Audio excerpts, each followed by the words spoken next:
Ukraine under NATO control, right? So, and then there is a training lead time and so forth. Just want to interrupt for everyone for a second. I'm having some house cleaning issues to deal with. I can't bring up speakers. There are 3 speakers requesting. I see you, Alex Redstone and the Rabbit. I will be dropping some speakers down from speaker slots because maybe that's why we can't bring people up. But we do see you. We do want to hear from you. And we will bring you up as soon as we can sort out our Twitter issues. So thank you for being patient. Fellow, do you have a follow-up to that? No, that's it. I think I'll just keep listening and go ahead and drop down. Thanks, you all. And then we have another fella. So a fella followed by fella. Yeah, thanks. Yeah. No, I don't really understand the escalation calculations that, okay, Russia is a nuclear power, yes, and they are threatening and scaring everybody with this kind of nuclear rhetoric. But this is like, we should just check their bluff. I think this is very absolutely clear. But frankly, I have difficulty understanding what are the Western or NATO or US escalation calculations, that because these are clearly preventing giving Ukraine what Ukraine needs. We are talking about MiG-29s, we are talking about Patriots, you name it. And this seems to be a very kind of a big calculations, really like a clockmaster calculation going on with the national security advisors, Jake Sullivan and Pentagon, and who knows wherever else. But I think this is completely kind of like the Russian bluff is affecting these calculations, especially on the Crimea. That I mean, they invaded Crimea in 2014, and this was a huge shock. And then we kind of went to this new normal, which is new normal. Okay, Russia did it, and there is a kind of war going on, but you know, Ukraine is Ukraine, and blah blah. We just continue like we want. And this was like a moral failure completely. And now we have to pay the cost, because then the Russians are completely now attacking Ukraine. So, I mean, these escalation calculations, I would want to see them, how they look like, what is this kind of real rationality behind it. And the latest thing what you kind of referred to was this Poland accident. You know what I didn't like at all, that there was this kind of one reporter who is an ex-veteran, he's a Marine veteran, he was thrown under the bus by Associated Press because I think the editors made a mistake. He got some source and he said that, okay, it's maybe Russian missile and there was a controversy and blah, blah. But, you know, it is all because of Russian aggression. So it was like this kind of like nuclear war decisions or escalation decisions between NATO and Russia, they are not done because of some AP reporter. They are done, high-level people are doing it in the bunkers in West, and they have hotlines. They can call Moscow. Even Finland, we have a hotline too. Our military guys are wake up 24/7, 365 days a night, and they have a hotline. If there is a violation of airspace or something, we can always pick the phone. We can call Moscow, the defense headquarters near Moscow River, and we ask, okay, guys, what is going on? Are you really serious? What can be done?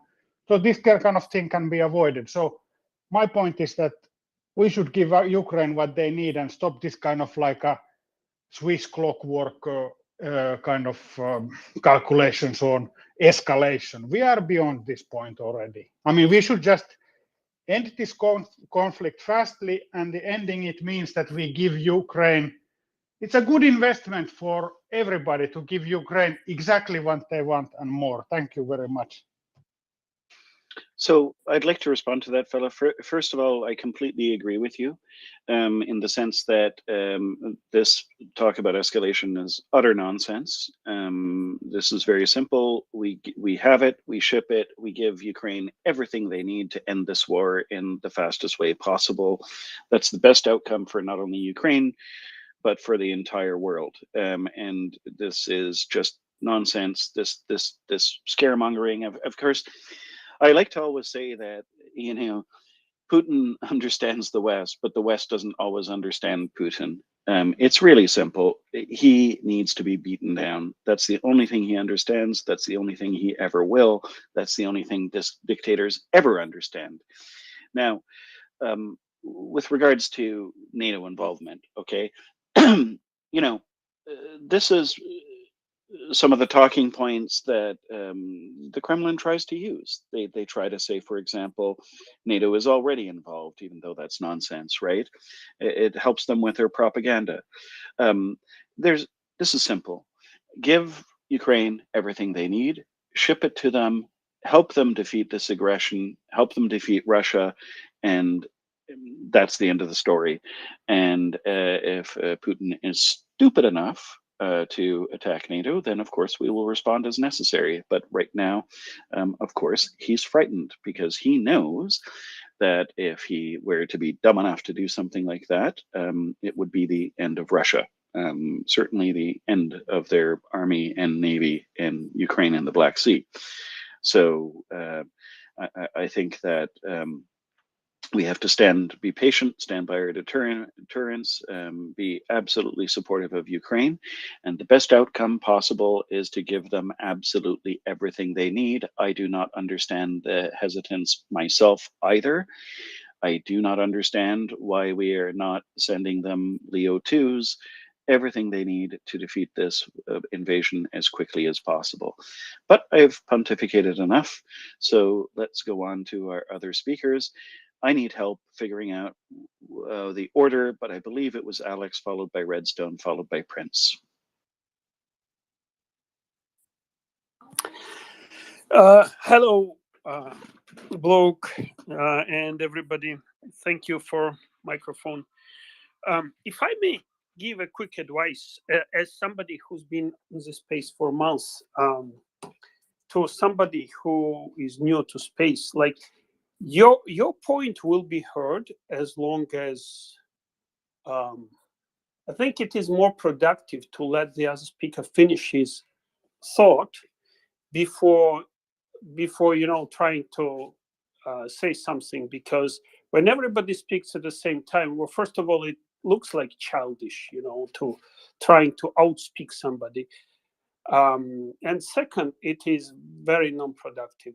And from an outsider, like listening to this, it's honestly, I'm not very much impressed by somebody who was trying to outspeak the speaker. And you can't keep speaking all the time. Just let somebody finish the thought, and then you'll have your chance to to make your point. Anyway, I just read the information that while we are also discussing Patriot, which is good thing, and I still support this idea, but it looks like Germany is trying to speed up transferring of 3 more Iris systems to Ukraine, which is great. Like, the more the merrier. We need to stand by Ukraine and show them that, and honestly, trying to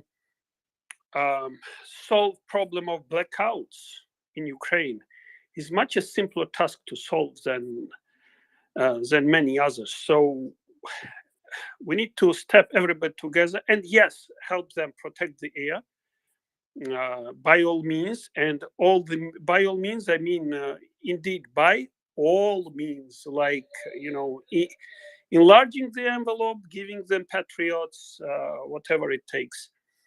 But also give them like thousands of generators.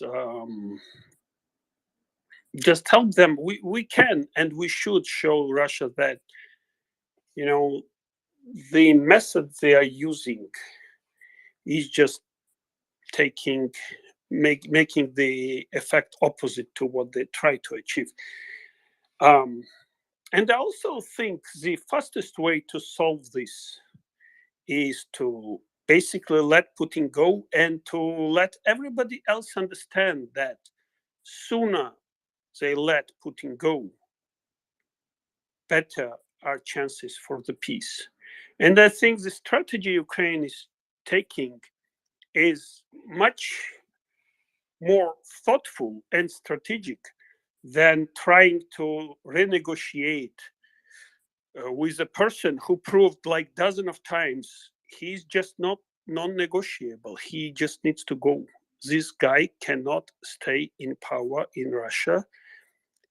He's huge liability to Russia, and each day he remains in power will cost Russia billions, now tens of billions, probably trillions, and that's up to Russian to kind of speed up their thought process and find the solution out of the situation. And also, trying to, I'm not arguing, like, we all know that, for last decades, Russia society has proved almost helpless and useless in terms of, asking very simple questions. It looks like a herd, even like I was today listening to a war prisoner footage who was like, he genuinely believed that, until 1943, US was helping Nazi Germany through Lend-Lease. This is a Russian officer with highest education, highest military education he could get in Russia, believing that until 1943, US was helping Nazi Germany through Lend-Lease. And with that kind of knowledge, they engage in all kind of, crazy stuff. And yes, they are brainwashed. But, this the facing reality piece will come just as soon. As soon as you turn off their, brainwashing machine, all those Russian Today and other channels, and you just turn on, counter propaganda, which I know Ukrainians are already doing, especially through these footages with war prisoners. But we should probably help them do just that, because it's a powerful thing when people realize that for the last 2 decades they were lied.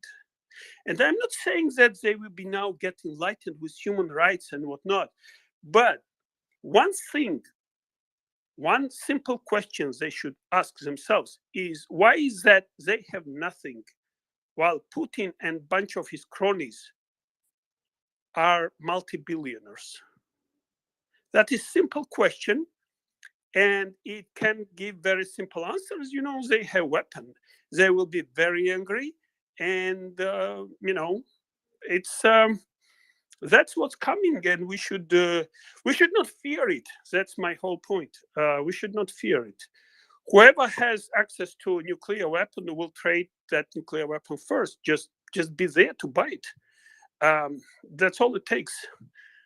And another piece, about this ongoing conversation or debate or discussion, or about, okay, let's take this argument about how to make America great again. I mean, America is already great. There is no need to make it greater. But if we are talking about great countries, well, this is what makes great countries great.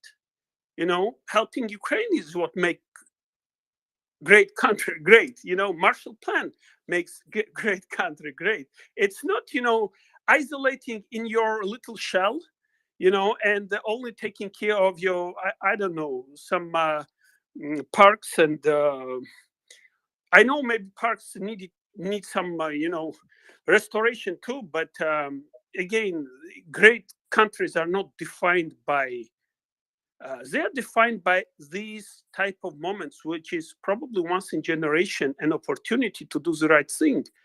And by what you do, you will be measured as being great or not great. Whatever was the fuel price, nobody will remember 10 years from now. But whatever America and all other countries and Germany and all great nations did for Ukraine will remember, generations will remember that. And not just Ukraine, for freedom, because remember, the idea was to defeat Russia in Ukraine and make sure Russia has no capability to threaten its neighbors anymore. That is what great countries. Yeah, I agree, mission Alex. and greatness. Thanks. I agree, Alex, and of course the whole point here is to prevent this from happening again. Redstone and Prince, go ahead, Redstone. Thank you. I just wanted to comment on what happened earlier and just give you an applaud for how you handled it. But just something I've wanted to say for a while, but didn't really find a reason to until now, is maybe it has something to do with just some people who I've spoken to, family members, friends, who are just kind of coming on board with what's been going on. A lot of that is more or less just whether they tune out world current events. Some of it is ignorance. A lot of it is like an issue with critical thinking skills, and not everybody is well informed. And you can tell when someone is, quote unquote, trolling. But sometimes I find that some people just do not have the wit about them to understand really what's going on. And in my experience, I found a couple of ways around that, which sort of helps with perception. There is far too many people in our society, and when I say that, like the United States at least, they don't really understand how taxes work, and they really don't understand that the government's role is to provide a service or a product. And once they understand that, even when it's related to what's going on in terms of defense and how that defense product is utilized and how, what our return on investment is, et cetera. If they look at that and if they understand like that it's very similar to like something that they buy in their house or a car. These are companies that manufacture things. They're not always functional, but once they're out in the field and things fail, then you can better improve them. And the fact that we've spent like single digit percentage on our defense budget on what we've done so far, which I agree, we need to do more. You can't even put a price tag on that. I mean, everything that's been learned is just like astronomical, from the barrels of a M777 howitzer. BAE Systems is eating up that data in terms of how they can improve those. And none of these things would be possible without our involvement. Our involvement's needed because we need to be there, obviously. But from like the math or the science, the engineering aspect, you can't buy that sort of experience. And this is one of those unfortunate but rare instances where they're never going to be able to get this kind of feedback ever. And a lot of people just don't seem to even see it that way. Yeah, I think you bring up some excellent points. I'm going to dig up the percentage of the annual defense budget, but it's not even breaking double digits. And when you compare the outcome, which is to defend freedom and democracy in Ukraine and to liberate a people, I mean, I don't even understand why there's a discussion, honestly. But let's go to Prince and then Nick. Actually, I'm going to just guess that Wikipedia can give you that percentage exactly right now. So is that what you got for us, Nick? Did you say Wikipedia? Yes, I said Wikipedia. I introduced that term myself. Someone called me at once on a hiking group. No, what I was going to say was the people have trouble with big numbers. And so if you say to people that the United States is spending 50 or 60 billion dollars on Ukraine, they find it difficult to imagine that being about a third of what the United States spent every year on the Afghanistan campaign. Once you get to a number above about some multiple of people's salaries. But actually, we all have this problem. We can all imagine we're super rational, but once the numbers get up into the trillions and the quintillions, we all fail to understand and to be able to relate to numbers. And we just go, whoa, too big, too big, too big. There's an awful lot of people. If in your daily life, $10,000 is a lot of money, there are people for whom like $1 million. So the government wasted $1 million. It's like, yeah, $1 million is what it costs to run the government for about half a second. And so, here we're going, well, the US has only spent $50 billion and got, terrific value for money in terms of defense, in terms of understanding how the weapon systems work, in terms of eliminating and greatly reducing the threat from Russia. And there are people going, whoa, $50 billion, man, that's an enormous amount of money. And actually, if you're the United States, $50 billion is not an enormous amount of money. $3 billion is about what Americans spend each year on chewing gum. So if you look at that, $60 billion to Ukraine, that's 20 chewing gums. That's 20 people's annual chewing gum budget. If you're, I mean, you can't always discuss that with people, but if you have to discuss that with people, we here are all highly qualified and understand that 80 billion divided by 300 million is only about $25 per person. It's not a whole lot of money, but don't. That's one way of doing it, but generally speaking, you will fail when people start waving numbers at you, because the idea of $1 billion or even $1 million just overwhelms the cognitive abilities of a lot of people, most of whom are not in this space. So I think that's part of the difficulty, is that even the good faith people have this idea that with $80 billion, they could like cure world hunger or, cure homelessness in the United States. And neither of those are true. You need trillions, and you need a lot more money than that. And if you actually set out and spent those trillions, you would distort the economy to the point that the original question wouldn't be answerable. But part of the problem is literally that people have difficulty understanding a number other than $80 billion sounds like somebody is taking a lot of money out of my pocket that I would rather use to buy a better car or furniture or more hamburgers, and I don't like that. And there are just limits to what people are able to understand when it comes to big numbers. And basically destroying the Russian army in Ukraine will not only liberate Ukraine, but it'll make all the other neighbors with Russia safe. And it's insane value for money. It is absolutely insanely good value for money, and the Ukrainians are providing all of the manpower. We owe them this unbelievably huge debt of gratitude. But again, people go, yeah, but a single XYZ missile costs $800,000. I think an Excalibur is like $800,000, which I must see does seem quite a lot for something that's not a lot bigger than a bucket. No, not that much, but nevertheless, yeah. But still, an enormous. You're not going to buy one for Christmas, and yeah, that's what these things cost. And again, the other thing. So there's the general problem of big numbers.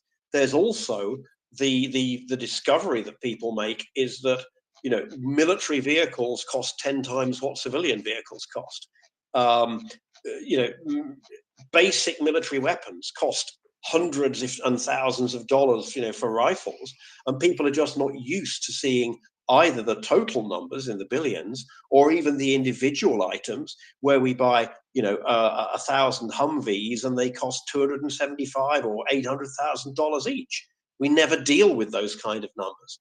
And so people assume there must be some kind of scam or something they don't understand. It takes people out of their lived experience where they know that a gallon of gas costs $2 or $3 and a Big Mac costs $4 or $5. And those are the numbers people are comfortable with. Yeah, I think those are all great points. Let's go to Prince, and then we'll do a few announcements. And I have some DMs that I need to get to. Go ahead, Prince. Okay, and so let's add to this. I don't remember the exact number of the defense budget, but I want to say it was 5% or something like that, which is a minuscule amount. Yeah, that's the figure I remember. Yeah. Yeah. It was like 5.6 maybe. I don't remember exactly. Regardless, the line item in there to replace things that we are sending to Ukraine. And that's where I've been very, very successful in getting people to understand that we're not just sending boatloads of money to Ukraine. We're not sending a ton of money to Ukraine because of the line item that is in that is to replace the items that we are sending to Ukraine. So that money is going back into our economy to pay the companies, the employers, the employees of all of these companies who make these items. And so that money ends up going and being spent at the grocery store. And that money then goes back into taxes and on and on and on and on and on. And so, you know, as everybody has said, it's great advertisement for our defense products, but it's also great for our economy because it's pumping money back into our economy to replace the items that we are sending to Ukraine. And I have been extremely successful with that when somebody comes up, you know, well, we could be spending this money to help the homeless situation, or, you know, some other situation. And if you point out to them that a great deal of this money is being pumped back into the United States economy, it sort of turned a light bulb on. And it was a very, very successful thing to point out, and it is something that is happening. And as far as I also had a point about the Patriots. So if you want me to wait on that, bloke, I will wait. But so yeah, I came up with two things. No, I just wanted to um, clarify something, or add to what you're saying.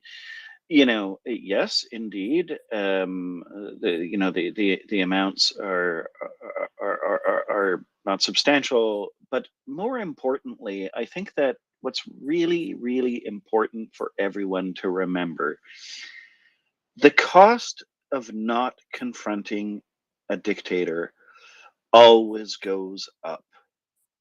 Um, who knows, had Putin been confronted earlier in these wars of aggression? So the idea that you can somehow get away with not confronting a genocidal invasion, and that it's too expensive, is ludicrous, because compare this to the outcome of an imperialist Russia that will be emboldened to do this again. And they have said they will. You don't have to take my word for it. Read what they say themselves, and judge them by their actions. So while I agree that these are all excellent points, I still want to bring us back to the point that this is something that we have to do morally, ethically, you know, for humanity. And if we do not, the cost will only increase later. And that has been the case.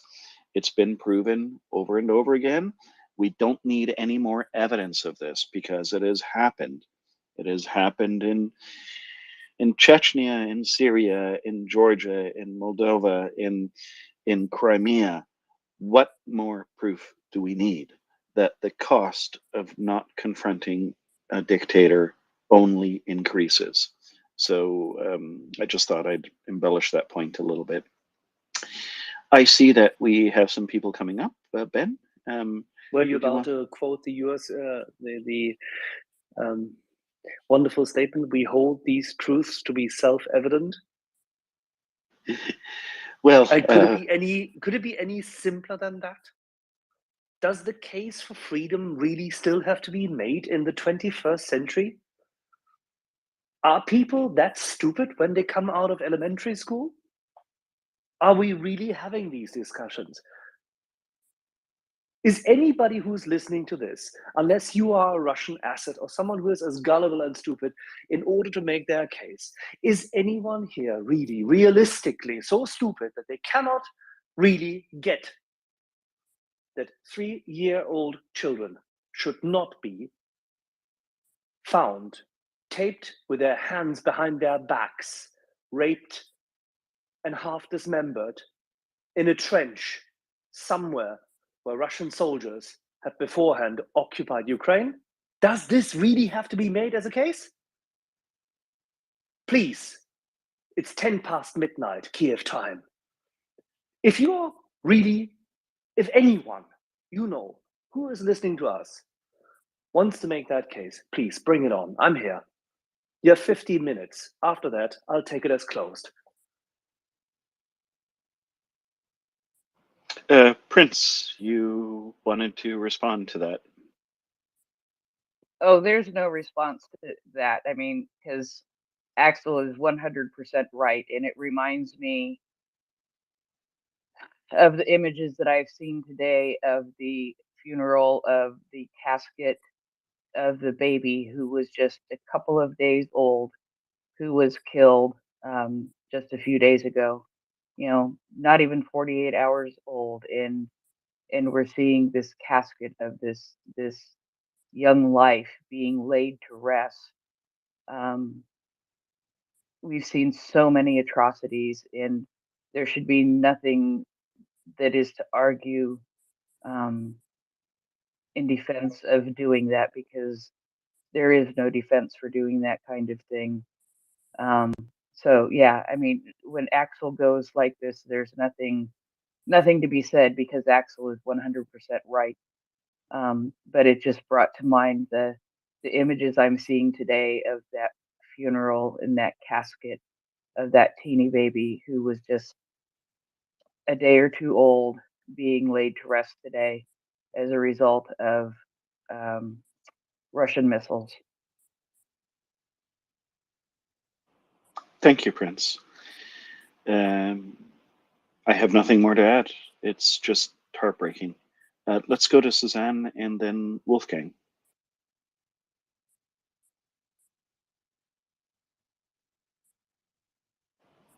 Suzanne, we can't hear you.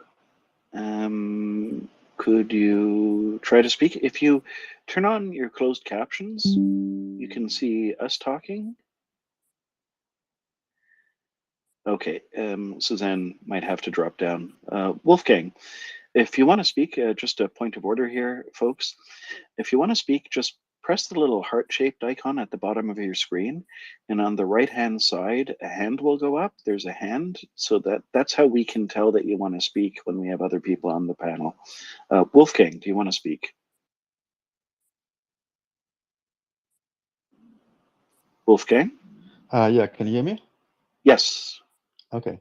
So I had a question to the experts. I'm a civilian and I don't know much on the topic, but I followed this conversation that was very interesting when it's about, like the cost of the military systems, and they are indeed say, like, like a military truck is like X times more expensive than a civilian truck, and there are probably very good reasons for it. But I do wonder, like, how much more efficient could the military companies, the companies that build all this hardware and build all these military systems, how much more efficient could they be, or deliver more efficient items, which is something that becomes much more relevant in wartime than it is in peacetime. It seems to me that in peacetime, perhaps it's a better business proposition to build a few expensive items and to sort of like maybe milk some money from the buyer than to build like a lot of very cost efficient items. That's maybe not such a good business proposition, even though for the overall national security, if you look at it from that perspective, that's maybe a better idea. And so the whole notion of getting the most bang for the buck is really important when things are very serious, and not so important when it's just a peacetime operation. And I wonder if somebody has some insight as to how our companies and our governments could be more efficient and get more bang for the buck in providing security, including especially for Ukraine. Thank you. Well, you have opened up an extremely complex topic about military procurement. I don't pretend to be an expert. I know one thing or two, but let's pass it on. Wendy, your hand just went up. I think you want to address this. Alex, I think you were speaking to this too, and then we'll go to other speakers, but it's an extremely complex topic. And why don't we go to Wendy first?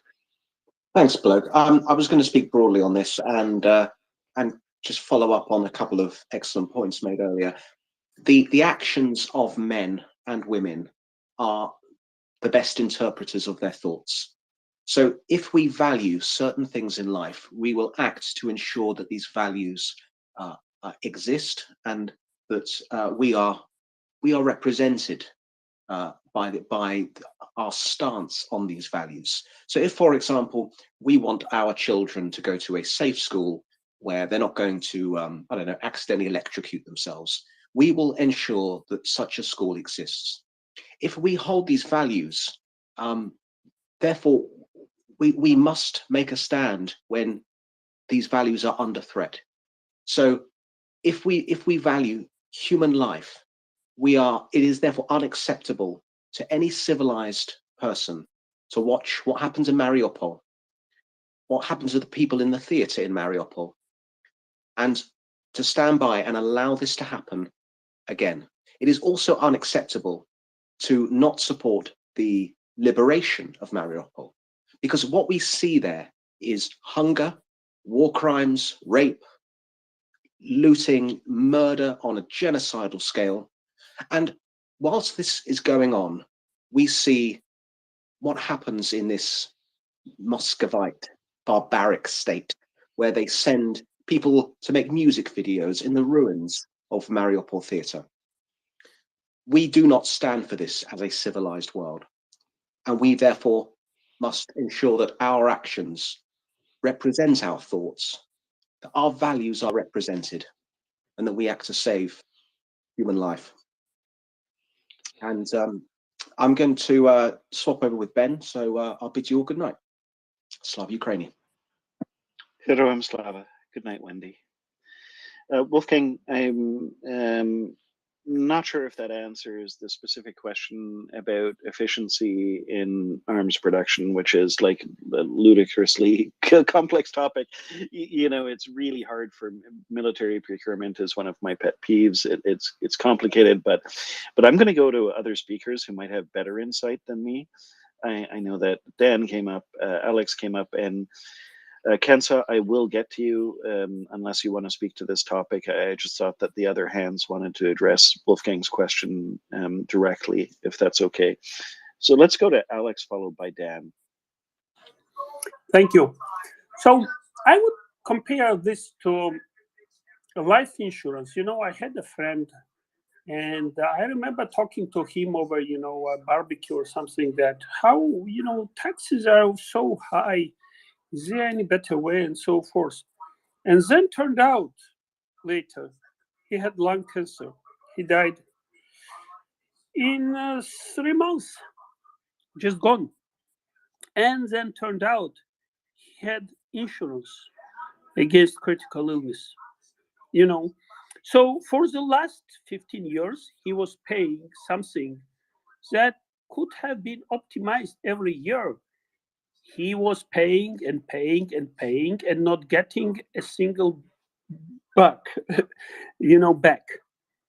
But then suddenly he died, and before dying, he had to spend tons on treatment, which didn't help anyway.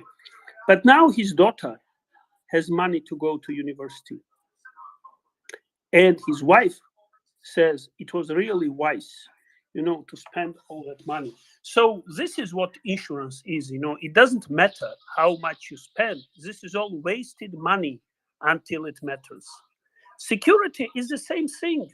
Like when I was visiting San Francisco, there is like Alcatraz there, and I was so surprised that turns out this fortress, Alcatraz, was built against Russian pirates coming along from Alaska to, you know, basically to loot and steal whatever they could get on the coast.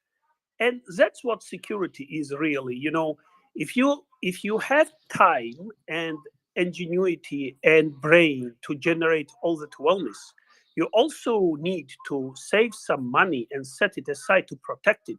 Because if you don't, other nations will come and take it. And that's what they were doing for many years, for thousands of years. They had weapons. That was the only thing they knew. And these days Putin thought that, you know what, we are great warriors, we are useless in anything else, but we have nuclear weapons that everybody terrorized, everybody is afraid of, and we're a great warrior. Let's go and, take some, washing machines from Ukraine. That's exactly what they did in very plain English. So you do need to save and you do need to spend money on the security, because that's first thing they check. Do they have any weapon to protect themselves, to protect their women, to protect their children, to protect their wellness, to protect their banks? Otherwise, there are no limits. Let's go and take whatever you feel like. That's how in Middle Age people were thinking, and that's how some nations are still thinking. Thank you. I hope this is kind of. I think this analogy is very direct and very relevant. I don't know if I'm jumping the queue or if I can say something to maybe clarify the question that I had. That I feel like. No, it was your topic, so feel free.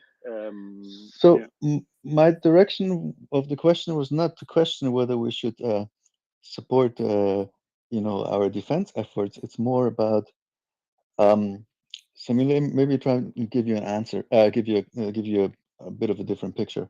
Say like you're in Bakhmut these days and you have very limited means and you're trying to hold off. Like the Russians, and you're in a very very severe situation, and then you're going to think very carefully about what is the best that we can do with our very limited means. What's the best bang for the buck that gives us the most security, that gives us the best chances to stay in the fight in an acute and very severe wartime situation. Efficiency is extremely important, and it's much more Yeah. important than in peacetime, precisely to save as much life and to be the most efficient in protecting civilians and so forth. And I feel like the logic in serious wartime is very different than it is in casual peacetime. So Wolfgang, I understood your question. There were two aspects of the question. One is the efficiency of military procurement. That was one aspect. And the other aspect is what's the most efficient way of helping Ukraine? So those are two different questions, right? And to the second question, what's the most efficient way to help Ukraine? Well, Ukrainians know. They know exactly what they need. So the question is, we should listen to them and give them what they're asking for. So now, as for why military procurement is expensive, and in terms of, I mean, to have efficiency, you have to have numbers, and a lot of this equipment is very specialized. It's not produced in huge quantities and so forth. But this is, again, not my area of expertise. I see that Axel wanted to jump in, and then Dan and Kansa. I know you're waiting. I'm going to get to you. I just want to make sure that Wolfgang has an opportunity to get his question answered. So why don't we go to Dan and then Axel? How about that?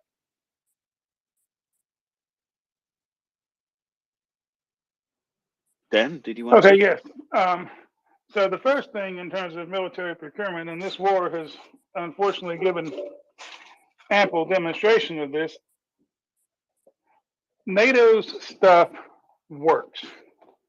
So whatever we've paid for it, people have delivered to the spec sheet, and you don't have to look any further than the Antonovsky Bridge with the holes from HIMARS lined up like you laid them out with chalk and a ruler, or a tape rather.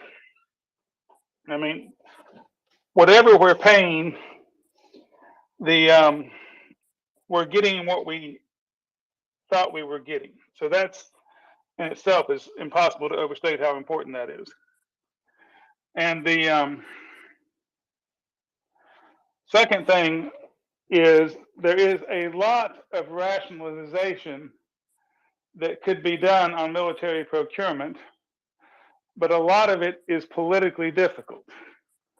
And it's not militarily difficult. It's not technologically difficult. It's politically difficult. And the best example I can give you is the self-propelled howitzer situation. There are currently like 7 different kinds of self-propelled howitzers in production in various NATO countries, including the United States. And they all shoot 155 millimeter shells. And they all shoot them basically the same distance and with the same accuracy and do the same job.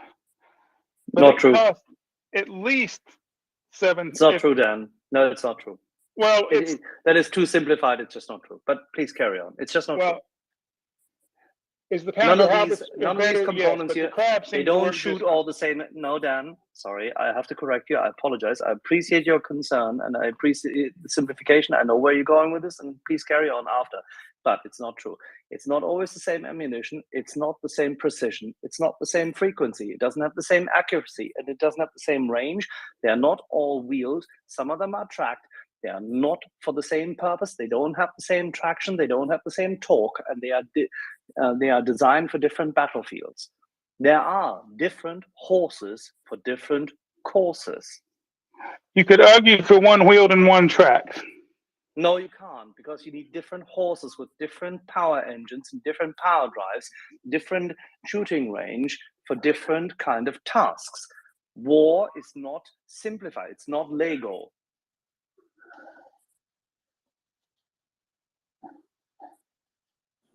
You will never convince me that we need to have 7 kinds of I don't have to convince you. guns in production. I don't have to convince you. The generals tell the manufacturers what they need. They convince the industry what is required. The RCH 155 currently in Germany will have at least 4 different versions, despite the fact that it's one of the most advanced versions, which can even be remotely controlled, because different battlefields, different armies, different threat vectors, different defense scenarios, and different attack scenarios require different tools. It's completely fine. It's like you going for different, imagine you are a garden designer, a landscape designer, and have lots and lots of gardeners. But you have to, unfortunately, serve your clients in 40 different countries across at least 8 different climatic zones. You will have different tools. It's the same shit. It's different battlefields. I don't need to convince you. The generals know what they want. Therefore, there's different industrial designs. Completely fine. It's completely okay. It's not a problem. The thing which you are touching upon and where you're right is that the ordnance, the ammunition, is where we need to standardize. This is, by the way, where Ben Hodges was pushing at from a logistics perspective. All these systems need to utilize standardized ordnance to the extent, by any means, for the specific task pursued, feasible. Oh yeah, we're going to agree to disagree on the howitzer thing, but well, then convince me otherwise, because I'm just reverberating with my friends, and one of them is a very decent lieutenant colonel in the artillery, who really, I think, knows far too much about this shit than anybody could ever forget. Is telling me all the time that artillery is significantly more complicated than people make it out to be. I am under no illusions that it's simple, but you also need enough of it. And that's mass, that's amount, fine. That we have stuck Ukraine with literally 5 or 6 different kinds of self-propelled guns, all of which need their own maintenance train, their own mechanics, their own this, their own that, because Europe didn't have enough of any of them. They're fine, Dan. They don't care. The Ukrainians don't care. Well, no, as I'm told, they're making it work. Don't say it. No, it's not that they're making it work. They don't care, because it doesn't matter. The key thing which matters is winning. And they can win with this kit because it's available. Well, I agree with you on the winning part, but on this particular issue, we're making it way too hard, but we'll agree to disagree. But the other That's thing fine. Dan, if we had the perfect war to fight, if let's say we all as armchair generals, or say people who've been working in industry or once served, it doesn't really matter. If we all sit together and think about how our elected officials could in future opine on the procurement in Congress, for example, in your Congress, I'm not there. I may have paid taxes there in the past, but I'm not there. So I can't judge, I can't vote, I have no voice. But just imagine if we were to sit around this imaginary round table and were to opine as to how this is all to be done. Of course, we could be rational and say there is a degree of standardization of input factors, which is important. Dan, are you sorting something very loudly? Can we mute this in the meantime whilst I speak? Then you can, because I don't have the poodles barking either. Maybe Bloke and Ben can do this. But if and when we standardize input factors. We do not necessarily standardize the equipment itself beyond what is necessary for the task. And there needs to be competition between suppliers. We need competition because it gives us innovation. We need to check what is available, what's possible. Without competition, relevant competition between weapon system suppliers, and without the interaction between the weapon system suppliers and the fighting troops, we will never get anywhere. War itself is the great crystallizer. It is the ultimate challenge for the equipment. So what we're seeing now is that, as you said, 7, but it seems to be it's 9, it doesn't really matter the number. There is a variety of weapon system platforms of different generations of artillery. And the Ukrainians are all making sense of them. They all fulfill different purposes. Of course, I understand. If they had a better breech block system and a slightly different capacity to mobilize certain assets, they'd be happier with, for example, both the Caesar as well as the Panzerhaubitze 2000. They would love to have more Paladins or M109s. Yes, absolutely. And they would love to have the Archers if ever the Swedes were to deliver them. All of these systems matter because they are part of testing the innovation capacity. We have not had a major conventional war. Now, that's fine, and we're happy for it, but we also let it slide because we didn't test the kit properly. If somebody in Europe has had the pleasure of having a Panzerhaubitze 2000, they tested it with what? 100 shots. That's nothing. The Ukrainians are pacing this in a day. So that's a joke. So what you're saying is we should be testing more. That also means we should be spending more.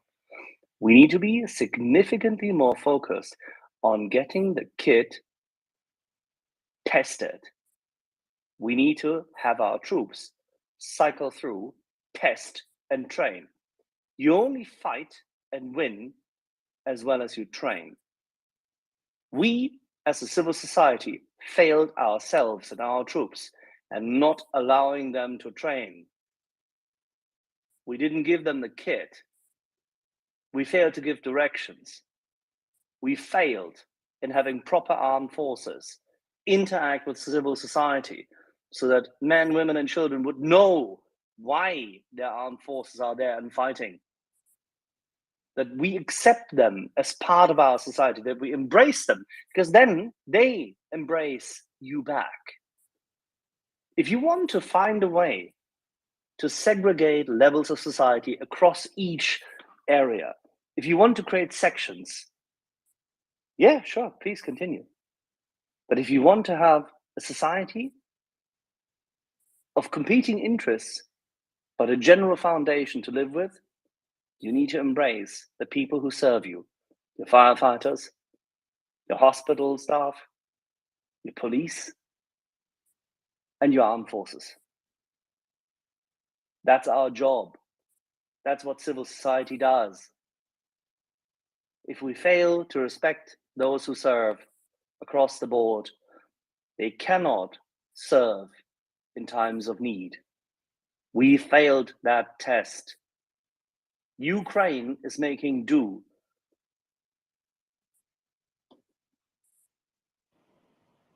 Well, opening up a discussion about procurement is going about as well as I expected. One of those topics. Come on, Block. Is that okay or is that not okay?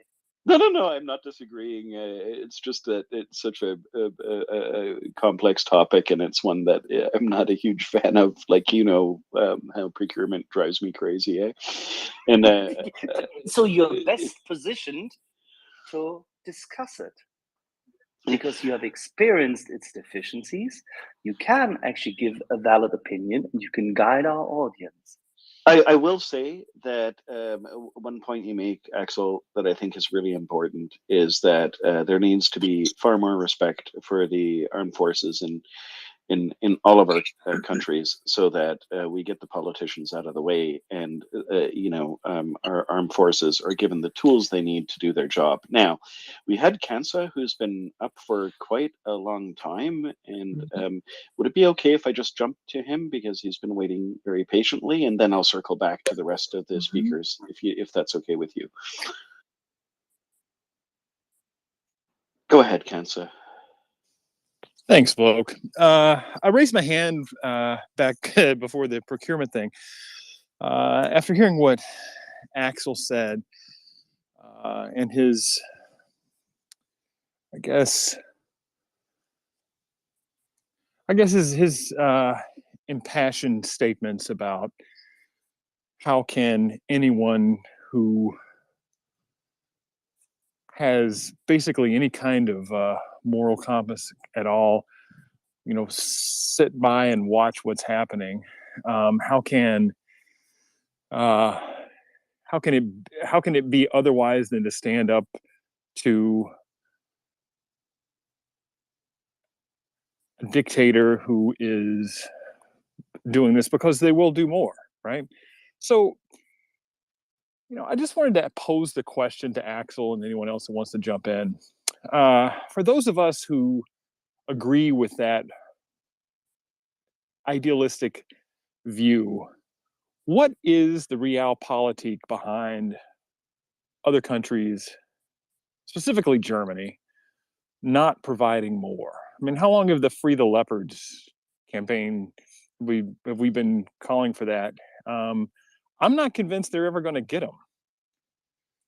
I wonder what is behind that sort of cold-hearted political calculation that prevents more from being delivered. And I'm not an expert. That's why I brought this up and I'm asking. Yeah, I think we have Axel who can respond, who knows a thing or two about Germany. Go ahead, Axel.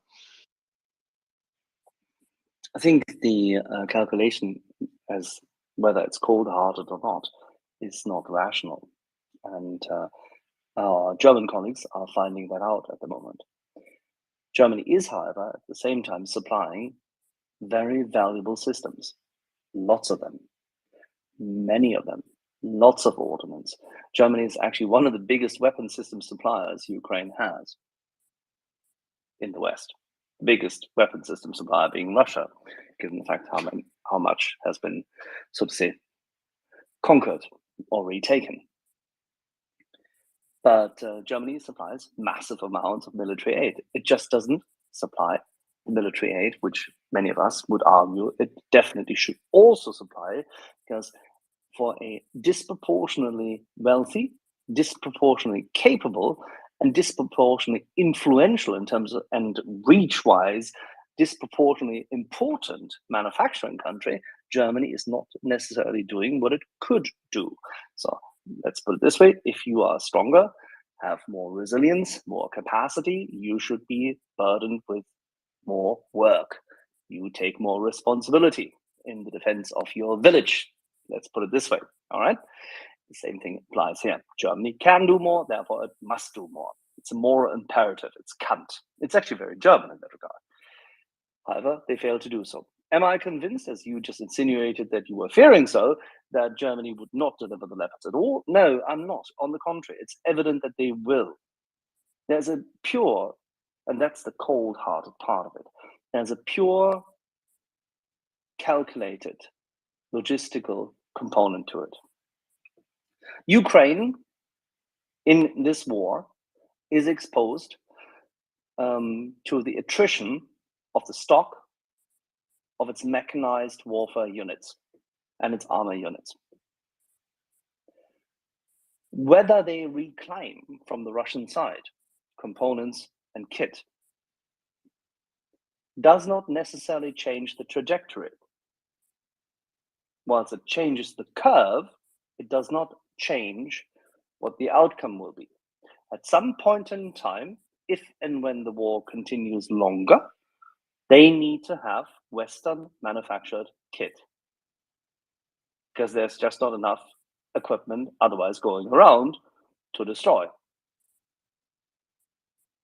As a consequence, everybody knows, and knows for many months, that Germany will have to release any and all restrictions. That it has held back that long is a level of procrastination, which is not cold-hearted, it's a stupid calculus. I'm sorry, apologies. It's a slightly ineffective, short-sighted, and very narrow-minded, and utterly decrepit, unfortunately, and morally beyond repair calculus. Tell us what you really think, Axel. I tried to be not. Did I swear? Yeah, I apologize. No, you didn't. I'm just saying that you're quite passionate about it. I did from time to time in the past couple of months do swear, yes. However, in this instance, just because I call something decrepit does not necessarily mean that the people who actually make this calculus are decrepit in their moral judgment. They're just incapable of finding better solutions because they lack both the fiber as well as the intellect to do so. That's fair. That's okay. That can happen. And this is what elected officials typically do, because otherwise they would be working in businesses which support their support an economy, and rather than just living off the land, meaning being politicians. Having said this, moral leadership in democracy is hard to come by. From time to time, it happens. In this instance, the moral leadership has to come out of a process, out of institutions. And these institutions are set within the US Constitution. Fortunately, all the to and fro, all the conundrum of this wonderful, balanced, hard-won process of people blocking each other and arguing with each other in the United States as the beacon of light of the defense of freedom and democracy on this planet works. It ultimately always works. The land lease is the major achievement of 2022. The Lend-Lease is a milestone in the historic arc of defeating authoritarianism in the world. It is the final chapter of the Second World War. It ends what Russia can do. It brought the United States of America into what is the economic framework and the support framework, the logistical framework for the win. And that's a bipartisan effort. And as a consequence, everything which happens in Europe, everything which happens out of Germany, will be triggered, pushed, shoved, corralled, moved by it. Because the whole federal government is in it to win it. And as the consumables of war, the BMPs, the APCs, the armored personnel carriers, the IFVs of different classes, the battle tanks they have in Ukraine are being degraded, attrited, destroyed, lost, going kaput. They have to be replaced. And we will replace them with exactly what we have. And that means some of the single best possible, well-manufactured, well-designed, capable, and designed for this purpose equipment. Within very short order from now, you will see Leopard 1s, Leopard 2s, meaning A1, 5s, 6, and at a later stage even 7s. You will see CV90s, You will see martyrs. You will even see pumas, boxers, and lynxes. You may see a lot more than that, but you will see them. And not just because I always argue that's their natural habitat, but because it makes industrial, logistical, strategic, and tactical sense. And it's the only shit we got, other than M1 Abrams, which I'm quite sure will also be substantiating the overall defense. If M1 Abrams have to come into theater, it means that European politics is even more decrepit than it looks. Because it means that there needs to be another trigger, another lever in order to make this happen. But it will happen. So don't despair. There's a reason why we campaign for this. This makes sense. This is how we win. Meaning we, Ukraine fights, we help them to fight, we supply them. We all, the free nations of this planet, the coalition of the willing, we win. We defeat Russia, we defeat authoritarianism, we send a signal to all authoritarian governments of this world, including, yes, you, dear China. That's how we win. And this is why we fight. Axel, if I could just like circle back there, I agree with what you say, but ultimately the question is why not up to now? And you mentioned moral decrepitude or cowardice. Could you explain that? I mean, obviously, I don't think they're huddling in fear necessarily. There had to be some political calculation that goes into this. What is the reason? No, you said it. Cowardice. I have some thoughts on the topic. Wolfgang, can you give me a second? I'll be with you in a second. Appeasement is triggered by ineptitude. And there's a lot of politics going on in the world, but most of it is actually carried out by people who have never fought. The politicians, and Wolfgang is obviously of German descent, the politicians in Europe, specifically German politicians, have grown up under the umbrella of American politics, shielding them from hard work. They only focus on commercial aspects and industrial aspects, but they don't fight. The very few Germans who have fought in the last 30 years fought when called for as Navy pilots, or more recently, as KSK soldiers in Helmand province. They fought valiantly, heavily, they had losses, but they were even stopped by their politicians and constrained. So Germans, whilst they can be good soldiers, have failed to allow themselves to be good serving soldiers within the alliance. It is an utter disgrace that this nation does not repay its debt to society. This is why I highlighted the Lend-Lease. This second Lend-Lease of the United States of America to Ukraine ends the Minsk process, conducted, by the way, by Miss Merkel and all the French parliamentarians and presidents and whatnot.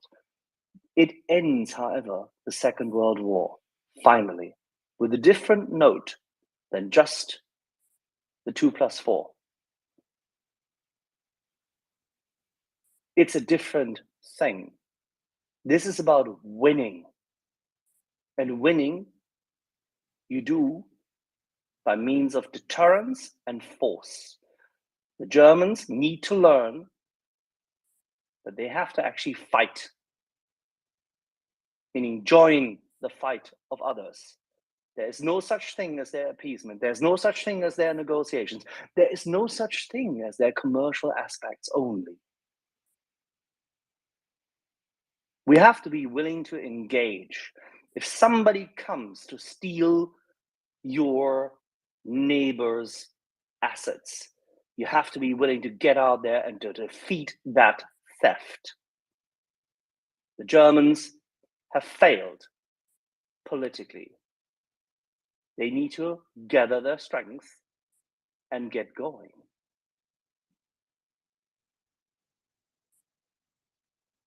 Well, there are a lot of hands up, and to the new speakers requesting, I see you, but I can't bring you up just now because there's a full panel. Please be patient with me. For those who have their hands down, also please be patient. I might drop you down to listener so that I can bring other speakers up. Okay, there. I will go to. I'll let Wolfgang follow up, and then after that, it's Erland, James, and Rebecca, if I recall correctly.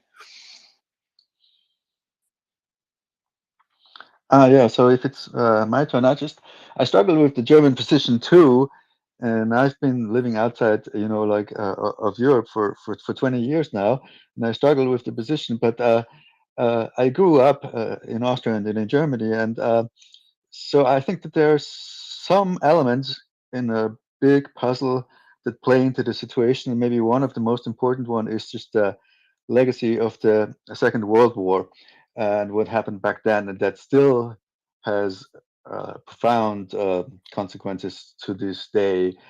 And for example, Angela Merkel grew up in the East, and Germany was under Soviet occupation for many years, and the Soviets suffered greatly in the hands of the Germans, and so there is a profound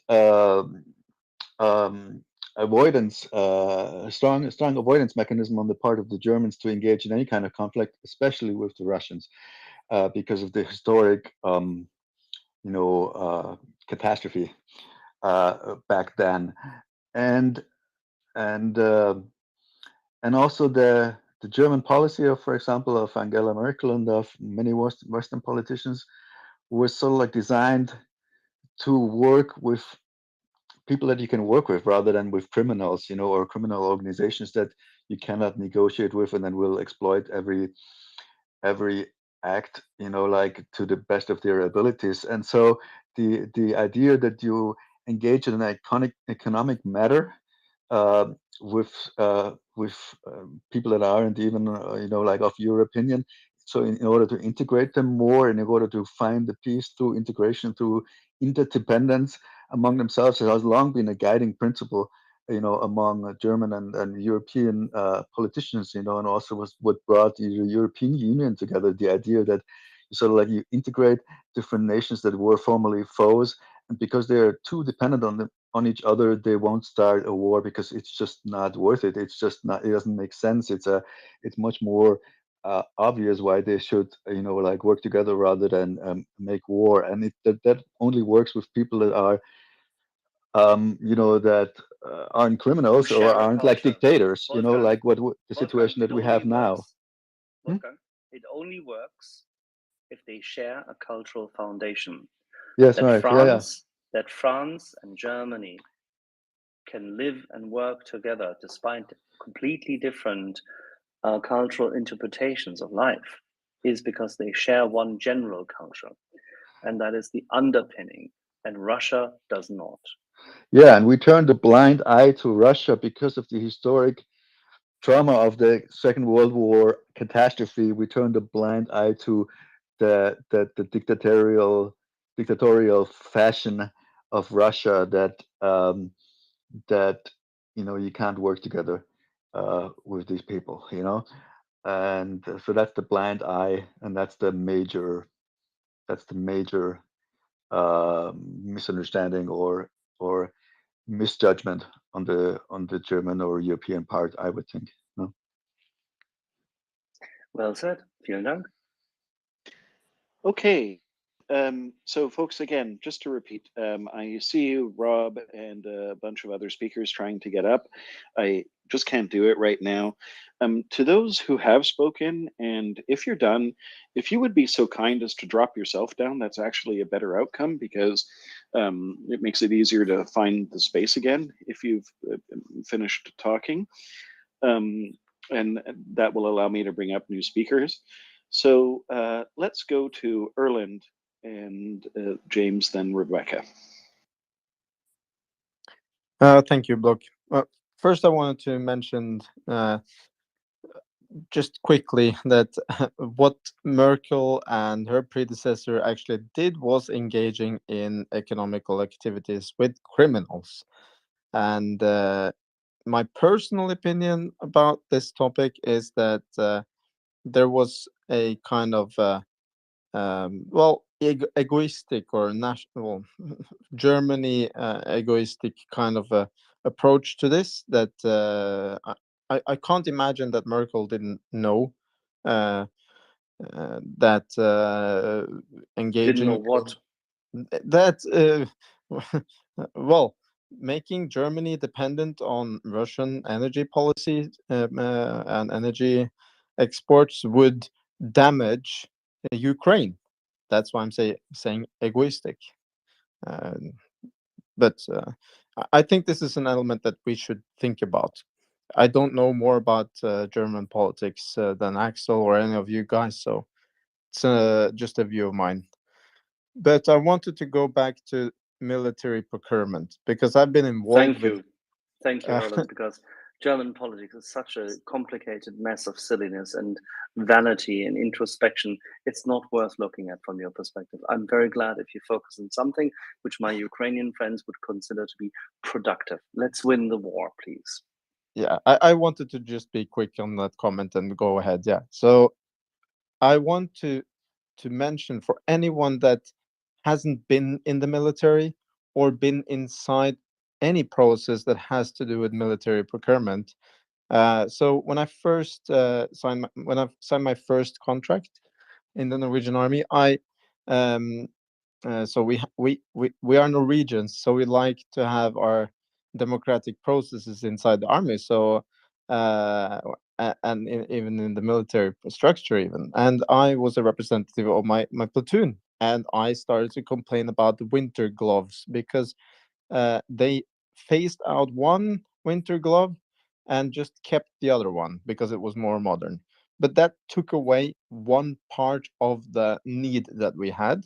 So I was complaining about it. I eventually ended up being a part of the procurement process of a new winter glove, which would be complementary. And this took a long time.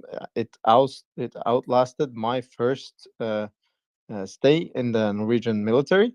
I came back, well, about 7 years later after this process started, and the process was still ongoing and came into action just a year after I came back to the Norwegian Armed Forces. And they solved the matter, but it took 7.5 years. For instance, the Archer that we tested for 4 years, I think, in the Norwegian Army, didn't come up as a winning bid because of a few points that some of the artillery officers mentioned in the testing that was not fixed.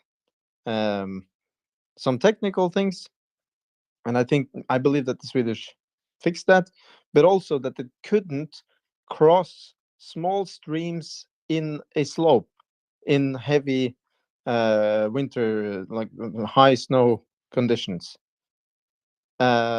Sweden doesn't have that problem because they don't have a lot of streams in mountains, but Norway does. So we ended up buying a tracked version anyways.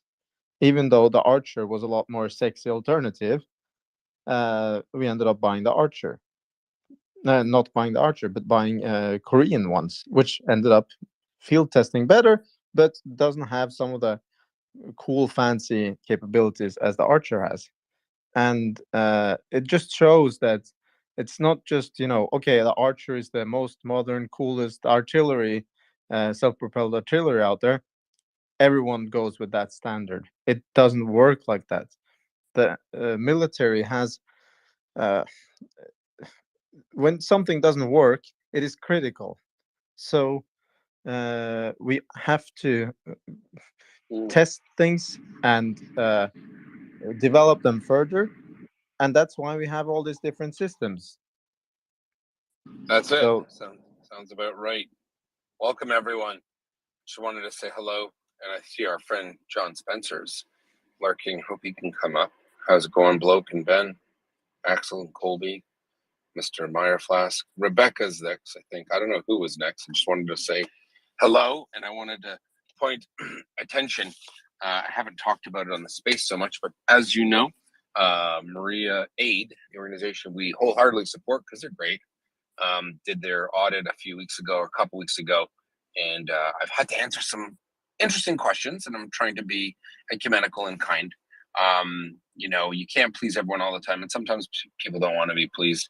But just so everyone's aware, Maria Aid volunteers actually paid for their own audit. They didn't use any of the donor monies, just out of principle. And it cost like $20,000. That means like board members were paying like 20 here, volunteers there. That's commitment that most people never see in an organization. And also, just to give some quick highlights, it looks like there's about $1 million that were donated. A lot of that came, from our listeners, because we said we have, people we like, and Maria's one of them, our favorite. We've also raised money for Come Back Alive before this, when this invasion started. We've raised money for Ripley's Heroes, for Malcolm Nance, a lot of really good groups. As you know, one of our own Ukrainian volunteers, Konstantin, does a whole bunch of ear defenders. Those are like earmuffs, but for artillery people and soldiers, so they don't get their hearing hurt. And he's been doing drives like that and getting thousands of dollars. So we're not a one-trick pony. We definitely help out people who help out Ukraine. But when it comes to the Maria Aid audit, I just want to dispel I think some people aren't sure what the word audit means, and I think we took it for granted. So yes, they conducted an external audit. Now that means that you have to hire, and usually want to hire a really good one, like Famous. They hired one of Ottawa, Canada's most famous and reputable accounting firms, GGFL. I'm not from Ottawa, so I'm not an accountant, so I don't know much about it, but I did ask a couple. And they've been around for like 80, 90 years, and they do a lot of big companies and nonprofits. So I guess Maria Aid people wanted to go hard and do something really big, and they did. And just so you know, someone asked some questions. I think they said, "Big whoop." They investigated themselves and found everything's okay. So that's just not true. They hired a third-party consultant or accounting firm. They have licenses. Their careers depend on it, and it almost took 3 months. And the reason why is because there was a lot of different types of currency. The cryptocurrencies there are multiple kinds apparently, and then I think U.S. dollar and Canadian dollar and maybe euro. I'm not sure. I'm not really privy to that information except for what I read online. And also millions of dollars in equipment. So I think like $4 or $5 million in equipment donated and shipped to Ukraine. And lo and behold, it came out a-okay, squeaky clean, perfect. Obviously, we kind of expected that, but it's nice to have it confirmed. Now, just again, there's some people who raised a clamor about these accounting firms. This isn't a joke. They're very serious organizations. They don't care what you want. They write what they feel. Also, they demand information. An American fella said, tried, I think initially kind of downplay the importance, and then came around and said, "Oh, they're only given what they're, what the organizations want to tell them." Well, it's pretty simple. All the funding streams that Maria Aid has published were all the funding streams and revenue sources that were investigated. And so that means that, ostensibly this firm, which they demand at the beginning when you start, they demand to know all your bank accounts, all of your, where you get money from, and then they verify it. So PayPal, you got X amount transferred to your bank account from PayPal. Okay, let's see the PayPal account. Okay, boom. So really, someone made a comment, I hope they're not skimming donations. Well, unless like someone, as I made a joke, Bob from Nevada drove to Ottawa to drop off $100, and then the company, the non-for-profit there, decided to use it for a pizza party. I guess that could happen. I just highly doubt it. I think we all know that 99.9% of people donate money through some type of electronic means or bank transfers or PayPal. So I guess it's possible, but I think it's probably improbable. So I just want to reiterate to those who are unaware, an external audit by a third party is costly and it is always paid for by the company looking for the audit. There was some confusion. An individual who I was responding to, because I've got some messages about it, was under the impression that if it was a real audit, it would be paid for by someone else. I couldn't understand who would pay $20,000 to audit another company. But if you are out there, the next time MriyaAid does an audit, maybe you could pay for their audit, because I know they pay for it out of their pocket, and I'm sure they'd rather someone else pay for it. I'm not sure. Yeah, I just want to highlight that. So that's complete nonsense. No, I know. No, but let me just finish the point and then jump in. Sorry. So thanks, Bloke. I appreciate it. So obviously, I know it's nonsense, but I'm just saying I don't know where everyone's coming from. So I just want to explain it to the audience that when a charity, a not-for-profit, a business, for whatever reason, when they want to conduct an audit, they go search usually for the most reputable firm they can find or can afford. And those firms go through all of your records, and they actually stipulate in the contract, you will give us everything we ask for, or you will be in default. Like we want this. If we need more information, we want this, we want that. Now, MriyaAid's audit says right there that I posted it in my tweets there, and the last bit says we have, received sufficient information to make an accurate proclamation or whatever declaration. So that was all done. And I'm only saying this because I just want to, I was trying to be very ecumenical in my replies. This isn't a joke, it's a big deal. And furthermore, this is driven for one reason. MriyaAid resolved to do that for their donors. No one forced them to do it. They did it because they wanted to. It was planned well before any horrible accusations came out. And frankly, we're proud of them. I'm not a finance person. I know we have others like Ben and Bloke. If you want to jump in now, I just wanted to say, we're very proud of them. Why we care is because we're here supporting Ukraine, and MriyaAid is one of the groups that we think are great. So it makes us very happy to see that they went out on a limb there using their own money. They didn't take any donation money and said, you know what, we'll do this full audit. It was great. And yeah, Bloke, sorry, if you want to go in, go right ahead. Just to highlight that accounting firms, they're chartered accountants. A chartered accountant will lose their charter, will lose their license to practice if they don't conduct themselves professionally. So this is totally legit. I don't even know why we have to bother even defending this. No, I'm not defending the firm. I'm just after reading some. Look, I didn't like the comments, but I'm trying to think and be kind and think maybe there are people that just don't know what an audit means, right? Because the individual in question was saying, well, no, other people don't pay for their audits. They're done by they're paid for by, I shouldn't say who. So I guess some people aren't aware of what an audit is. And it's not an audit by the IRS or CRA or whatever, tax authority. It's an audit that you have to pay for to prove that your business is complying with such and such rules. And some companies, I think, I don't know what kinds, maybe charities, are forced to have an audit every year or every so many years to prove that they're charitable and all that good stuff. So it is a thing. It is important. If only we had someone who knew something about taxes.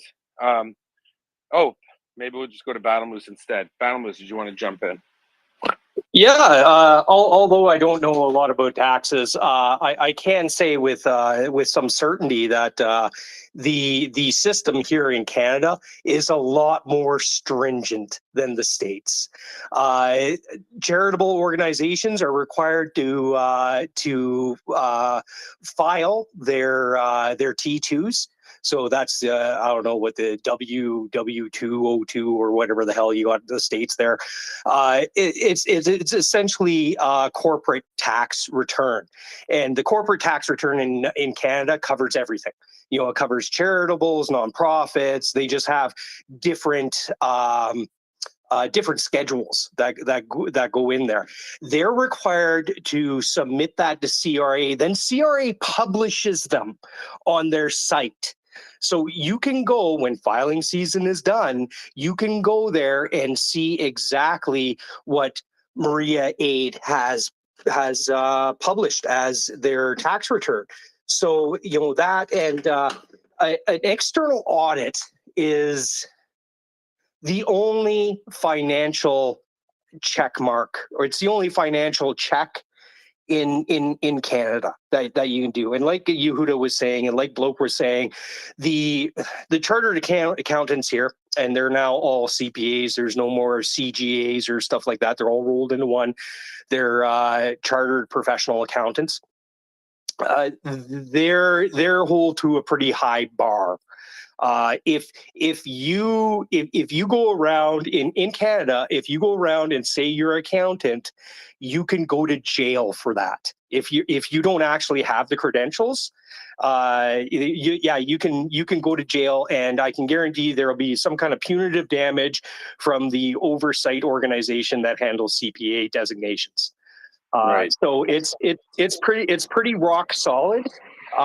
So if Maria, yes, sir. Question. Sorry. So someone, it's funny you said that. So yeah, so someone had said, well, I'm involved in a lot of the audits in the States, and it's just it basically made it seem like a rubber stamp. And I'm thinking to myself, I'm not an accountant, but I know a couple, and they said no, like audits are pretty serious in Canada, and they dig very deep. Because he had said, oh, they didn't dig deep. It was just like the rubber, he didn't say rubber stamp. But he said, yeah, it's whatever the organization wants to share, and it's voluntary, and it's this and that. Oh, no, you hit it on the head when you said like the chartered accountants or the organization, they're not going to put their reputation at stake, right?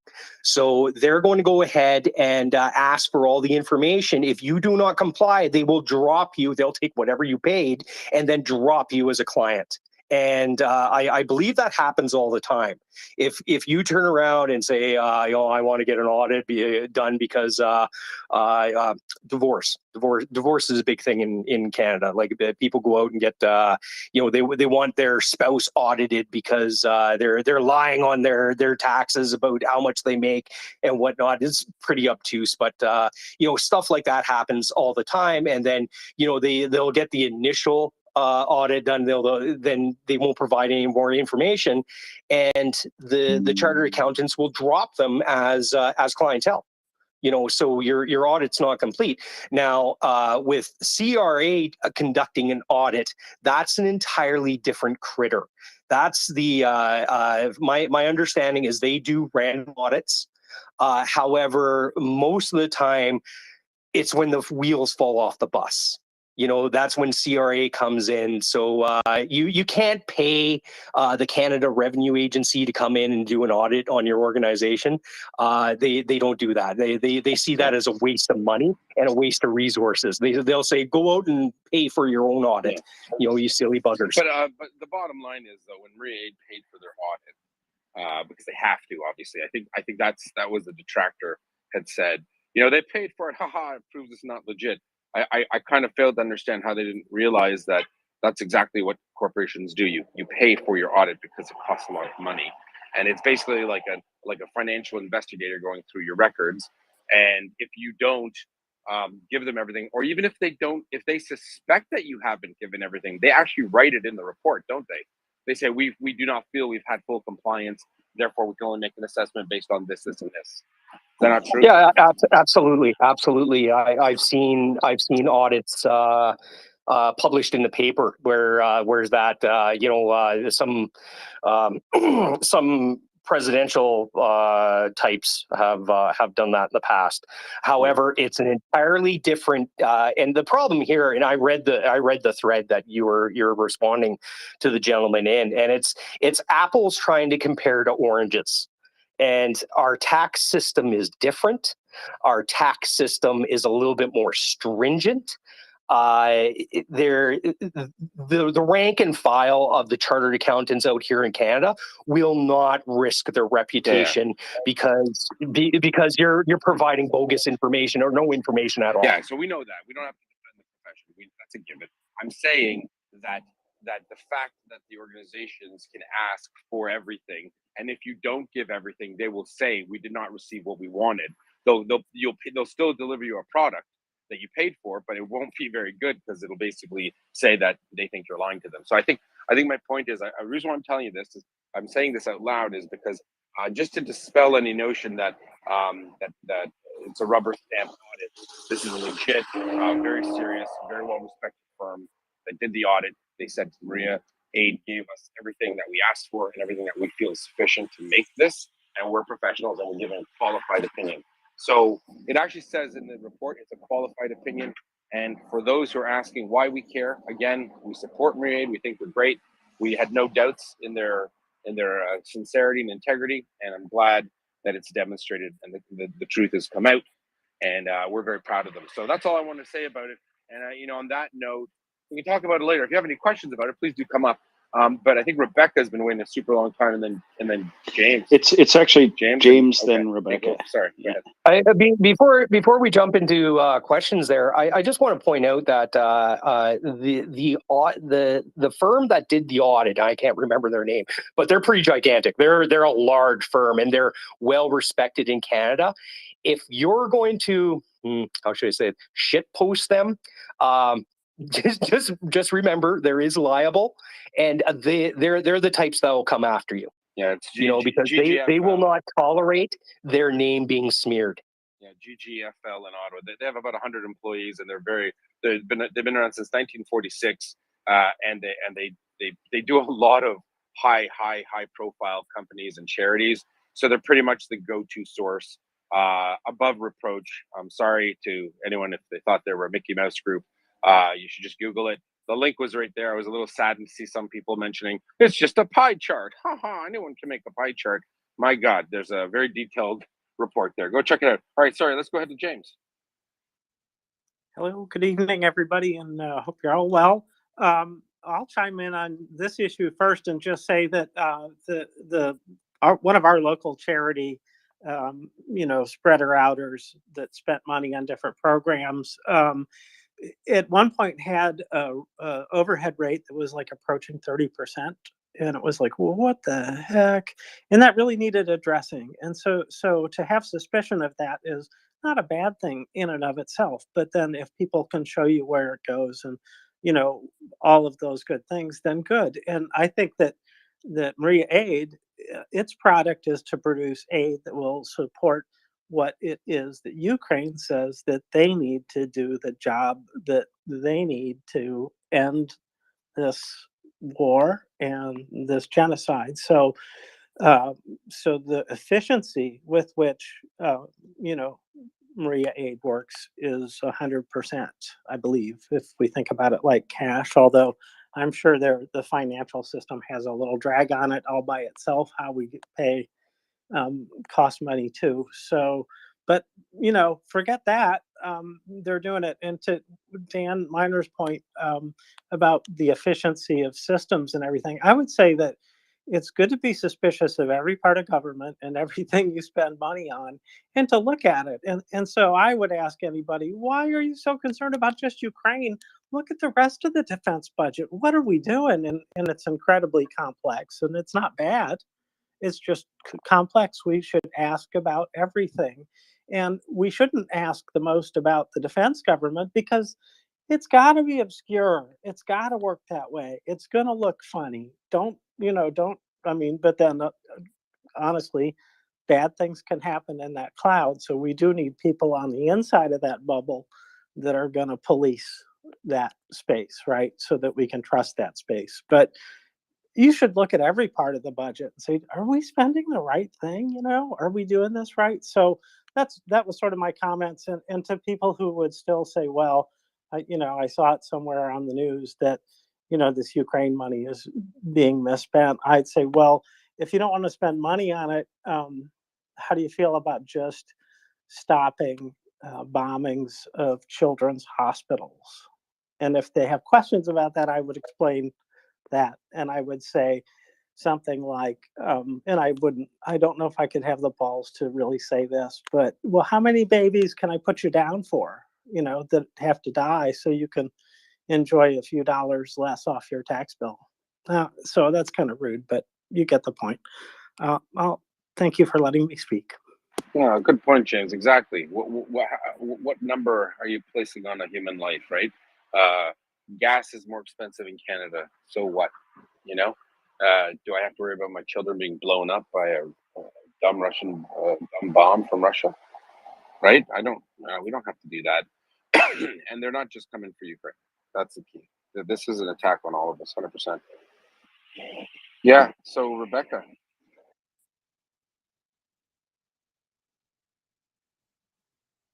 I think Rebecca dropped down. So we have some new speakers coming up. Brand new speaker. Go ahead, Dr. Abdel. Yes.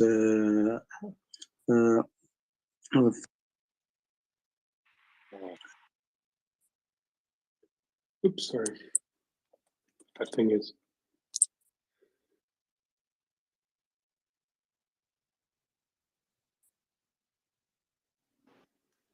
First, go ahead, Dr. Abdel. Yes, first, congratulations for restore Kherson and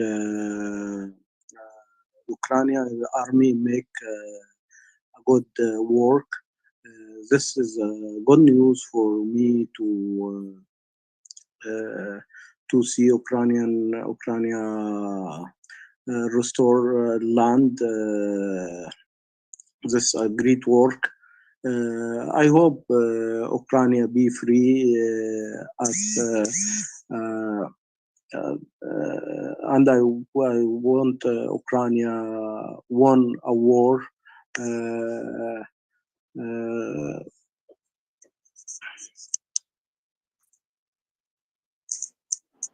Well, thank you for your comments. Yes, the liberation of Kherson was a great accomplishment, as well as the offensive in Kharkiv, and they are continuing to fight to liberate their land. And that's why we're all here. We're all here to support their ability to free themselves from this Russian invasion, and to free their people and protect themselves in the future.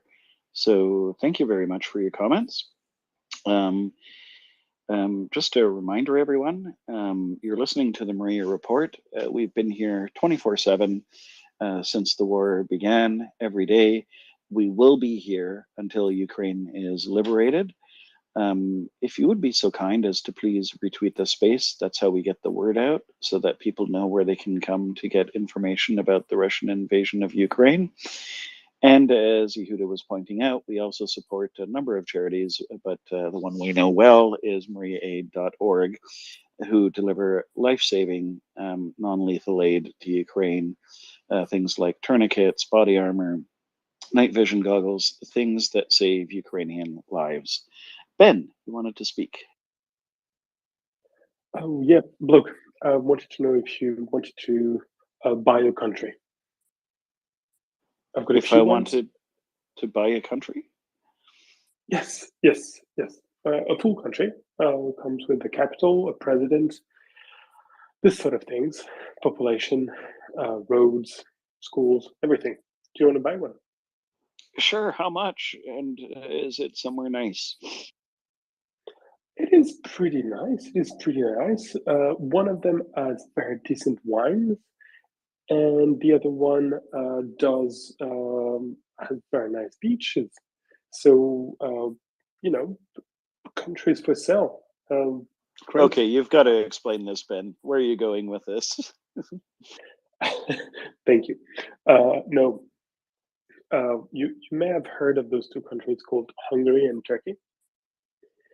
And apparently, the Central Bank of Turkey has been doing some very interesting monetary movements recently. They're getting married? Hungary and Turkey are getting married?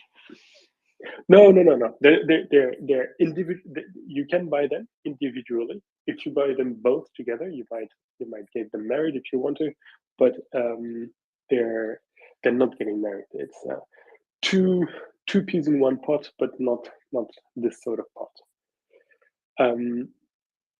What was I saying? Yes, the Turkish central bank been doing some very interesting movements, and they've managed to convince other countries to come and deposit dollars and euros and probably gold in their safes, so as to prop up the Turkish lira.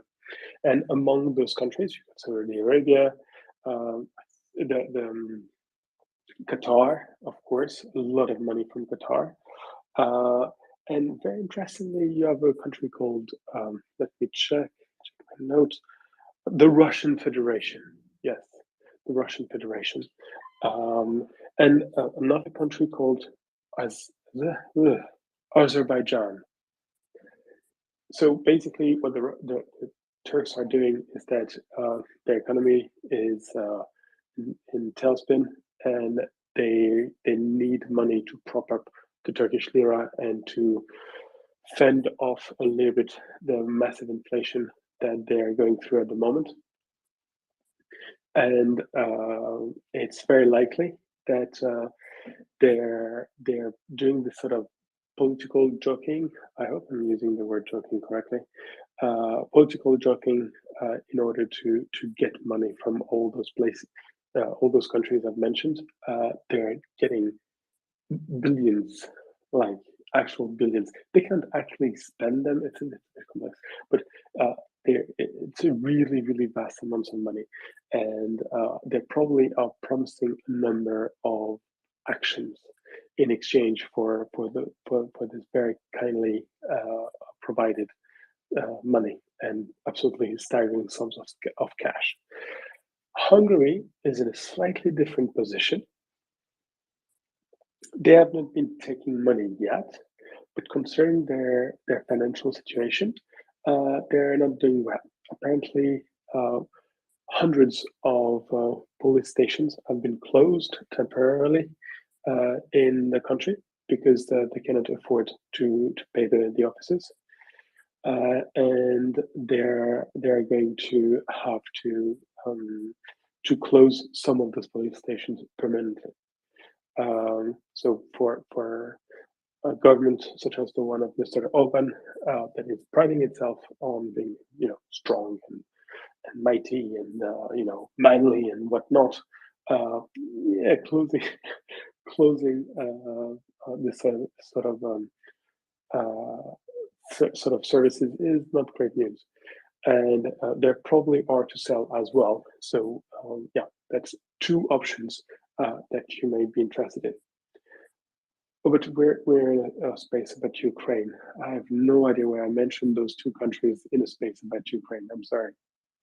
Bloke, maybe you have an opinion. Well, I mean, the point being that these two countries are trying to have it both ways, right? They stand up against Russian aggression, but at the same time profit from Russian money. I think this is where you're going with it, right?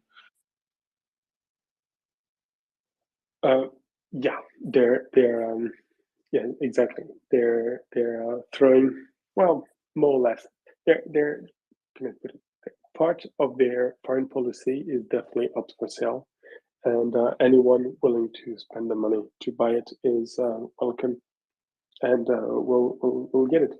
But they're ideologically neutral. They can back up anyone. That's not really the problem. Apparently today, well, no, it's yesterday for me, but let's still call it today. The Hungarian president, so not the prime minister, Mr. Orban, the Hungarian president was in Kiev to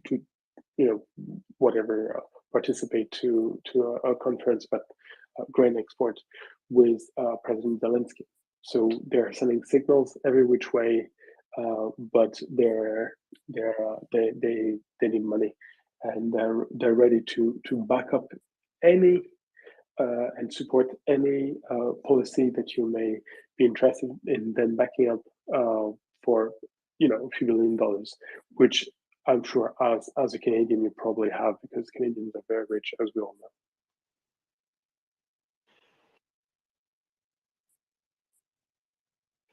Unreliable NATO allies, we might say. Fella, you might have a question about this.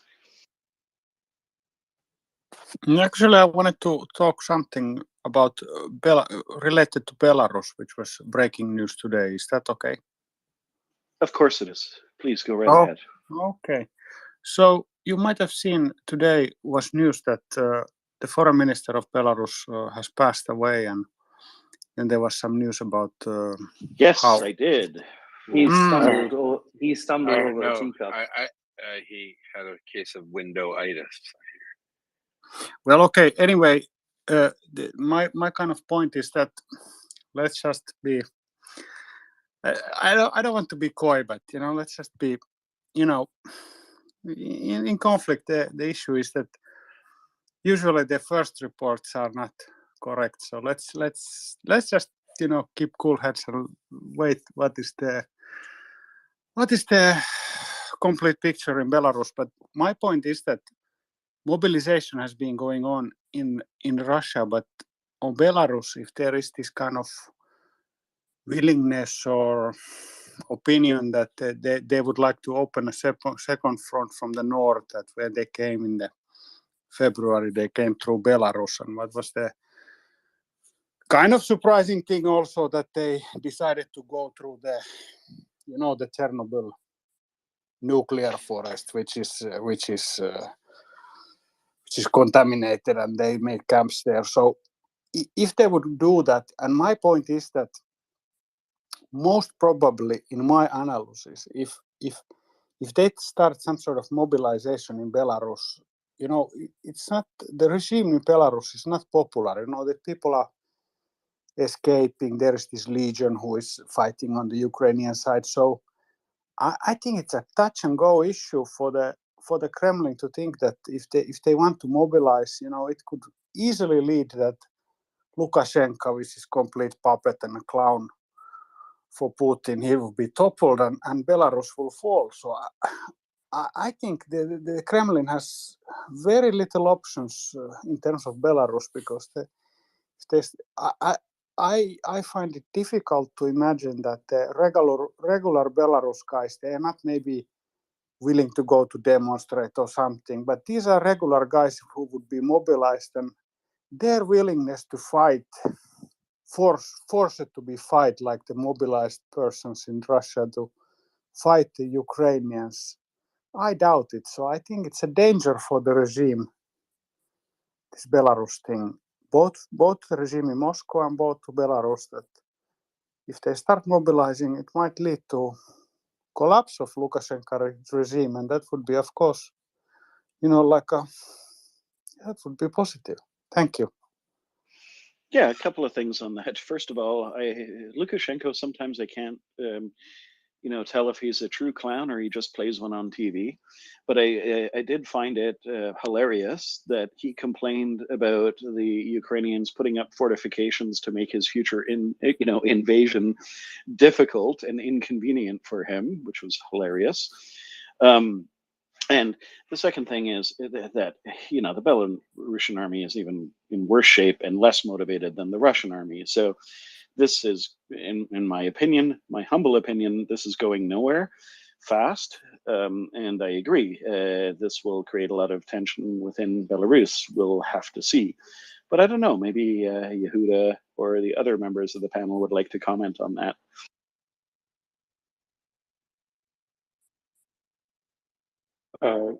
Yeah, I've got just a quick number. It's 9 million. It's the population of Belarus. So if the Russians were to make the same function as what they've done with their own mobilization, they would get something just north of 15,000 men. That's a lot of effort for ultimately a relatively small force. If that's what we're looking at. Couldn't agree more. Colby just came up. Maybe Colby has a word to say on this. No disagreement from me. These are the same conclusions that I drew, and I wrote a thread about this a while ago, and so far it's held up because Belarus has in fact not attacked Ukraine, and I don't think that that's going to change. I think the fundamentals are that it would be very risky, to say the least, for Lukashenko to direct his forces to cross the border, and it probably wouldn't go very well anyway. So. You have a follow-up on that, fella? Yeah, just something I kind of missed, I didn't say, but of course, if you think about politically and in a international law sense and in humanitarian moral sense, that Belarus allowed its territory to be used against Ukraine in this violent aggression in the war. So they should be held accountable. It, 100%. Is it even really Belarus, though? Let's be honest. It's just part of Russia, really. There. Well, thanks. Yeah, this is good because they have kind of like a separate Slavic character, and if you go to Belarus, they have different language, different. So there is kind of this kind of it's not an ethnic difference, but it's kind of like a difference between. No, I'm not saying there's no difference in culture or language. I'm referring to the fact that Russia, de facto controls Belarus. I think we all know that right now. Yeah, they do, but they want to. They don't want to Belarus people. They might be. That's what is sure, that they have separate identity, and that the identity is because of history, because they were part of this Polish-Lithuanian kingdom and such. So they have separate identity, and they're proud to be Belarus. So they want to kind of have this kind of like a separate character from Russians. In a way, kind of like Ukrainians, but I'm not an expert. But anyway, this is the kind of general. Thanks. Yeah, and just to point out, don't forget that Belarus has been transferring a lot of what they do have in arms to Russia, because the Russian army seems to need everything they can get. So I don't know what they can put together. I'm just not expecting anything from this direction at all. Excuse me. Ben, could you co-host for a little while? I'm going into a coughing fit. It's okay. Who was I thinking? Yeah, I cannot expand much on Belarus because it's really a subject I don't know anything about. If anyone wants to come up and participate in the discussion, I'd be more than happy to let them know. In the meantime, I'd like to share with you a few more interesting tidbits that I come up with, that I've read today. Colby, what would you say if we started a new venture, you and me, to get some oil from Venezuela? And if you say, yeah, let's go, that means that you got some information that I'd love you to share with us. Yeah, I haven't had too much time to dig into this today, but the short story is, a while ago, the Wall Street Journal reported that the Biden administration was considering lifting sanctions on Venezuela to allow Chevron to resume pumping oil there. I believe CNN subsequently confirmed their reporting, and there was some more reporting just yesterday or the day before, where the Wall Street Journal again said that this is imminent. And then today, I believe the State Department announced that, yes, this is proceeding. Venezuela will be able to sell oil to the United States again via Chevron. They're lifting sanctions to allow that to happen on the basis that apparently talks between Venezuela's illegitimate dictatorship, the Maduro regime, is apparently engaged in talks with the legitimate democratic opposition government of Venezuela. And on that basis, they feel it is appropriate to alleviate sanctions on Venezuela and then allow them to sell oil to the United States exclusively via Chevron. Needless to say, I do not think that this is a very good thing, but I haven't had as much time to dig into all the details, and I'll have more to say later on. But my initial position is that I don't think this is a good deal for anybody, really. I don't think it's going to help the Venezuelan people. I suspect that any money that Chevron might, pay to Venezuela and royalties, that money is likely going to be funneled to both Iran and Russia to acquire security assistance from them, so that the Maduro regime can continue to oppress the Venezuelan people. And so, I don't know, Colby. I'll be honest with you. I think it's great. I think Venezuela is so poor that they need that money to not eat cats and dogs, frankly. So I don't know how much money they're going to give to the Russians after they sell it through Chevron. I think splitting that block is great. I think they've obviously done a cross risk, cost benefit analysis, and have said we're going to get more out of them than we're going to get out of us. So that's my take, and I hope it's true. Obviously, there's some smart people that work at the Treasury, right, Colby?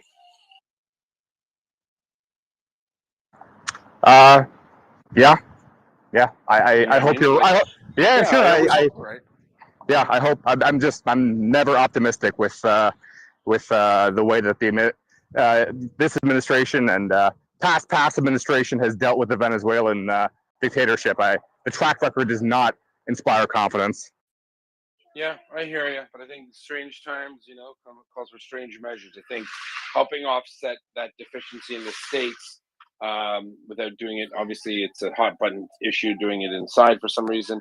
I'm not an American. I don't know and don't really care too much about what they do there with their oil and gas. But if it could be something, sorry, the kids are singing. If this could be something that they do as a temporary stopgap, and the Venezuelans are desperate enough, which I think they are. Right, I think they're very desperate. So anything that puts pressure on the energy markets that way, if it bodes well for the United States, I think I'd say go for it. That's just me, though. Maybe someone else knows more about energy in the United States and Venezuela than I do, or maybe Colby. I don't know. I'd be curious. I guess Ryan would be great, but he's off, trying to save Ukraine by going there and living there. Get his priorities right, right? That's a joke, everyone. Our friend Ryan from the space actually moved to Ukraine pretty much. He's there helping out, delivering supplies to people, and he's one of our longtime hosts. So I just wanted to share that with you. Yeah, I think that at least part of the problems that Colby is raising are very warranted. If I'm not mistaken, part of the Venezuelan national producer company, national oil company, is actually owned by Rosneft, the Russian national oil producing company, and Venezuela owes a lot of money to both China and Russia, and any deal that would allow them to export oil would be a deal that would allow them to pay back those loans and thus send more money towards Russia. So even if it's a positive overall, which it may be, there's a steep how can I say, negative side as well. 100%. Yeah, no, we'll see, right? Colby, when is that deal going through? It was announced today. I don't know if it takes effect immediately or not. I haven't had a chance to dig into all the details, but it was announced today by the State Department, I believe. But does that mean it's all set up and ready to go, or they have to go there and set up and it takes months to do, or is this something that they can just turn the taps on?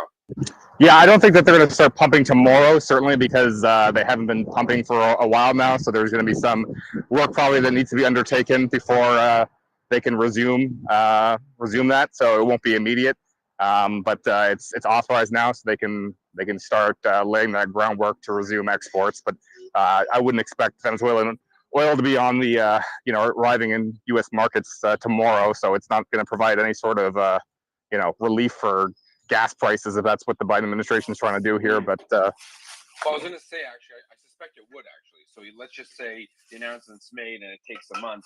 That could affect prices, as in, well, there's less risk. There's more certainty that there'll be more oil next month, right? Because often that's how they project prices, don't they?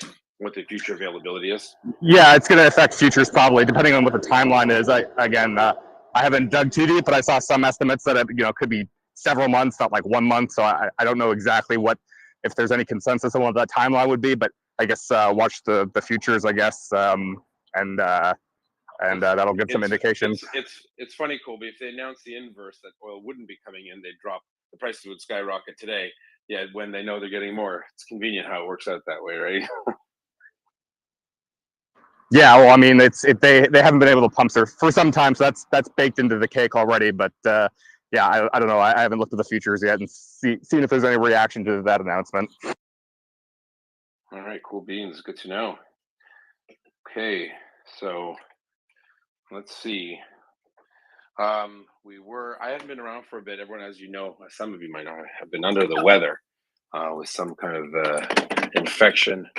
I think it's, being happy that Russia's losing more quickly could be part of it. And it's affecting my brain because I'm so excited. So I was asked for a military update. Maybe we can circle back to that later on. And I have no problem sharing what we're seeing on the ground. A lot of new information. I think Jorn has a question though, and I'm willing to sit back. And Bloke and Ben, is Ben on the way out? It is Schluffy time in Paris soon. I just want to know if I'm needed because I can put in some time. Yeah, I think it's Fella and Jorn next. Ben, I don't know if you're getting ready for bed in Paris, but let us know. Always getting ready for bed. Yeah, Yoda, I'll drop and please take my place. If you need, I'm good. I don't know if anyone. Oh, speaking of oil and gas, Ryan's here. But yeah, if you need to go, I could probably pop on for a bit, so I can pick up the slack. I've been slacking lately. You said it, not us. Yeah, I wasn't talking to you specifically, not you. I'll take it from anyone else, Battle Moose, but certainly not a loafer like you. A loafer. Can't talk. Yeah, yes. I'll have your shoes on in the morning, sir. Yeah, yes. How You it meant used to be. you loafer. Who knows? We're back. I think. Well, you have Jorn, who knows the loafers. Jorn. Who on God's green earth woke that up? I'm here. I'm back. I'm ready to go. Jorn, I love the O with a line through it. Never understood it. Don't need to. Go ahead. Well, it's the sound. It's the extra 3 syllables we have in the Norwegian alphabet. We actually use it quite a lot in the military because if it's dark and you're shooting at someone and you need to know if they're Norwegian or not, you could use those syllables that the Russians can't pronounce, which is a, o. It's like and a they'll have shibboleth. trouble. Yeah, Norwegian exactly. shibboleth. Nice. And if they stumble on that, they'll be dead. Well, that's, I will say that I visited Scandinavia many times, and one of my funniest moments and greatest pastimes in Scandinavian countries is having different Scandinavians crap talk each other and how they speak. And meanwhile, I'm thinking you all sound the same to me. But it's a fun. I think it's a national sport you guys have. Yeah, that's true. And you should really listen to the Norwegians. It's not that we're smarter than the rest, but we have so much better material.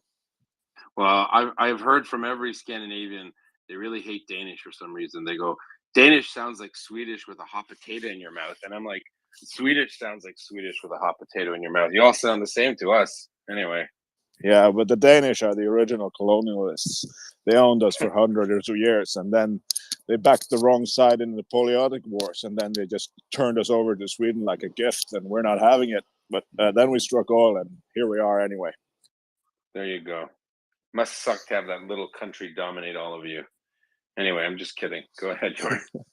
Yeah, because I walked right into this Venezuelan deal, so I don't know any background. But I just wanted to say, from what I worked in oil and gas in Norway, I think you're right about the prices.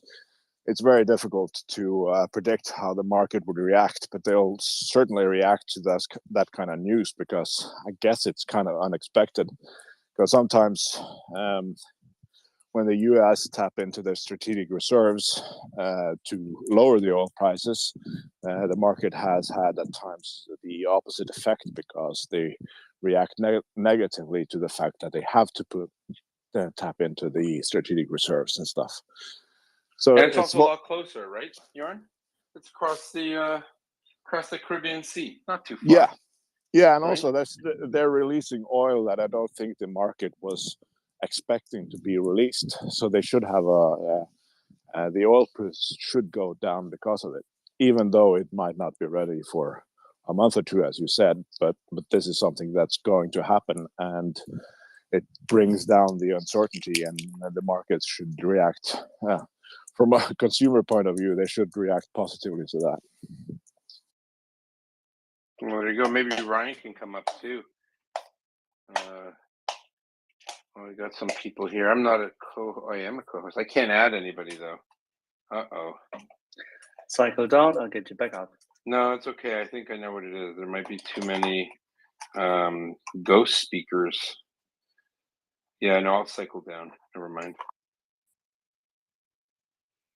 Give me 1 sec.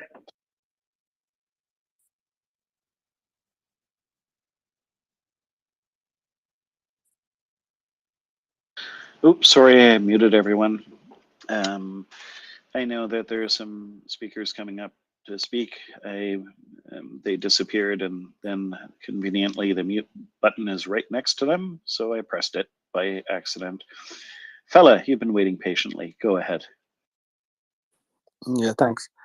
No, just a few points quickly on the sanction thing and Venezuela.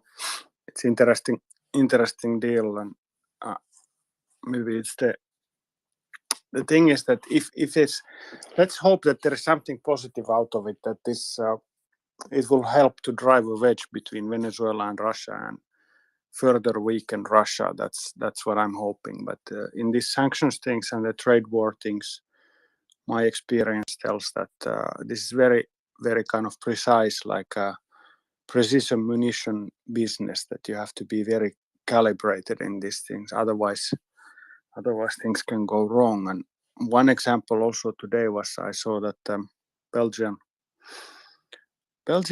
Prime Minister was in Kiev and meeting Zelensky, and that is all and fine. And he donated some military assistance from Belgians, and it's of course good. But it highlighted or brought to my mind that there is this issue. Biggest issue, of course, is that we are buying oil from Russia. Totally unacceptable that we are addicted to Russian oil, while Russians are murdering and raping and killing in Ukrainians. Completely unacceptable. And Belgians, dear Belgians, if you're listening, diamonds. I think you were behind the diamonds not being on the sanctions list, that you are buying diamonds from Russia, because Antwerpen is one of the centers of global diamond trade. So if this is still going on, completely immoral, completely unacceptable. So that's just what came to my mind also. Thanks. Well, I'm not sure, to be honest with you, Russian diamonds aren't highly sought after on the diamond market. They're kind of brittle, Russian rough diamonds. But there should be sanctions anyway. I'm not sure they're not sanctioned, is what I was saying. If they aren't, I'd be a little surprised. No, Belgium was against the sanctions on September and October. I know these things. Oh. Well, hopefully they are on board now. Could they be using them as currency to avoid other sanctions? Rough diamonds, the way the market works, are kind of a little unknown secret. People might not aware. I know a bit about diamonds. I'm not sure you could really use them as currency. Not in the rough. First of all, they're rough. They don't polish there, and rough have to get out of Russia. And I'm pretty sure that the major, actually the companies that transport rough have all stopped business in Russia. So I'm not sure how they get them out, to be honest with you. They can build up reserves of rough. Maybe they sell them on memo and technically someone owns them, but I don't think so. I'm not sure that's a big avenue. Sorry about that. Starting to lose control of the kids here. Yeah, fella. I will look into it myself some more. I promise you. I'll make a phone call tomorrow. Find out how many Russian rough stones are making it. Because remember, Russia again doesn't produce polished goods. They export rough diamonds. Just like their soldiers. Right. Well, they're not polished or rough. They're not soldiers. They're people in green uniforms, if they're lucky to get one. All right. Ryan, did you want to pop up? If you could, that'd be great. If not, we get it. And again, welcome. We're at MriyaReport. We have lots of new, you know what, I should be sharing. Lots of new good things are happening at the report. We have projects with several groups. One of them is through Harvard, State Department, Helsinki Commission, a bunch of different groups we're talking to assist in a global digitalized map of Ukraine, where people can contribute to overlays of information. That's something that is an open discussion, and we're looking for volunteers who are geospatial techs to be a part of that project at some point down the road. We've been talking about it for several months. It's actually gotten quite far off the ground, and we've announced a bit of it on our website at MriyaReport.org. You can check it out there. Also, we're doing a collaborative effort with the Ministry of Veterans Affairs, Veterans Foundation Ukraine. You can also check that out on our website. Another a really great work that we're doing with the Ministry of Veterans Affairs, Natalia Kalmakova. She went to Washington based on the support of this space. That means people here in this room funded their trip. They brought veterans, they brought the mother of the Azovstal defender, who was the photographer, to Washington and New York and Miami. Thank you to the space for doing that. We continue to do good work with them. And as you know, we have friends at Ripley's Heroes. We produced a video with James Vasquez, bringing awareness and understanding to the Ukrainian plight in Ukraine. So besides that, what else are we up to? We have just recently a pianist from the Kharkiv Conservatoire. That's French. Her name's Anna Pidgorna, is coming to Canada and possibly the United States. They're doing a fundraiser to restore the Kharkiv Conservatory, and we're very much going to be a part of that effort and endeavor. Obviously, that's a cultural thing. It's not the closest, the alligator closest to the boat, but the fact that we were going to join forces with these groups to help restore, very important cultural icons to Ukraine. We're in it for the long run here at MriyaReport. It's not just awareness today; it's flourishing for the future, and that's what we're committed to. So please do, if you have any questions and you want to reach out and help out, please do reach out to us if you'd like. There's no problem with that. We're happy to share and happy to give that information. And other than that, we'll pass it off. Go ahead. Yeah, thank you, Yehuda. I think we're going to do a co-host swap here. Michelle is coming up, and then we have Ryan joining us all the way from Ukraine to provide an update. So stick around, and I will be listening for a while. Jorn, you had a question. Go ahead. Good morning or evening, wherever you are. I guess it's about 1:50 here. Still on the road, about to arrive to the place where we reside in approximately an hour. So I've got some time here. I think I should have a stable connection. So I have a truck loaded down with about 1.5 tons of various types of food and approximately 100 water filtration kits. We've been waiting on some valves for some high volume hull filters. Unfortunately, those valves have been on back order for a while and haven't arrived, but luckily I met up with some folks this morning in Poland who delivered quite a bit of stuff, some medical supplies, and more importantly, 3 different types of water filtration systems. We're hoping we can deliver these out as quickly as possible. I think I may go to the hardware store tomorrow and try to find some 5-gallon buckets so we can get some of these things put together in advance of their delivery. And Hey, Ryan, sorry to interrupt you. Can you get closer to the mic or maybe turn off your ears, the speaker ears? It's really tough to hear you. how's this? That sounds a little better. Let me switch over. I'm trying to use a Bluetooth speaker instead of headphones tonight. I've got. It sounds like you're on a co-pilot. green tooth. So. Yeah, I might need to go to the dentist, but I hear those are plentiful here in Ukraine. Actually, I don't need to go to the dentist. I went right before I came.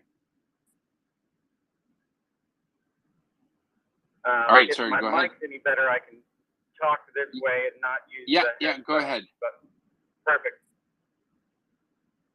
Anyway, we picked up some aid in Ukraine, in Poland today, crossed the border earlier this evening, right around the time Peter Duran came on for his Freedom segment.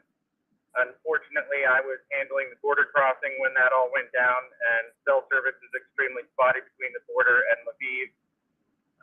So I wasn't able to tune back in until a couple of hours ago, and we've hopped on and off the road once or twice, so I signed out a few times.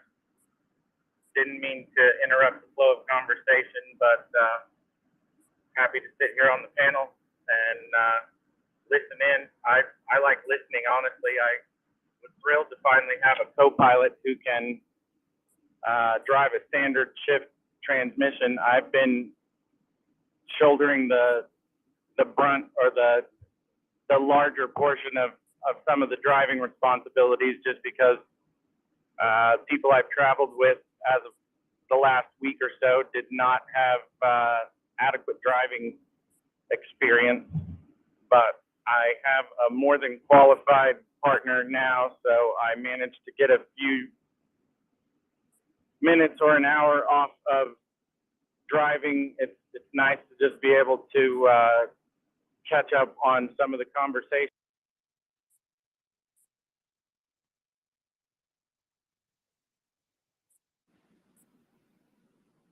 Did we just lose Ryan? I think we might have. Ryan, try to come back.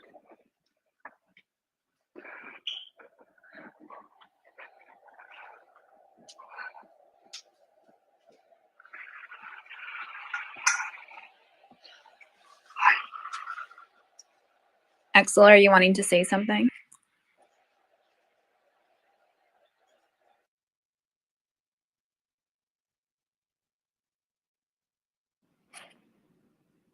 Can everybody hear me? I seem to be losing everybody. No, we can hear you. Okay, Yeah, perfect. you're good. Just let's move on. Yeah, it's fine. It looks like we lost Ryan. He'll come back up. And Ryan, welcome anytime. You don't need an excuse to talk. No worries. We love you.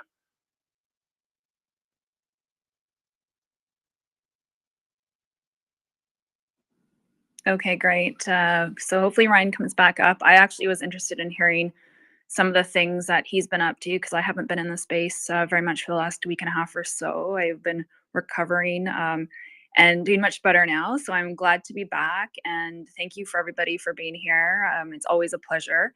And it's nice to see you, Yehuda. It's been a while, as well as Battle Moose and Axel and everybody else up on the panel. We do have a few spots open right now, so feel free to come up and join Yehuda and I. If you do want to come up and speak, there is a microphone button on the bottom left-hand corner, so just press on that. We do have quite a few new listeners, speakers in the last little while, and so if you're looking to speak, we do go on a hands up.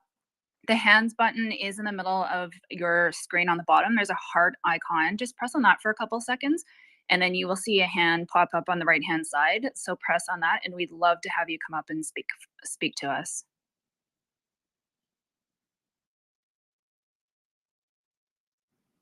How are things going with you, Battle Moose? Well, any day this side of the grass is a good day, right? That is true. Hopefully your weather is a little bit better than mine today. It's gray and rainy and not so nice, but it's not cold, so that's always a bonus.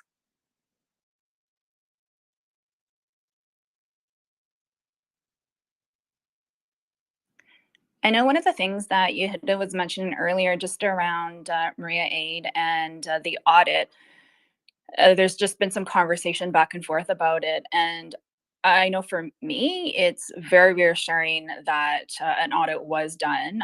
I know there's a lot of discussion too around the differences between what happens in the US in terms of audits in Canada as well. So I love that conversation that was happening. And so I know just for me, like I really appreciate that they did do an audit. There's so many organizations out there nowadays where audits aren't performed, or we donate our money to different organizations and we actually don't really know what they're doing with that money. And so I know for me, it's just reassuring to know that whatever we are able to provide or donate to an organization like Maria Aid, it is really helpful to know where that money is going and what they're spending it on. And especially with winter coming, I think it's important, and we want to make sure that Ukrainians on the ground have proper supplies and non-lethal aid, so that they are able to continue and stay warm and so on. So one of the things that he did mention that is important is that we do support various organizations on this space. So Maria Aid is one of our favorites. However, there are numerous other organizations such as Malcolm Nance's, as well as Ripley's Heroes and so on. So we're not just affiliated with one, there are quite a few. And so whatever organization appeals most to you would be one that it would be helpful for everyone involved. So thank you so much. That's amazing. Yeah, and No, you nailed it right there. I wanted to just jump in and say, look, I personally, with all due respect, I don't care who you support, as long as if you're here to support the space, if you think Come Back Alive is great or the Red, I don't care. If you want to support, we don't care. As long as as long as people are helping out any way they can, whether it's just being here. I kind of I like to be very, maybe it's Canadian. I had a problem when I first I recently got on Twitter. I took over someone's account and I went on. I didn't know very much about it, and I thought that every time someone messaged you or followed you, you should follow them back and reply to every message. Like, like a pen pal when you're a kid growing up. I was taught it's very rude to not respond to a letter. So I had, after the first, 3 months of having no fingertips, as responding to everyone, I realized that in fact, some of those people were actually bots and they didn't really care about how I was doing. And their offers for jobs were not true, apparently. So I try to respond where I can. And when we see, I am responding to a couple of people here. One particular individual who doesn't very much like us, and I checked the profile out and I realized, oh boy, this person has said some horrible things. But I'm trying to be nice, and the person wants to make it look like something's wrong with who we are. Okay, if you don't like us, don't follow us. Don't we don't. You're spending a lot of energy telling us how bad. Look, there are a lot of groups out there.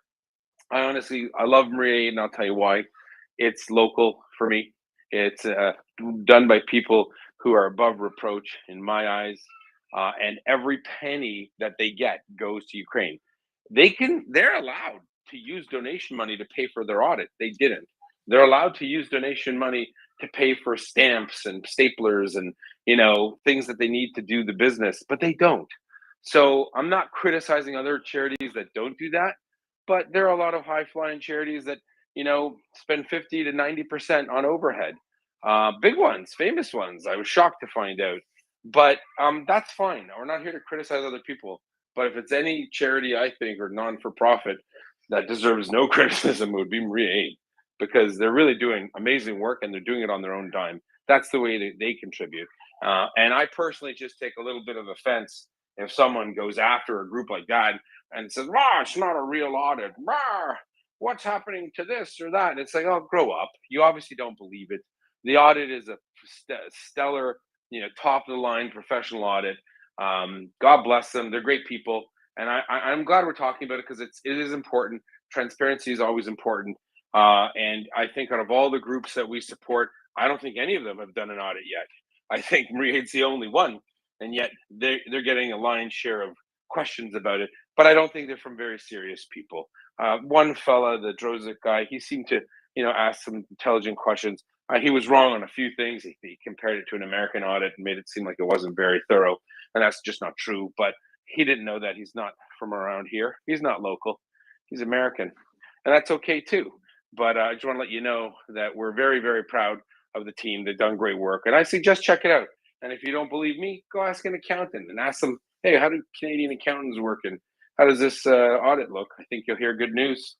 On that note, let's go to Balanced Life. What do you think, Michelle? Is Balance next? Balance is next. I was just going to say too, I thought I was the only one getting those job invitations. No, I'm totally me kidding. too. I know. I I'm thought we totally could have kidding. been I know work- everyone gets them, workmates. but Or, I you did know, the I same. I used to respond to every single person and started to realize, oh yeah, some people are not they're not legitimate at all. So No, it's like a Canadian. They should have a disclaimer for all Canadians that join Twitter. Don't reply to everyone. It's not real. I mean, and I used to follow everybody. Everyone who followed me, everyone who followed me, I'd follow back. And then they would change their profiles and they'd be weird profiles. And I realized this isn't right. Speaking of which, all right, let's go to Balance then, Peter. Yehuda, you know, hearkening back to the days when you and I and just a few others were talking about, you know, how do we get helmets to Ukraine, and you know, it's just like day 3 of Russia's disgusting invasion of Ukraine. I want to say that just watching what you guys have done with the organization and the continued improvements and the speaker panel and the 24/7, the remarkable nature of the space.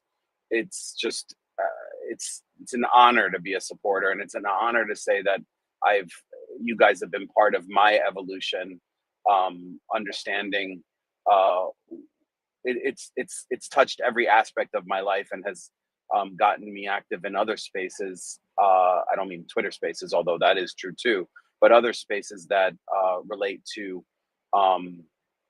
you know, authoritarian disgustingness. And I'll sort of just leave it at that. So I want to say, watching the manner to which you've addressed the personal things that have been going on, attacking you specifically, I just want to share my solidarity with you and the rest of the people in Maria Aid and the report itself, MriyaReport. I always feel like I'm pronouncing it wrong for some reason. I know it's Mria. Maria, Yeah, Maria, like Maria without an A. Just go Maria. Right.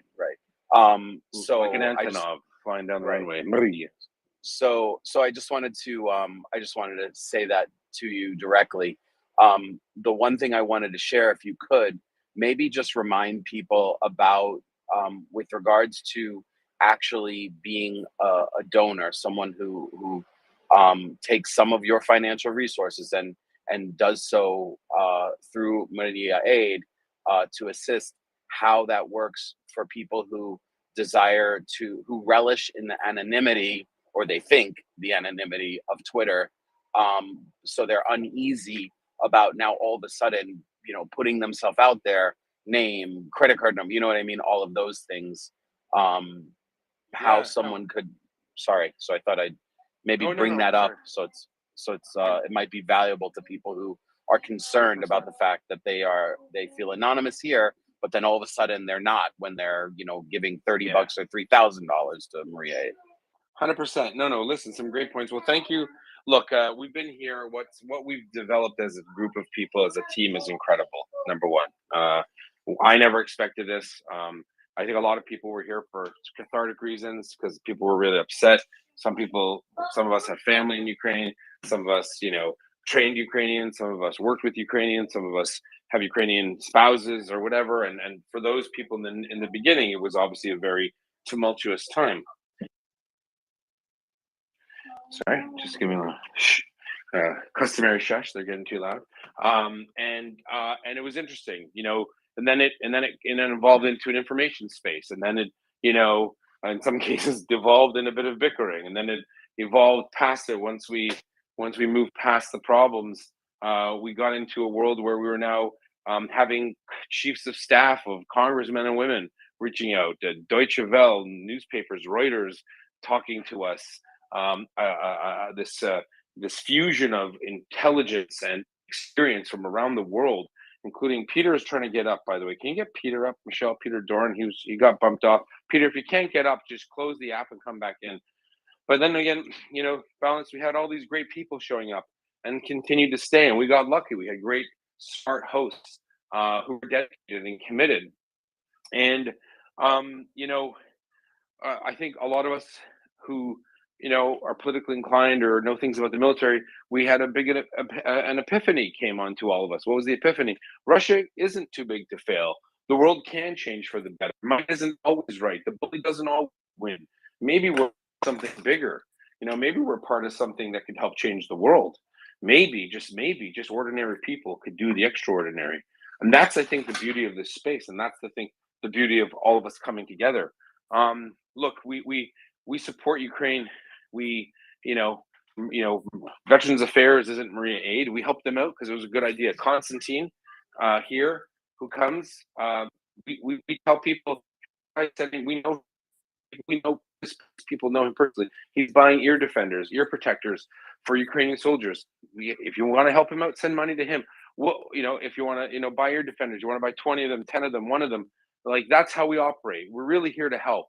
And information is the primary way, and then the secondary effect would be donating. Now, to speak to your comment, and that's why I was interrupting. I wanted to. All right, don't touch your. All right. To speak to donations, if people are able to do it, Maria Aid, obviously, bar none. I know almost all of them, and I knew a couple before the invasion began. I know they're solid people, and I know like that they're above reproach. They you want to donate money to them through their system, you can donate it anonymously, as in like no one's gonna copy your name down. It's only for legal purposes that names are even recorded. It's not like it's listed on a website. If you want to give $10 a month, or you know, $10 at one time, there's the amazing thing about this chunk of money, this big chunk of money. I don't know if it's 900 or a million or 800, whatever it is. The vast majority of that is $10, $20, $50, $100. It's people just giving what they can whenever. It makes a difference because all of those dollars go towards doing something to save lives. Their signature drone program. Initially, the drones cost like $30,000, and then the company was so impressed with what they were doing, with how the money was being raised, and the effectiveness of their drones. They started lowering the price. I think the drone company is actually losing money now because they developed a drone that was so good and evaded Russian countermeasures that they wanted to promote their drone. So now they're selling it for like a third of the cost. So now instead of $30,000, drones are like 11 grand. Now that's the last I remember hearing about it. I could be wrong now, but I mean, this wouldn't have happened if it wasn't for the people in this room, right? We got the Veterans Affairs staff to go to the Helsinki Commission to meet them and give testimony, you know, that goes towards Congress.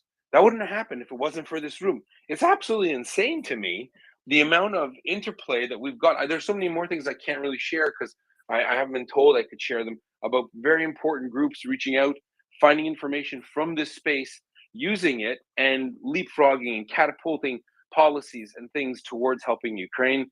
I think, honestly, if there ever is a memoir or a book written about this after the fact, I think many of you would be surprised at just how influential just sitting in this space has been.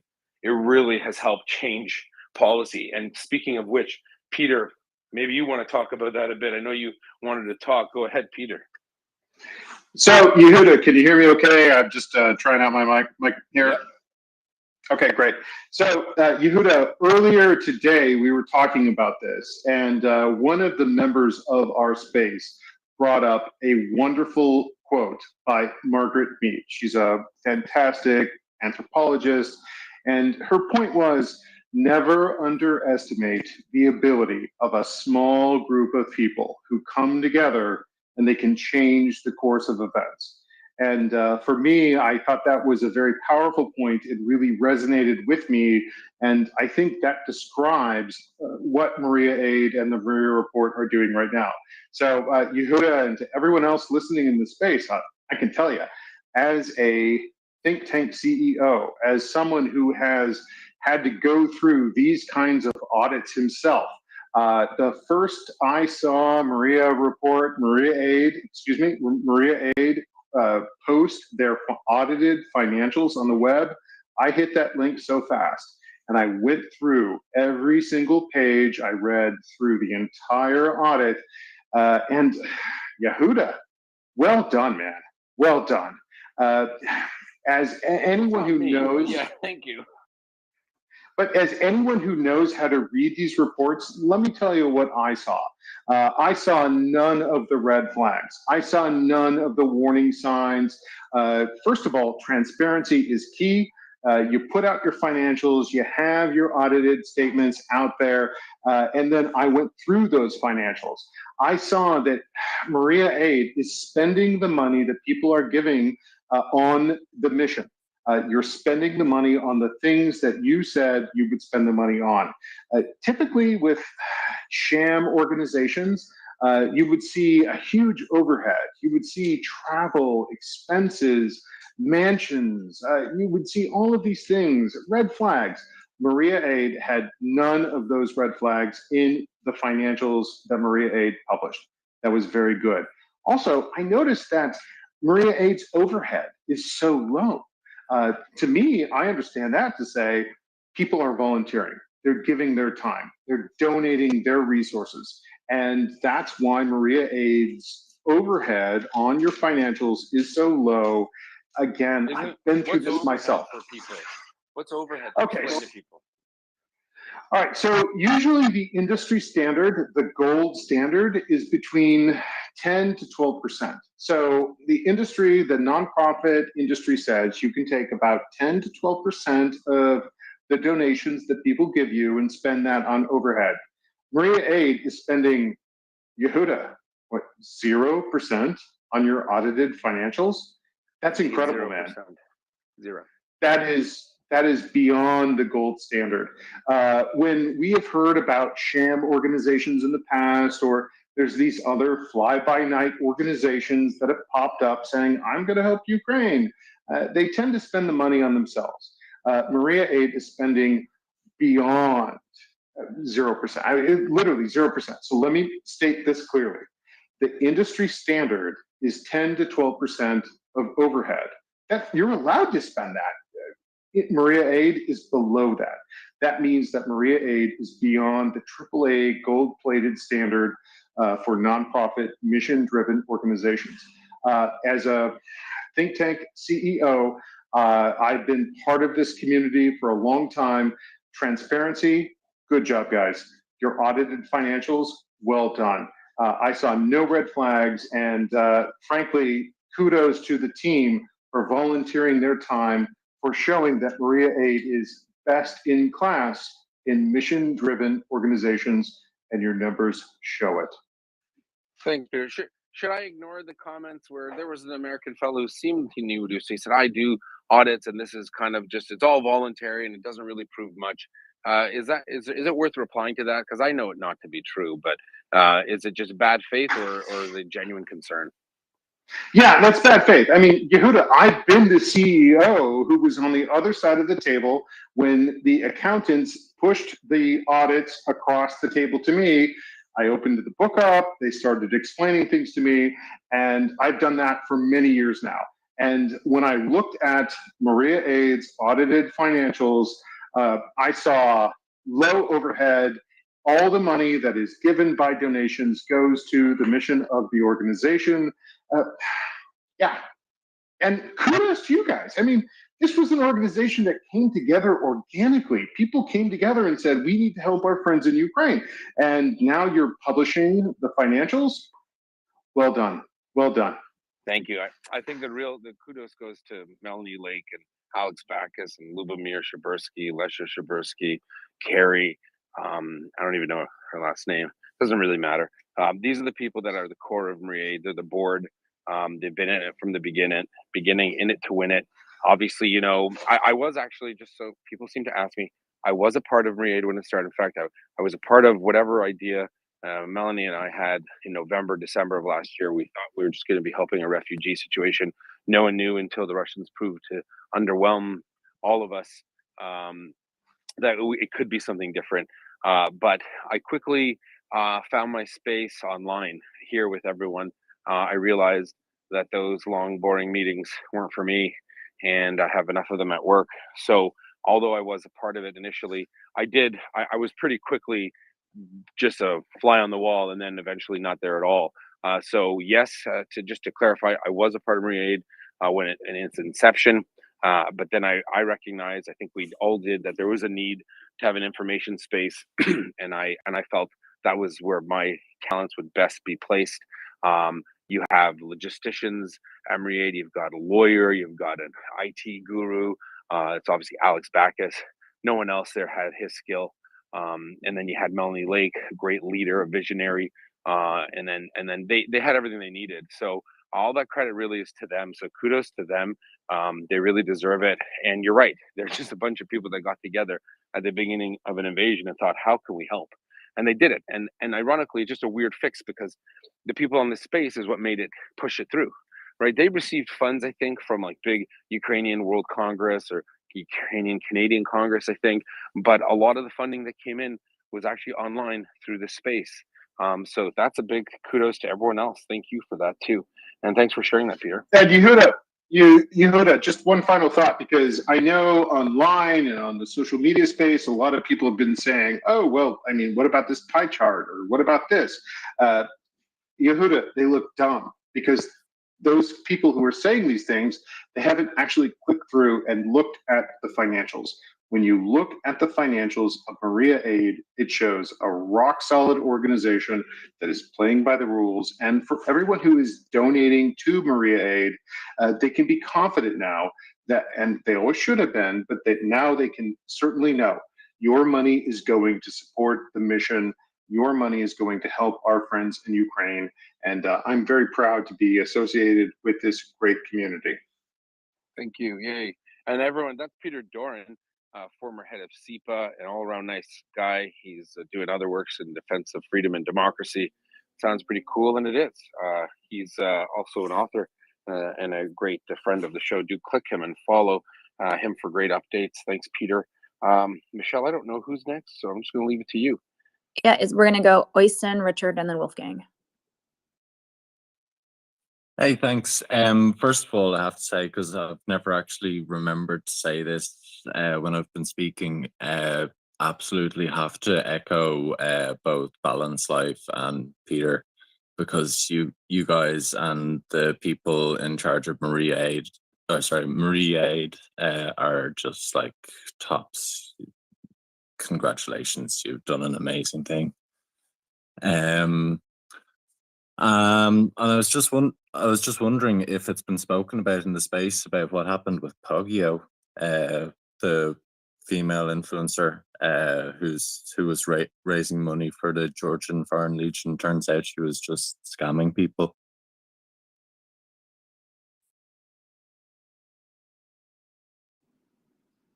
I don't know if you want to take this, Yehuda. I didn't hear a word. Sorry, my mic is, I can't hear him. What was is a question or a comment?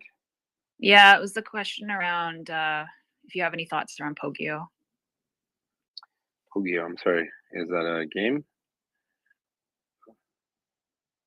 No, she was raising money for the speaker. Sorry, my there's an audio glitch. Can you hear me now? Okay, don't worry about it. Anyway, just great job anyway, generally. Yeah, thank you. Go ahead, Richard. Good evening, everybody. Mic check. Yeah, it's great. And what did I miss, Michelle? What was he saying? Oh, sorry. Before you go ahead, Richard, Oysten was just asking if you had any thoughts around Poggio. I personally don't. I don't know. What is Poggio? What is Poggio? Yeah, she's yeah. Oh, it's a person. Oh, okay. I got a tweet saying that this I don't know. Apparently, person was raising money and deleted their account. No idea. Can't speak to it. Sorry about that. I don't really know the person. I think she messaged me a couple times to say good work. That's all I know, Michelle. I was going to say the same. Thanks. Go ahead, Richard.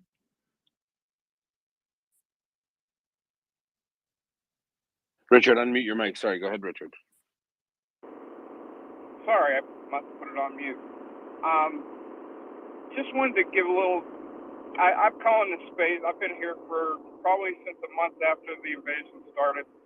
I spend probably 12 hours a day in here. It gives me comfort to know that there are people around the world that value the people of Ukraine as much as you people do. Just amazes me every day, the people that come on this space. And like Peter from the staff, I mean, I wanted to congratulate Peter while I was up here. Fantastic presentation this afternoon. But it just amazes me how the people that come on this space and just, they're so honest and open. And anyone who questions anything about this space is nothing but bad faith people, because anybody who's been on this space for any specific part of time would know that everybody in here is just beyond reproach. And I just want to make sure that was put out. Thanks, Richard. You know what? I tend to agree. I think sometimes some people have legitimate. We've had people reach out and say, you know what? I saw some noise. Look, someone messaged just now. Yes, I unfortunately had a former member of this space on my Facebook who thought it'd be funny to message me pictures of my family, and I thought I would just post it before he does. I don't care. I wanted to keep my family private just because I wanted to. I didn't have my real name because I didn't want to.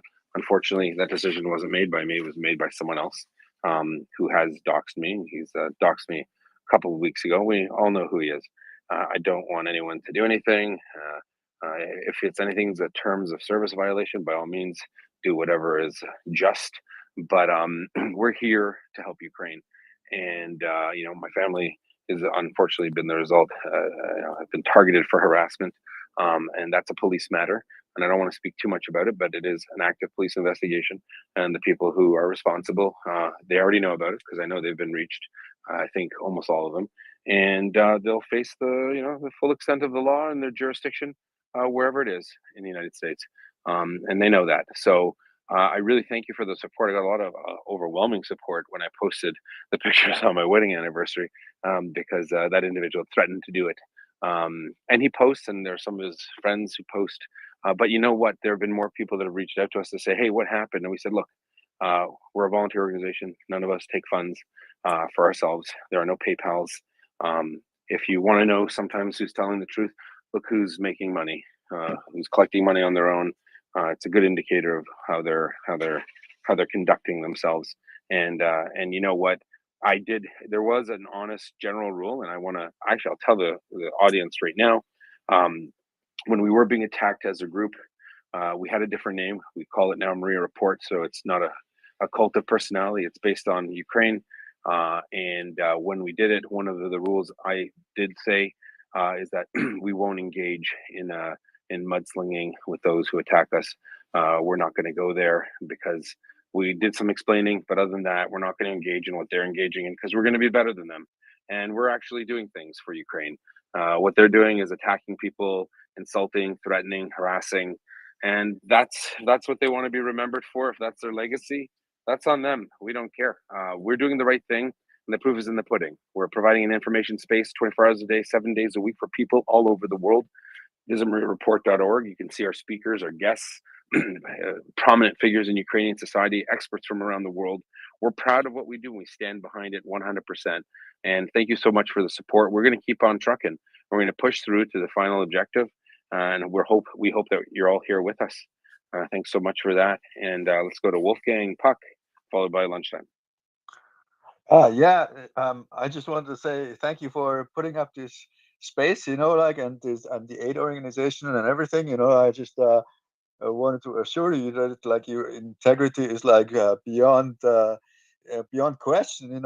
Undoubtedly, I looked at the audit report. It's fantastic. The amount of passion and time and energy that everybody puts in here for nothing. It all speaks for itself. That you don't need to defend yourself. This is everything that you guys do speaks for itself. And I think it's fantastic. And I myself, for example, I contributed quite a bit of money lately because I think I really have the feeling that this is the most effective way in which I can help, and I'm very happy that you guys facilitate this. This is fantastic. on another note, I have a question, which like I have been wondering for a while about this little company in the UK called UAV Tech, and they make some drones that tend to be that at least some of them look like they're geared, towards Ukraine, and I wonder if there's some kind of story, that I'm not quite aware of, like what, in which guys maybe some of the members here in this space influenced, like, or helped this company, like, you know, steer their drone development into a particular direction that is particularly helpful for Ukraine, And I noticed that they have a Are you new. setting us up, Wolfgang, or you know the answer already? Because you're making me smile. I know a tiny little bit, but I have a feeling that it's got to be a super interesting story, and I only like know a tiny little bit, enough to like make me curious for the rest of it. All right. Well, I'll be honest. I don't know the whole story because, again, that's a Maria Aid kind of thing. I was there in the beginning. I've heard of the name. What I know is this: UAV Tech and Maria Aid have been partnered for a very long time, making some pretty cool, super cool stuff that the Russians can't seem to take down. I don't know how it developed because, again, I'm actually not a drone person myself. I drone sometimes online, but that's different.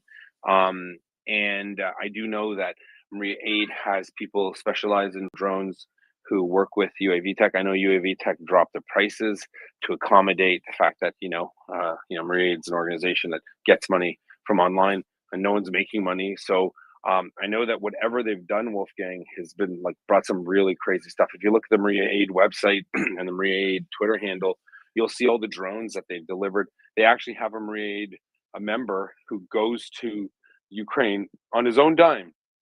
He is in Europe, so he can get there more effectively, but he pays his own way to Ukraine each time the drones go, and he shows them how to use them. He trains them. He trains the trainer. It's pretty incredible. Like it's a really amazing thing. I wish if Alex Backus was here or someone else from Maria Aid, if you want to come up and explain it better. I don't know much more than what I've just said, but I do know that there's some great work that they're doing. It is an amazing team to be a part of.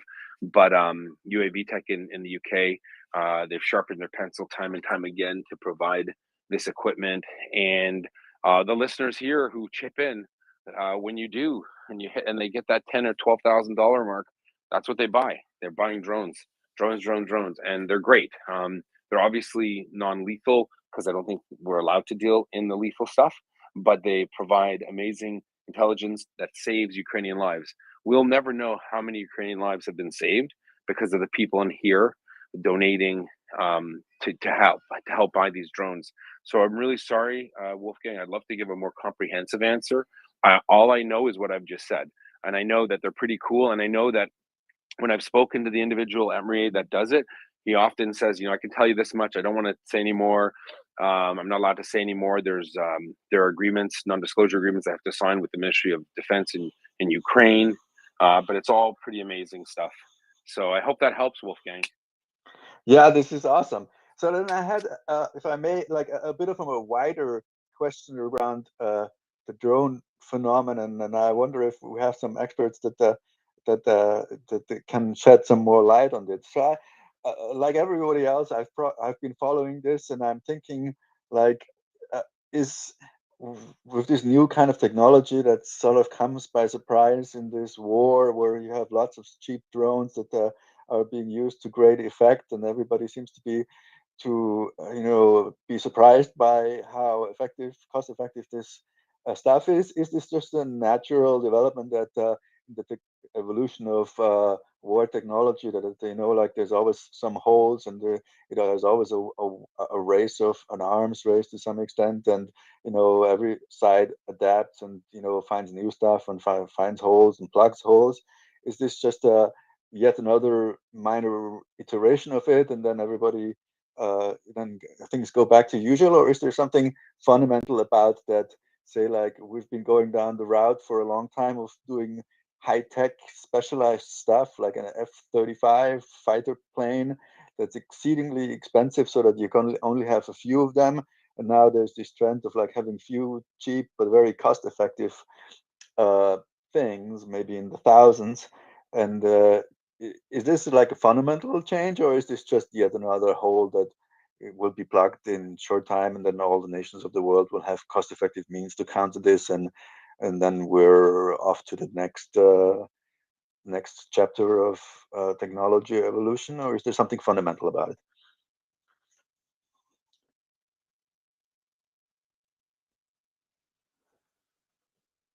Yehuda, you mind? You can grab that. Sorry, I gotta. Sure. Wolfgang, in Linz beginnt's, wie wir beide wissen.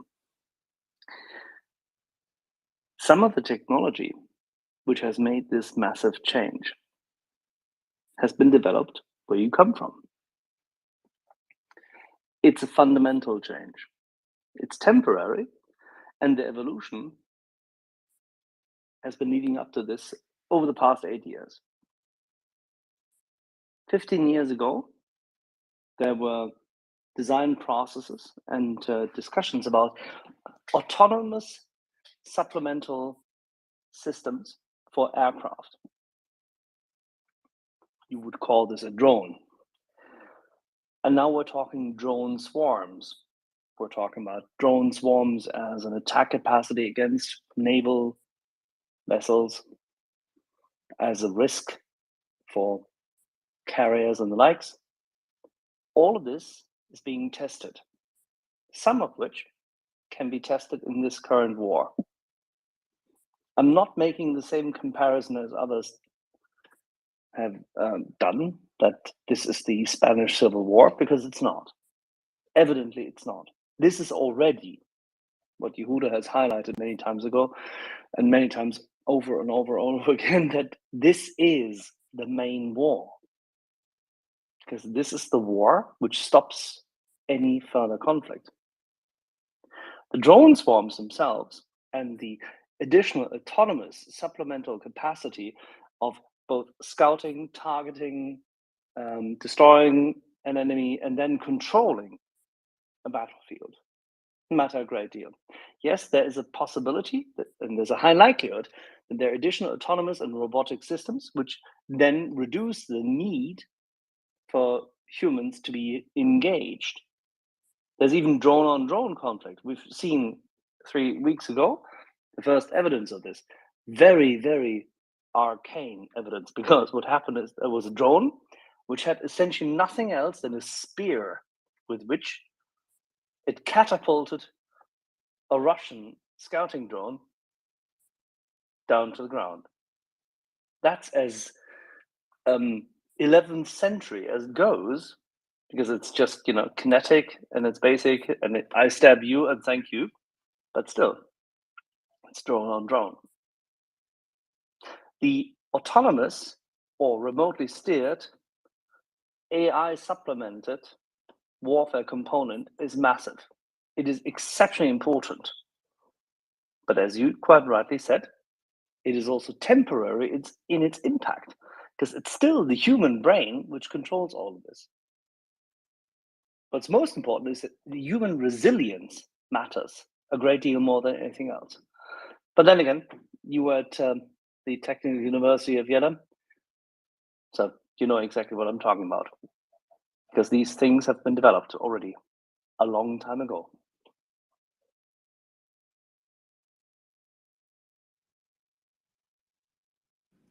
Does that answer your question, Wolfgang? Yeah, thank you very much. It's very illuminating.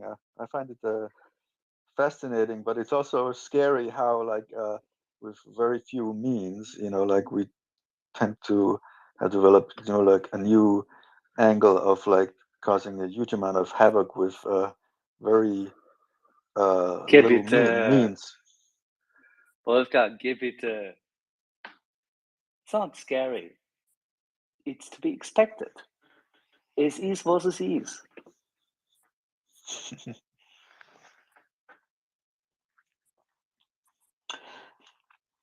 Well, I'm thinking about concretely, how much investment would it take, to secure the border of Ukraine against these Shaheeds? Say you know, and I'm not a weapons expert, but let's say you use some cost-effective way, like these anti-aircraft guns, you know, that are maybe somehow automated so they can shoot them down relatively easily, and you have to build, you have to buy 14,000 or something of this effect. 14,000 drones of different sizes, a mesh network of defensive capacity, long-range systems intermingled with short-range systems. The Shahed are unimportant. That doesn't matter. The border is just for reconnaissance, proximity defense, and the likes. That's nothing. But the Shaheds is a different thing. That has nothing to do with drones.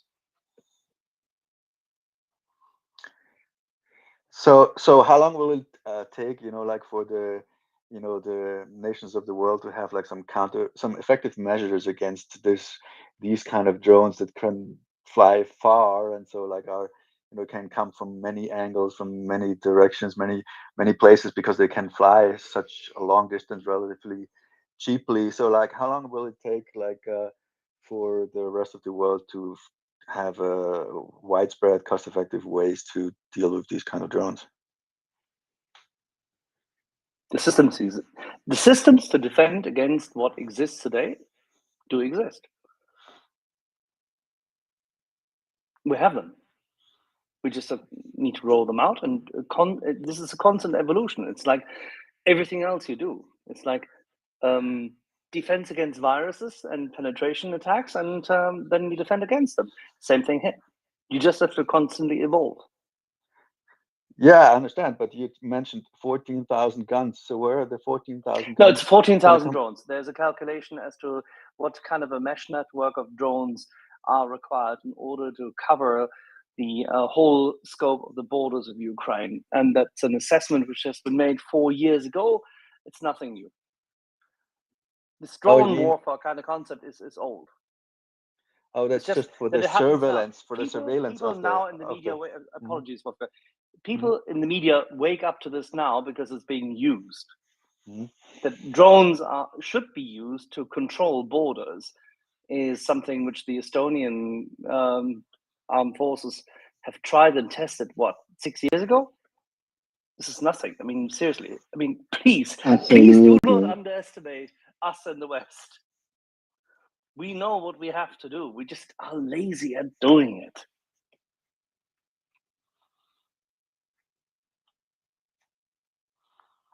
Lunchtime, you were saying something. I apologize, Michelle. I didn't mean to intrude, but lunchtime, you were chipping in. No apologies at all, Axel. Go ahead, lunchtime. I'm sorry. No. I thought. Do you know what, Axel? I was saying I lost your audio, but actually, I think it was my headphones dipping out. But I did want to say, you know, you're quite right in saying that the media basically get a bit. They tend to exaggerate things and polish something that is actually very rudimentary, as you rightly pointed out, referring to that recent footage of drone versus drone, and they turn it into something that, you know, Spielberg could have written, or not Spielberg, Lucas could have written for some Star Wars film. You know, the reality is drones are they're a bit crap largely, and you know, long may that continue. But of course, there is this possibility, as you say, of these things increasing in sophistication. But in that case, of course, the counters against them will also increase in sophistication. What I am personally, well, I wouldn't say worried is the word, but there is a wave of automation coming. There's a wave of AI and automation that we're on the brink of in all sorts of fields. And the one thing that humanity does extremely well is take any progress in any field and find a new way of killing other humans with it. So perhaps in an ideal world, there would be some form of regulation and some form of agreement that we won't just continue escalating down this line, because you know, Ian M. Banks wrote a series of science fiction books where you had things called knife missiles. I don't know if you're aware of this, but knife missiles were basically small, autonomous, self-powered intelligent armaments, right? So this is like the sort of nth iteration of the current crude, chunky drones that we see now, which could go off and send to commit extremely targeted and very precise well, you know, liquidations, if you want to call it that. So ideally, you want a world where you don't have to be paranoid that every single window means some enemy you have will come and kill you and all this sort of stuff. So perhaps sense will prevail at some point. Who knows? In terms of this space, you know, I did want to say a couple of words of appreciation to Yehuda, but obviously he's dropped. He's kind of busy with the family, I guess. But I do briefly want to say, reiterate, I've said it before, that this space is guaranteed to be populated by people who care about the issue of Ukraine. And sometimes, particularly in the early part, when this war started, sometimes that's really really helps your sanity, because you know, you can be completely outraged at what's happening and be surrounded by people that simply don't know about it as much, or maybe they don't care so much about news or whatever. And MriyaReport, at least, is full of people that do care. And what's more, will put you in touch with incredibly informed people, and you know, and Ukrainians on the ground who are going through what we see, what we read in our social feeds, and what we see occasionally in the news. So yeah, thanks for the space. Yeah, thanks so much for the reminder, lunchtime. You nailed it there, especially early on when the war happened. I know for myself too, I was looking for, I actually didn't really go on Twitter that much. I probably was more on Facebook and Instagram, and I was looking for more information as to what was going on in Ukraine. And there was some stuff in the media, obviously, but I found that when I started listening to MriyaReport, it was like very as quick as possible information that we were probably able to get even before a lot of the local, national, international media outlets. And that was, to me, like one of the things that was most impressive. And I know I've mentioned this so many times. I have no military geopolitical background, and I found that almost all of the speakers, if not all of them, they were able to relay information in such a way that even myself can understand. I mean, there's a lot of things I still don't understand, but I tried to just learn as much as possible. Axel made a really good point today around how many people are still out there that are naive enough to not see what these atrocities are, what's going on in the world, and to not know that raping children or women that are innocent, like how can that not be a bad, or how can that be not an atrocity? And for anyone to combat that or go against that, are they really that dumb? And I know that's something that comes up in some of my conversations where I have people in my life that will say something negative about, say, I don't know, anything like Zelensky or someone. And I always just say, does that mean that it's right for women and babies to be raped? No, absolutely not. And I think that's the one thing that we just need to keep reiterating to people is, despite people's views and their opinions and everything else, like, is what is going on in Ukraine right? And no, absolutely not. And that's why we're continuing these conversations. We're continuing the discussions. That's why MriyaReport is a really integral part of bringing forth as much valid information as possible in a and that's why I think a lot of people fall asleep listening to MriyaReport. And I know for me, a lot of times it's the first thing I listen to in the morning just to find out what's going on. And over the last 8-9 months, a lot of the voices, like everyone's a sense of reassurance. And I don't know, there's so many good points that were brought up. So thank you so much for bringing that home again, and just re-emphasizing why it's important to listen to a space like MriyaReport. So thank you. Go ahead, Alex. Thank you. Yeah, drones are definitely this war will make a lot in development of drones. And probably other means. Well, drones. I'm using this word broadly. It's not just unmanned aircrafts, but also sea drones are being quickly developed. Probably submarine drones will get some. There will be all kinds of shapes, but I do not believe that they will. No, believe it or not, there are still mainframes out there in computer world, even though we've been watching all that progress that computer chips made, but somehow there are still mainframes, yeah, I don't know. But with regards to like big ships, especially when you talk about defense, for example, I think Ukraine will try to fulfill a lot of sea-related tasks with just marine drones. And yeah, they are being used everywhere. They will get a big bump during this war. They certainly give huge visibility, and certainly a lot of different companies, mostly in Western world,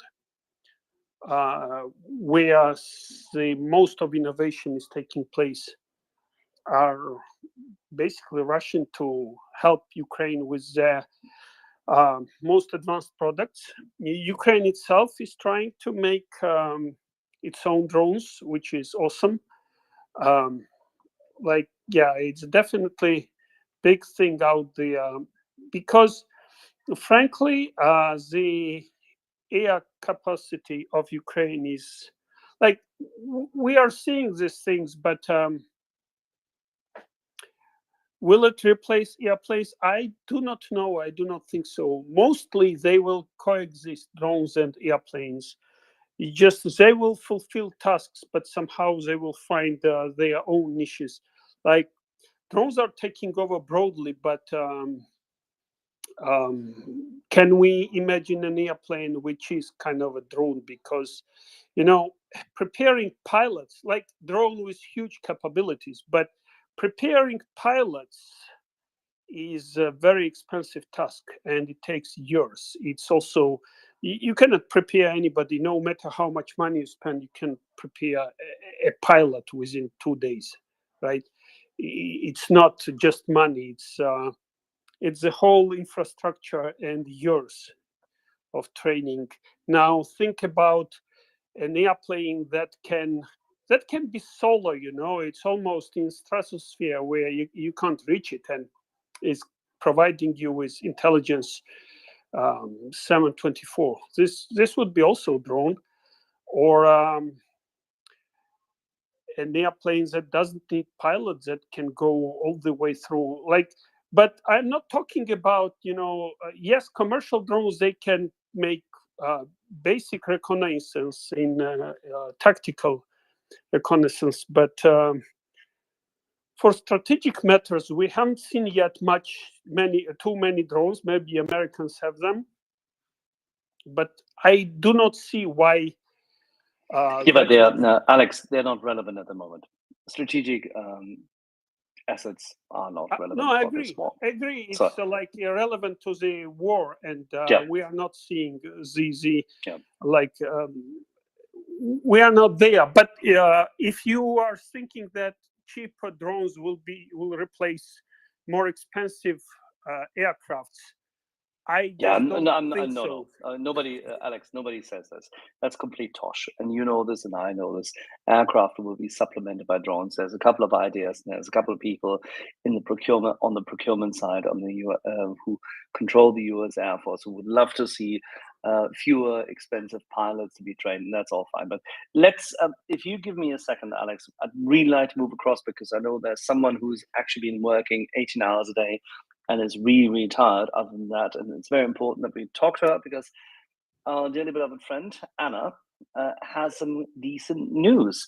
She's been in touch with our colleague and a friend of the space, and someone we really like. But most importantly, she has been taking care of someone who's been fighting for Ukraine, and he's of American extraction, a veteran, and has taken a hit, and now he's en route to treatment. Anna, what happened in the meantime to Josh?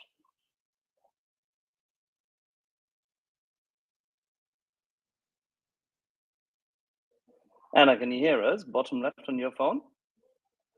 Push the button.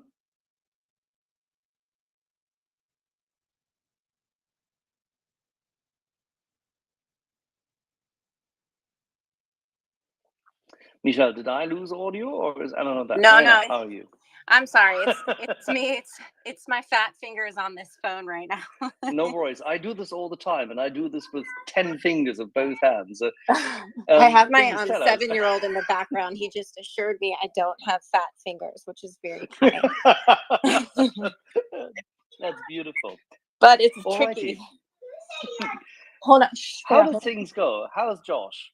He is doing well, and I have to tell you all this. I do have good news. It's but this story isn't completely wrapped up yet, so I'm afraid I still have to keep it a little bit vague. But I expect to have an overwhelming just success story tomorrow evening, my time, East Coast time in the USA. But I can tell you that this has been an international effort to get this man out of there safely, which has pulled in not just connections and experience and wisdom from the MriyaReport, but almost every NGO that is currently operating in Ukraine and beyond right now, which, I mean, it has just been an overwhelming, like you've said, 18-hour day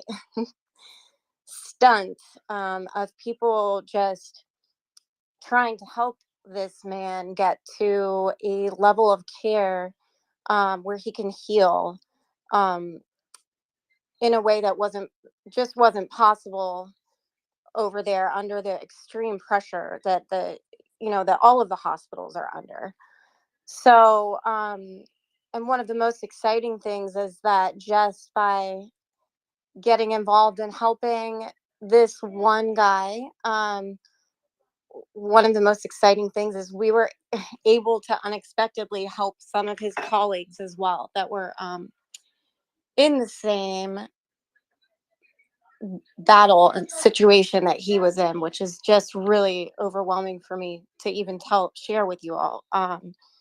So that is just so exciting for me to tell you. And I know I have been getting questions every day, every hour from people. Can you give us an update? Can you give us an update? And it's just, international care coordination. I can't say I've done it before, and it's a much bigger, it's a much bigger feat than I expected it to be.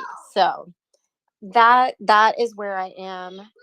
But we are just well on our way to, like I said, an overwhelming success story of healing right now. That's bloody excellent. Anna, do us 2 favors. Favor 1, make sure that the 7-year-old and the other one know how proud they should be of their mother. Oh, thank you. I know it will never work because they will always go like, can I have the candy and everything? But other than that, it's fantastic. Second, remind our audience why this one man has suffered and why it's worth helping him in the first place. We have thousands and thousands of wounded soldiers. What happened to him? What did he do for his comrades? Why does he need to be treated somewhere else? So, while trying to pull his comrades out of the particular battle that he was in, he was shot through the abdomen, took a frag grenade to the hip, and I think it was a shot to the femur that eventually made him stop running. And eventually, he got people out to safety. he was able to bring others with him, and he didn't want to stop. Now, why he's worthy of more. He didn't give up, Anna. He didn't give carried up. others. He didn't give No. up. He was shot. He was fragged. He was hit again, and he still didn't give up. No, he didn't give up. He wants to go back eventually. Actually, he wants to heal and turn right back around and help however he can, and that's really remarkable and important when he shared that with me, because when it comes to just needing the physical therapy and he needs more operations, and then in the midst of all of this, of course, the hospital he was at was impacted. By some intense shelling.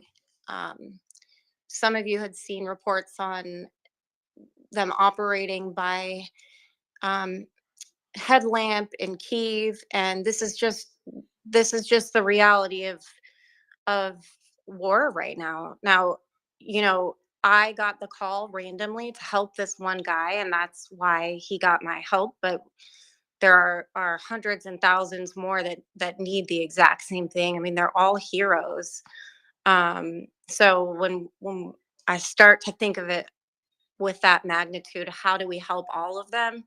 I don't have the answer to that yet, but he truly got my help because somebody randomly called and asked me for it, and I said I'll give it a stab. So this is not saving Private Ryan. This Well, is just simply saving Josh. Yes, he is on the level of. I mean, he is an absolute hero and an absolute gem, and deserves every effort. But once you get to know one of them that's in the hospital and they tell you the story of the guy that's sitting next to them, I mean, they all are just completely remarkable. So again, tell us this one more time. So Josh is in hospital. He's been really, really hard done in. He went through what, 18 surgeries? Yes, I believe so. I think that was the final tally, and still with several more to go. But he became transportable this way, right? Yes, he became transportable. But what I've learned is that just because somebody is transportable doesn't mean that you can just necessarily throw them on the gurney and get them out the door, because there's legal stipulations there. And that's when things just got really, really very tricky. Your doctor has to agree that there's something within the Ukrainian healthcare system that, they can't necessarily treat. He needed to have permission to leave. Then finding an accepting hospital and a place that he could safely be transported to. Those were all of the sort of compounding factors here. But you managed to do that, and we're not going to talk about where he goes now, where he is now, but can we say at least that he's not alone, that there's somebody else in the same transport or on the same transport? Yes, absolutely. He's not alone, and he was able to snag somebody to come with him that also needed treatment at the last minute, and go with him. And through this, we've opened doors in other healthcare systems, actually, that have committed to finding legal and quicker routes to do this for the next guys that need it, which is amazing. I couldn't believe it. Bridging gaps, opening doors, opening pathways. Yeah, That's I mean, not we're a small doing feat, it. is it, Anna? No, it's been a string of miracles and good connections and good tips from random people around the world.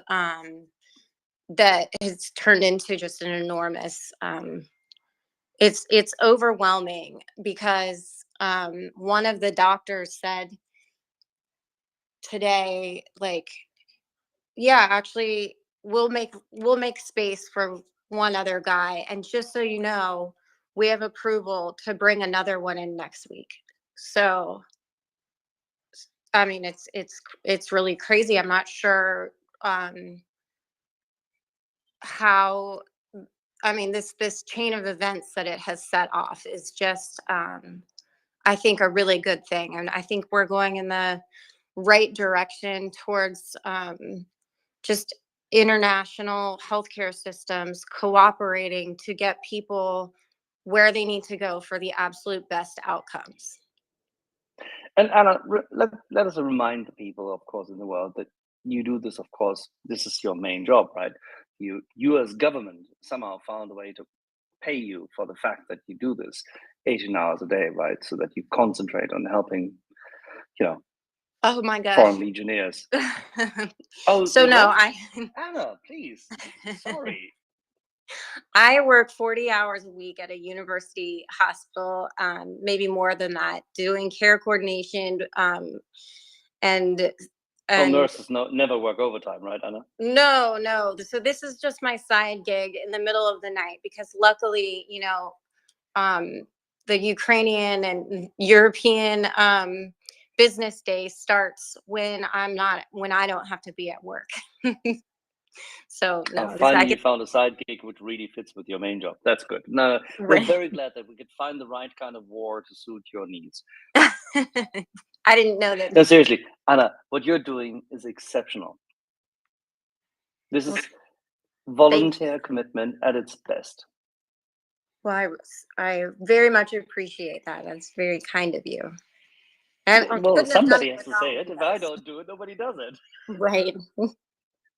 Well, yeah, that was the problem. If I was like, nah, I don't think I can do this, but I don't know who to refer that over to. So my goal is make a very succinct instruction manual. Again, find some other nurses that are interested and get this rolling so that, because there's just so many people that need help.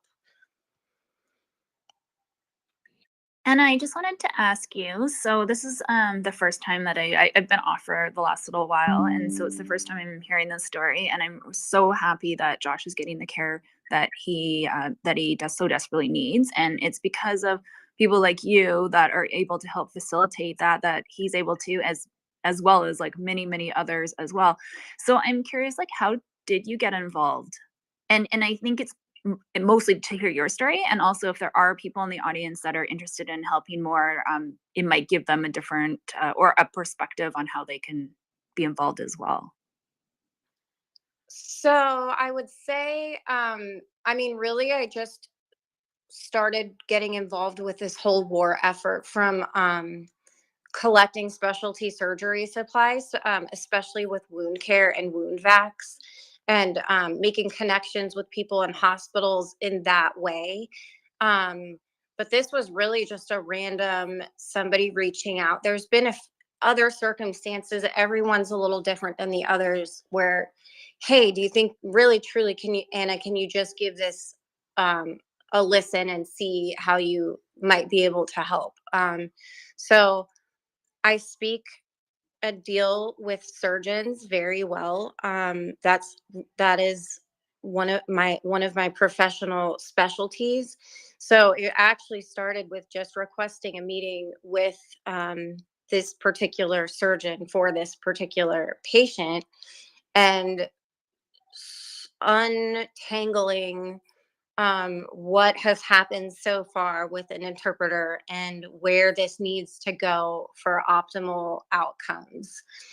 And it spiraled one thing into another. But I think having someone that's very medically savvy, because these are just really complex cases, and then pulling in all the resources and I got very lucky with this, with just finding very committed interpreters, and then having to ask a million questions and learn a ton of acronyms, so it's very time consuming. But if there's any other nurses that are trained in complex care coordination, and like I've said, I haven't done this internationally before, but just figuring out the benefits, the insurance pieces, stuff that is not really all that interesting to listen to or learn about, but it is very important when coming up with the right plan for these guys that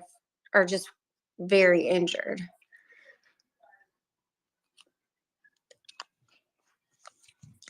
That's really helpful. Thank you so much. I also work in healthcare, and so I know a lot of the different complexities and different areas that need to be kind of troubleshooted before. And thank you so much. Like Axel mentioned earlier, both your kids really should be like so proud of what their mom's doing.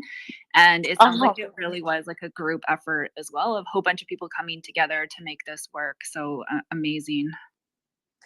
Thank you so much. Speaking of those kids, I have to hop off of here and get them ready for bed.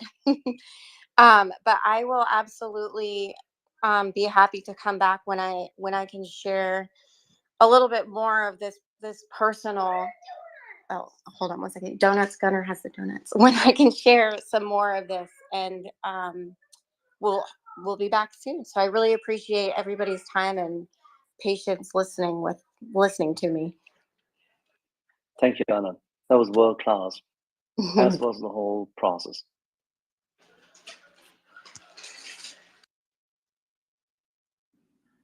All right. Now, that's it, people. MriyaReport, the home of the heroes, because we have lots of them. Many. Ryan, Anna, many of them. You can walk the whole number. Taras, we have them. This is a space for those who engage. This is a space for those who don't give up. This is the space where you come up, you can discuss hard here. Trust me, you can even ask all your questions. But don't shy away. Don't give up. Don't just sit there and do nothing. Come and engage. MriyaReport. Civil society. We fight. We know why we fight.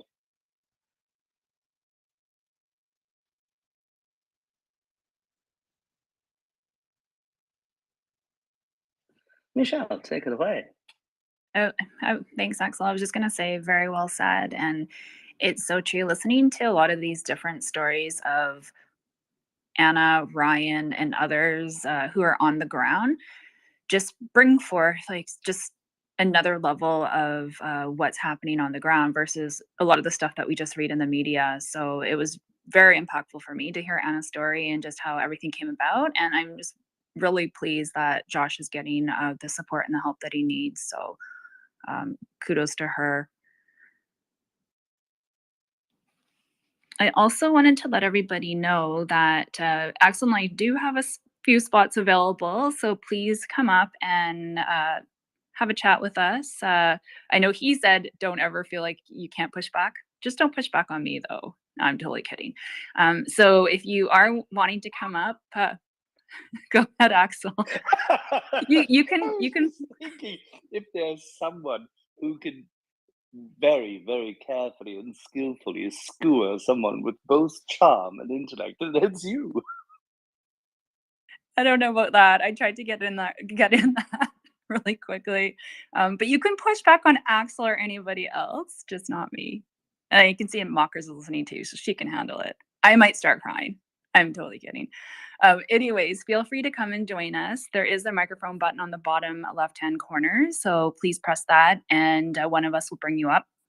As well, I know all of you know this already. However, another reminder that MriyaReport is on 24 hours a day, 7 days a week. And it's been on since prior to February 24th and will continue to do so until the Russians leave Ukraine.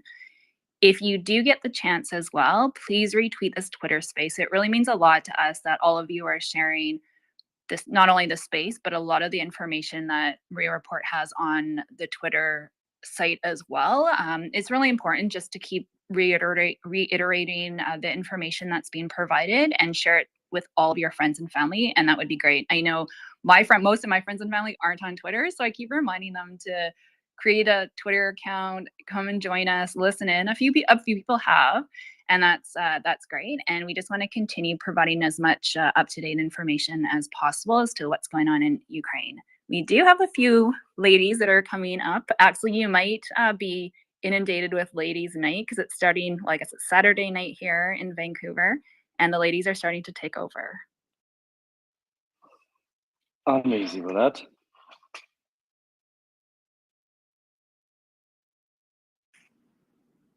I mean, Axel, you could sound a bit more Does that mean I have to enthusiastic. dance? And sorry, if I have to dance, and if it's say left side waltz, then I'll opt out. Well, okay, we'll pass on the dancing. It would be really nice though one day, and we might have to do a poll on this. It would be really nice to see you in some something leopard. Because you've been promoting the Free the Leopard so well, and I don't know if any of us have seen you in any leopard attire. I have to check. I do think that I have a leopard print scarf somewhere. I Is that enough? suggested a G-string not long ago for you there, Axel. Prince, your suggestions we will have to discuss when we sit at the beach on Crimea. And I said, we'll discuss them. I didn't say we'll abide by the suggestions. We can discuss them then. I'll do the barbecue, and then we'll see what happens on the beach. Michelle, please don't let Prince talk about these matters again in my presence. I was just gonna say, not that I wouldn't want to see Axel in a string bikini or a Speedo. However, this is a PG family friendly show, so just the talk about Speedo, Thank you, thongs. Michelle. I'm swimming 4 times a week, so it's fine. So I'm used to swimming trunks. Michelle, have you got 3 pints of mind bleach, please? Good God, what is going on? This is hilarious. I'm like laughing inside as well. Okay, let's take some. Gunny comes up. No, don't let Gunny argue. Mockers, please mock me. Guys, I was just going to come up and say I heard my name. I didn't know what it was about. But I had a little.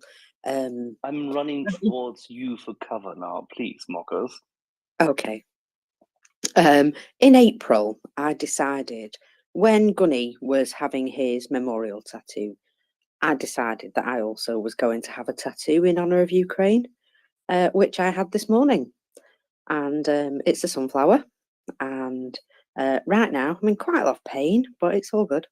So if you want to have a look at it, you can scroll down my timeline and see it. I'm not going to tell you exactly where it is. If you can't tell by the photo, it's your own fault. I was just gonna ask if it was okay to share where it is, but we'll guess. Well, I'll guess after I look at the photo. It's on the left side of my body, shall we say? It's on the left side of my body. I know already, but I'm not going to say. All right, people. Mockers, do you want to co-host? Oh, darling, I'd love to, but I'm going to have to go to bed. I've just got home from work. All right, so we have one thing in common. I haven't gone off from work, but at least I shall definitely retire soon. So Michelle will find a co-host for you, but in the meantime, I shall sit here. I know who has come up to mock me. I know exactly who. Does Michelle, his can you name see him? start with a G and end with a Y? Yeah, I mean, look, I mean, this space, it's just not helping. You know, I'm at work. I've got my lunchbox with my sausage surprise in it. I start thinking about eating, and we start talking about Axel and Tim tag teaming. And now we're talking about Axel in leopard skin pants. You know, I mean, this is not acceptable. I've got to go to the vending machine now to eat a Thank bag you. of M&Ms because I just can't face dinner anymore. Thanks, Prince. Thanks, Prince, for that. If I die of malnutrition, pal, your fault.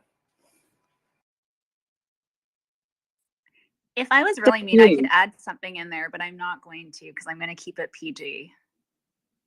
I saw that profile pic, honey. Shush.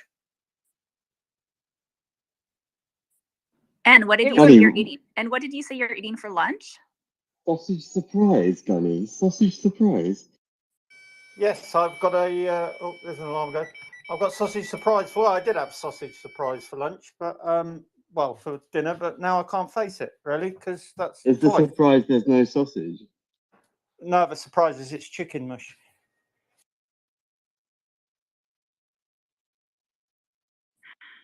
Okay, go ahead, lunchtime.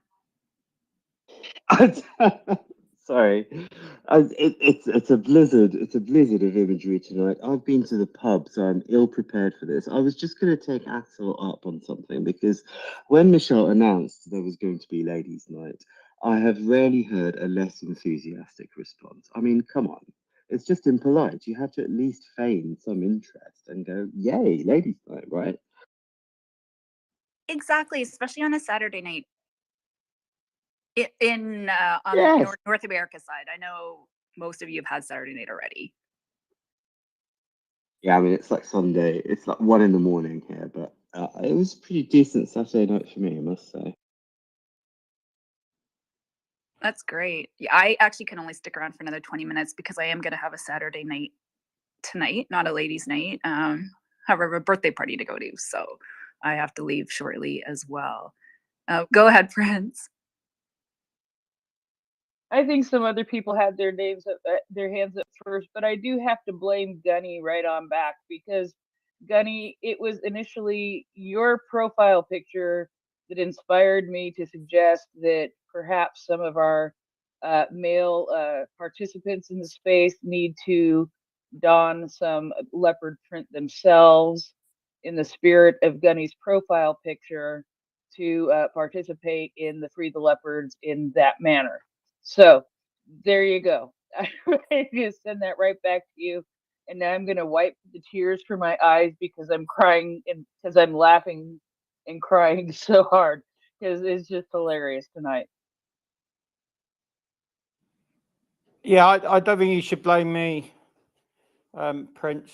I had to take it down after a week because I got lots of unsolicited DMs, most of which was saying they'd seen bigger lumps in oatmeal, to be honest, which was a bit depressing. So, yeah, I swapped it for something else. But lunchtime, don't worry. Me and Axel are in initial negotiations for a separate space called the Whiskey Boudoir, which we might run one night. A place for intellectual whiskey-fueled conversation, primarily for men, where we will discuss the events of the day in a meaningful, organized, respectable, initially way. So I'll ping you an invite if we ever do that. But you will need whiskey. Very quickly interrupting discussion. Gunny, I'm a bit. I mean, that sounds great, but I'm a little concerned it's called a boudoir. Do you know what I mean? Well, there's nothing to be afraid of, mate. Men can hang out in a boudoir together, can't they? Without any insinuation, any kind of, naughtiness. Yeah, that's right. That's what I said to my mates. All right, guys, let's go and hang out in a boudoir. This has gone downhill very quickly. I'm not sure what happened. I mean, how do you know it's downhill, Michelle? Well, Why do you know where this boudoir is? What's going on? That's a good point. And I have a feeling I was a part of this, so I will take a little bit of blame. Go ahead, Pete. I hope you don't have much to add to this conversation. Michelle, it's actually all my fault because I came up with the idea. I just wondered, did Ukraine received that $400 million supply of ammunition, tanks, whatever? Have they received that yet from the United States? This is a great question for either Axel or Gunny.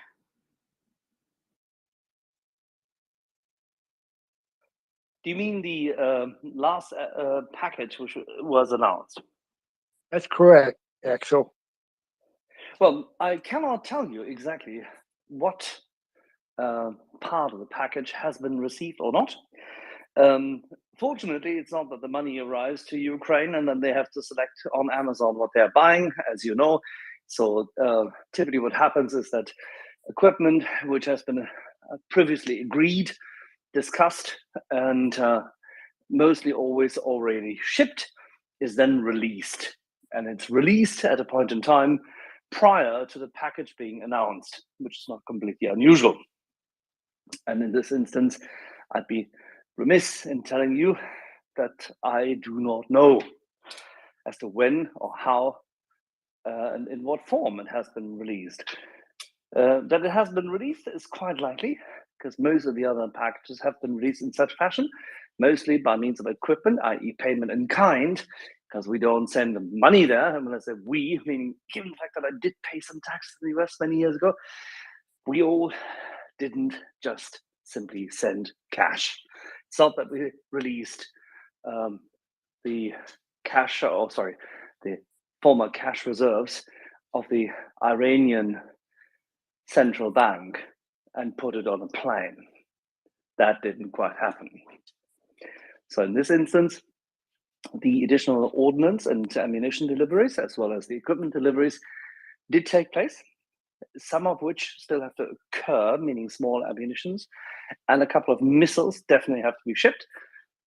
And I presume sometime later this week, Wednesday, Thursday, you'll see the next delivery being accounted for. No surprise there. Did we miss? Did I miss Anna? Thank you, Axel. You're very welcome. And yes, Yehuda, Anna left in the meantime because she was dealing with a 7 and a 6-year-old. Yes. Yeah. So she told the good news, right? We were able to make some phone calls and do the right thing. So what did she announce it? I don't want to speak. Well, she highlighted that both Josh and his compatriot in the same room had been released and that they're en route and that they've crossed the border. Okay, so what's good about this is for all the people, this again, a collaborative effort from our space. One of our listeners is a very well-connected, well, I met him actually in the real world before the internet, but he became a listener and he's a very dedicated Polish person with a lot of contacts. And in the process, Anna is a contact that got in touch with us through the space. Now there was to free up a bed in Ukraine. It was a way to move him to Germany, or initially we thought to Poland. We changed it around, and one of the listeners basically arranged with a senior official from the Polish Ministry of Health to get the patient delivered to a Warsaw hospital. Just another crazy victory for just good people in the space. I don't know if I told you that, Axel. Probably didn't, did I? If I omitted that. I heard from her. Okay, that's great. So I just didn't have time. It wasn't because I didn't want to. Just things have been so busy and I've been sick. But she had reached out to us, and then obviously I don't know very many people in Poland. But the same guy who did it, by the way, is the same guy who picked up John Spencer from the airport in Poland.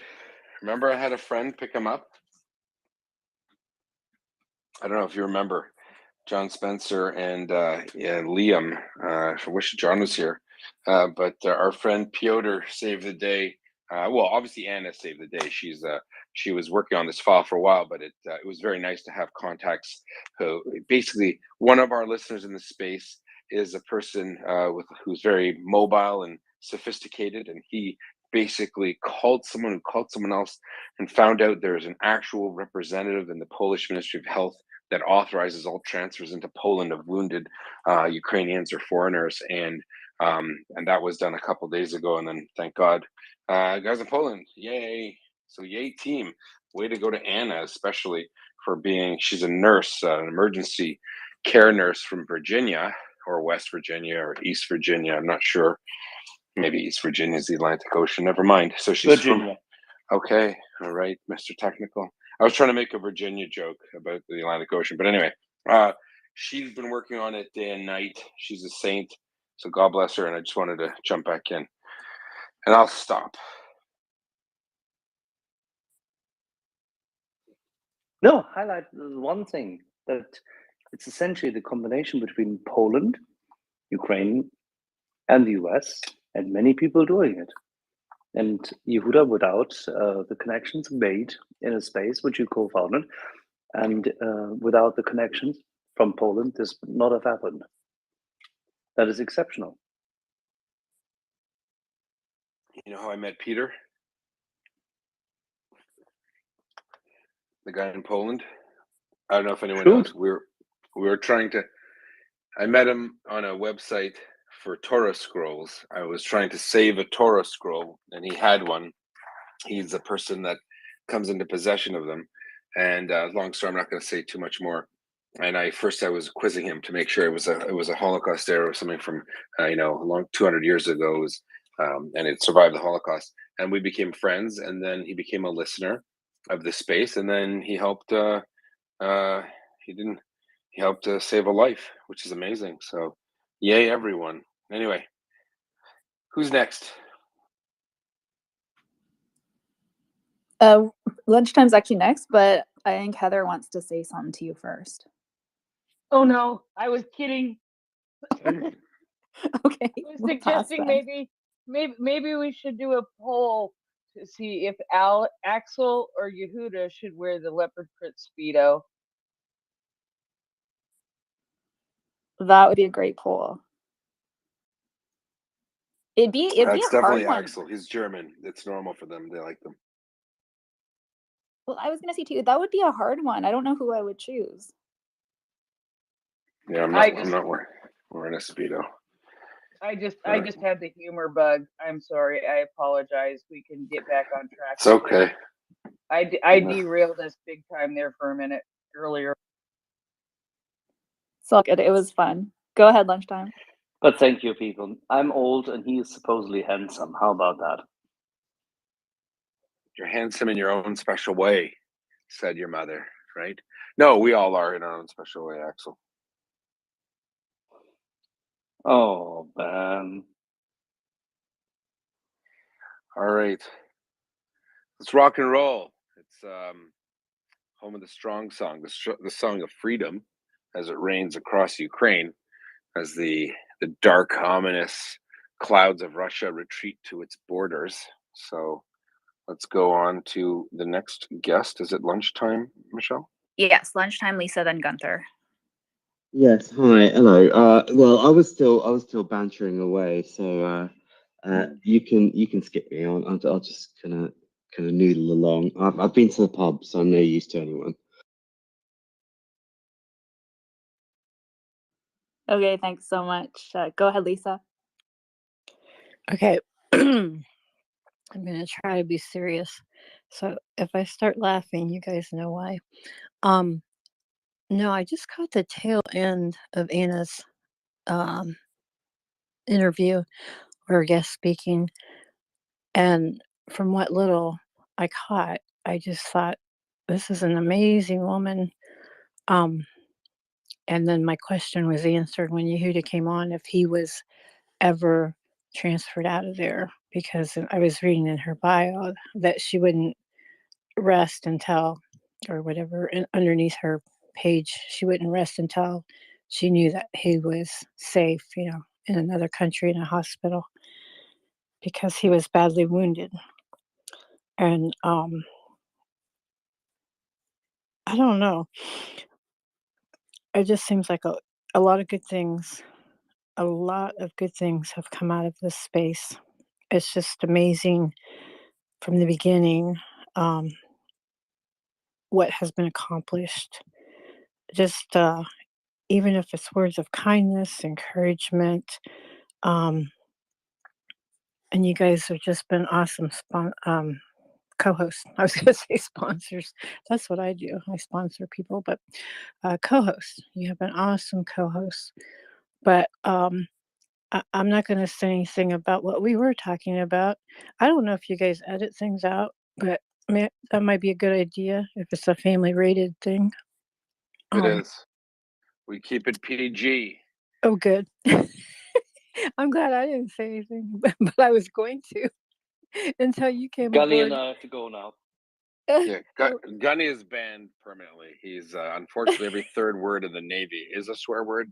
It's actually part of their training, I think. And when you came on, Yehuda, I thought, oh, I can't say what I was going to say. So, but no, I did want to say that I do appreciate people like Anna, and if anyone can get to her on her page, personally thank her for inspiring people to do something. And that's all I wanted to say. Yeah, thank you so much, Lisa. I personally haven't sworn yet, so I think so far we're good on that regard. I know a few others probably have, but anyways, you're always free to say whatever you want as long as it's not too many swear words, and it's in favor of Ukraine as always. And thank you so much as well sharing your thoughts around what Anna's doing, because it's true. It's efforts by so many different people, whether it's people on the ground, whether it's someone listening to Yehuda's points. It's like these random connections that maybe aren't so random. Like I always find too, even the people in the space here, I don't think it's a coincidence that we're all here listening and how we found MriyaReport and so on. And it's because of the individuals in this space and doing so many other things that are just really helping. It's just really heartwarming. So thank you again for just sharing your thoughts on that. Go ahead, Gunther. I wanted to shift the topic a bit. Is that okay? Yes. Okay. So my question was about Belarus and the sort of leaked thing about Russia taking control and killing Lyshenko and trying to claim the army as their own. Is there any validity to that, or is that just like Where'd that kind come of from? speculation and totally impractical? Sorry, where did that come from? Killing Lukashenko? I've been sick for almost 2 weeks, so I apologize. I don't have the article right in front of me, but it was some think tank in the U.S. came out with, well, first off, one of their uppity ups in government was died in prison, and then and there was. Okay, go ahead. Yeah, sure. And then there was some speculation that it was like maybe a warning to Lyshenko, and that there could be a coup by the Russians to try and take over Belarus in order to get access to their soldiers, which seems sort of crazy to me. It is crazy because they already have free reign in Belarus, and Lukashenko is going to do what he's told, basically. So you sure it was a think tank or a drink tank? Because that doesn't make sense to me. I'll go look it up. I'm not trying to impugn your fact finding. I'm just saying that it seems a little much. It could be just more chitter chatter. But the reality is that Lukashenko, he's all in. I mean, I think he might feel his time is up. Obviously, his future and fate is tied very closely to that of the Kremlin and Mr. Putin. Could he make it out of this with a new government in Russia? Probably, in a weird way. Maybe he might negotiate the peaceful transition of power in some elections and try to end up like an elder statesman. But I don't, for the most part, they've tried to commit very little. Remember, they're completely beholden to Russia, yet they're acting, trying to act independent. They're trying to act like they have some kind of agency, and they don't. We know they don't. So, alrighty. Here's the details. According to the Robert Lansing Institute for Global Threats and Democracies, the radical solution of dragging Belarus into the Russians' armed conflict would be assassinating Lyshenko and then taking control of the Belarusian military. I get it. It doesn't really. I mean, what I'm saying is they already have control of the Belarusian military, and it's got 10 BTGs that are really horrible as it is. And at Russian rates, if they took over them and forced them to fight, which I doubt they would, they'd be gone in a month anyway. So it's kind of neither here nor there. The Belarusians are even more poorly trained and equipped than the Russians, and I doubt many of them know how to use the weapons they're given. So, good point. I mean, it's an interesting point. I'm not trying to poo-poo it. I'm just not sure it's really all that important in the grand scheme of things. Does that make sense, Gunther? Oh, my guess is, I mean, you would never really leak this in truth if it was a real plot. I assume it's just disinformation. Who knows? Maybe Lukashenko killed his own foreign minister. You never know, right? This isn't a lot known for doing good things.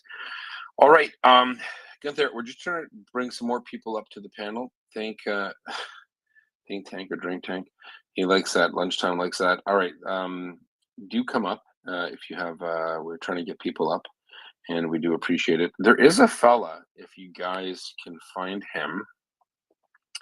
His name is John Jacob Jingleheimer. No, he is a Ukrainian slash Israeli. How do I find on my Twitter world bookmarks? Oh, here we go. His name is Knukli, Knukli. Let's get him up here. He's a former IDF guy, an Israeli Ukrainian, and he's fighting in Ukraine with Stugna Volunteer Battalion. He's got 3,500 followers. I caught him. He has only started tweeting recently, but he's kind of the cat I've been talking to you guys about. Not him in particular, but that type of person who is a former IDF service member who is serving in Ukraine, and he mentions a handful of really important things. I'm not sure he should be saying everything he is, but he's on Twitter, and I think I'd like to reach out to him. I don't think you can message him, but I'd like to definitely chat with him. Knukli, if you could find him, please. He is an interesting fella. He mentions the presence of Israeli Navy SEALs, whatever you want to call them, and he mentions they're there with actual, I think, American Navy SEALs, basically the Marine commandos of a lot of different nations all together. And he says something very interesting. He said they've been there since the beginning. He has Navy SEALs, JTF-2 from Canada, Shayetet, which is the Israeli Navy SEALs, MARSOC, Royal Marines, and the 73rd Naval Unit from Ukraine. He says something very interesting. He said they've suffered 0 casualties since the start of the war. So that's really cool to hear. And so these are, I'm not sure why they need so many Marine commandos and Navy SEALs. Not much water in between Kyiv and the border with Russia. I'm not sure how many littoral attacks, some riverine, depending how you pronounce it, attacks are going on. But apparently there's a lot of them going on there. And American, Canadian, Israeli, and British former service members who are serving in a volunteer. It's called the amphibious team, whatever that means. Obviously, you know what amphibious means. It's an alligator or a crocodile. And they have a team of soldiers in Ukraine, and they're comprised of those nations' special forces. So very cool. I don't know, how do I say it? How do I do this here? Hold on. Let's go ahead. Interesting fellow. Let's put it up in the nest.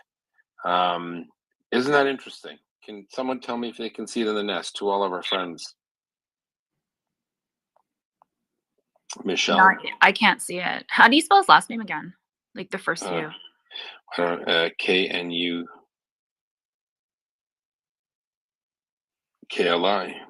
He's there now. I've put him in.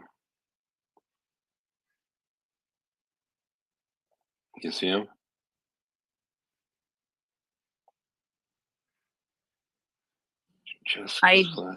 Oh, yeah, yeah. Yeah, let's get that guy up here. Anyone?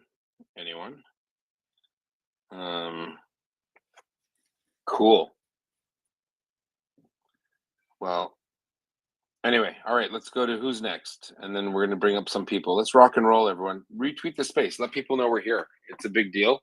It's 276 days, 17 hours, 8 minutes, and 49 seconds since Russia invaded Ukraine with the hopes of extinguishing a light of freedom and democracy. And, not us, but the Ukrainians have said to the world, no, we're not about that. We're not interested. And frankly, there is no dark night to go quietly into. It's a sunrise, a glorious sunrise of survival, flourishing, and hope for a better and new world. And we're doing our very small part just by being here and existing to make sure that that freedom reigns, the sound of freedom, home of the strong song. That's what we are here at MriyaReport, and we'll continue to share that with the world. On that note, I haven't heard from a good friend of mine for a long time. He is my favorite son of the Emerald Isle, second favorite. Chaim Weizmann was my first. He was an Irish Jew who later became president of a nascent state of Israel. He was a chemist by training. David is a chemist by practice. Apparently, if you've seen Breaking Bad, David has a thing or two. No, I'm just kidding. He is not a drug dealer. David, do welcome, and it's a long time no speak. It's so good to see your avatar here, David. Welcome. Don Yehuda, good evening. The preferred term is narco trafficante, but you can say it in English if you like. It doesn't sound as good. No, I just wanted to come up and say good evening, and I have been listening faithfully, but haven't been able to come up and speak. I had the joy of visiting some friends for Thanksgiving, so belated Thanksgiving to everybody here. Hope you're safe and well. I just tuned in and caught the end of your description of a stand-up force of volunteers and how they're more water-based or active. And I wonder, is it in rivers? You said riverine. Is that a type of boat, or are they actually? Oh, sorry. Is it that they're probably a perspective that they're nipping around in those deltas in the waters, either using canoes or engines or whatever, and wreaking havoc? It does bring to mind a very favorite spot of mine on the southern coast. I think it's to the west of Berdyansk, that has remained a solitary little patch of blue hatch crossed out on the map from the War Studies Institute, which to me has been a little bridgehead on the coast that has maintained partisan presence. So I wonder, not that these two operations will be connected, but that there has been a certain strong element, not just in the Black Sea, but on the coast, even from the very start. And yeah, the question really is, would it be kind of Delta River folks operating, causing havoc, or are we talking nipping along the coast and doing a little bit of skullduggery, like kind of thing, hit and run kind of stuff? Good question, David. Probably a bit of all of the above. And I mean, remember, there's the Dnipro River that has been, crossed many times, even before Kherson fell or was liberated. So there are a lot of, and Navy SEALs just don't always, or Marine commandos, whatever you want to call them, don't always just operate in wet environments. But there are a lot of rivers in and around, and getting intelligence from the enemy's positions, crossing water that the enemy doesn't expect you to cross is still very important. And I suspect they've been using their resources to full effect. And I think we're seeing that. Go take a look at our friend there. Rita's send him a message. Let him know we're following him. Tell him, hey, we're talking about you at MriyaReport. Get on up here. Yehuda would like to speak to you. I feel like the Grand Poobah. If we could reach out to him, that'd be great. But it's very interesting. Oh, what happened to Michelle? Get her back up here. I'm not doing this alone, Michelle. But yeah, what's interesting is that a lot of stuff is going on. People from all over the world. It's coming out now that the Russians are on the back foot. You're hearing more and more about exactly who's who in the zoo and what's going on, and I think it's great. So, on that note, Axel, go to bed. You need to sleep. It's too late for you, my friend. We're gonna get Axel back up, and let's see what happened to Michelle. Please do come back, Michelle. We miss you. But David, yeah, a lot of that's going on. It's a bit of both. Obviously, a lot of conditions were set for certain naval engagements. That stuff doesn't happen in a vacuum. People just don't step off and do certain things. You can imagine that those special forces, especially those aquatic types, are doing a lot of work behind the scenes to set the conditions. And I think we're good. All right. So Michelle's gone. and she gives her regards. She has a baby party. Sorry, a B-day party to go to. A baby party. Who goes to a baby party, David?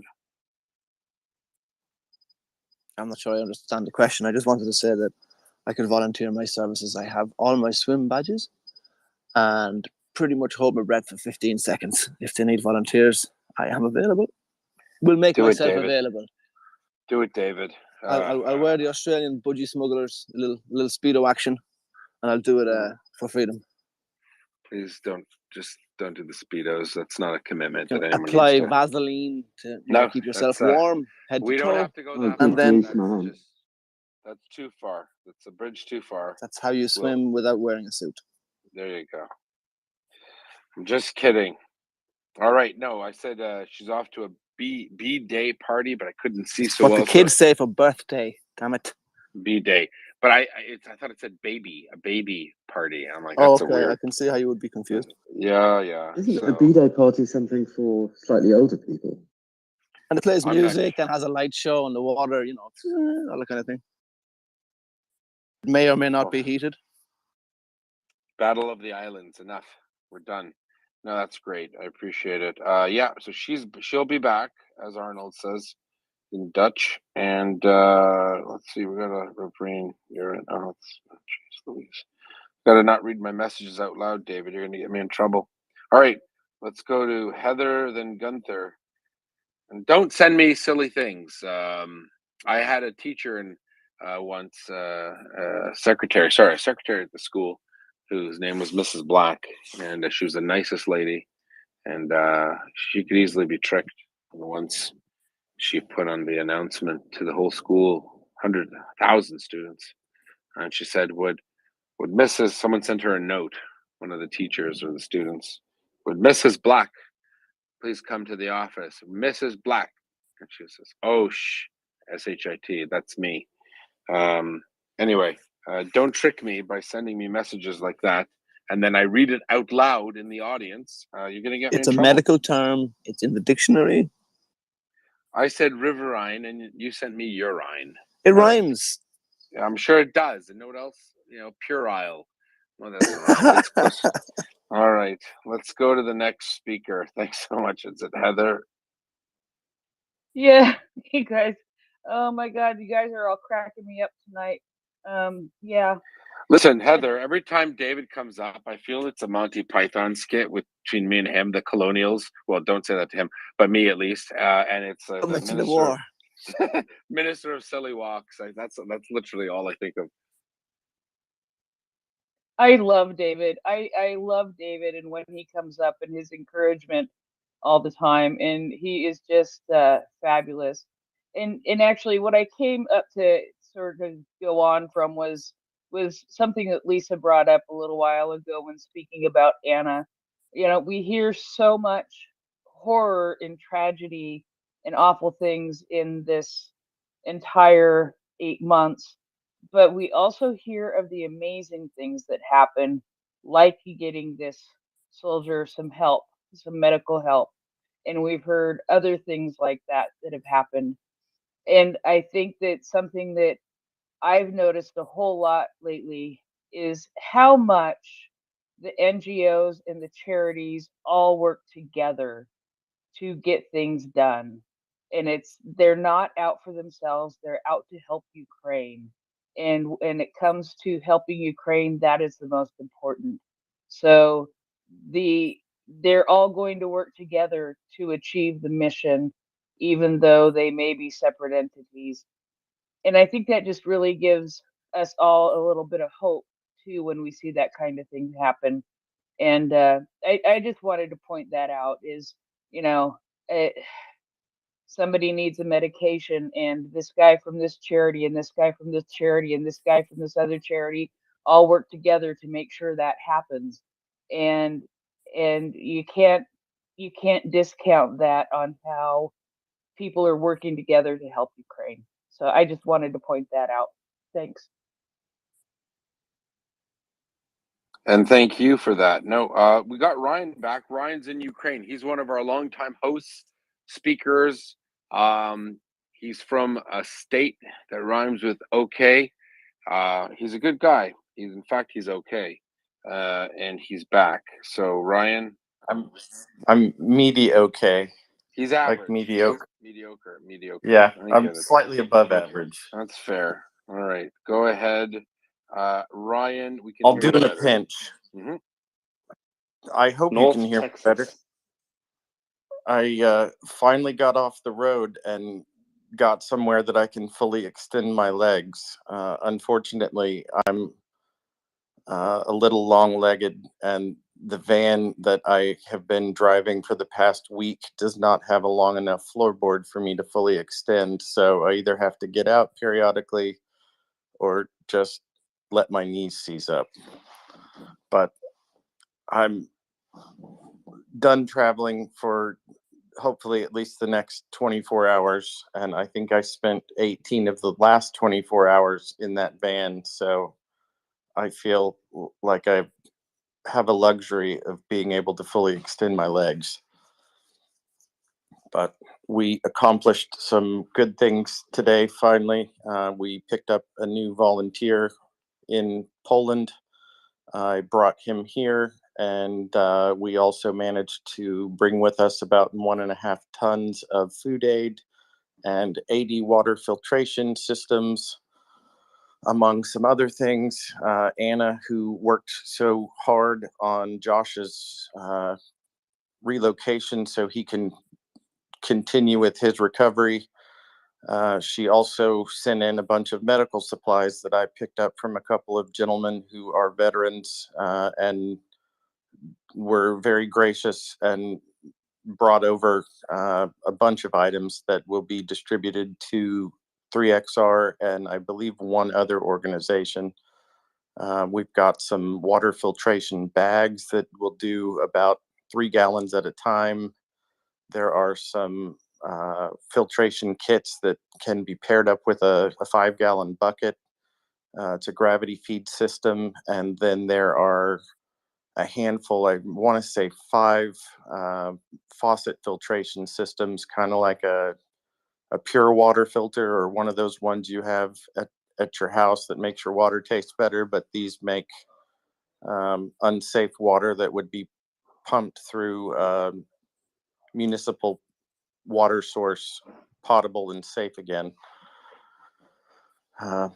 There are many communities here in Ukraine that have lost power periodically, and if the water pumps are electric and they can't maintain adequate water pressure in the pipes, then losing pressure and regaining pressure and losing pressure and doing that over and over again causes some of the scale that builds up on the interior of the pipe to slough off, and the water ends up looking more like whiskey. Well, that sounds tasty. Hey, Peter's on his way up. He's going to help me. Oh, Joseph's co-host. Okay, great, Joseph. Thank you. I said Peter. Peter offered to help me out, help us out. And Axel needs to get to bed. It's Thank you. Cavalry is there. Bye bye. Cavalry is here, so take care. And off. And we'll stick around if you'd like. Thanks, Peter. Peter's here. I would be happy to let Peter co-host if you'd like. Yeah, let him come on. Joseph, In a while. Joseph, let's tag team this, man. Wait, whoa, Joseph just dropped down. Joseph, let's. He wants to. Okay. I need an Ed McMahon to do this right. So Yehuda, Calling me Ed McMahon now. Yeah, let's bring someone else up, Yehuda. Ryan, you sound exhausted, man. Can I just say thank you for what you're doing? I've been following your travels over the last 48 hours. It's incredible. I'm happy to run this space for a couple hours. I'm painting the living room right now, but let's have a good conversation about how to help our friends in Ukraine late on a Saturday night. If Joseph, if you want to come back up and help me co-host, we're going to run some hands. I'm here with you. Oh, Yehuda? It's going to be me and you, or I don't know if Joseph wants to come say. It doesn't matter. I will silently vet Okay. speakers. Okay. How about this? Peter and I, let's do it. You and me, Peter, or you and I, Peter. Okay, Yehuda, you be Sinatra, and I'll be Sammy Davis Jr. And we're gonna have what's the daughter's name? The boots are walking. or I could be Dean Martin. But why don't you take the lead and let's have a good conversation. Let's bring up some hands. Let's do it. Yep. I see Gunther's got a hand up. Oh yeah. Hey, so Gunny, since you're up here, I wanted to ask you a question about the 6 I think the Sea King helicopters. Is that awesome or is that like totally awesome? That's my question. What are your thoughts on those guys? Oh, what do I think? I don't know what type they are, so I don't really know, to be honest with you. There's a lot of information flying around, so there's 3 that I've seen that people are absolutely convinced are former Sea King whiskies.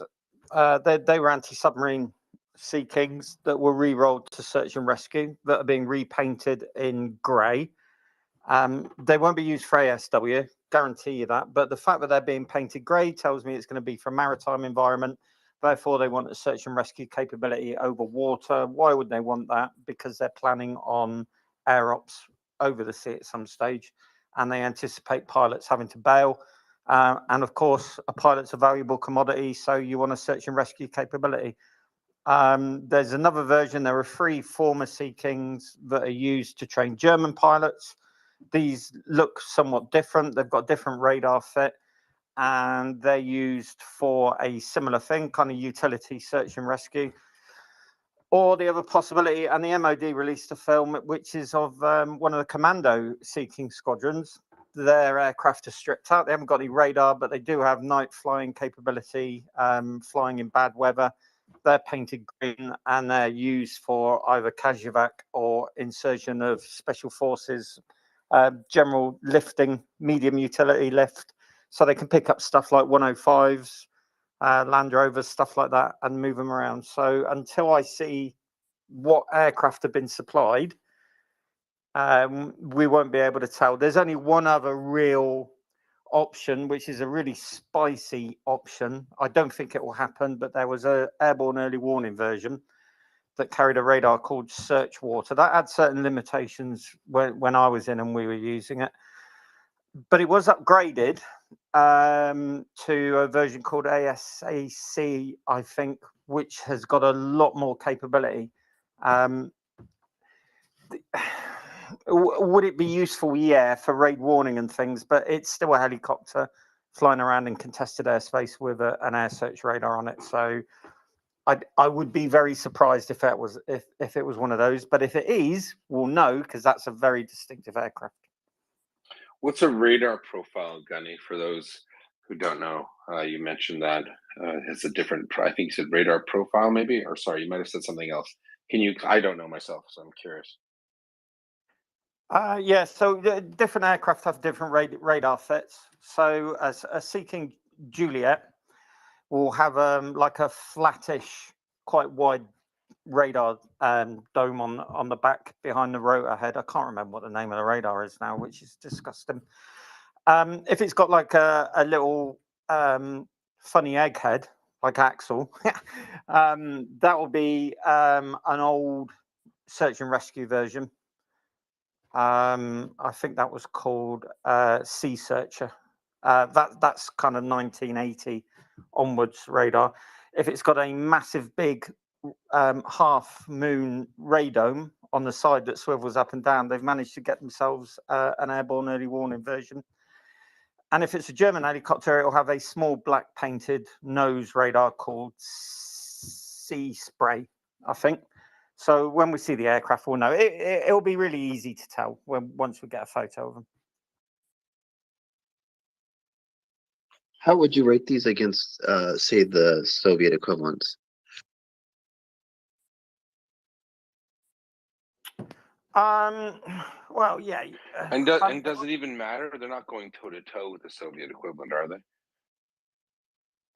No. I mean, if it's, you know, in the unlikely event it's the AEW version, the airborne early warning version, that's quite a capable platform. Basically, we kind of used it as an interim before we introduced something called Crow's Nest, which is our brand new all singing, all dancing airborne early warning radar for helicopters. That it's got tactical data link capability. It's digital. It's got very good look down and even surface search modes, that kind of thing.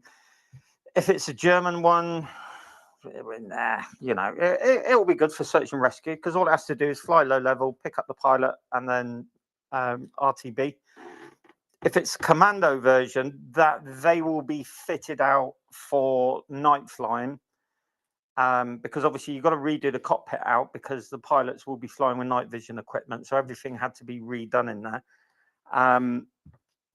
Low level special forces insurgent, that kind of thing. Nobody's going fighting with these things. And as I say, it won't be the anti-submarine warfare version. Definitely. All right, there's your answer, Gunther. Let's just go to Lisa real quick. She had her hand up, then we'll go back to Gunther. Do come up and speak, guys. Retweet the space. Let people know we're here. It's a little bit of a quiet Saturday night. Don't forget about Ukraine. I know we aren't, and we're very happy to have all of our guests here. If you are able to retweet, go to our MriyaReport.org page. We might expand to YouTube or other cool platforms. As you know, the world is a crazy place. Lisa, over to you. Yeah. Are you still there, Ryan? He's there. Maybe he's sleeping. He's there. Go ahead. Oh. No, I'm not sleeping yet, but I will be what? in the next 20 minutes or so. Okay. I don't want to keep you up too late, but are you still experiencing that wicked weather that you sent us a video of? The snow and the ice and stuff? Luckily for me and my fellow driver, the Ukrainian civil servants clear the roadways here very efficiently. Most of that stuff has passed, and for the majority of our travel back into Ukraine today, it was hovering right above freezing. So we didn't have to be super cautious like we would with black ice, but it's still raining. It's intensely foggy here at night. I don't think that's irregular. It reminds me of driving along the California coast, to be honest. You can pass over one hill and into the next valley, and there's clouds or fog so thick that you can't see more than 30 meters in front of the vehicle. So you more or less have to rely on the GPS navigation to let you know when there's turns and bends in the road coming up. But I've traversed that stretch so many times now. I feel pretty confident in the roadway, and I know that I'm not going to go careening off into a ditch or anything like that. And when we come back loaded up with 1.5 tons of food in the back of the van, it's pretty stable on the road. That's good to hear. Well, if I hadn't got this COVID again, I'd be in your home state right now. My biological mother and sisters and brothers live near Tahlequah. Now, my biological mother's passed away, but I was wondering too if have you had any close calls with artillery firing at you or anything shelling? No, we've heard some shelling. I was out in the Kyiv area the day that Russia launched the missile barrage that had a landing in Poland. We heard some of those missiles make an impact in Kyiv, but nothing in close proximity to me. I think some people were asking at one point if I'd spend any time in a bomb shelter hiding, and people on the space, I should clarify, and I pretty much said I've got all the protective gear I could need, and I'm not going to get concerned and go hide in a bomb shelter unless I am close enough to a strike that, you know, I actually see it. Then I'll get worried. But when we were out delivering food aid to the first couple of days, I paired up with the 3XR team while we were delivering food aid to that community. We heard artillery being fired, and I think it was outgoing. I hope it was outgoing given what I had seen that day. I suspect strongly that it was outgoing, but we were wrapping up our delivery of aid anyway. We'd already distributed all the food. We got some blankets and some clothes out to allow people to see if there was anything they thought they could make use of, and they desperately wanted the blankets, and understandably so, because their entire apartment complex of about 100 people, or excuse me, I should say 100 families, doesn't have any electricity, and given the extensive damage in and around that area, they won't for the coming months. I don't know that any power crews will be making it out there terribly soon, so they obviously were concerned about the weather that has now arrived in Ukraine. They are a lot further north than most places, so I can totally see why they wanted blankets and stuff like that. I actually threw a set of my base layer in there, and I don't know who got that, but they should stay pretty warm. The stuff I have was almost too warm for me, but now I'm really glad that I brought it, and I'm really glad that I didn't give away both sets because I have needed it a couple of days. Well, thank you. You do sound awfully tired, so I won't keep you too long, but just thank you for your service. And I was really super excited when I saw that you were over there, and I thought, wow, I can't believe he's over there. And I'm really thankful for people like you. And you get some rest. Thank you. I'm really thankful to hear that Josh has finally gotten relocated somewhere as he desired, and I believe that will be happening in the next couple of hours. I think Anna might have been on the space earlier to update everybody about that, and I'm sorry that I missed it. I did get some private messages indicating what the current situation was, and that he was en route to a hospital, I think, in Germany. No, So Poland, he's good. We got him done, dude. perfect. That's even Yeah. better news. Last I heard, he wasn't going to be arriving until like 5, but Yeah, he crossed the border. One of our Polish friends that I told you about, I think when you looped me in, mhm. I called one of my Polish contacts, and he went above and beyond, and he had no idea. And he's like, it goes, I'll see what I can do. The next day he messages me, okay, I found the person. She's actually a senior medical staff at the Ministry of Health, and she actually is the person that approves all transfers of patients across the border. Do you want her to come to Poland? And I'm like, yeah, I do. Can you do that? And Yesterday. he's like, okay, I'll do it. And the next thing you know, Anna's like, oh my God, everything's going well. He's left the hospital. He's going to Poland. I'm like, wow. And then what we were talking about in the space is that this is the power of social media. Like we're able to help change people's lives. And you want to know something? I'll tell you to the room. This is the situation. He's an American soldier. He got injured very seriously in Ukraine fighting the Russians. He was in a Ukrainian hospital, but the hospital is under constant bombardment. So they have to move him to a bomb shelter when the Russian bombs come in. And because his leg injury was so severe, the fear was moving him would cause him to have the leg amputated. And they wanted to get him out so they didn't have to constantly move him. Now, the hospital is a famous hospital, great people, and they meant well. But in my mind, I looked at it this way. That's one less hospital bed occupied by someone that could be occupied by a more critically injured Ukrainian soldier or foreign fighter. But mostly, I mean, the reality is they're mostly Ukrainians, and it would save his leg. So I suspect that all of our support in this space in moving this individual to Warsaw has literally saved the man's leg. Now, that might not seem like a big deal in the greater picture of things, but how many times could you say that logging on to your phone to a Twitter space could help one human being save their leg, or hundreds of human beings not being murdered by Russian bombs?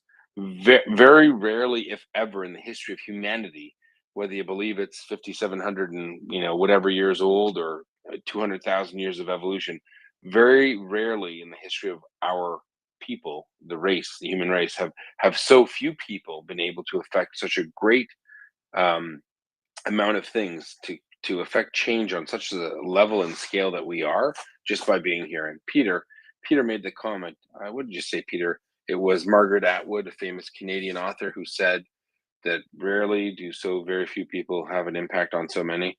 I know it's not Margaret Atwood. I'm just being a Canadian Margaret Mead. hog.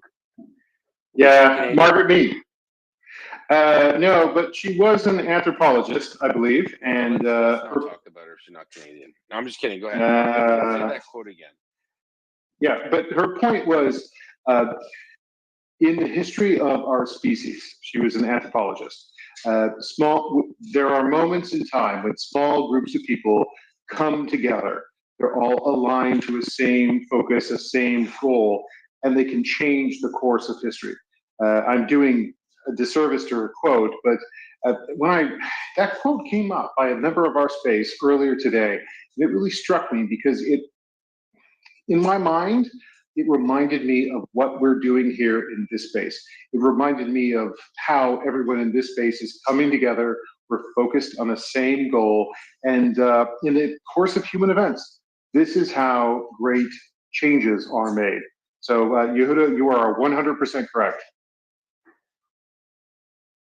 So her name was Margaret Atwood. No, I'm just kidding. I get it. Mead, but okay. Hey, Yehuda, it's not my fault you're in the 51st state. I mean, I wish you were part of our country too, but you guys want to be your own country, so God bless you. Yeah, listen, you know what? It's not every day you get to speak to traders, and I appreciate your being here, Peter. I'm just kidding. We appreciate it's been a couple hundred years. We let it go. But God bless our God save the king. God save the king. Keep going. Keep going. It still hurts a bit. God save the king. I'm used to God save the king. That's all I've known my whole life. But we will take the king, because that is what is so divinely ordained. It is what it is. All right, and can't argue with that. All right, let's go ahead to Pete. Pete is next, and then Gunther. Pete, go ahead. Thanks for sticking around and being so patient, Peter. That's okay. I got a question for Ryan. I don't want to put a scare into you, but going down those Ukraine roads, how cautious are you on driving on those roads that could be maybe mined with Russian bombs and stuff? How cautious are you being very cautious about driving down those roads? Ryan, driving down those roads, and just for clarity for our friends, the Russians don't mine roads like normal people mine roads or mine. They actually have machines, trucks, almost like a skeet shooter. They just fire out rounds. They usually do it over fields, but let's just assume they've done it on roads. Ryan, are you afraid? Are you driving down well-traveled roads that have been demined by EOD experts? Go ahead, Ryan. Yes and no. I've been in a little of both areas. We were traveling. I think one of the first posts I made after arriving here in Ukraine was a small village that had a local school and a church that had both been shelled. We were in that area trying to rescue a cat. And they were kind of showing me around the area as we made our way to Kupiansk to deliver the food aid. I noticed the next day that some road repair employees, municipal employees, or whatever the case, road repair people were driving a small steamroller or road compaction equipment along the side of the road and accidentally ran over a mine, and that was definitely on a major thoroughfare that we had traveled along getting to Kupiansk. And I don't know exactly what happened to those guys. I know they were at least injured. I think one of them may have lost his life. But when we're traveling in areas that are or were formerly occupied by the Russians, we do everything we can to stay on the pavement. I'm very cautious about where I step. The one day that I did drive into Kherson and deliver some items, we took a truckload of stuff. I went in the Jeep to swap out vehicles with Chris because the Russians blew a bridge while they were retreating to try and slow the advance of the Ukrainians. There is a temporary way to route around that blown bridge, and it goes through a field. It was all muddy and washed out because I'm sure a lot of tracked vehicles traversed that area to advance on the Russians and actually make their way into Kherson. And I was warned specifically when I showed up in Kupiansk the night before we went that I should be very careful when going around that bridge because it had been raining for a couple of days. It's actually been raining off and on for a couple of weeks here now. And that particular area was heavily mined. The concern was that the grade of the temporary road there had probably a 30-degree slope on it, maybe a little less.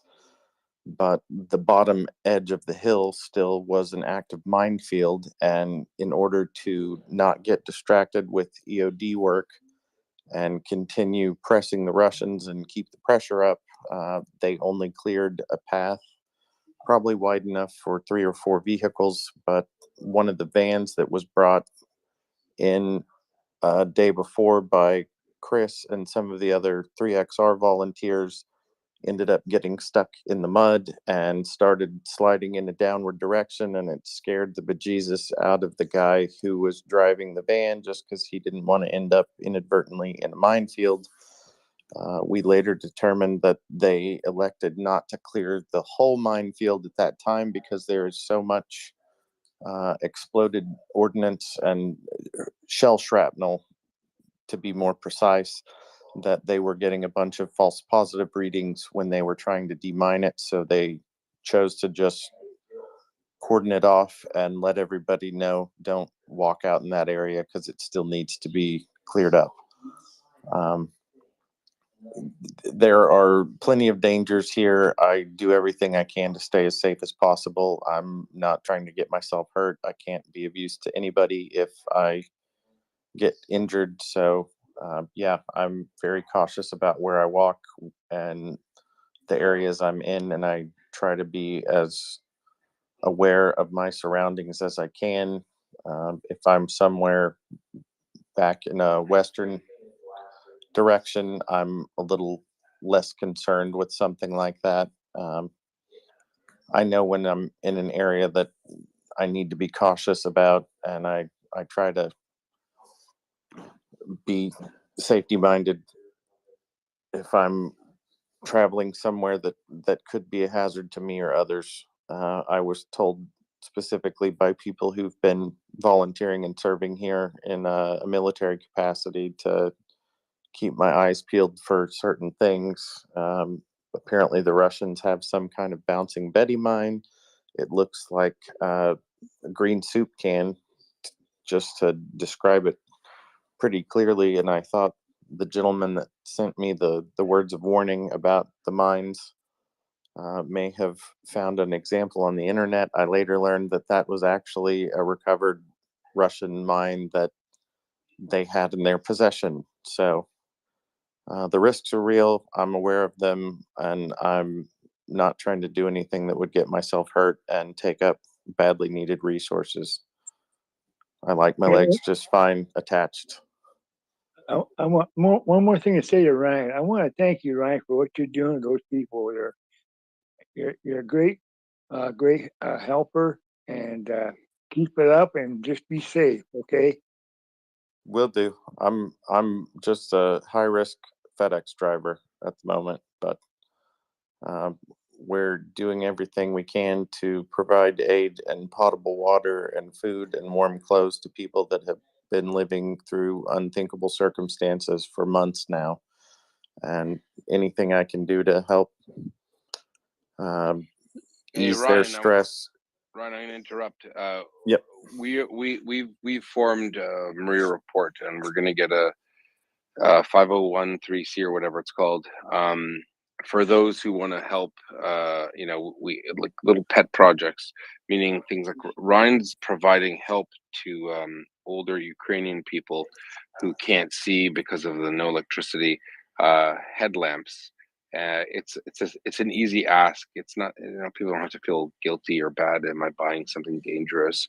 I was speaking to our lawyer about it, who is a pro bono lawyer from the States, and I said, if we do this thing with MriyaReport, because we do want to be able to issue tax receipts to people who want to help the space. Now, it's not money. We're not going to buy things in general, but for little things where Ryan is a member of MriyaReport. He's been here since almost the beginning, and the thought of elderly people falling downstairs and breaking their heads open to get food because people like Ryan bring it to the front door, it really hurts us. And if we can help do that, Ryan, I think that's one of the things I'm more than happy to support as the founder, leader, or whatever chair of our organization. And I think that I'd like people to know that soon we should be ready, whether through Maria Aid or Ripley's Heroes or MriyaReport. I want to be able to get Ryan those little things. He's not buying drones or body armor. He's literally he's like the ambulance service of Ukraine, going around and helping people out. And I think it would be a great honor to help him provide relief to those elderly people. I think people talk about cultures that respect the elderly. Japanese come to mind. Personally in my family, the idea of helping and being with your loved ones who are older, that provide a transmission of culture and faith and morals to your children, is a big deal. And in my mind, again, to help those Ukrainians be able to make it through the night, and without electricity, there are no lights on. We take for granted a street lamp, light in the house, the front room, the bathroom. So that's one of those things where we're graduating and we're moving forward in MriyaReport to help people. That's one of those things I'd be more than happy, and I think our listeners would be happy to help you out, Ryan. We've reached out to a lot of people have actually, reached out to us and said, how do we help them out? So we're going to get there. Peter's going to help because he knows the process in the United States, and I think that's a really good victory and win. It's again something we can do that it's so small, it's a few dollars per person, just to help an old granny or grandpa navigate the staircase in their apartment building, get down and get to the road, and then they meet people like Ryan, who's like, here's some food, here's some medication, here's your insulin. Hope it works, the right dosage. Here's medicine, here's an antibiotic for your kid's ear infection. Things that we go through every day in North America and in Europe, things that it's just nonsense. It's nothing to us, but it's everything to them. And I think we need to be cognizant of it. Peter, please go ahead.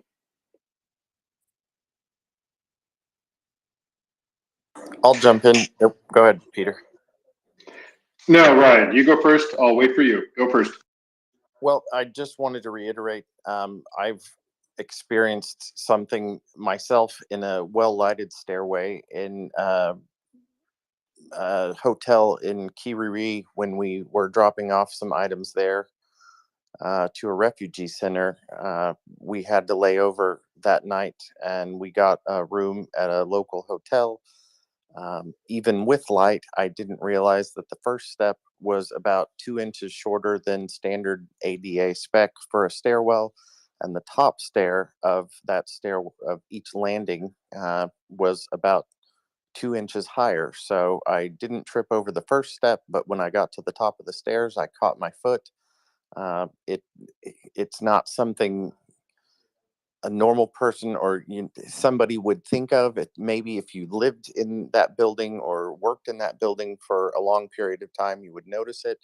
But something as small as that to an elderly, frail person could be a life-threatening injury if they trip and fall and hurt themselves and can't be extracted from that area and taken to a hospital. If they broke a leg or sprained an ankle, they might be stuck in that stairwell for a day, and it gets really freaking cold here.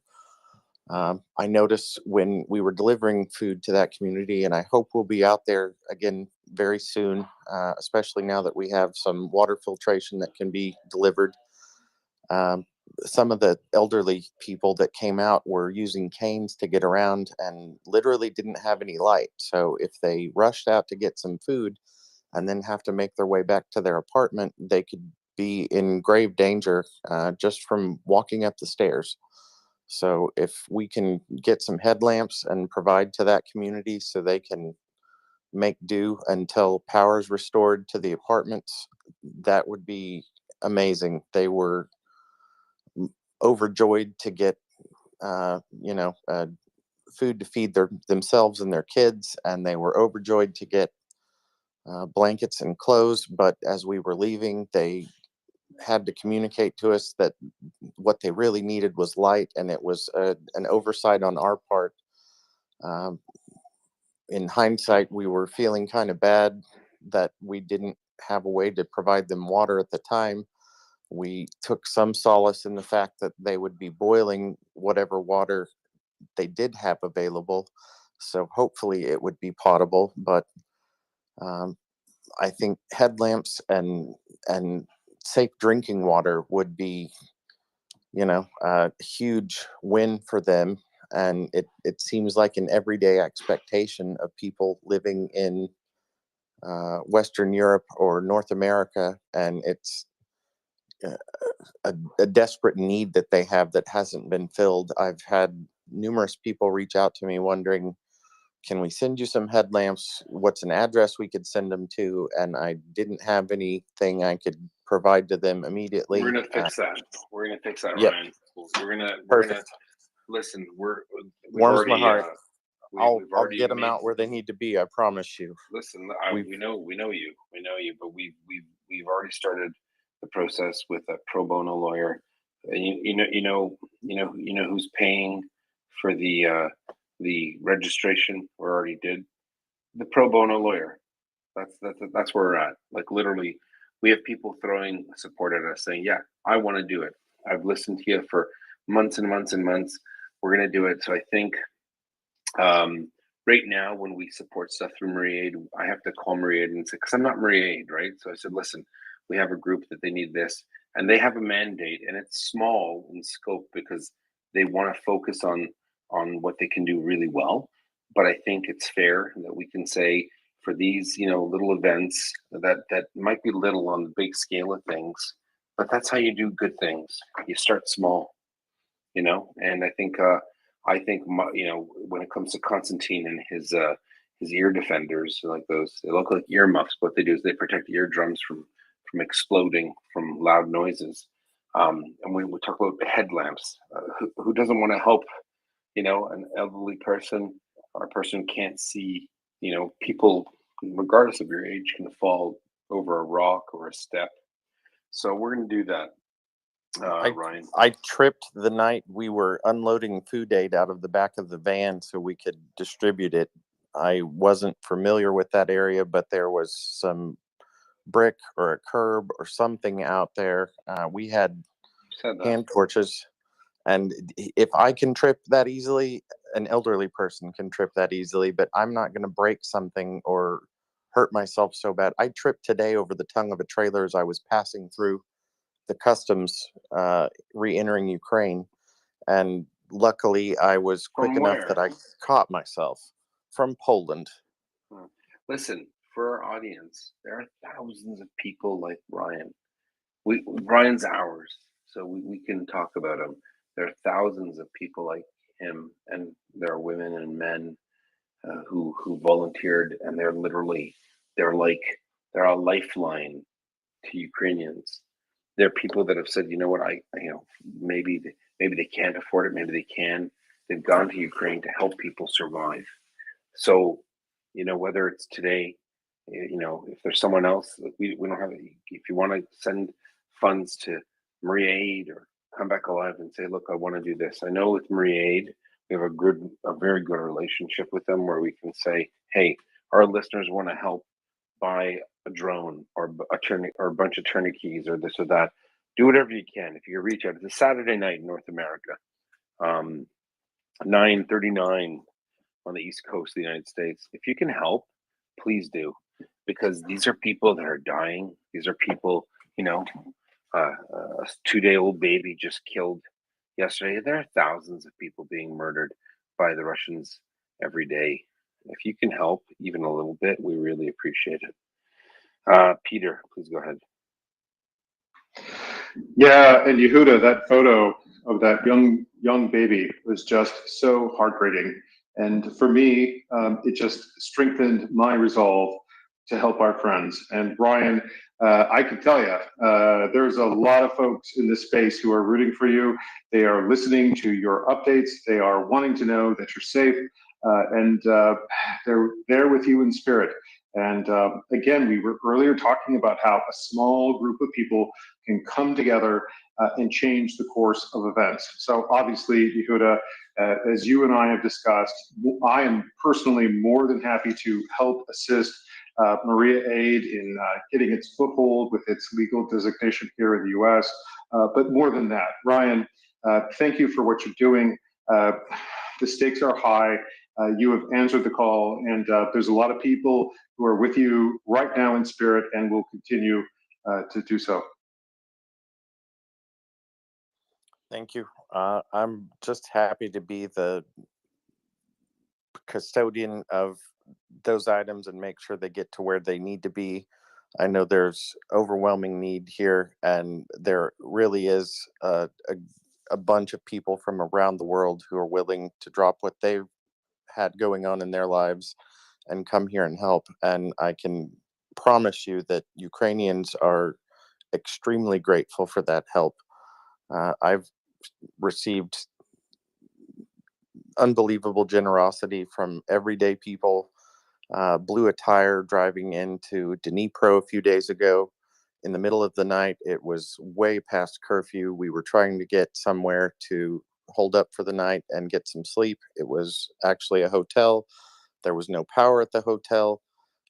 Some guy who was driving a very large truck that I suspect was transporting tracked vehicles to and from areas to try and help liberate the rest of Ukraine, pulled over on the side of the road, actually pulled over in the middle of the road, backed up, asked what we needed. We told him we were missing our bottle jack in order to change a tire. He jumped out of his truck, came over, brought the tools, and started changing the tire for us. I insisted on helping. The guy I was with said, no, let him do it. He knows what he's doing. And I'm like, whoa, I blew the tire. I used to work in a tire shop. I can change my own damn tire. He's donating the tools. I'm not going to let the guy get down on his hands and knees in wet conditions and change a tire that I blew. But they That's how they almost are there. wouldn't let me do it. Yeah. No, it's great. Ryan, listen, we don't want to take advantage of you. If you're tired, please, what is it, 11 in the morning there? It's 4:43 in the a.m. Get to bed. Please, Ryan. I'm a little sleep deprived. I actually didn't arrive in Ukraine. Excuse me. I didn't arrive in Poland last night until about 6:30. So I went to bed at 6:30. Had to get up at 9:30 to be at warehouse where some food is in order to get it loaded up. And I want to tell this story real quick before I log off for the night. There was two retirement age gentleman from North America who took some time off from whatever they do day to day and flew over here and delivered a whole bunch of those water filtration kits. They were essentially just delivery guys like me. They just delivered a different leg of the journey to get stuff where it needs to be. And I'm always surprised to meet new people who are here volunteering in whatever way they can. I later found out after talking to them for a few minutes, they're both retired service members, and they wanted to help in any way they could. And the way they thought they could was checking a bunch of bags and bringing stuff over here and making sure that specific medical equipment that Anna gathered up got delivered here. And they also brought a massive amount of water filtration kits.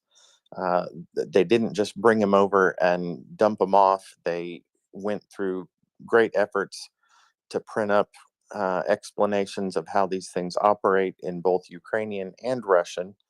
They labeled some of them, put stickers on them, so they let everybody know this part of the filtration kit cannot freeze. If it does, it will damage the water filter membrane. They didn't just do the bare minimum. They took an extra effort to make sure that people understand what they're getting and how to take care of it and how to maintain it so it will last through the winter.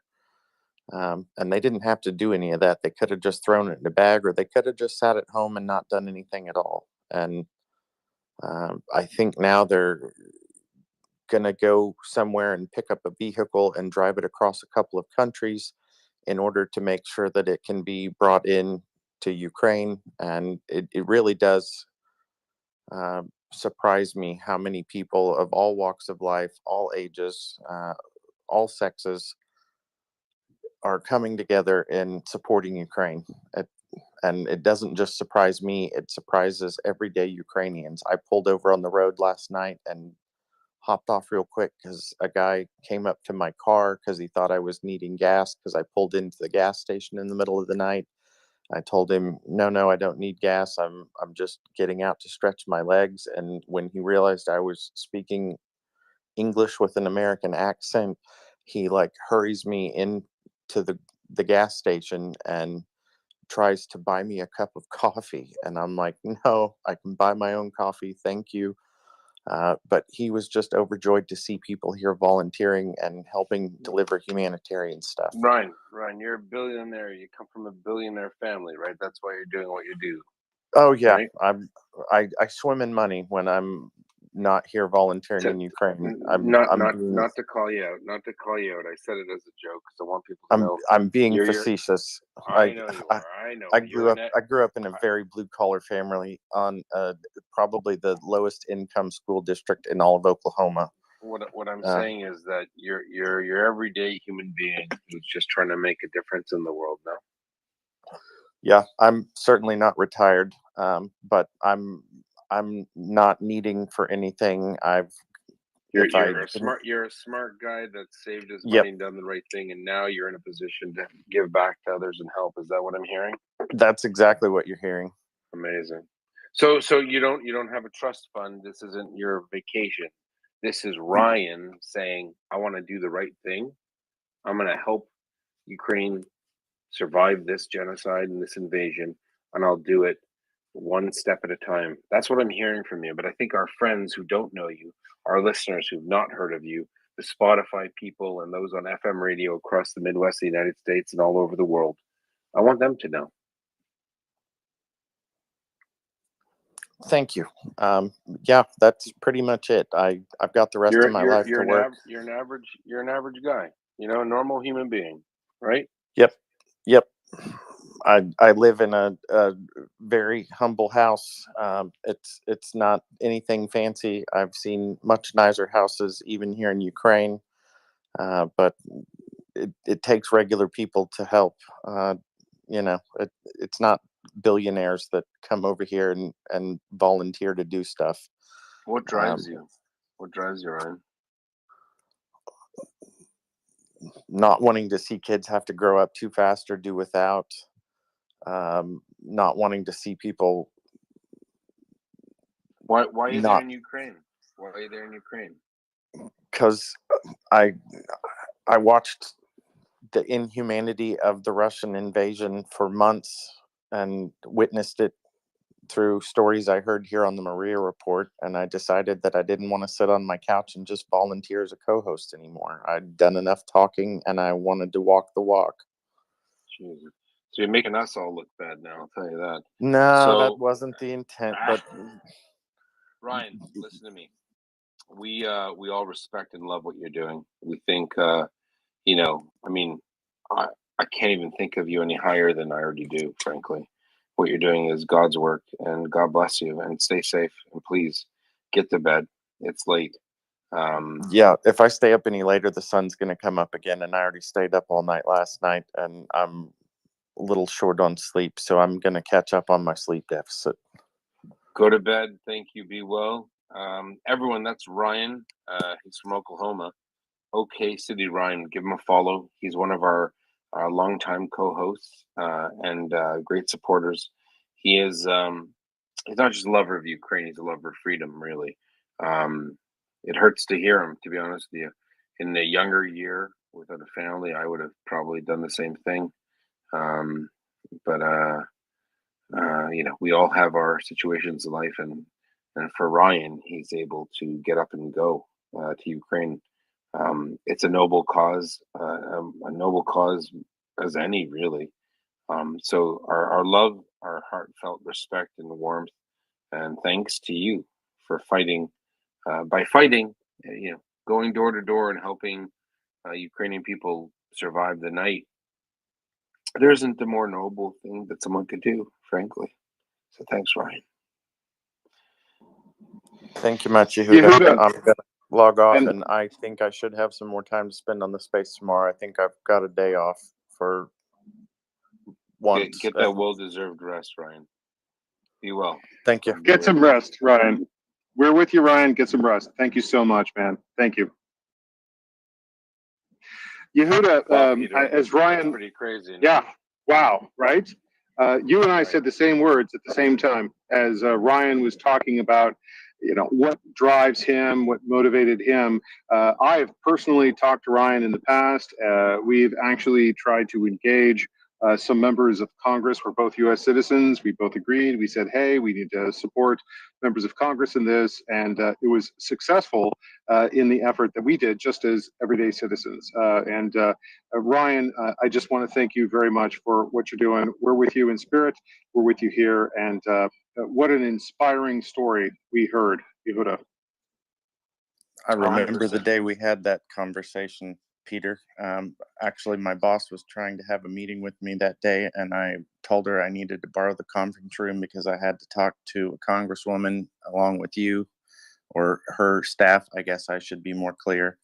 And I'm pretty sure she thought I had lost my freaking mind and was just totally making up rambling stories about talking to elected officials, but it happened. I think we should redouble our efforts on that. Now that the election has passed, I hope we will get a little more traction. And I've been in touch with her. I actually tried to enlist her support in helping to get Josh moved to a different hospital. And she herself is a refugee from another country. Her family moved to the U.S. because of persecution that they suffered. And I think she has a big heart, and hopefully she will be willing to help us or help Ukraine in applying some sanctions to Russian oil. You had a splendid idea. She thought it was a splendid idea. Hopefully now that the election cycle has passed, maybe she will be a little more full-throated in her support of Ukraine, and we can do a little more to help these people out. So for those that are listening, so Ryan was getting into specifics with Peter, one of our other longtime host supporters, that they a while back. So as I said earlier, we've all had these personal connections that we make with one another through the MriyaReport, and there are no rules. I don't tell people who you can talk to, yet we have this thing where if we can help Ukraine, if we can help raise awareness, we do it. So here's Ryan in Oklahoma talking to Peter in Virginia, or West Virginia, or East Virginia. If he's in the Atlantic Ocean, no one knows. Everyone is doing what they can. We all are responsible adults who say, if this can help the cause, let's do it. And everyone supports everyone. This is where people help each other, and it's an amazing story. Ryan, please do go to bed. You're up so late, and you're not going to be well. If you're too tired, please do come back tomorrow. Can we have a commitment from you to come back tomorrow? Absolutely. Like I said, I think I've got some downtime until Monday, and I'll have to hit the road again, but I will be happy to log on tomorrow. Thank you. Even if I can't find electricity here at the house, which luckily it's on right now, but if it's off tomorrow, I will go find somewhere with That's power it. and a cell signal, Well, and I'll see we'll you come tomorrow. back Monday. Monday's our fun day. That's a song from the 80s. And Peter would know that because his last name is one half of my third favorite band from the 80s, Duran Duran. Duran Duran. But there's only one of me, Yehuda. Well, we're not as lucky then. We have a couple of guests who are here. Please do retweet the space. Let everyone know we're here. Get on in the room. Let's pump it up. We've got the World Peace Movement. Please don't add things to the nest without permission. This is MriyaReport.org. Let's go World Peace. Hey, thanks for having me. And yes, I totally respect the chain of command and the standard course operations. I apologize if I was It's okay, no overstepping. worries, no worries. We like to vet what we do, and we're all about world peace. But world peace at what cost? Go ahead, my friend. Yes. Welcome, Daryl. Is it Daryl? Darren. Yes, sir.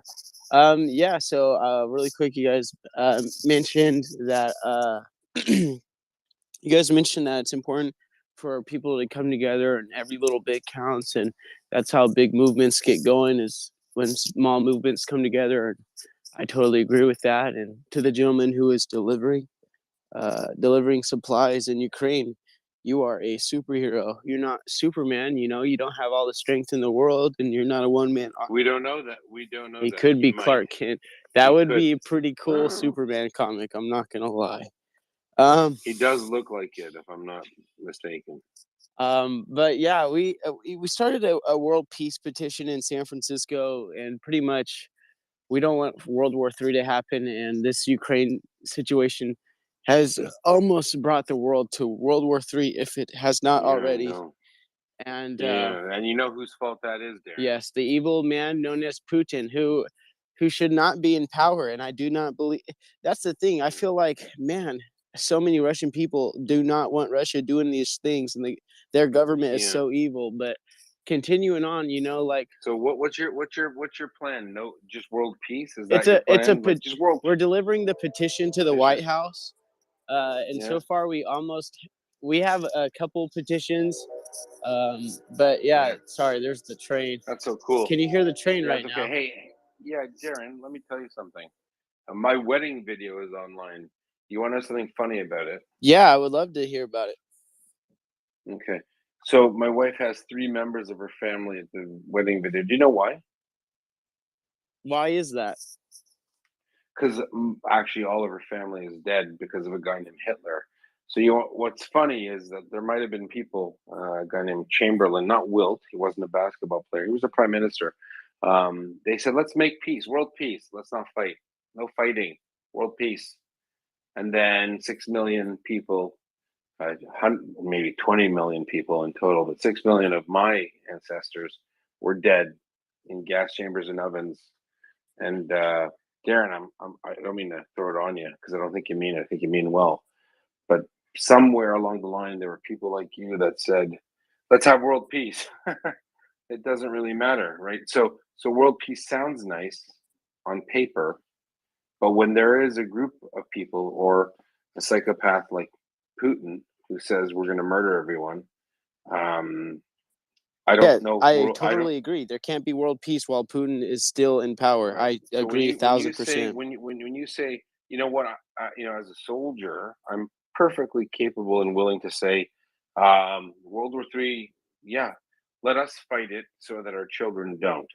So I just don't want to I believe the war in Ukraine is a fight for peace. Okay, so this whole concept of world peace, it kind of falls on deaf ears when there's only one group here that's not for world peace, and that's Russia, right?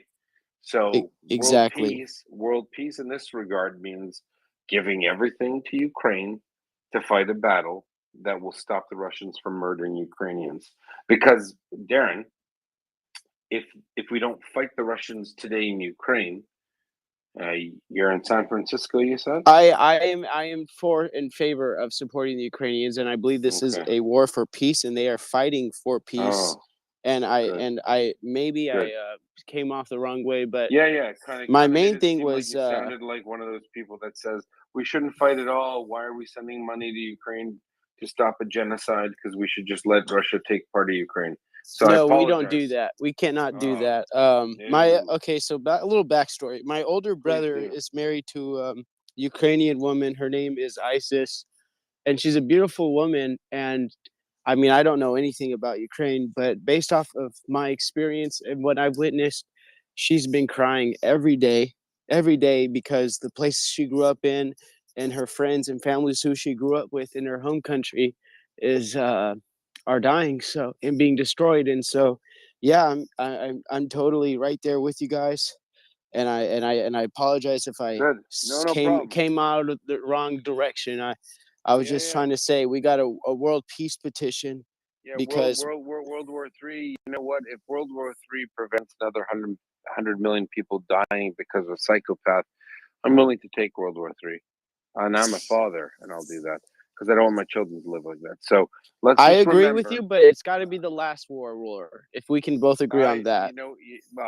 I'm not a fortune teller, so I can't tell you what will happen in the future. But I'll tell you one thing right now: whether you are a Democrat or a Republican or a librarian or anyone in between, if you don't think that Putin and his evil regime is a threat to world peace, then you probably need to give your head a shake.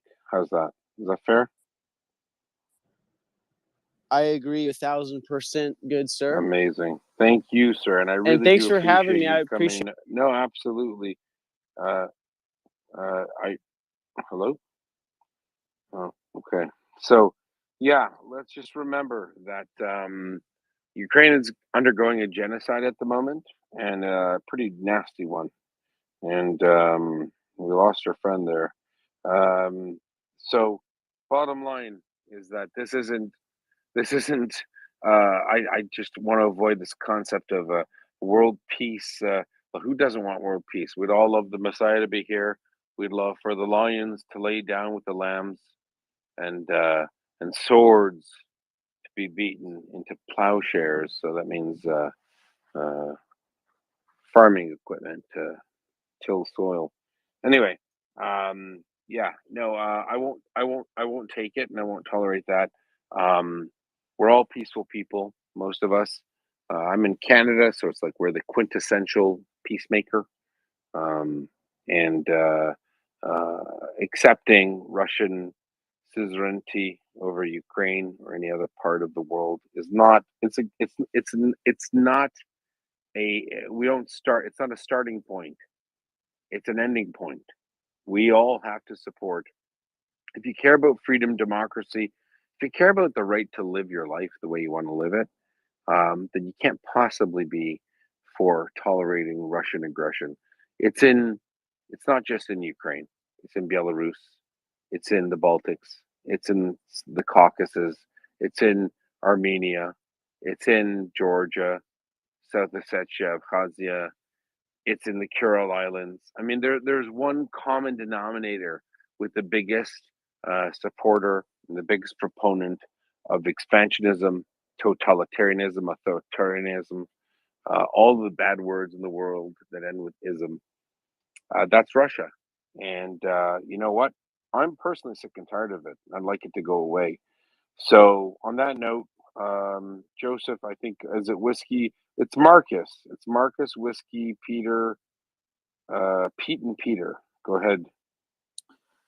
Yehuda, thank you. We Canadians are a polite bunch, aren't we? The Well, comment, that's true. we are, we say sorry for everything. The I don't concept. say sorry. I'm sorry. I shouldn't say. I should say sorry for. Sorry about that. Yeah, it's all right. I accept it.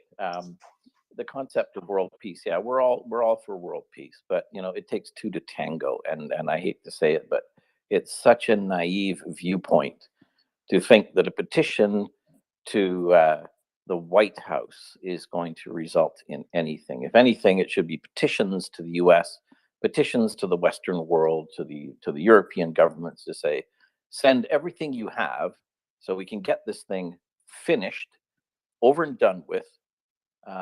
Reintegrate all the pieces of Ukraine back together. That's Rid it. them. They say it takes two to tango. I Yeah. don't know if you know. In the past life, I was a dance teacher. Did you know that? I did not. You have never been a dance teacher, Yehuda. Really? No. Have you heard of the chicken dance?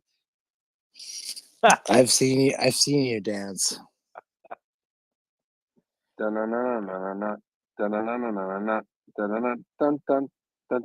Anyway, I'm just kidding, Marcus. Yeah. Where are you Marcus, from keep Canada, going because Marcus, sorry, I've got an echo. I am in an empty living room that I am painting right now, so I apologize. This is the second time I've heard you painting since you've been on the report. No, I was Remember painting in July. You were painting in July, and that's Yes. you know what? As I feel a bit of a subterfuge, misdirection. Is it true? How much do you paint? I've got my wife here. So I was painting the mantle, and now I painted the dining room to prepare for Thanksgiving, which was done within like 12 hours of dinner. And now I'm painting my wife calls it the salon. I call it the living room, and it must be done by Christmas. So, this is what happens when you buy a home, my friend. Fair enough. I've never bought a home. I have no idea. I live on the street. You have no idea. But Marcus, I wanted to hear a little bit more from you, and then Yehuda, I wanted to talk about some statements we have recently heard from the Hungarian Foreign Ministry, which is encouraging the alliance to essentially concede to Putin's demands. Hungary is telling the world that we can have peace if only we bend the knee to Putin and hand Ukraine over to Russia. If we do that, we can have peace. That is a very interesting geopolitical strategy that Petar Sziarto has proposed in public. So, Marcus, maybe I can hear from you, but I think we should ask ourselves the question, is it a good thing to bend the knee and give Putin everything he wants in order to have peace? We've heard this before in the 30s, I think. So it's a wonderful question, Peter, and it's a wonderful bait question because I think we have historical precedent to look at. Chamberlain got off the flight, waving that piece of paper. There will be peace in our time. It was a beautiful piece of paper, apparently. It was the best piece of paper, and we know that Putin has invaded how many other countries and has just wreaked havoc in there. There's no intention of peace. His only intention is instability and expansion. Ukraine, I think everybody has said this many times. If Ukraine stops fighting, then Ukraine stops existing. And Putin will be quite happy with that. My wife, however, who is Ukrainian, will not be happy. Her aged parents, her sister, her niece, her grandnephew, and other relatives who are still in Ukraine will be the ones who suffer and die as a result of this. And here we are on the 89th anniversary of the Holodomor, that was a horrible famine that was inflicted by Russia, killing anywhere between 4 to 7 million Ukrainians and starving them to death, an absolute genocide.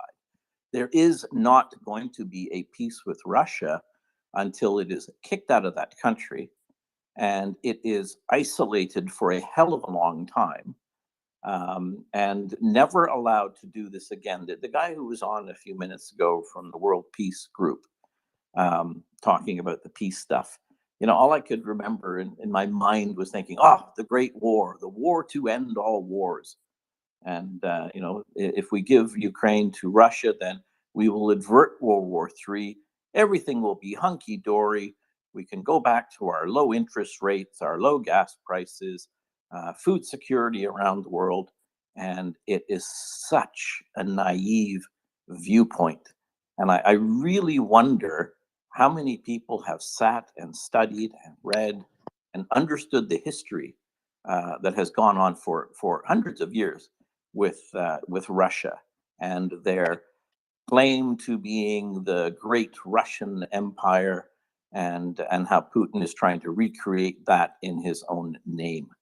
So the speaker you had on previously, who had to go, my heart goes out to him. I was in Ukraine for 6 months after the war started, and doing all kinds of stuff over there, and meeting all kinds of very interesting people, some who, you know, I would definitely not associate with. But, you know, and I've been supporting MriyaAid for, well, since it started, having known some of the principles that are in there. And I am still working on a daily basis doing this stuff. And you know, I'm getting tired. I am retired. Yes, I have the time to do it. And I spend my time doing this. Every day I'm doing something towards towards helping in some way, shape, or form. But I'm getting tired, and I am going back at the end of December, back in Ukraine. But I think of my wife's family members who are over there, and if I'm getting tired, my God, how much, you know, how must they feel? Because I know where they are. I know that they're sitting there in the cold. You know, electricity is, you know, in and out. And my heart goes out to them. And just one silly thing I want to relate to you. You know, every little thing helps. When I went over in March, there was a company in Canada that made these little survival kits. And it's a candle company. And they have this candle with 3 wicks in a metal tin. And it came with a cup. And so I took some of these with me, because if there was no electricity, light the candles, put something on, at least you'll be able to reheat something, you'll be able to eat something warm. And I gave them to a bunch of people, and I gave them to my extended family that was there. And they're all looking at me thinking, why do we need these? Well, 2 days ago, I got a message from my niece saying, thank you for bringing those. You have no idea how much of a difference they made. So whatever we can do, it's like, I don't want to lose heart. I know that Ukraine is going to reign sovereign over this. The West has to just absolutely maintain everything it can to supply Ukraine with the tools. They will get the job done because they are bloody resilient, and they have far more resiliency than the Russian people do. So, Marcus, I absolutely agree with what you're saying. As you were talking, you mentioned that famous photo, infamous photo of Prime Minister Chamberlain waving that piece of paper in his hand. 4 hours ago, I tweeted out that photo. I just pinned it to my timeline because I was responding to the foreign minister of Hungary, Petr Szijjártó.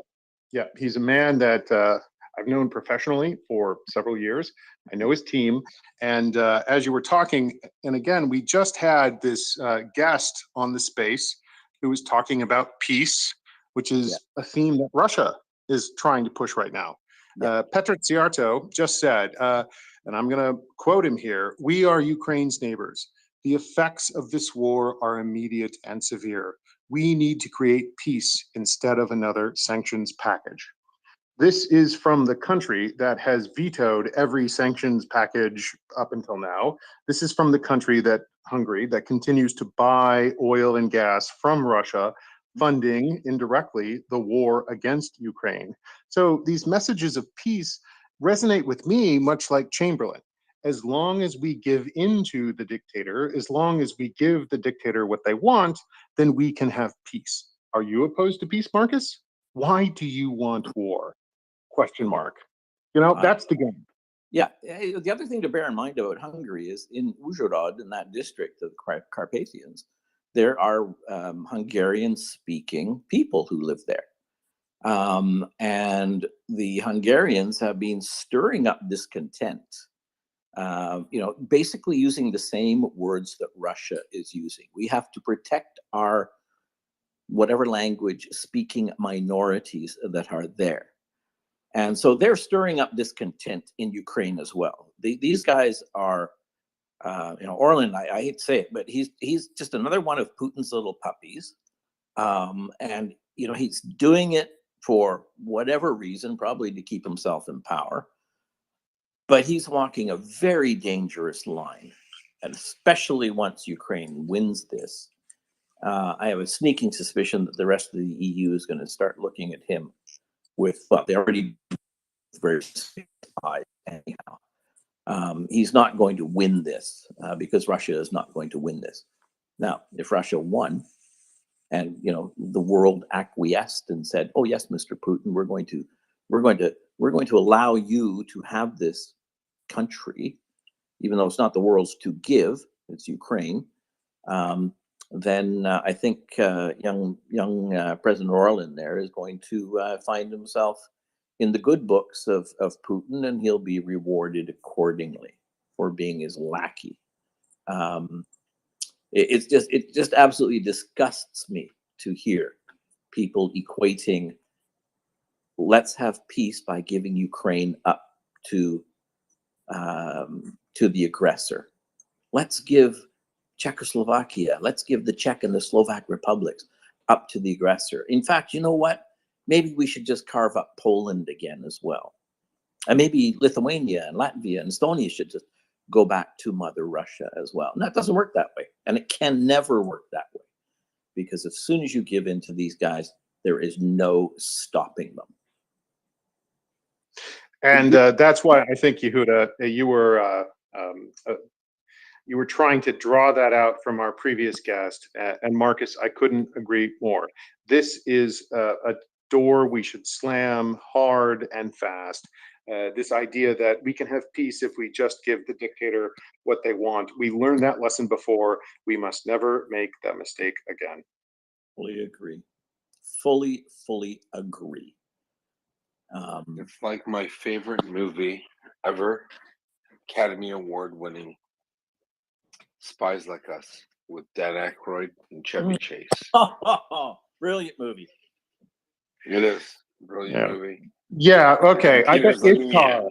I bet Ishtar is also on your list of favorite movies, Yehuda. Ishtar. I don't even know. I don't know what Ishtar is. It Ishtar is sounds Aramaic. You have to watch Ishtar. It's great. Yeah, it's known as the worst movie of all time. So I think you're going to love that So one, you think that Yehuda. I love bad movies? Listen, Peter Doran. Although Peter, I have to say, Peter, in my day when I was in uniform, the movie was Stripes. Okay, I love Stripes. So yeah, I love Stripes. Yeah, I'll leave it there. That's an awesome movie. Yeah, I'll leave it there. All right. Well, let's be honest. Spies Like Us.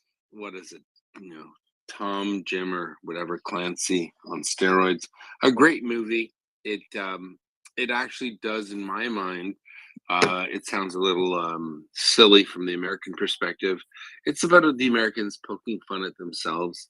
Two CIA or would-be CIA agents who were set up as patsies, and they ended up saving the world. Why? Because the Russians were so supremely incompetent. A bit of dramatic foreshadowing. Shouldn't you think there, Marcus? Absolutely, it was foreshadowing. The Russians have turned out to be this paper tiger, poorly equipped, poorly led. I'll use the old German line: "Yeah, just following orders." They don't know what in God's green earth they're doing. Thank God, Ukrainians have been trained by NATO countries, and they have superior equipment. Now, if we can just get the bloody Iranians out of this equation, if we can get China to turn the screws to them. And they have. When it comes to nuclear, the Chinese apparently have turned the screws to the Russians. There shall not be nuclear weapons. We'd love to take Taiwan. Please stop. I think that's what they've said, Marcus. Correct me if I'm wrong. Sure, I wish I knew people in China to ask, but I don't. Well, let's call it a 7, a 19, and an IG. Listen, Marcus, we've got Whiskey and Charles. Whiskey, longtime listener and great guy. Charles, Charles in charge. Charles Ray, but we've spoken to his wife, and she says that he's certainly not in charge. So let's go to Whiskey, then Charles. Hey, thanks, Yehuda. Can you hear me, I can hear Charlie? you well enough. Yeah, loud and clear, buddy. So, yeah, just about this peace Ukraine guy that came up earlier. I mean, he's on my back door, right? He's claiming he's from San Francisco. He's like came up a couple times tonight. First of all, excuse my French, fuck this guy. He just sucks. He's pushing out this bullshit that I've been saying. Okay, sorry. Bull crap. He's pushing out this bull crap I've been seeing taking over the West Coast here. You know what? Like, I had to come up. I had to come up just to shut him down, just to shut him up. I heard him talking about being up in Alaska, being with,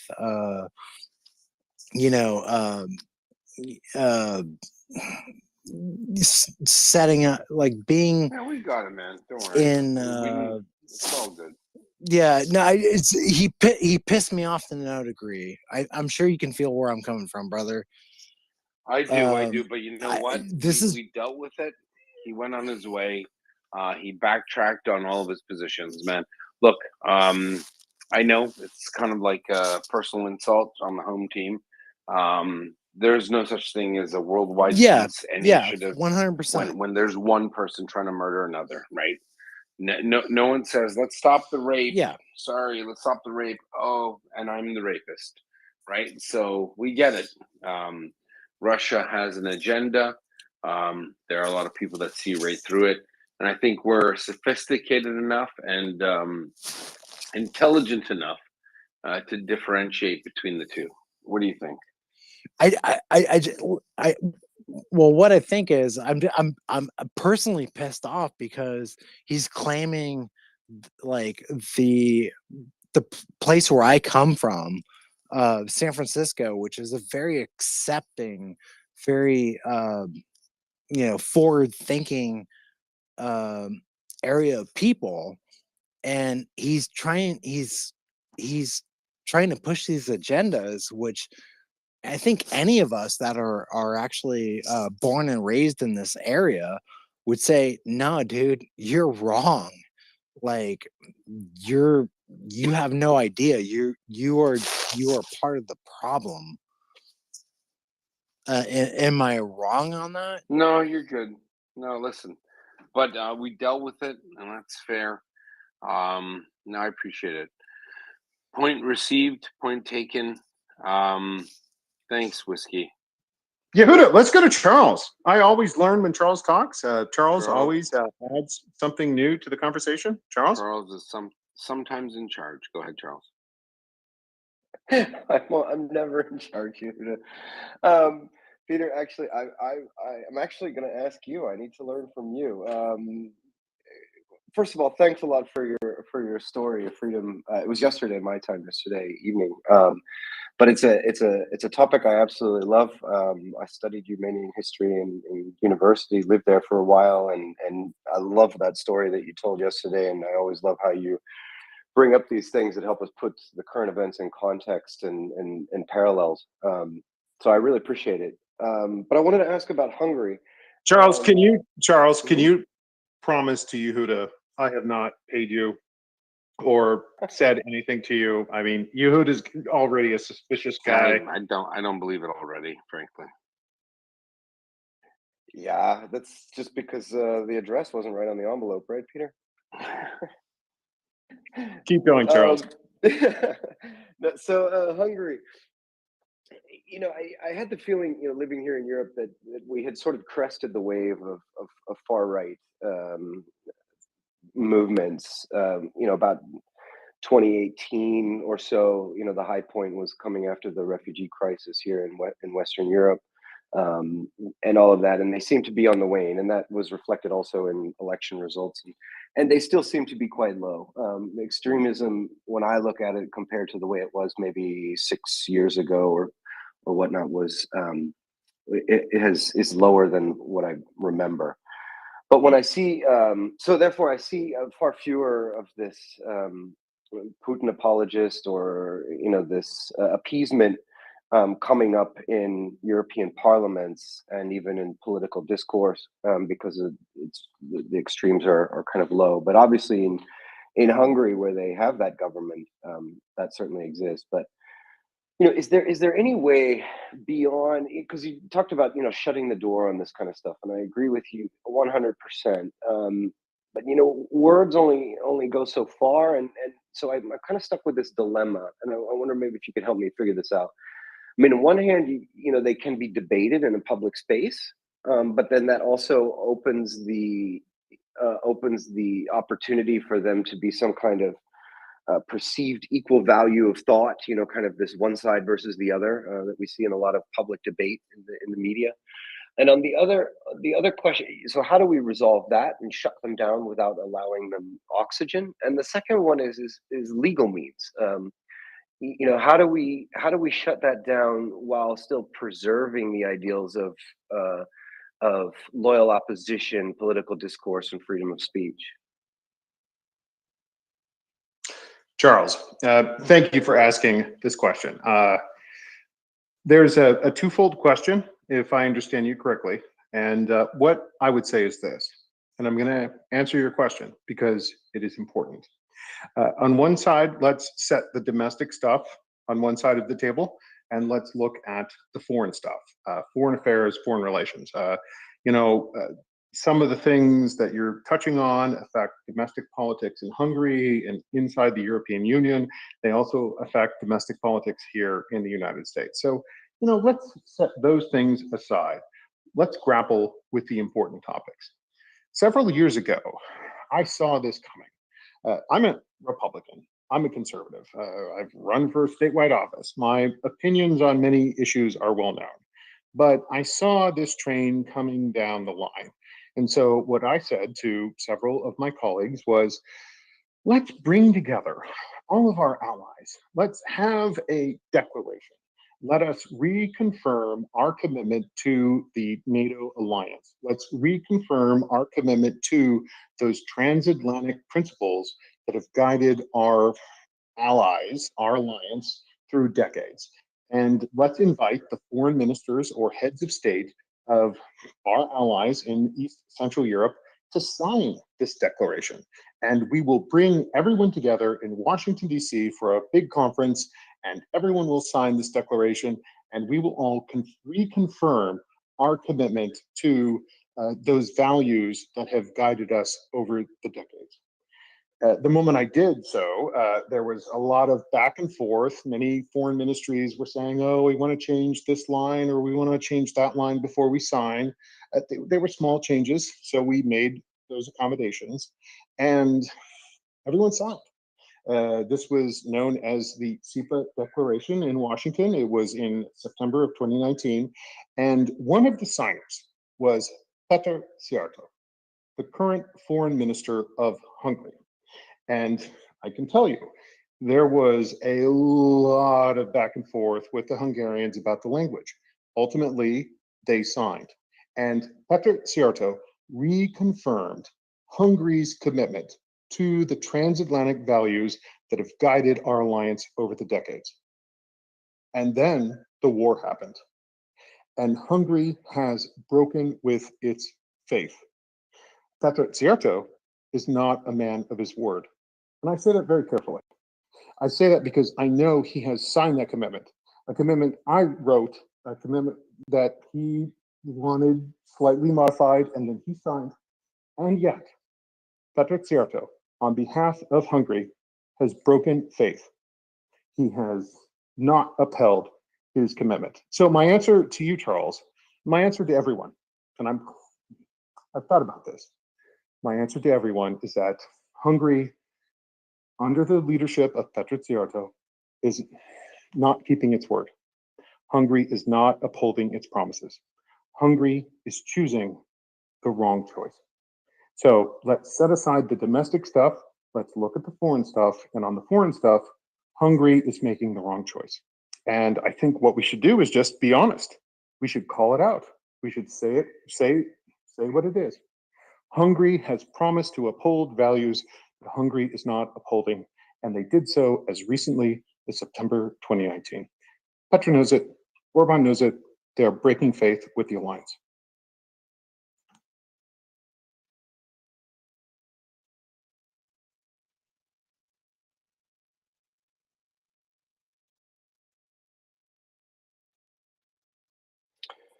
Can you hear me, Joseph?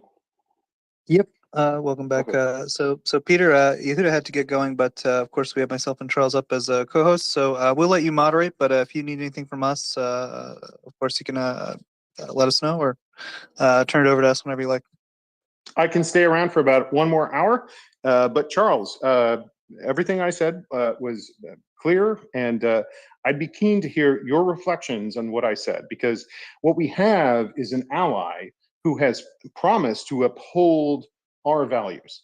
And both the foreign minister of Hungary and through Orban, the country itself, is breaking with its promise to our allies, a promise that Hungary recommitted in September of 2019.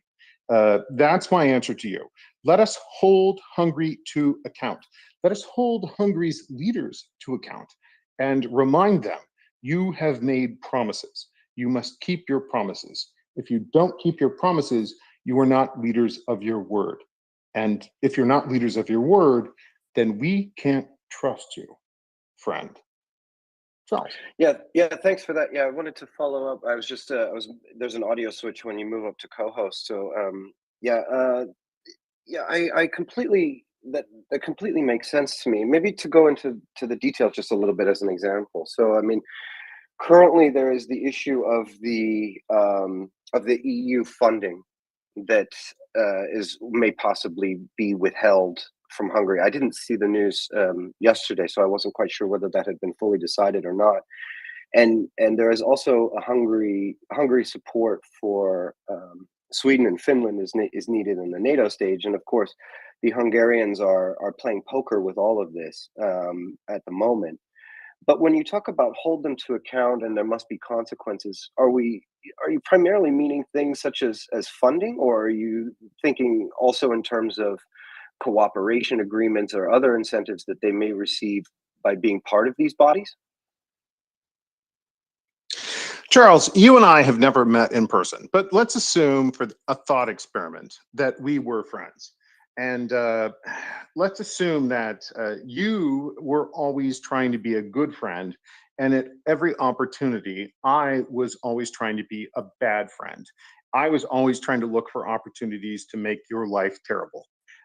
How long would it take you, Charles, to consider me not a friend anymore?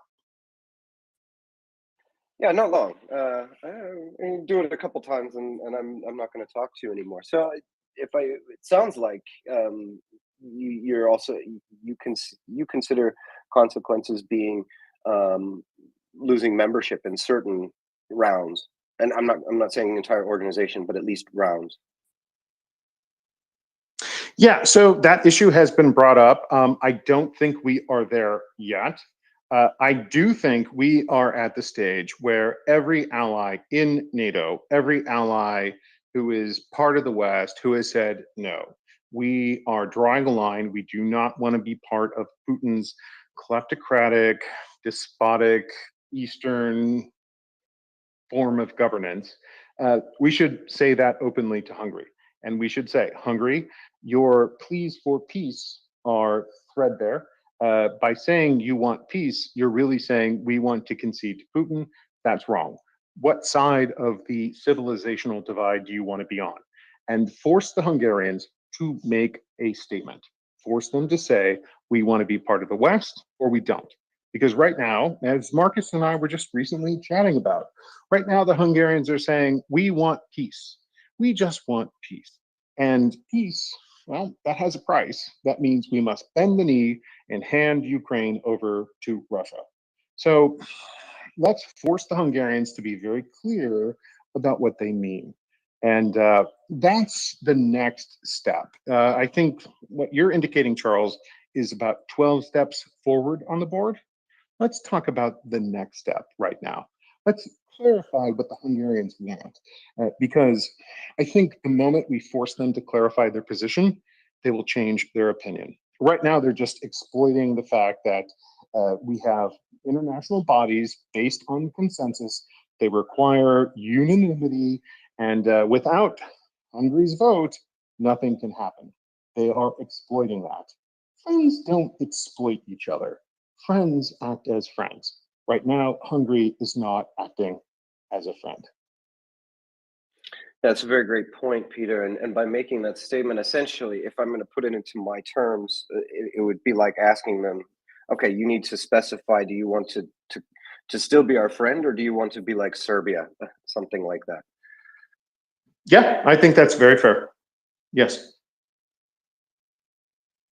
Great. Thanks a lot, Peter. Got a hand from Wolfgang, if that's okay, but if you'd like to continue, we can. Let's go to Wolfgang then. Yeah, I mean, I agree with Peter. The only thing that I was going to add to that is that, we shouldn't be surprised, because the Hungarians and, in particular, Orban has been going down that path of like a wannabe dictatorship for a long time now. Orban is by now a small-scale dictator, and it does not fit into NATO or the European Union anymore at all. That has been clear for a very long time, and I would not even for a minute trust any of whatever verbal, commitment any of these guys makes. These are clearly completely worthless. But the fundamental issue that I see is that, eh, Orban and his clique are the same kind of types that you will also find in Russia and in other parts of the world. If they could have it their way, they would organize a similar system. Than the Russians have. They're the same type of people. They're no different. They're the same type of people. So there is clearly, even if you get a verbal commitment from these guys, it doesn't mean anything. So it's a real problem for the European Union and for NATO that we have, so like inside of our belly, like types like Erdogan and Orban. And the dictatorship, I mean, it's it's a cultural thing. How does this come about that, like a country or a nation becomes more and more of a a dictatorship, like it goes in small little steps, over time, so that after a long thousands of small little steps, what used to be wrong is now right, and what used to be wrong is now clearly right. And you don't notice the difference in the cultural change from one day to the other, because they're always small changes, but they sum up over time, and you end up in a different position. And so I would compare Orban to like a similar type that the Hungarians had under the Soviet occupation, one of these collaborators. I mean, they're all out for like for the same kind of power mechanics that you see in Moscow. And the dictatorship functions based on fear, because it functions based on instilling fear in the people so that they will hold still for fear of the consequences. And over time it gets worse and worse, and it becomes more difficult to counter and more difficult to act against, and it gets more and more painful. It would have been easy to avoid in the beginning, and it gets more and more difficult, and at some point becomes impossible without a big war. And Hungary is walking down that path too, and that's that's the way, at least the way I see it. Wolfgang, Wolfgang, were you with us earlier? Anda, I see you're in the space, so I'm going to name check you right now. But Wolfgang, were you here earlier when Anda described Hungary's path to freedom after communism as wobbling into freedom? Were you with us for that conversation earlier today or yesterday? No, I wasn't. I missed that one. No. Yeah. Well, Anda, I'm going to name check you, but you said something very insightful. I thought it was great. Think about December 1989. Think about Romania's revolution, and think about how after that point where Romania literally killed their communist dictator live on national television, then what do? And Romania wobbled into freedom. So it's a messy process, but that's really what must happen. Anda, I see you're here in the space, but I just want to pick up on what Wolfgang said, ask you to comment, because I think the folks in the space could really appreciate how messy freedom is, and that insight could help us understand what Ukraine is fighting for and how this process can be irregular. Good morning, first of all. Good evening, if you're in North America.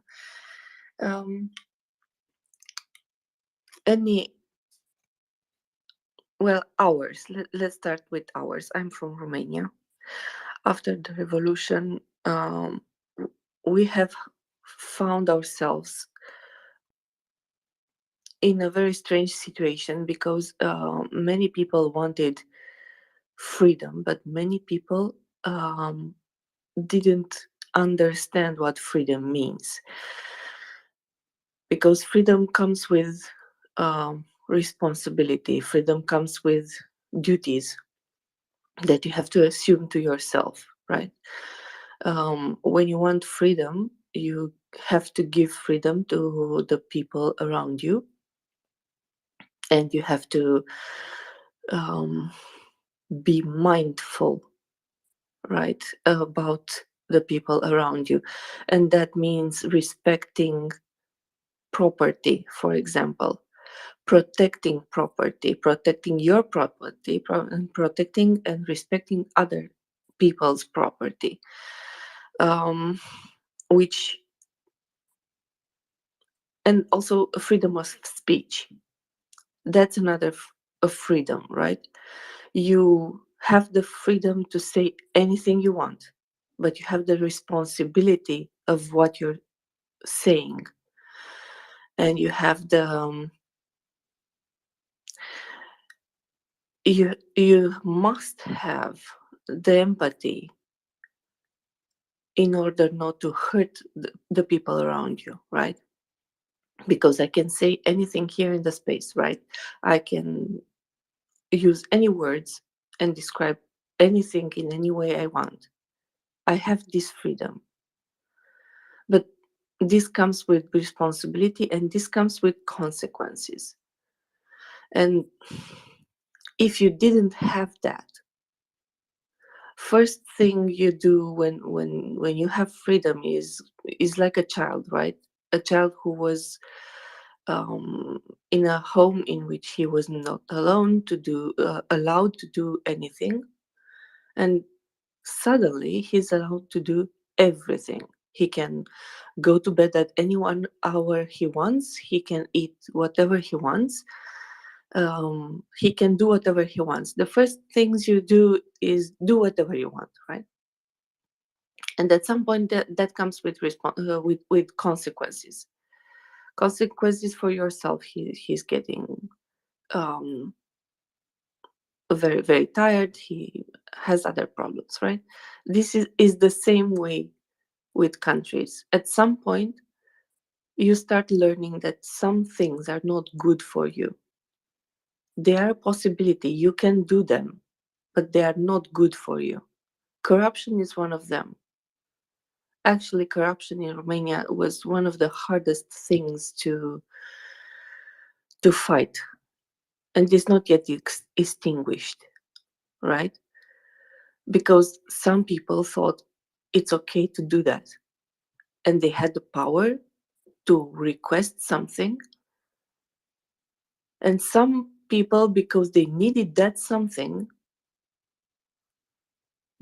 used to give something back, right? So in time, as a country, you put in place institutions who will defend you, will defend your country, will defend your way of life. You will defend the things you want to be defended.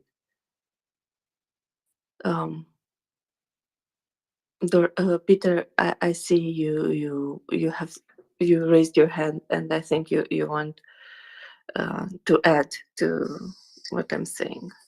Anda, my wife is asking me, she's listening to you talk, and she wants to know about Bucharest.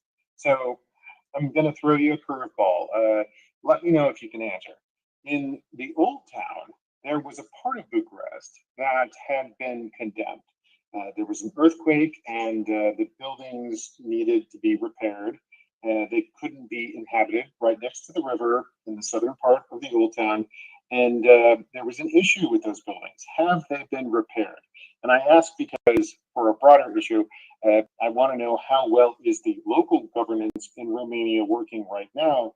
But if you know what I'm talking about, these were buildings that were damaged a long time ago, and they need to be repaired or torn down. What's the status of the old town buildings? You are very right. It's not so. The old town, the ancient center of Bucharest, right? It's a small neighborhood which was kind of preserved and not demolished during communist times, and it is built on the old style, which means bricks. This is for everyone to understand, which is mostly bricks with mortar and no pillars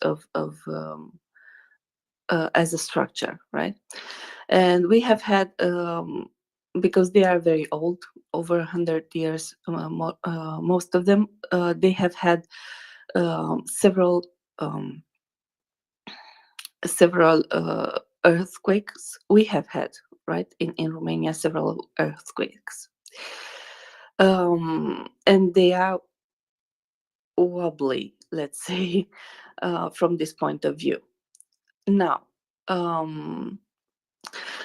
they were not first things that were made like 10 years ago, more than 10 years ago. The first things that were made were to be restored, they say, but they didn't restore the structure. They restored just the facade, right? They made it look pretty. And because it's a very narrow neighborhood and very picturesque, a lot of shops, a lot of cafes and restaurants appear there. Sometimes life pushes you out of your comfort zone. 4 years ago, in another location, in a club, during a concert, a fire broke and people died. And when that happened, a general check was sent to every other bar, cafe, restaurant, and others, to see if they have all the required fire and safety rules in place, because the rules were, but they were not imposed, right? The people who needed to do their job didn't do their job. They gave these permits of usage without checking or without taking responsibility. And safety rules are in place because, yes, at some point, if you don't respect them, people die.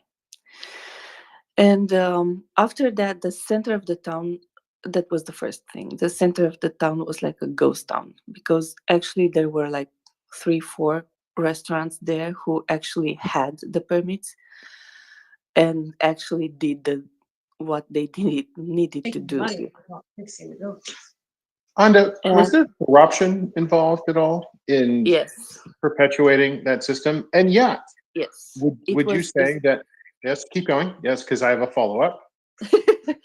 yes, yes, they did. And after that, there was a really thorough checkup regarding the structure, and this was went along the Bucharest. And when they did that, they realized there are a lot of buildings which are not only in the center of the town.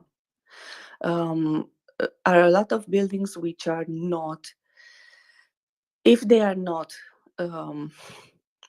restructured, if they are not, if people don't put the money to build, it's not rebuilding. I don't, Charles. When you in Romanian, it's a ranforsa. It's to strengthen the structure from outside. It's like Reinforce. reinforce. Yes. Reinforcer and en français. Reinforce. Okay. So exactly. So there are a lot of buildings which need that, or to be taken down.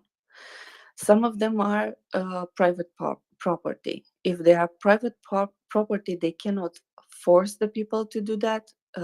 They made some signs. They put some a red dot right on the building, and in order to force people to put up the money to restructure, to reinforce the building, they started they don't allow some things to be done in that building, but it's not fixed. Let us say It's not perfect right now. But it's Anda, I not mean, for perfect. everyone who's been listening and might be falling asleep because we're talking about Romanian building code standards right now, and they're like, what's going on? Might we say this? Romania had a struggle with corruption. That struggle has gone on for many years. It has been endemic down to the city level, down to the structure level. Corruption has harmed people in Romania, but Romanians have said, no, we want to change how we run our country. And might I suggest, Anda, that we are seeing something similar happen right now in Ukraine, that Ukrainians are saying, we don't like corruption. We want to be a European country. We want to fight this at the national level. We want to fight this down to the structure level. So if you pay the bribe, you still have to reinforce your building so it doesn't collapse. That was the reason why I was asking the question. And I know Romanians have fought so hard to fight corruption. I am aware of President Iohannis's campaign platform and his efforts, successful or not. But there is a broad-based effort in Romania to fight corruption. We're seeing something similar, I believe, in Ukraine. So I'm trying to understand Romania's experience briefly and apply that lesson to Ukraine. Can you sort of provide some reflections on that? So the most important thing that was done here for big corruption was that organization was put in place, I think 10 years ago or something like that, which is strictly it was run by prosecutors, and it was strictly to fight corruption, to fight big corruption, and in big cases of people who were profiting on other people, and they put in place back then. They put in place a girl. Her name is Keveshi, and you see now she is in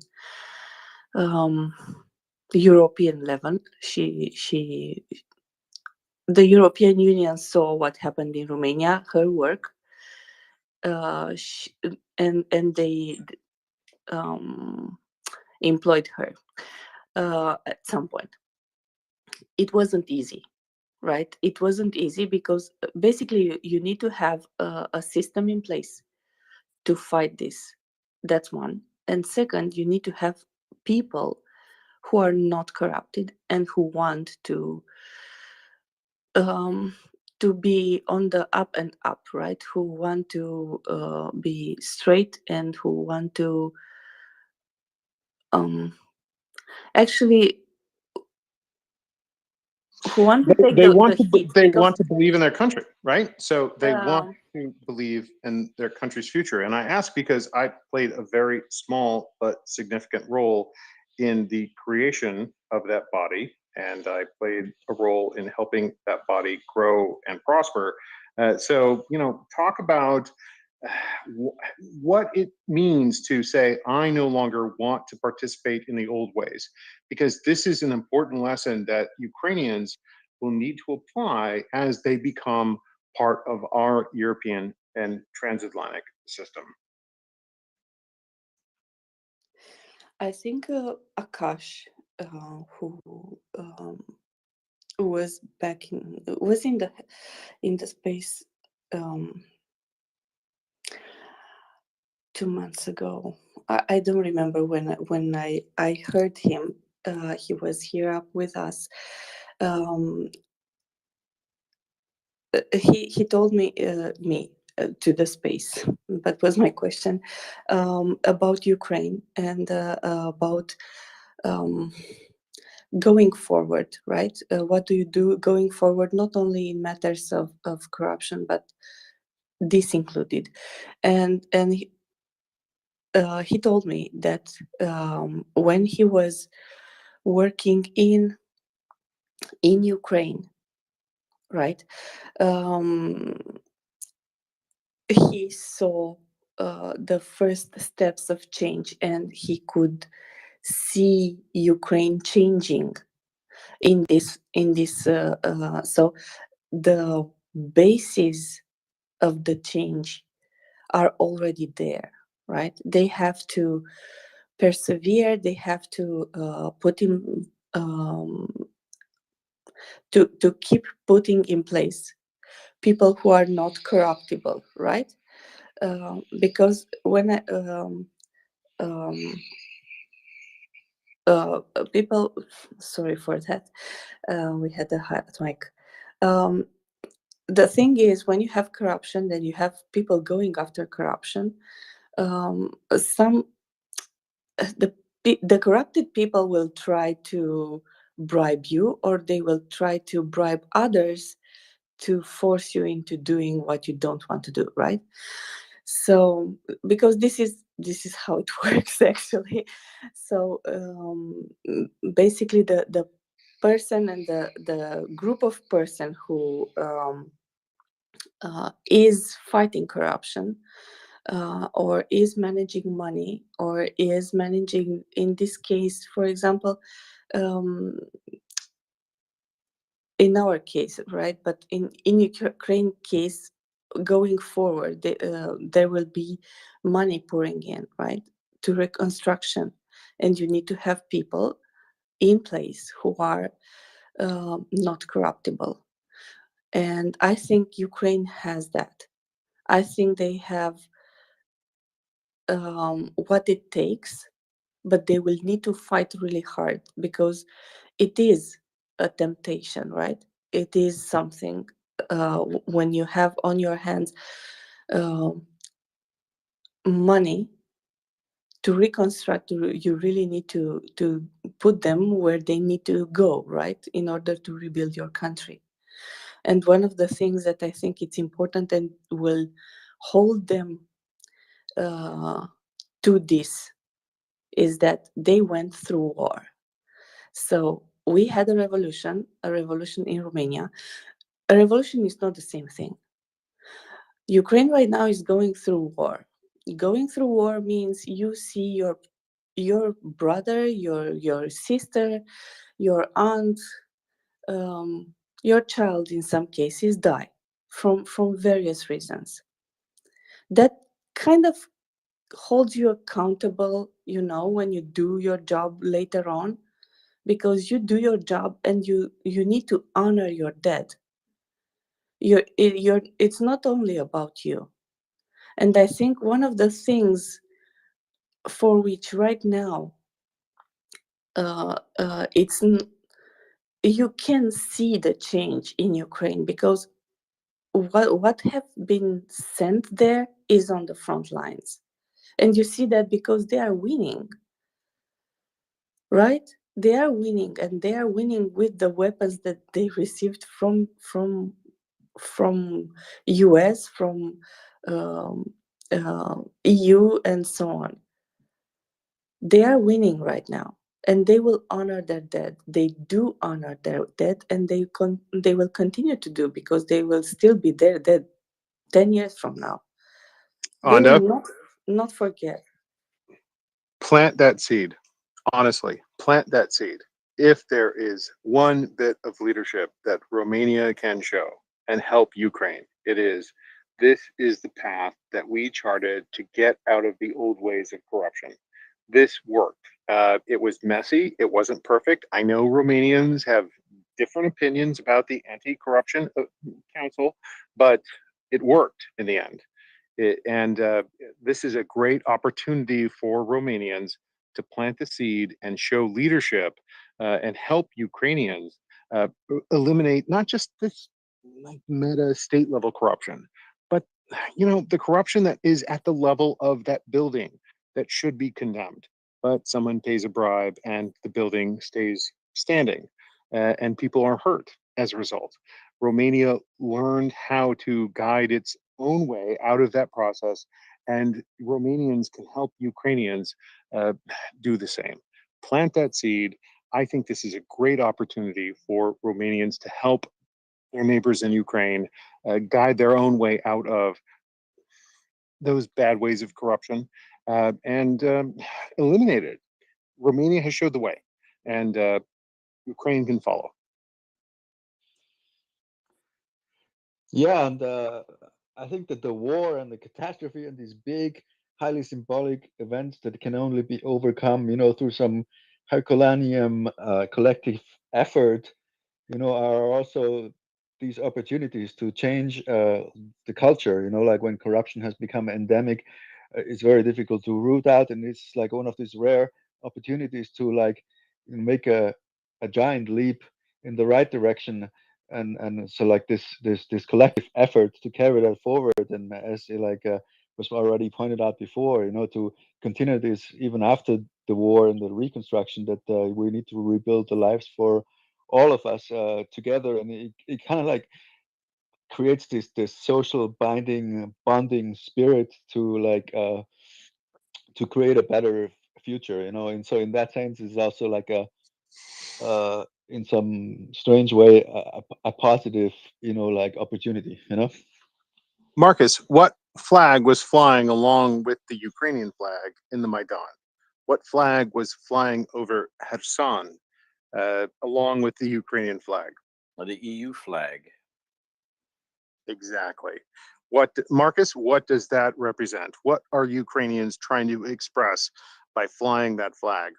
They are absolutely stating their heartfelt desire and political desire to be a steadfast member in the EU, to get entrance into the EU, and ultimately to get entrance into NATO as well. The issue of corruption, it's diminished incredibly within Ukraine. Everybody, the Russians like to talk about how corrupt it is. I had some dealings with the Ukrainian federal government when I was there, and I had to visit a number of their offices. And in every office, there was a sign up on the wall, and I took pictures of it. It said, "It is illegal to ask for a bribe, and it is illegal to offer a bribe." So, the government services have come a long way, and just the digitization of their services eliminates all of that. So Ukraine is taking massive steps. The government recognizes this. And of course, the Maidan and what took place there was the people saying enough is enough. We are not leaning to Moscow. We are leaning to the EU. So quite a remarkable event. And if you ever get a chance to visit Kyiv, take a look at where the barricades were. There's maps there in the city to show you where they were, and take a walk around that area. And it's just so telling when you're walking on some of the streets and you're looking up this hill with the Ukraine Hotel to your right, and you know where the snipers were positioned, taking out the people and the Heavenly Hundred. And those Heavenly Hundred came from all parts of Ukraine and all age groups across Ukraine. So it was very much a united front against the meddling of Russia in the politics of Ukraine. Well said, Marcus. Okay, on to Charles. We've got some hands. I'll leave it to you guys.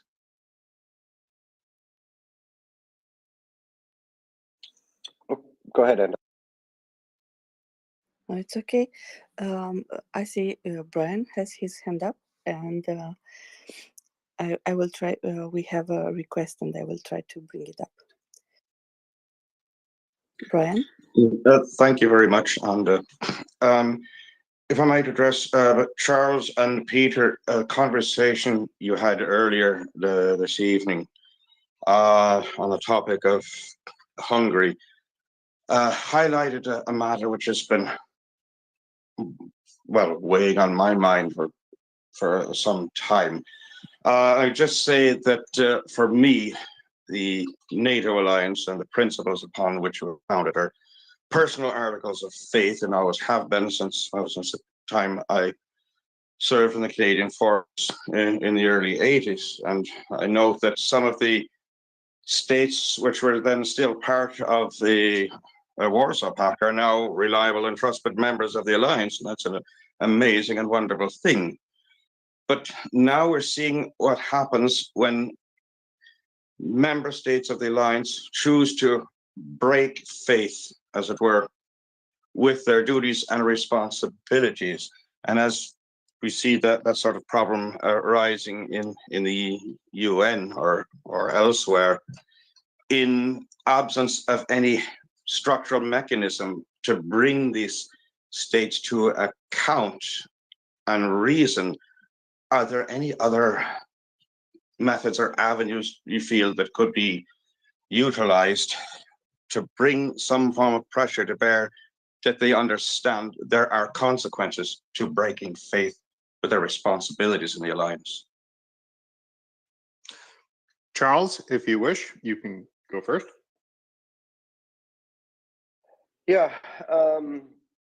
Actually, I'll hand it over to you, Peter. I'm afraid I would say something rather uninformed in your presence, and that would be embarrassing for me.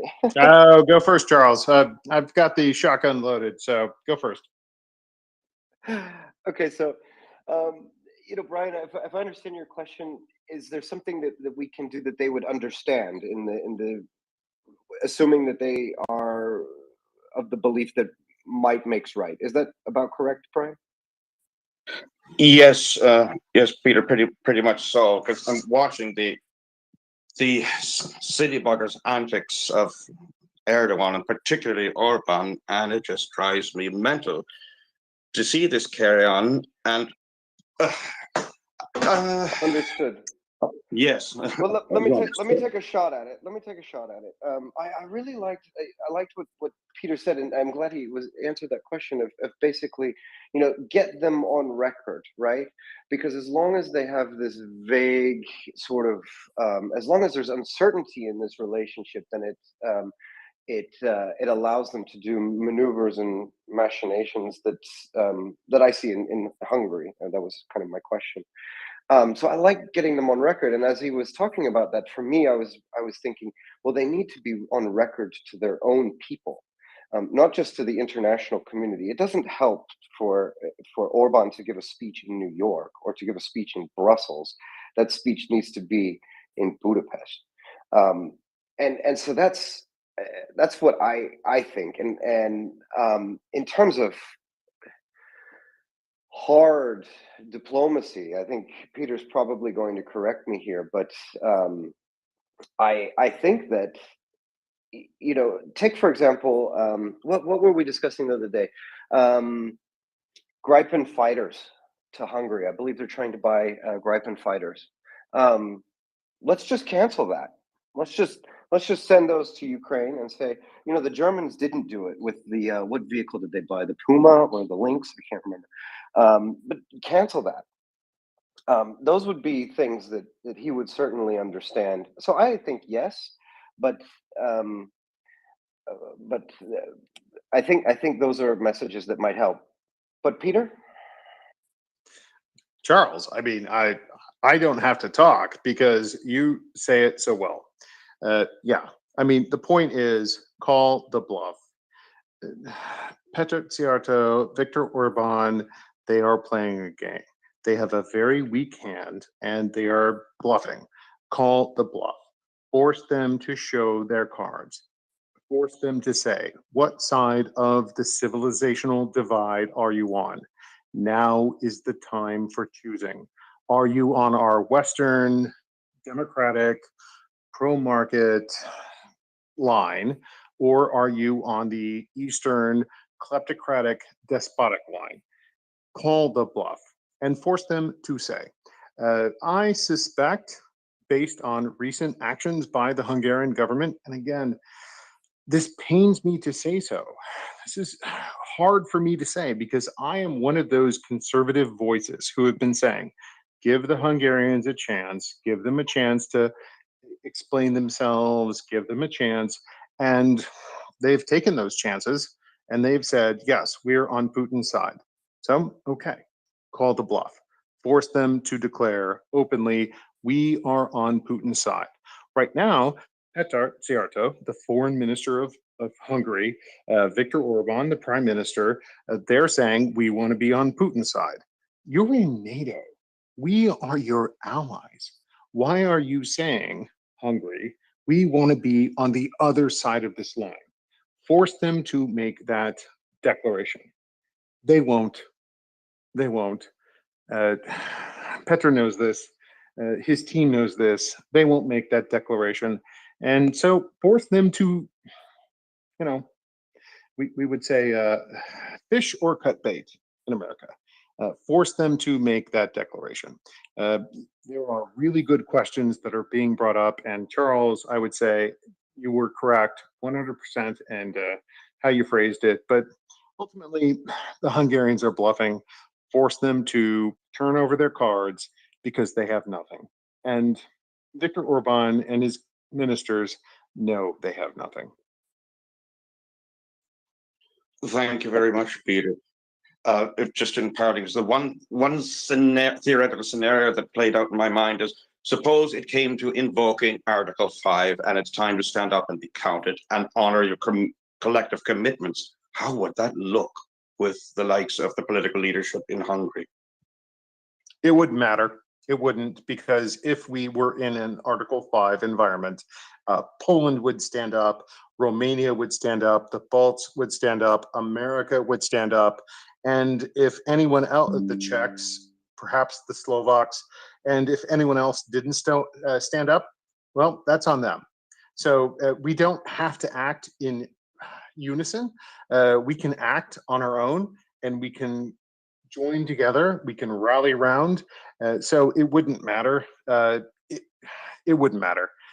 If it came to the mattresses, as they said in The Godfather, it wouldn't matter. The countries that were willing to stand up would stand up. I know for a fact, Poland has said, we will keep the Suwalki corridor open. Russia will never close it. I know for a fact, America will support our NATO allies come hell or high water. Other countries will. And if Hungary wants to stand on the sidelines while the rest of the alliance rallies round, that's their choice. An Article 5 decision at that point is irrelevant. Countries will act. America will act. And that's what matters. Thank you very much, gentlemen.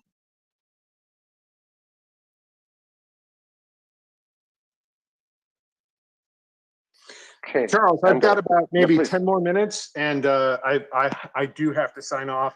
I'm at the end of my day here in America, so I do have to sign off. So maybe if we can wrap this up, and I'll hand it over to you and Anda. Maybe 10 more minutes for me. Great. Thanks a lot, Peter. Anda had her hand up, so let's go to Anda, and then we'll go to Nancy. Okay. So basically, in the meantime, Peter said everything I wanted to say. In I see this like a family, right? In every family, they have a stubborn person who doesn't want to go to the same place where everyone else wants to go, and doesn't approve the way things are being done, and so on and so forth. We are, first of all, both the NATO alliance and the European Union are big alliances, right? We have many members. And Hungary, luckily, is not one of the most influential ones because they are not the most powerful. They are not with the greatest economy. They are not the biggest contributor, and so on and so forth. So up to a point, we don't want them out, right? The point is not to push them out of the alliance. The point is for them not to work against the alliance. And I think what was done up until now, it was to kind of acknowledge they are against, right? And let them put up their tantrum. Maybe, as we discussed earlier, at some point we can consider having removing this. We all have to be in accord in some cases. So for some separate cases, maybe we can reconsider that, for example, in European Union. Not in all, but in some. And when you say majority, the majority can be half plus one, or the majority can be 2/3. And it's way harder to get 2/3 than one half plus one. So I think it's annoying, right? It is annoying what they are doing. It's annoying. They constantly come up with strange ideas and annoy everyone around them. But they are not determining anything. They are not influencing at this point in a bad way the European Union, and they will not do that with NATO. And at this point, it's not only I have to be fair, and I have to say that up until now, the United States in NATO, right, and UK have really stepped up during this conflict, and not only. And what we see now as exercises, I think I mentioned yesterday in the space, Romania has had for the past month and a half exercises with NATO countries. So with France, which is the leading country in NATO, in Romania, with Portugal, we have Brits here, we have Americans here, we have Spanish, I think. So Holland, the Netherlands for Anda, yes. Romania has stepped up. I mean, I was in an unclassified briefing 2 years before the invasion of Ukraine, the escalated invasion, and Romania said Russia is massing incredible forces on the Crimean Peninsula. Russia is creating, we have the intelligence. This is the unclassified intelligence we can share with you.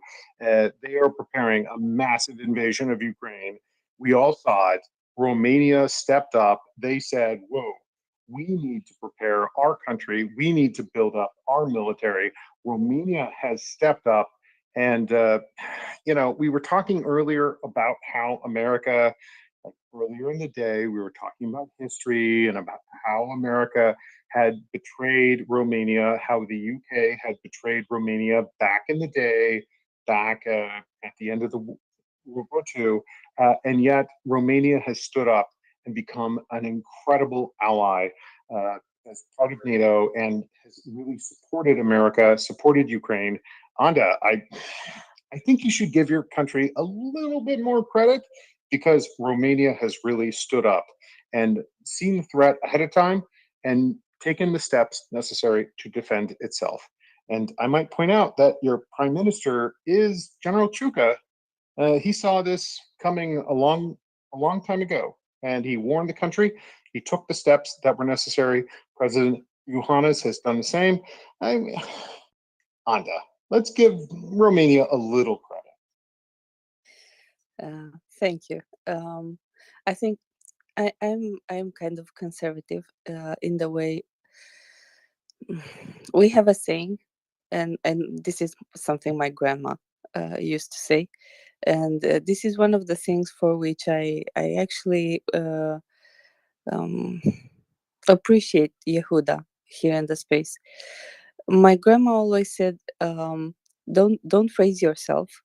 Let your actions show who you are and what you do. So basically, I try to do that, and this actually is something that it is kind of Romanian. I don't know many Romanians to brag about what they are doing. We mostly make fun and dark humor about what we are not doing. So, Well, it's especially, and I think Peter would agree with this. Democracy is a journey, not a destination, and there is no end of history. And we can certainly look at Romania for how far it has come. Yes, there's always work to be done, but it's a great place. I loved being there last week. Let's go to Nancy while Peter has a couple minutes. She's been waiting before Peter needs to go back to painting his living room. Nancy, you are my last question, so let's go. Absolutely fair. And actually, I've got a softball question, an observation, and then a question that you may want to pivot to finance as well. The softball question: how is the painting going, and is your wife satisfied with the results so far? Hold on. 1 second.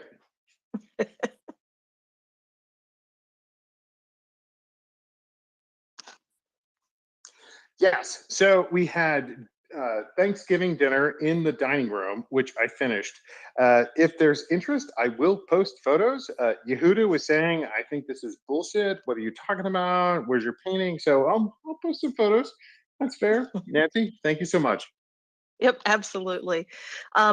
I really appreciate, Peter, the detail that you went into as far as, looking at the countries like Hungary and recommending that the governments call their bluff, or fish or cut bait. Because what I've been really frustrated with today in particular is that there has seemed to be so much false equivalency in the narratives that, when Hungary is saying, well, let's just find a way to hammer together a peace and give Russia part of what they want and it'll all settle down. That's like peace through sleepwalking in addition to appeasement of genocide. So my moral compass says you never can appease genocide, period. But my analytical part says peace through sleepwalking isn't going to work either. And any financial body or any government body that is thinking that after these actions from Russia and the pushback that Ukraine and the world has given, anyone who thinks that we could just flip a switch and all of a sudden we're back to, 2018 or 2019 or, well, 2 years before any of Russia's invasions. Just from a finance perspective, I don't see how that could work. I can't see any way that you could just say, okay, yeah, we're going to look at them just like we did 3 years ago, and only those financial sanctions apply, and all of the markets will go completely back to the way they were then. Bingo, presto, we're done. It just flabbergasts me that countries could even propose ideas that seem to rely on that type of naivete, both from a humanity perspective and a financial perspective. And just wanted to get your take, or you can probably dump it over to finance if you want. No, Nancy, thank you so much. Nancy, I think you're right. We cannot sleepwalk our way into peace. We must win this war in Ukraine. And if there is any thought about making a grand bargain with Putin, if there is any thought about pushing the Ukrainians to the peace table in order to negotiate a false peace, we will only be like Chamberlain. We will only be holding up that flimsy piece of paper and claiming peace in our time, when in reality, we have covered over the terrible atrocities. So I'm going to hand it over to our wonderful co-hosts. Thank you so much, everyone. It's been a long day for me. I'm going to bow out right now. Tomorrow, there is a long day of painting ahead for me. So I'm going to be listening to this space. I would encourage everyone, retweet and let us help our friends in Ukraine, because their fight is our fight. Their fight is what we're fighting for. And Nancy, I deeply thank you for your wonderful insights. I think you're right. Let us not sleepwalk into peace. Let us help our friends in Ukraine win. And Peter, I wanted to let our listeners know that very quickly that they can always catch you every Saturday for your regular segment at, I believe, 10 a.m. Eastern time. Is that correct? Stories of Freedom. And next Saturday, I'm going to be talking about the Baltic Way, when 4 million people in the Baltic states literally joined hands together to say, we don't want to be a communist country anymore. The Baltic Way, the Story of Freedom, every Saturday, 10 a.m. Eastern. Guys, thank you so much. Thank you very much, Peter. I really appreciate it, and it's great to hear you on the space. I don't want to interrupt the discussion too much, and I see Finance, you've got your hand up. Just before we move on, I just want to highlight, so the second tweet in the nest, so the one after Finance, the one that he put there. We were talking to Yehuda earlier this morning in my time, and talking about, also with Peter, about about the values and the principles that we in this space represent, and that the people in Ukraine are fighting for. And I just wanted to share a couple of videos from Yehuda. So I've put them in the nest, a tweet there, put a couple of links. The things that Yehuda has been doing, and I just want to say that MriyaAid and MriyaReport fit within the context. This is not necessarily just a thing that started with Ukraine. That many of these volunteers have been fighting for these values and supporting these values. So I just wanted to put in a couple things. One is certainly, as we remember the fallen in Ukraine, that we just had Remembrance Day. Yehuda gave a sermon at a Remembrance Day event in Canada, where he discusses not only his activities, but sort of somewhat the values and the process that went behind the formation of MriyaReport and MriyaAid. And then also an interview that he gave to Canadian media regarding saving families, Jewish families from Afghanistan. So I just wanted to point that out, and if you do support him and support this space, pull those video links out of there. You can retweet them in any way that you like, and to support him and to support the efforts that he has stood behind for a long time, that in its current form, of course, are in Maria Aid and MriyaReport. So I just wanted to point that out to everyone. Sorry for interrupting, but I think that that's important. Maybe we can go back to you then, Finance.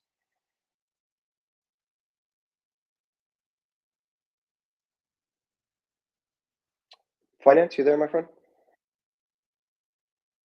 Yeah, no, I was letting you talk. If you wanted to keep on that topic, I have nothing to add. I think users' actions are great and speak to themselves. And if anyone wants to go watch those videos, I think that they, as I said, they speak to themselves. I don't need to add to them whatsoever. Yeah, thanks. So unfortunately, with Yehuda has left the space. I think he may want to talk about it later, and he's always welcome here, of course. But maybe we can continue. Go ahead, Finance, with what you had, because I think it picks up with Nancy's question. Oh, I actually was going to ask Peter, related to what I just talked to him before on and off space about industrial production sanctions and my sort of broader frustration with this group, with this complicated and I think unenforceable price cap thing, which is currently all the rage in new sanctions discussions. Won't do so much, while I see almost nothing going down with sanctions around industrial production. And while that sounds kind of boring, or why am I saying that? Well, we are seeing an increase in hiring at some of the missile plants of Russia. So we have to assume they're running their factory line super hard. And all those machines that run that factory are not made in Russia, they're made outside. And they're being updated still to this day, supported, trained by foreign manufacturing, European especially. So I wondered if you'd heard anything or any changes on the manufacturing side of sanctions. I was getting kind of hopeful because there was actually a little bit a couple weeks ago from Janet Yellen and the U.S. Commerce Department, where they were focusing on all the components that went into Iranian drones. And I was hoping that we would see more sanctions efforts focused on manufacturing components, machine tools, etc. Unfortunately, I've not since then, and I was hoping he had seen something maybe I missed. But the general gist is, of course, as I keep saying in the space, yes, sanctioning Russian oil is all well and good. I'm in favor of it. But if we completely skip sanctioning the Russian oil and we actually sanction all the machine tools and all the manufacturing equipment and assistance that they get from outside of Russia, machine tools equal weapons. 90+% of them go to the Russian military industrial complex. So sanctioning machine tools is stopping their ability to blow us up. Right? Lenin said they will sell us the rope that we will hang them with. Unfortunately, we are showing that to be true for modern Russia, and we need to cut that crap out. We being the Western productive world, especially the European manufacturing capacity. I'm looking at you, Germany, also Chechnya and some others.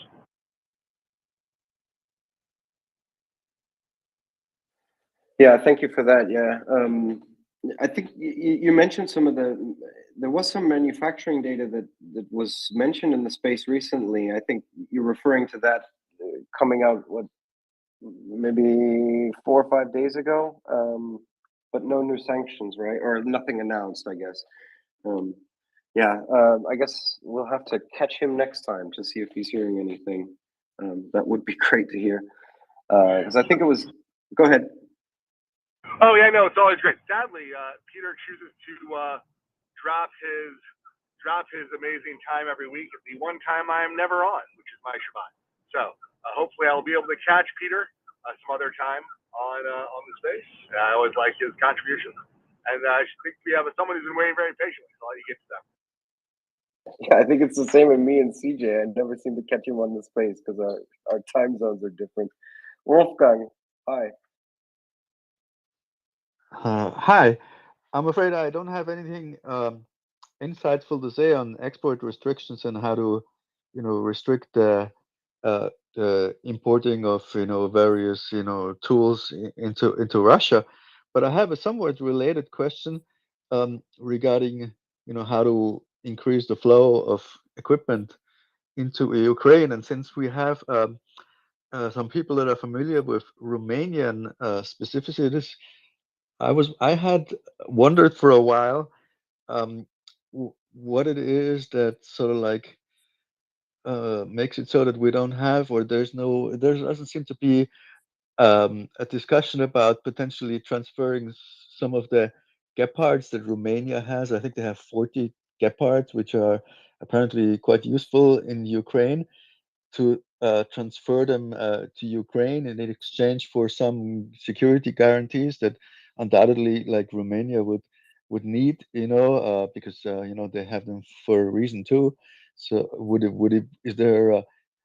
it be meaningful to have some conversation about transferring Patriots or some other system that would fill in the hole and maybe transfer those Gepards to Ukraine? Is anybody aware of that being a conversation?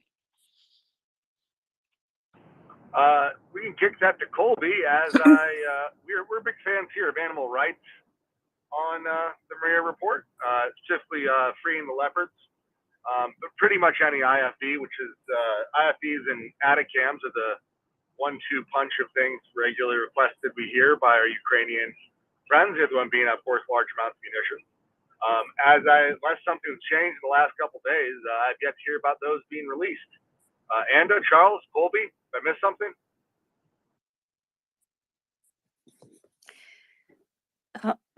I think Colby can answer probably in more depth than myself. Indeed, Romania has 43 Gepards, and officially we haven't sent anything to Ukraine. So for the moment, officially there is no discussion in Romanian space for us to be sending those Gepards. We also have, apart from the Gepards, we have some tanks, other tanks, Russian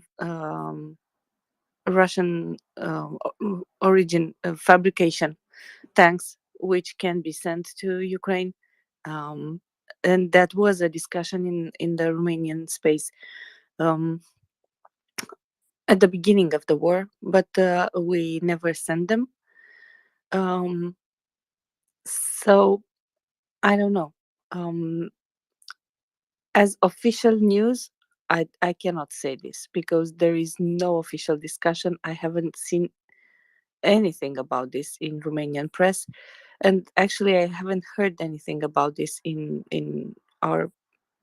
my daily chats with Romanians. So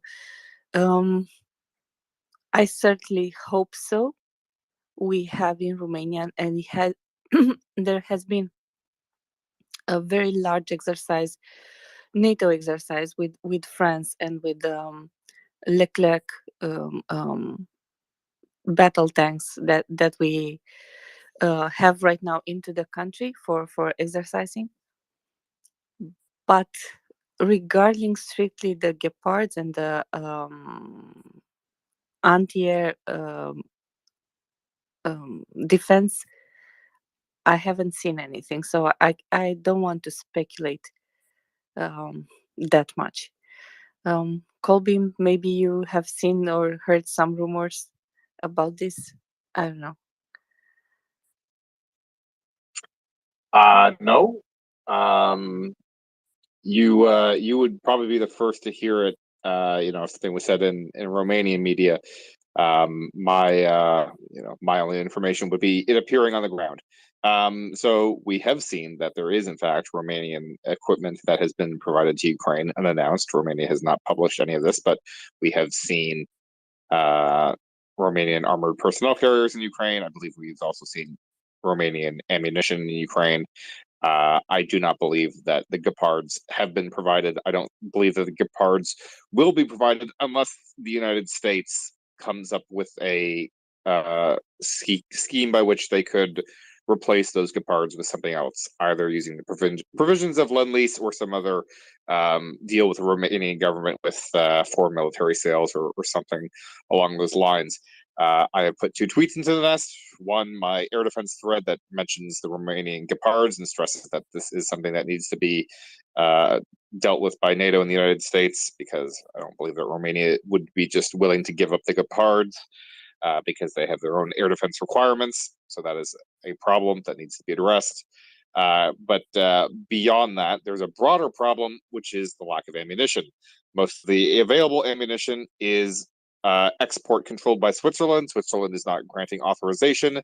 There are alternative manufacturers. However, in the case of Norway, who could be producing ammunition for the Gepards, requires technical information from Germany, and Germany has yet to provide the technical information to them. So this is another case of Germany being very obstructionist, and the usefulness of the Gepards will diminish very rapidly if they cannot be sustained with more ammunition. And currently, that is a problem that Germany has to help solve, because they have the technical information that the Norwegians require in order to ensure that their ammunition is compatible with the Gepards firing systems. Yeah, on that topic, I have read that the German company Rheinmetall that used to manufacture these Gepards has recently bought a Spanish arms production company that could produce the ammunition for the Gepards, although they currently don't have that in place yet, and it would probably take a couple of months to set up a production line for this. But they have sort of like did their own homework that and acquired another company that can actually produce the munitions these munitions among other things. So that's a little bit of a bright light in that direction that I have to add. Yeah, I saw that as well, but that, as you said, that's going to take time to set up that production line, and time is of the essence right now. Yeah, thanks, Colby. Thanks for posting that article. It wasn't clear to me from the tweet. Is it the German government that is being slow, or is it the Rheinmetall and having some kind of legal agreement with whatever Norwegian company is going to produce them? Is that I've obviously either one is bad, because as you mentioned, time is the essence. But it seemed like it might have been the company and not the government policy, or am I wrong? I don't know. The reporting did not specify that, whether I think it's KMW, not Rheinmetall. If I recall, I think KMW is the original manufacturer of Gepard. So I don't know if it's the case that they have not provided the information, or the government has not authorized the transfer of the information. I don't have those details, just that the Norwegians said they have not heard from anybody in Germany with their request that we would need this technical information if we're going to produce the ammunition. Okay, thanks for that. And yeah, certainly. And maybe to come back to kind of Wolfgang's question about the Romanians, and you alluded to it, Colby, but Wolfgang, we see there are a few countries that are providing support to Ukraine, but they do it in a very, very quiet way. Different countries have taken different approaches to how they announce and how they list military support. The Finns are another example where they announced support, but they didn't really say anything about what they were providing. And I think that has something to do, like Colby mentioned, with the air defense requirements that Romania themselves has. The Finns don't seem to want to. One, they tend to be sparse with words, and two, anyway, and two, they may not want to telegraph what capabilities they're actually giving up to Ukraine. So it's not uncommon for some countries to deliver from the coalition of the willing, but not say exactly what it is or how it's getting there. Some countries do it, some don't.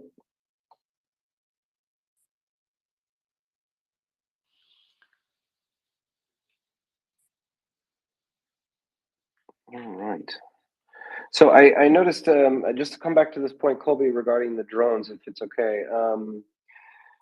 So maybe just as a reminder for us, so what was, one, why was Janet Yellen involved in this investigation? I mean, this seems like it seems like a strange portfolio set up within the ministries. But and what was the target there with the Shahed drones? Maybe you could remind us of that.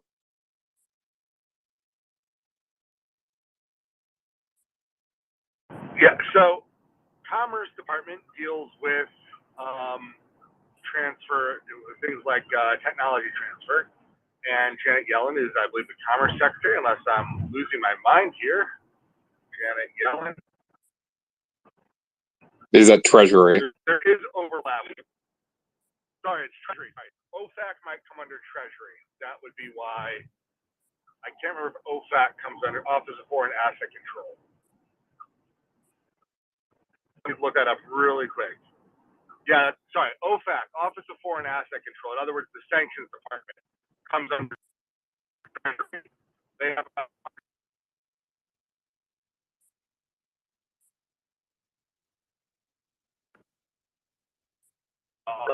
Unfortunately. Do you hear me? Unfortunately, your connection is, yeah, it's breaking in and out. It's very difficult to understand you. Maybe it's better now. I'm not sure. Go ahead. Am I good now? Sounds good. All right. OFAC is under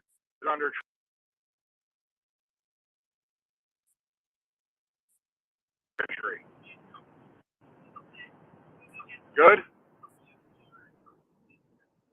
Yeah. So OFAC is, so the sanctions bureau, so to say, is under Treasury Department. That's why Correct. it's within And Janet Treasury has Yellen's something portfolio. like 100 people on it. Like they have significant staffing on sanctions, and they have been on point this entire war with. They've been some of the things that were more savvy that I was actually impressed the U.S. got done, or especially early on. Treasury, it was the Treasury Department. It came out was behind moving the ball forward. So insofar as things are working sort of in the right direction, it's often the Treasury Department doing the job. So Yellen is involved when it comes to sanctions. She winds up leading point. So whether that's things that drive me nuts, like talking to a bunch of people about an oil price cap that won't work and no one will agree on, or whether it's like actually trying to sanction all of the entities and people involved in sending parts to Iran that is showing up in drones. So embarrassingly for everybody, when the Iranian drones are captured, which happens because they are hackable, basically, it's discovered that they have Texas Instrument parts inside them, UK parts inside of them, Israeli parts inside of them. None of us like Iran. We all have Iran sanctioned. So it's a really bad look that Iranian drones are made using a bunch of parts from non-Iranian, major Iranian enemies. So that's part of why Yellen's involved and what she's looking into.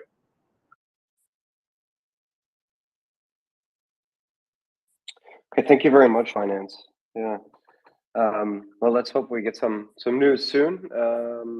Or well, yeah, no, maybe we don't need to have an announcement. The news is that's what's in the drones, and the announcement was there was a small little midweek sanctions a couple weeks ago, as in it wasn't one of these huge packages. It was targeting Iran. It was specifically targeting people and companies that were involved in the transport of these kinds of parts to Iran to try to shut that down. So that's already come through. Hopefully it will work somewhat, or at least slow down their drone production. They probably already have a ton of them in Iran, but everything that helps on the margin is good. As regularly discussed in the space, sanctions take some time to work through. But I was hopeful that these kinds of things would keep going, because targeting Russia's military-industrial complex, right? All of the machines in Russia that are not made in Russia, that are still working, that are new and modern machines that need computer updates. Yeah, those are a problem.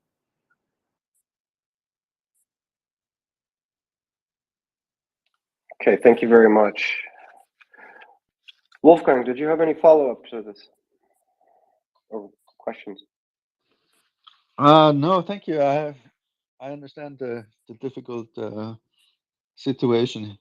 On the risk of going down an irrelevant tangent, but the way I understand Netanyahu being back in power in Israel, I wouldn't be surprised if he there finally is an angle that involves like some direct action from Israel against Iran. I wouldn't be surprised in the least if that's coming down the pipe once his government is in place and everything starts working and functioning. Okay. Yeah, thanks a lot. Yeah, I mean, obviously we discuss sometimes in this space about obviously the link between Russia and Iran, particularly around these drones and the ballistic missiles.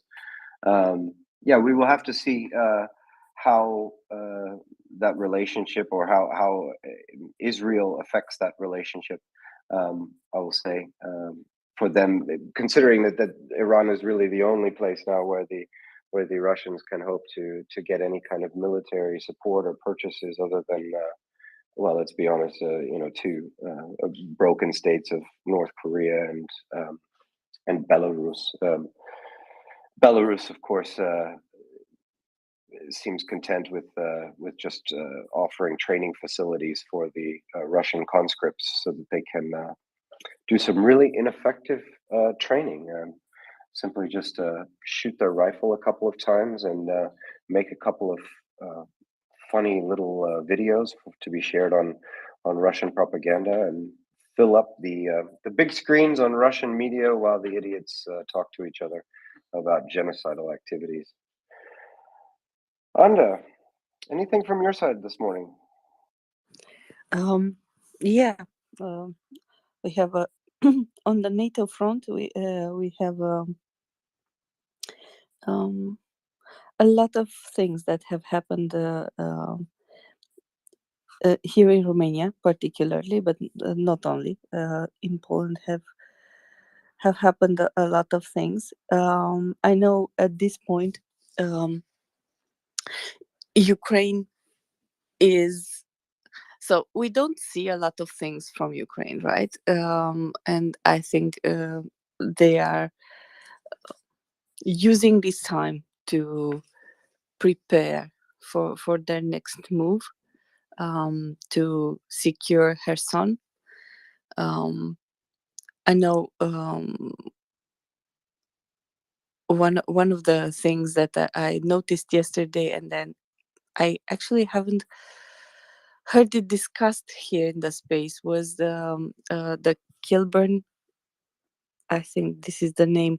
There is a peninsula in the south of Kherson, on the other side of Dnieper, and to my understanding, there has been some engagement there to secure the area for Ukraine, but it was only a fleeting piece of news. So I haven't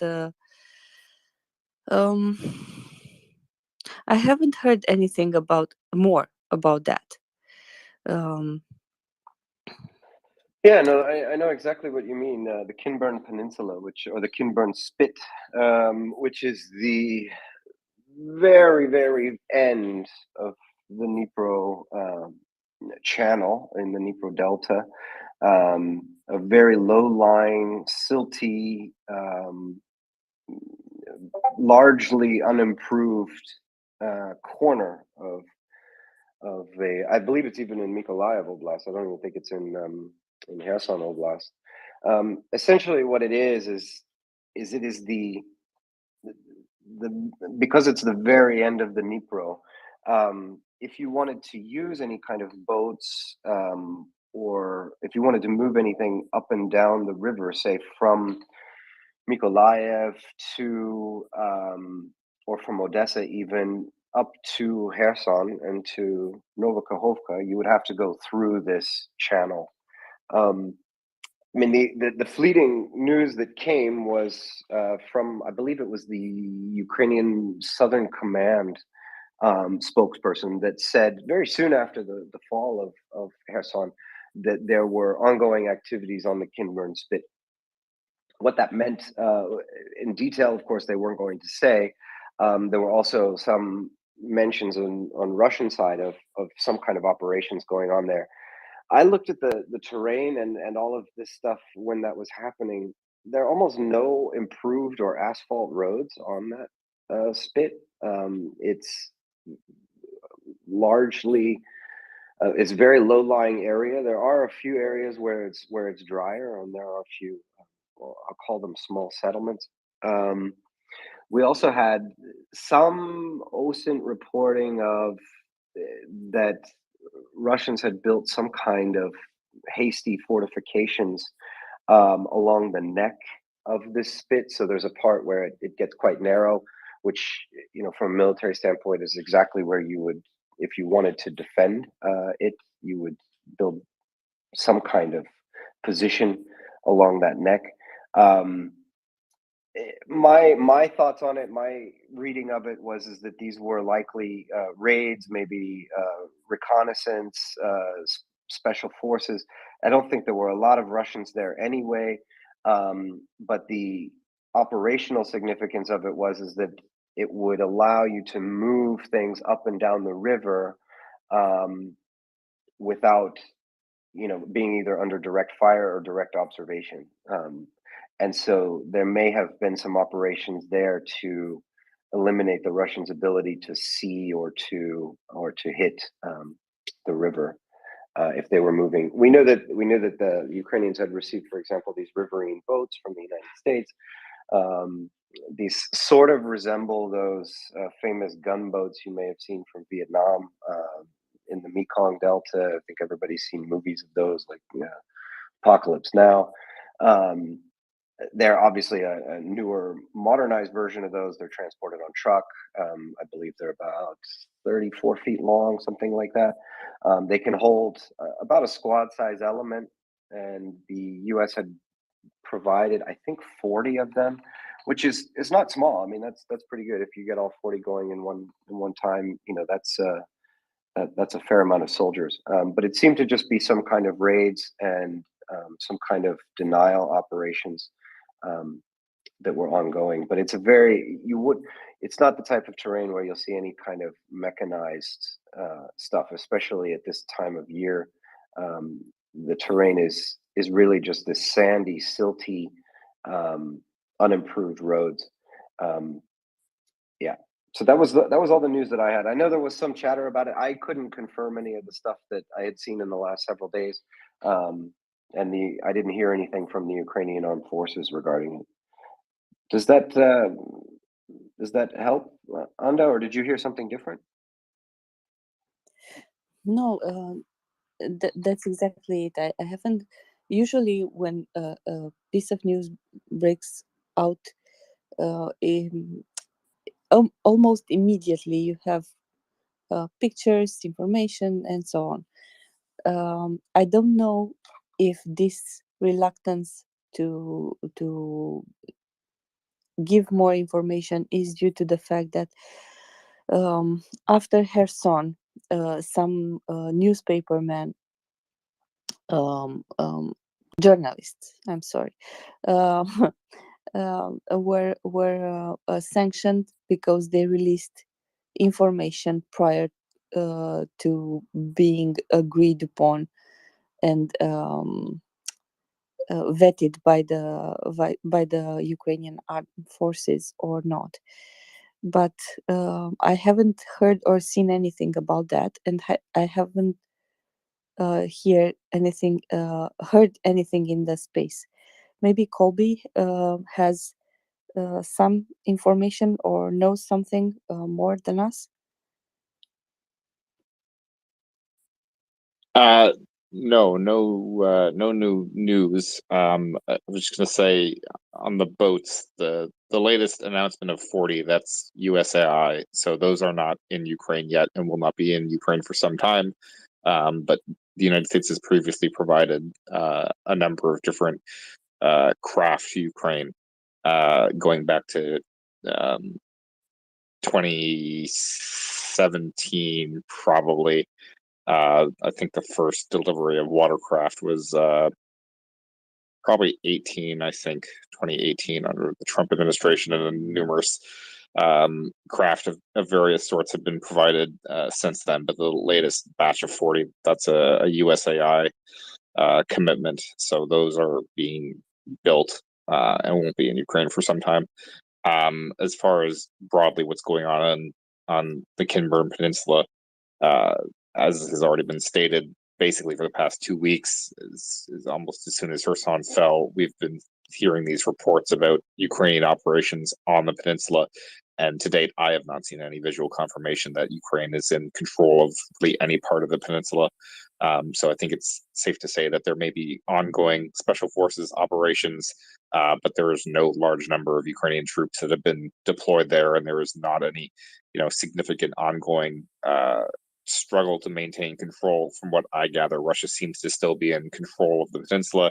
Ukraine, is probably has been conducting fire missions on occasion. But I don't think there's been any effort to actually wrestle control from Russia away yet, because they seem to be interested in holding it, and we certainly have not seen a general withdrawal from the left bank of the Dnipro. So Ukraine would need to deploy a much larger number of troops there if they wanted to attempt to retake it, and that does not seem to have happened so far. Yeah, thanks for that. Yeah, I like a lot of there has been some noise, like you said, but I'm totally with you. There's no concentration of soldiers there. But back to I mean, maybe a different point with you, Colby, is, I think, when was it? It was after Izium, Liman is when it seemed like, and it was even announced, that the Ukrainian armed forces really started cracking down on operational security, not only on media outlets but also on social media posts. And just to be clear, not in terms of censorship here, but I mean maintaining operational security. Obviously, we can geolocate pretty much anything nowadays, any kind of video, and that has obviously remained in place. But is that also your reading of the situation, that it is the Ukrainians are doing a significantly better job over the last month and a half on OPSEC? I think Ukrainian OPSEC has been pretty good since the get-go, but has certainly improved significantly, and certainly efforts to keep it quite tight, especially in the Kherson offensive. They've been very, very restrictive about what information gets shared beyond what they want to be shared. So yeah, we're kind of in the dark. Even from the Russians, I would say. I mean, they're in general careless a lot of the times, but I feel like lately even the Russians have been a little bit better about OPSEC, and there seems to be fewer videos available to confirm reports that otherwise in the past we would have been able to confirm. Like it lately, and I could be completely wrong about this, there's people who are way deeper into the daily OSINT monitoring of every little detail that's happening than I am. But my impression, and people can correct me if I'm wrong about this, but my impression is that it seems to be sort of a daily occurrence where Telegram channels will kind of light up about something happening, explosions here or there, reported strikes in this area, and and then we wait for video to come out to confirm, and then video never comes out. So is it that the initial reports are just false, or people are being more careful about sharing videos, and all we do is get just reports of people sharing the information on Telegram channels, but nobody's actually posting pictures or video to actually confirm things because they don't want to give away positions or too much information. That's my impression, is that with the vast majority, certainly in the Kherson area, of all these different reports that we often hear from OSINT's accounts about explosions or strikes, in different locales around southern Kherson. There doesn't seem to be too many videos or pictures coming out of the aftermath, and even if they do, they're not the greatest quality, or they don't show too much, or even there's incorrect or pictures being shared. There was a report earlier today. This was actually in Luhansk. There was a report of explosions in a town, which I forget. I can go look. But that report came out, and then some people started sharing a picture, and that picture was actually like super old and was from like way earlier in the war. And in general, it seems to be that there's a lot of that going on right now, where we're not getting a lot of verification from these various reports. So it's hard to really establish what's going on without those pictures and videos. If we can't geolocate it, then it's hard to be certain what's true and what isn't. Yeah, I totally agree with your observation. And I've seen an increase in I think the videos that maybe even were from February or March being, because obviously people can tell the seasons. If the leaves are on the trees, then it's not from from from today. But recycling of old videos, putting things together.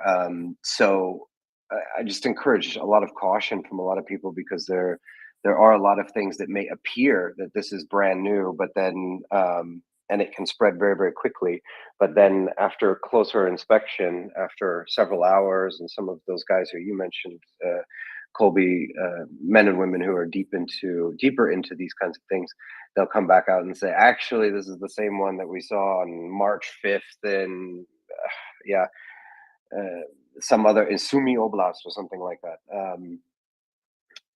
And I'm also, talking about kind of the fog here, and we've had a few questions on the space regarding southern Kherson Oblast and what's happening on the left bank of the Dnipro.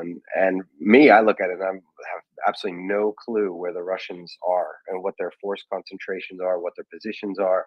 I could tell you that, okay, they're building a bunch of fortifications down around Armyansk. I can say, okay, there was a specific HIMARS attack or some kind of Ukrainian precision munition attack on this city, that town, this headquarters area, this concentration. But and also then the only thing that we then see is artillery, being used on various locations on the right bank as the Russians shoot back, but it tends to be further upriver, up north, closer towards Novokhovka rather than in Kherson. But yeah, it's tough for me to see as well. Anything to add, Colby? No, I think that about sums it up. I again just keep coming back to the fact that I think that Ukraine is waiting for the environmental conditions to get a little bit more favorable, and I won't overstate the importance of this. I don't want to give the impression that once we get deeper into winter and the ground freezes, this is going to be a game changer in the ability of Ukraine to conduct offensive operations, because winter still sucks. It's just brutal for everybody involved, Ukraine included. Obviously, it's going to hurt the Russians more, but it still adversely impacts Ukraine. The best fighting season is always going to be summer. At least in this part of the world, its climate, you can't beat summer. Spring and fall are very miserable, and the mud creates huge problems.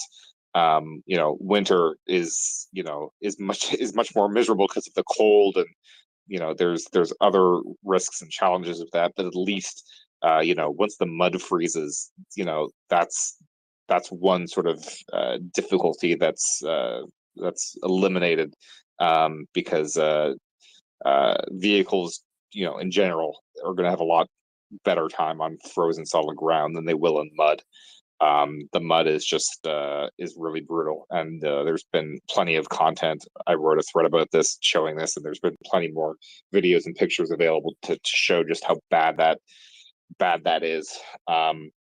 So certainly, winter, opens some possibilities for more offensive operations, but it's not going to be. It's still going to be difficult, and it's still going to be slower than operations can be in the summer, because there's still a lot of challenges. Logistics is adversely impacted with the cold weather, especially if you have heavy snow. That's another challenge as well for vehicles, especially wheeled vehicles, getting through roads that are in deep snow. That's quite challenging. It's very miserable for the infantrymen on the ground, as you would know, Charles, dealing with the sub-zero conditions. But Ukraine certainly has the ability to exploit certain advantages they're going to have, and it's going to be tough for the Russians being on the defensive with things like the elimination of foliage, which makes them much more exposed and susceptible to observation, and then targeting by direct fire. And Ukraine, being the more professional, disciplined army, is going to be able to better deal with the challenges that winter brings than the Russians will.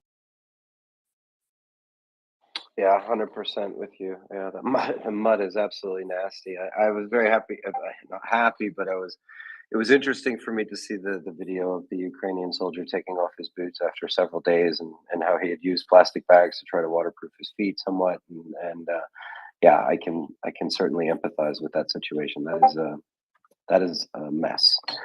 I've got maybe a different question for you, because this has popped back up again. We've discussed it on the space, Colby, before, but they fired this. The Russians fired this cruise missile with the inert warhead in it, and then it came up yesterday because of the UK's intelligence briefing, and now it's appearing again in the International Study of War daily briefing.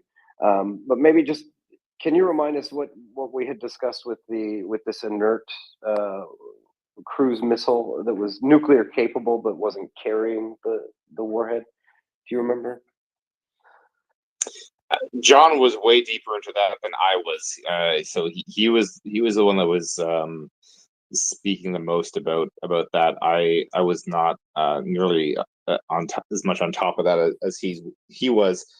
So I'm struggling to remember all the smart things that he was saying about it. But I think there was some discussion about it being a decoy, possibly, because Ukraine obviously doesn't know that the warhead is inert. There's no way of knowing that when the cruise missile is flying through the air. It just looks like another cruise missile, so they're going to shoot it down, thinking that it was, it had a live warhead.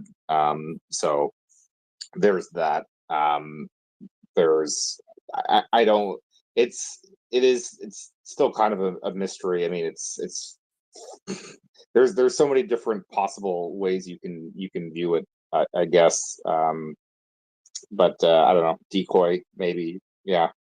And the interesting thing for me with the cruise missiles is just the intelligence assessment that Ukraine published like 4 days ago now, showing what they estimate Russia's production capacity and their current inventory to be. So that's something to watch, just to see how that continues to play, what Russia does in terms of continuing the strikes that they're doing right now, the current pattern, and whether those estimates hold up over time, whether they're able to maintain that, or it gets reduced or increased, or whether Iranian munitions of some variety arrive. That's what I'm watching for right now. Yeah, thanks for that. Yeah, there was one thing John said, in addition to the decoy thing. That was the primary analysis, because the Ukrainians would use up air defense on something that because it was inert, because they couldn't tell. But the other thing I think John mentioned is that this KH-55, it was a predecessor of the 555, I guess, and it was deemed so inaccurate that the only payload it could carry was a nuclear warhead, because it simply couldn't reach any level of accuracy And so that's why they still have some of those around, but that's why they don't use them for conventional warheads, simply because they were so poor on the accuracy side. So, hi Ray, welcome up.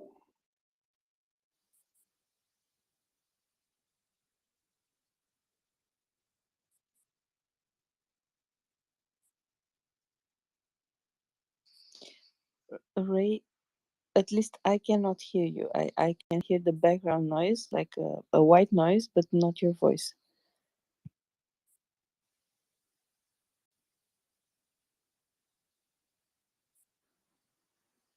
Yeah, me neither. Not sure if you're having trouble, Ray, with the audio, but I couldn't hear you either. Sometimes we get the problems speaker to speaker or co-host to speaker, but I can't hear him either. Oh, is this better? Yes. There we go. Oh, okay. What I was trying to say was, Got nothing. what I was trying to say was, We're good. I did notice that there were some photos published of these the Raduga cruise missiles, the Kha-55s and 101s. They have this very distinctive chine on the side, and there were photos published claiming that they had added electronic countermeasures onto these missiles. There were two sort of side compartments that nobody ever noticed before. Way back during the Cold War when these guys first came out, and if countermeasures are claimed, then if you basically remove the nuclear warhead and just put in a practice warhead, I can imagine that some of that weight and that payload could be given over to carry countermeasures, whether they're decoys or actually jammers. Would be interesting, and that would be yet another use for basically an inert missile that obviously would be a decoy, and perhaps also to I don't know, launch chaff decoys and things like that to cover the real missiles coming in. So that's definitely a possibility. yeah, great. Thanks a lot. Yeah, it really is. It's an interesting tactic, but I could imagine how the Russians would find these kind of means useful if they, especially as they really seem to be running short on some of these munitions, and they need to fire so many of them to try to get any kind of hit percentage on their targets, albeit their targets are generally not what we would consider legitimate. But do you expect further development of this kind of tactic, or is there anything more that they could do to try to overwhelm Ukrainian air defense systems that we should be watching out for? Well, I think the problem that they're facing now is that there are capable air defense options open to the Ukrainians with NASAMS or the AMRAAMs, claiming 100% kills, and also the IRIST, the German supplied ones that also have been doing rather well, at least in the initial engagements. The problem for them, for the Russians to try and get through, would be to either draw off or degrade the capabilities of these effective systems in intercepting the real cruise missiles. So it all makes sense that you would try to dilute the fire, draw off the fire, and countermeasures can come in various different ways. You could have something that enhance the radar echo of the missiles when previously you're trying to hide it. Then when that target that looks juicier and more attractive, could draw off some of the missiles, then the real ones would have an easier time getting through. That would be, given the current situation of improved defenses, I think there would be a smart way to deal with that would be to do this sort of stuff. Yeah, thanks a lot. Maybe a question for you and Colby, Ray, while I've got you up here. I'll kind of ask both of you. All right. I put you guys in charge of target selection for the new ATACMS battery of the Ukrainian armed forces. What's on your target list? Where do you start, Ray? Start with you, and I'll go to Colby.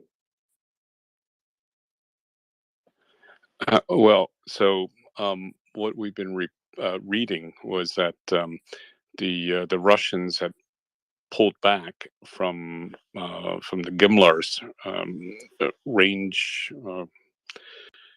pulling back their main depots and their excuse me, and their concentration of their of the fuel and things like that. I knowing pretty much where these things are, given the availability of image intelligence from both the open source and also the U.S. and NATO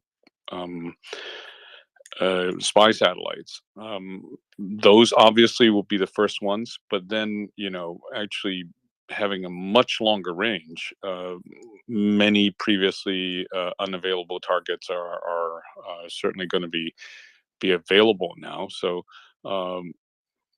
obviously TAC air, the airfields, which previously you wouldn't have been able to reach, that would be a target.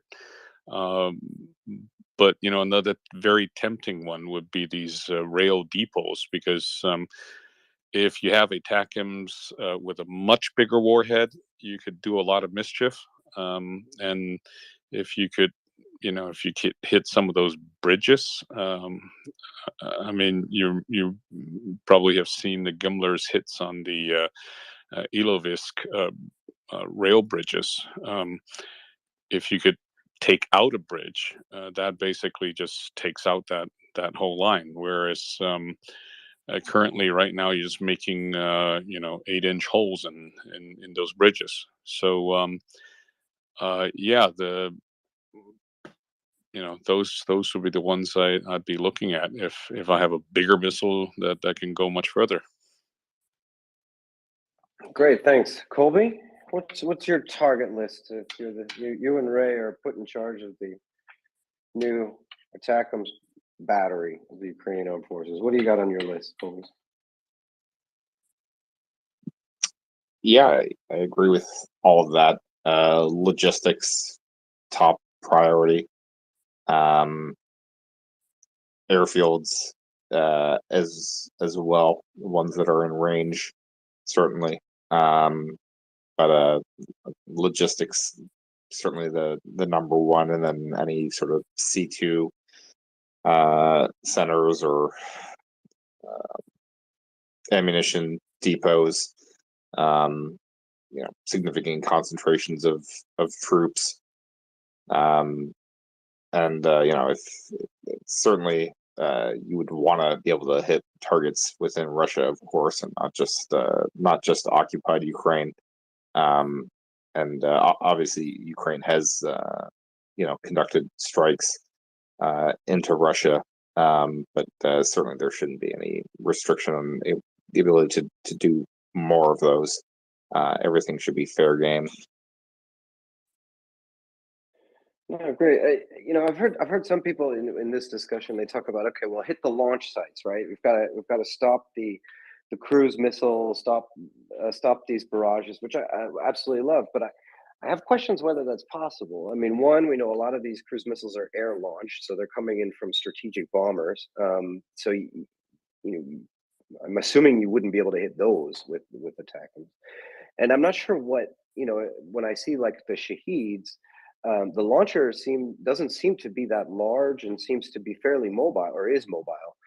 Is it even possible to accurately target launch sites for the munitions that are hitting Ukrainian infrastructure?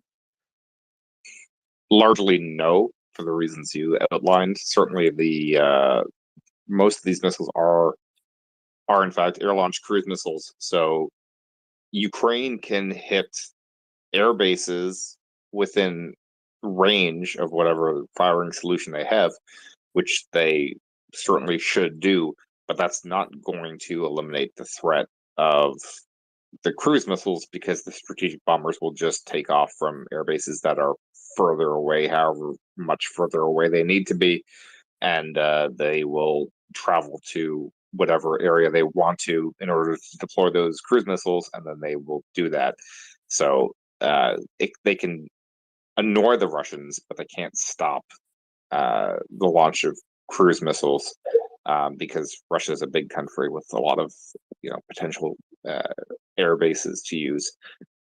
So it's going to be very, very, very difficult to just eliminate the threat of air-launched cruise missiles. Similarly, with the Shaheds or other loitering munitions, well, let's just focus on the Shaheds because they're bigger and they actually have like a dedicated launcher. They're not a hand-launched munition like some others are.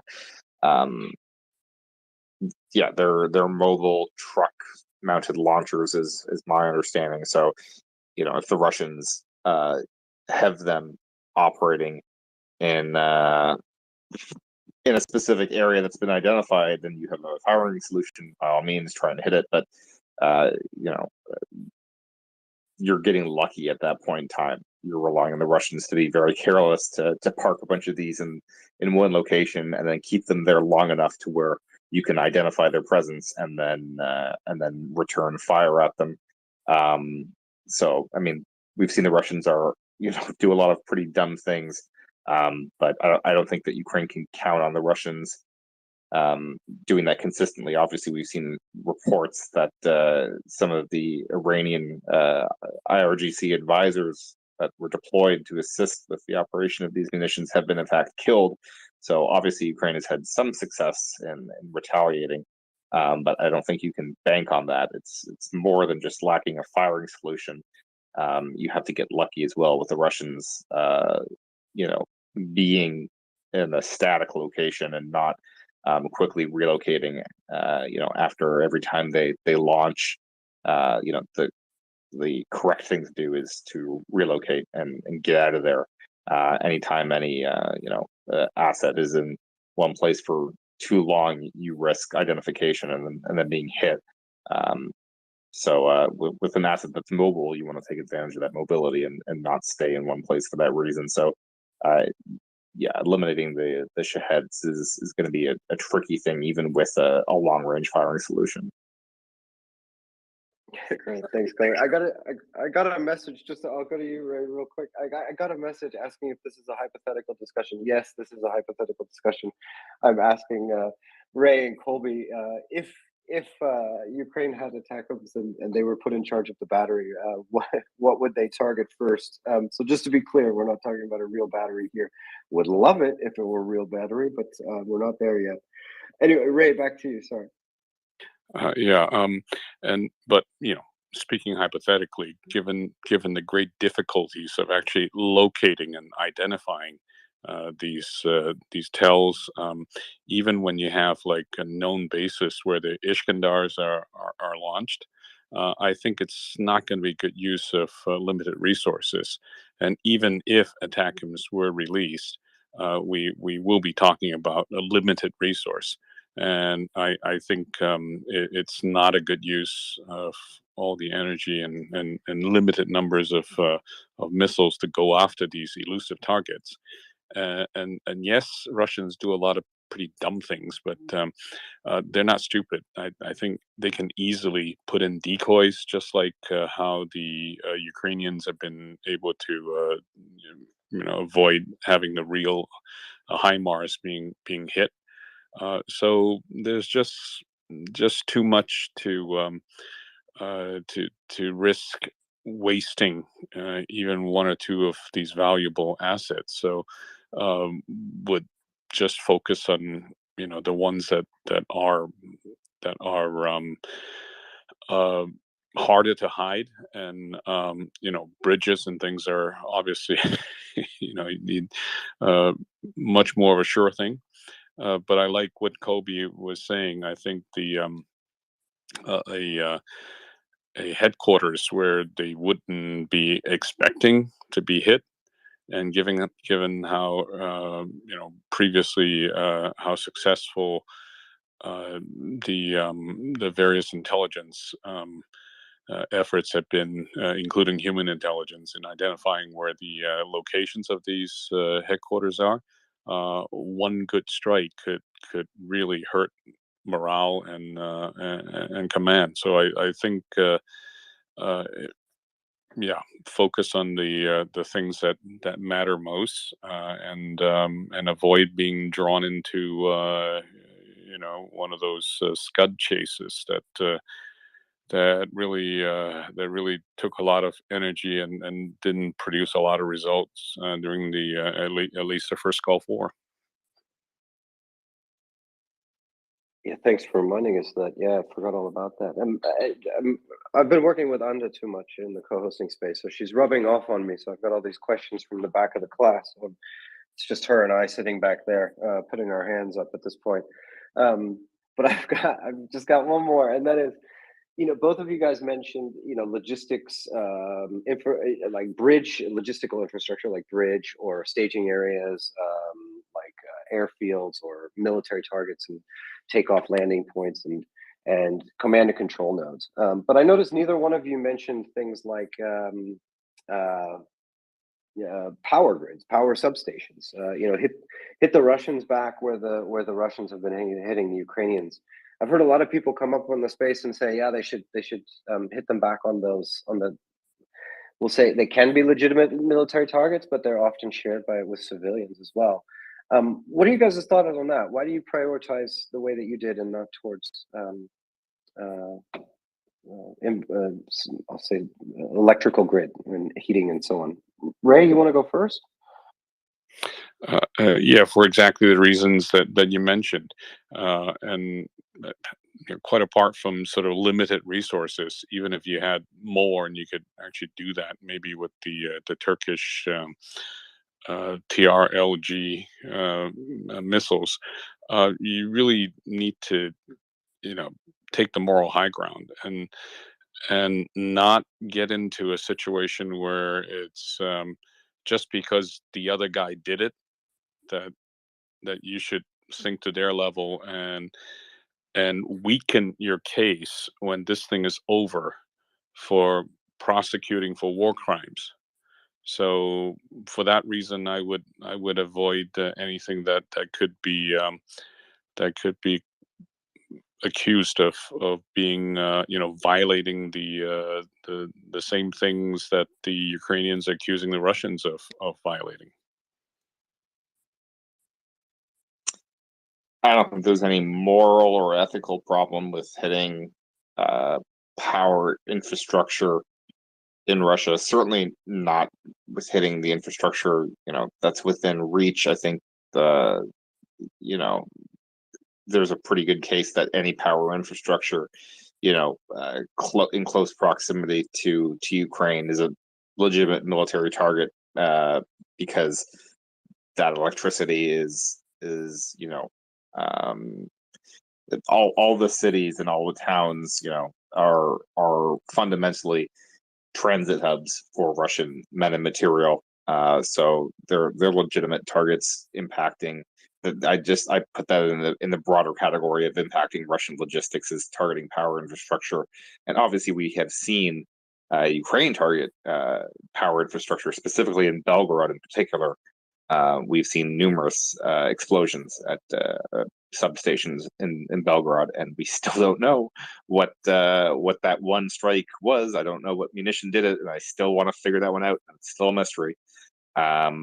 But I think, to Ray's point, that there's a question about return on investment. I think is it the most valuable use of scarce long-range PGMs to hit that power infrastructure? Some people might say yes. I don't know. I think that there are more valuable targets to hit. There's certainly fair game, but with limited resources, there's things I would probably prioritize on top of the electrical infrastructure. Maybe I'm wrong about that, and I'm missing something. I know there are a lot of people suggesting that there could be significant military value to be gained by hitting the electrical infrastructure. And maybe all it's going to take is for Ukraine to get more firing solutions, and then we're going to see that. But clearly, they have hit the power infrastructure. They don't have a problem doing that. But I have to think that if there was some very significant value they could get by through those strikes, we would see more of it. At least I mean they decided that Belgorod hitting electrical infrastructure in Belgorod was worthwhile. I suspect we would see a lot more of that if they thought that was something that was very impactful on Russian operations. Or maybe just the targets that are really valuable are in fact at a range they just don't have the ability. But my thinking is that there's more valuable targets than the electrical infrastructure in Russia.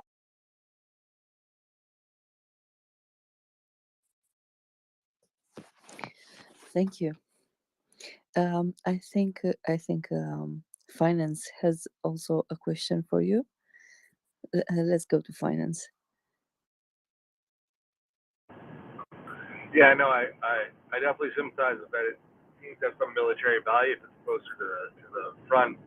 But while the human cost is high and it clearly hasn't assisted Ukrainian logistics, it also hasn't stopped the Ukrainian armed forces from advancing forward and for the Russians getting their proverbial rears kicked.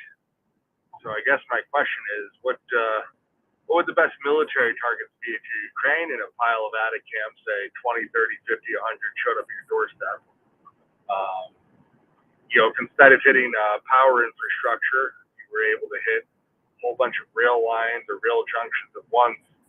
It would be feasibly possible to just completely grind all Russian logistics to a halt. Is that something that enough ATACMS could feasibly do, or at least grind them to a halt for 3 weeks, which would possibly make a full collapse, right? Like, are these things feasibly possible? Absolutely. I think that with ATACMS, the next step is hitting major rail hubs in Russia. So you hit Rostov. You hit Rostov probably. Certainly Taganrog as well probably, but you hit Rostov. You hit Kursk. You hit Voronezh. There's a bunch of different targets that you hit Bryansk. A lot of different places where I would level the rail infrastructure at those locations. Because if the railways are not functional in those areas, then Russia is detraining much further away, and they have to make that entire distance up by truck. If they can't get a train anywhere close to Ukraine, that's a big problem for them. So going after all of those major rail hubs, that's target number one, I think. Air bases probably after that. Certainly, more strikes potentially in Sevastopol and port infrastructure or something that could be looked at. But number one, rail hubs, I think, deeper into Russian territory. I think that would be my number one target. Yeah, totally agree. And bearing in mind that the warhead is much bigger. Something in the order of 500 pounds, 220 odd kilos. You will be able to take out bridges, and I think bridges are just so much harder to get back up for carrying rail freight. Um, I would imagine that even if it's if all our prayers are answered and Christmas came early, that you wouldn't be getting a whole lot of these missiles. So I would like to see, even though I would like to, be able to hit all those juicy targets. I think just by taking out uh, some of these very hard to fix things, um, that would be my preference for targeting, and even just starting within Ukraine, where that last mile is going to cause them a whole lot of problems, even like right now, trying to get things that are already close by into the front lines. I think that would be very impactful, and and would be my first choice.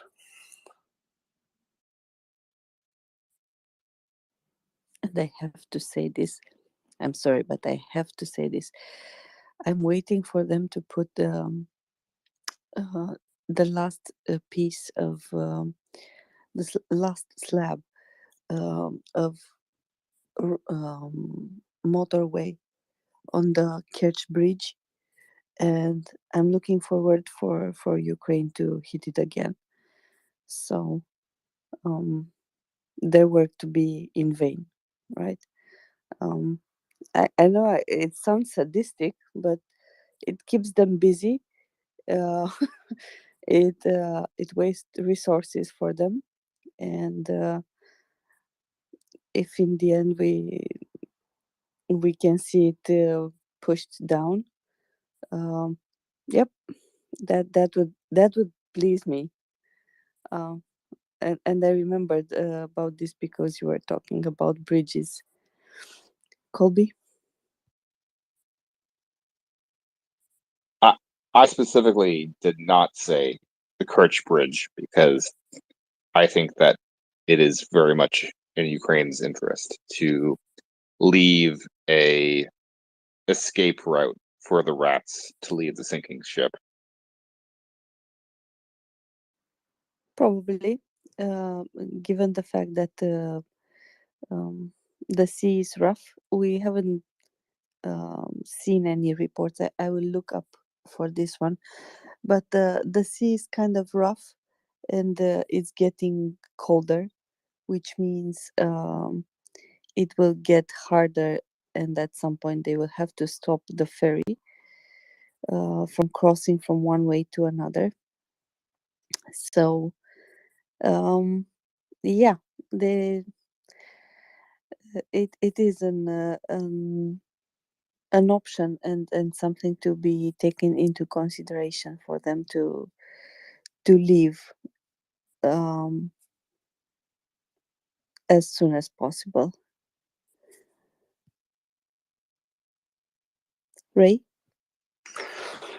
Yeah, and given the current estimates that the rail bridge would still be out of commission for quite a few months, I think if that comes back online, I would focus more on the rail, given how much more efficient it is for bringing in fuel and other stores. So yeah, I'm with Colby there. Leave the highway bridge alone. I think uh, that doesn't hurt them so much, and leaving an escape route has been pretty much what the Ukrainians have been doing, even in Kherson, and that I think has served them well, psychologically, if not in actual results. You know, they will use it, and then they leave a lot of their uh, quite a lot of things behind. So yeah, let's not waste a missile. If we are lucky to get them, let's not waste one on the highway bridge. Well, I certainly defer that to you because to you too, because I really believe you have a point there, right? Um, you have a very good point. Seeing, I remember Colby's thread from the other day about the range of the Turkish missiles we have discussed, and basically they covered um, Melitopol and Mariupol, and yeah, if they have somewhere when Crimea will be a subject, it's better to take it without a fight if possible. I think you're totally right. Awesome. Um, I have questions. I have other questions, but today I saw Charles that was really on a roll this morning, and I I enjoyed the discussion from the side. So I was um, so my questions are uh, something alongside. Uh, um, Not, it's improper to say strategy, right? Um, so Russia has invaded Ukraine, and many people yesterday and today asked about Romania's position. We have had a discussion with Peter Doran about steps that Romania took in order to regain their freedom and so on. And um, most probably, a lot of people wondered why we make this parallel. Um,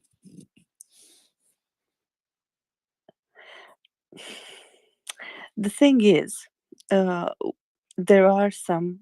For example, there is a community of Romanians in Ukraine, and that's a parallel thing. So um, we are neighbors. Um, all neighbors influence each other. It's natural. All neighbors have history together. That's also nature and natural because well, stuff happens even if you're with your best friend. If you're best friends for a very long time, at some point you will disagree with that person because it's unnatural to agree every time, right? You have different interests, different um, views on life, on several topics, and so on. I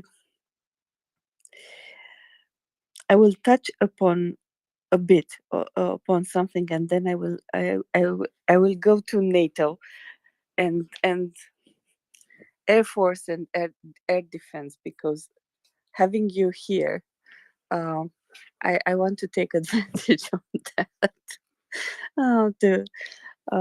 to not let you rest, right? Because it's late for both of you, and uh, yeah, enjoying the fact that you're actually here. So just to finish up about Romania and Romanians, there is a community in north of Romania, southwest of Ukraine, in Chernowitz, where there is a big community of Romanians there. And the local authorities put up a test, a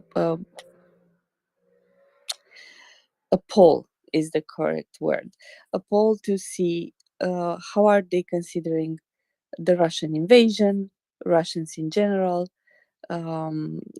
what's the general financial status of the people who are there, and so on and so forth. And this poll was done between 1st and 24th of November, 1st of September and 24th of November this year. And it's been more of a focus group type of thing. Anyway, a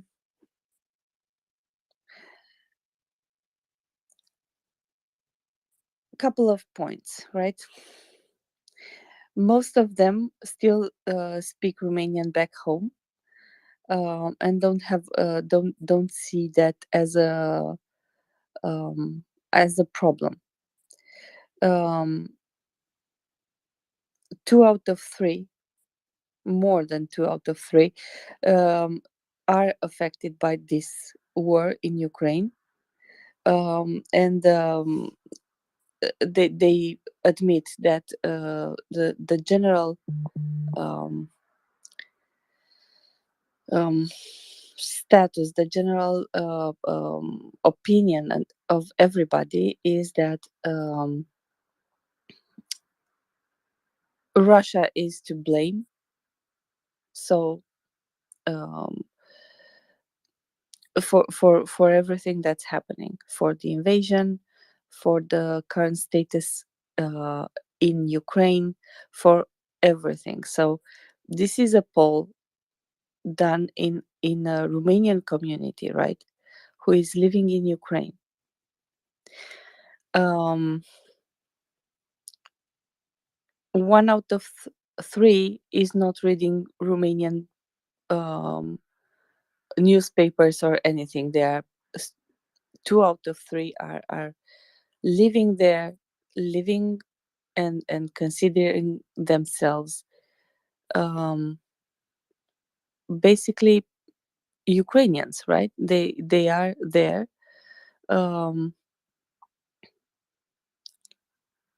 They are there in another state to which they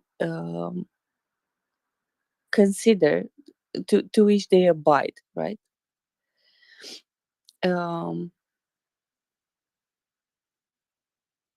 They are not considering themselves as expats. They are considering themselves that they live in Ukraine. They assimilate Ukraine as their own, right? So I think that that's important. In from an important point, why there has been some Russia propaganda that Romania will try to regain former territories that Romania had, and this is one of the former territories. And there was a map that was circulating, how Poland, how Hungary, how Romania, how other countries will take parts of Ukraine, and that is not in discussion. And why I brought this up, it was especially because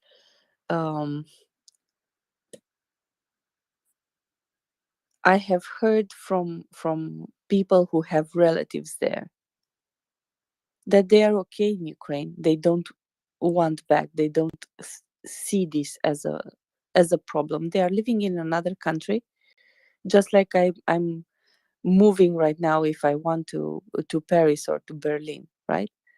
I will live in another country. I will assimilate that country as my own.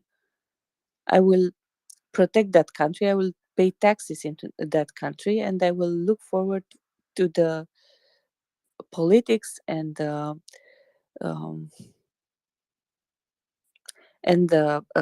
how do you say, economics of their country. And even if the current community wasn't, they didn't displace themselves by their will 80 years ago, to be precise, it doesn't mean that after the Second World War and after everything that happened, they are not considering themselves as Romanians, but Ukrainians, right? They didn't forget um, their nations, just like the Tatars. They didn't forget who they are, but they fight or um, protect the country they are in. So yeah, I kind of wanted to touch on that. What I wanted to talk to you, Ray and Colby, is about NATO defense. We touched upon a bit earlier about the fact that Romania is actively searching for ways to reinforce its army and to work and to work together with the other NATO countries in order um, to show strength, right? Even when you are dealing with a bully, if you are looking weak or weaker, he will take advantage. So we don't want to do that. We have um, an American general in Romania right now. His name is Robert Wheeler, and he addressed. And to my understanding, he is a former pilot, and he addressed the last acquisition that Romania um, made for 32 F-16s fighting Falcon. We are taking them from Norway. We already have 17 aircrafts from um, Portugal, also F-16, and there has been in Romania there has been some pushback on that, and he kind of reinforced the fact that the price is very good, the aircraft are in good condition, and until 2025, when we will have the first F-35, we need to have to be self-sustained, right? We cannot always depend on others to be here to do the air police. So my question is, how do you see all this? How do you see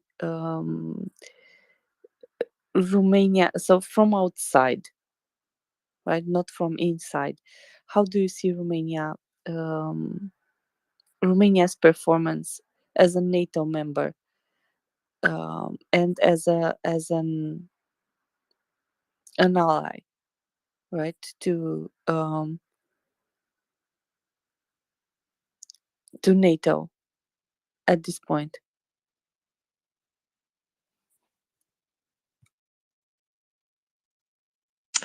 I see Romania very favorably, and I've spoken about that previously. I don't have really any specific uh, complaints about um, Romania. I think, generally speaking, they're one of the better members of the alliance, certainly making a lot of commitments and investments in defense and spending adequately.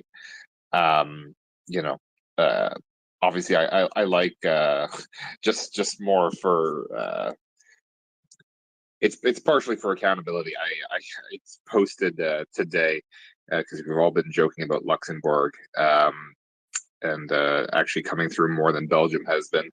But somebody was asking about something that Luxembourg had reportedly provided, and Luxembourg Ministry of Defense chimed in on Twitter and was telling people, "Yes, we can confirm this," and that's just model behavior. And it would be great if all NATO MODs were that transparent. But I appreciate that there are political considerations in many countries where they don't want to do that for their own reasons, and I accept that. But it would be nice to have more information from all members of the alliance about what they're doing to support Ukraine. But beyond that, I think Romania is a model member for the most part, and no particular complaints.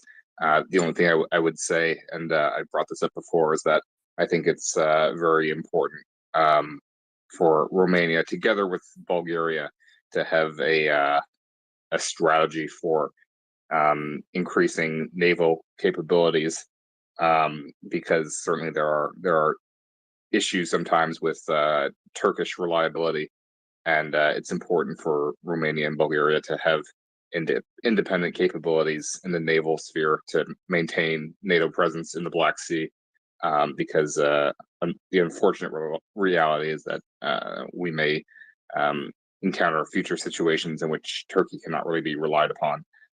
So Romania and Bulgaria being the other two current NATO Black Sea states, that capacity is important.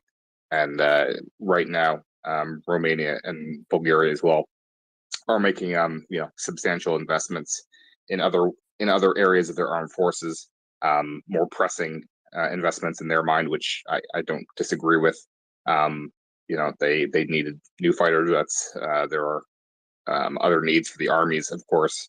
Romania is making a lot of investments there as well, and that totally makes sense given the threat of the dominant combat domain in Ukraine right now is land warfare. So naturally, that's going to be where a lot of countries are spending their defense dollars.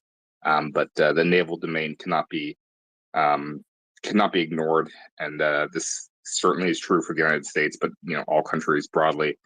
The Navy is the one arm that it takes much longer than anything else to build a warship. Warships are the largest and most significant and most time-consuming expenditures that a nation will make. It takes far longer to build a ship than anything else. So that is a capability that cannot be neglected for that reason, because you cannot build a navy in short order if you need one. It just won't be there. You can stand up an army in much shorter order, and that doesn't mean that the army should be neglected either. A lot of countries have that opposite problem, that they think that especially countries that are separated by opponents by large oceans think that we'll just maintain a navy and an air force and then you won't need an army. Yeah, that doesn't work like that either. But certainly the United States Constitution provides for the maintenance of a navy and the raising of an army, and I think that's very deliberate language, that the Navy needs to be maintained, armies can be raised or certainly enlarged in comparatively shorter order if they need to be. So don't neglect the naval domain, and that's very important, especially given the future looming conflict for NATO and the free world is not Russia. Russia's the current threat. The long-term threat is China, and that is going to be, in large part, a very naval oriented conflict, at least in the initial stages. So that's the future challenge for the NATO alliance, and the groundwork for that needs to be laid right now.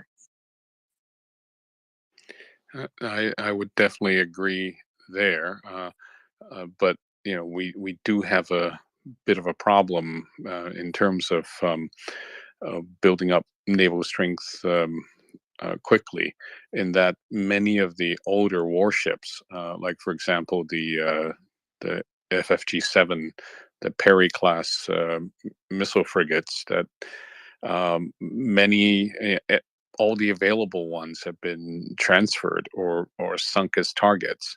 So there are no longer this big pool of Cold War warships that can now be easily transferred.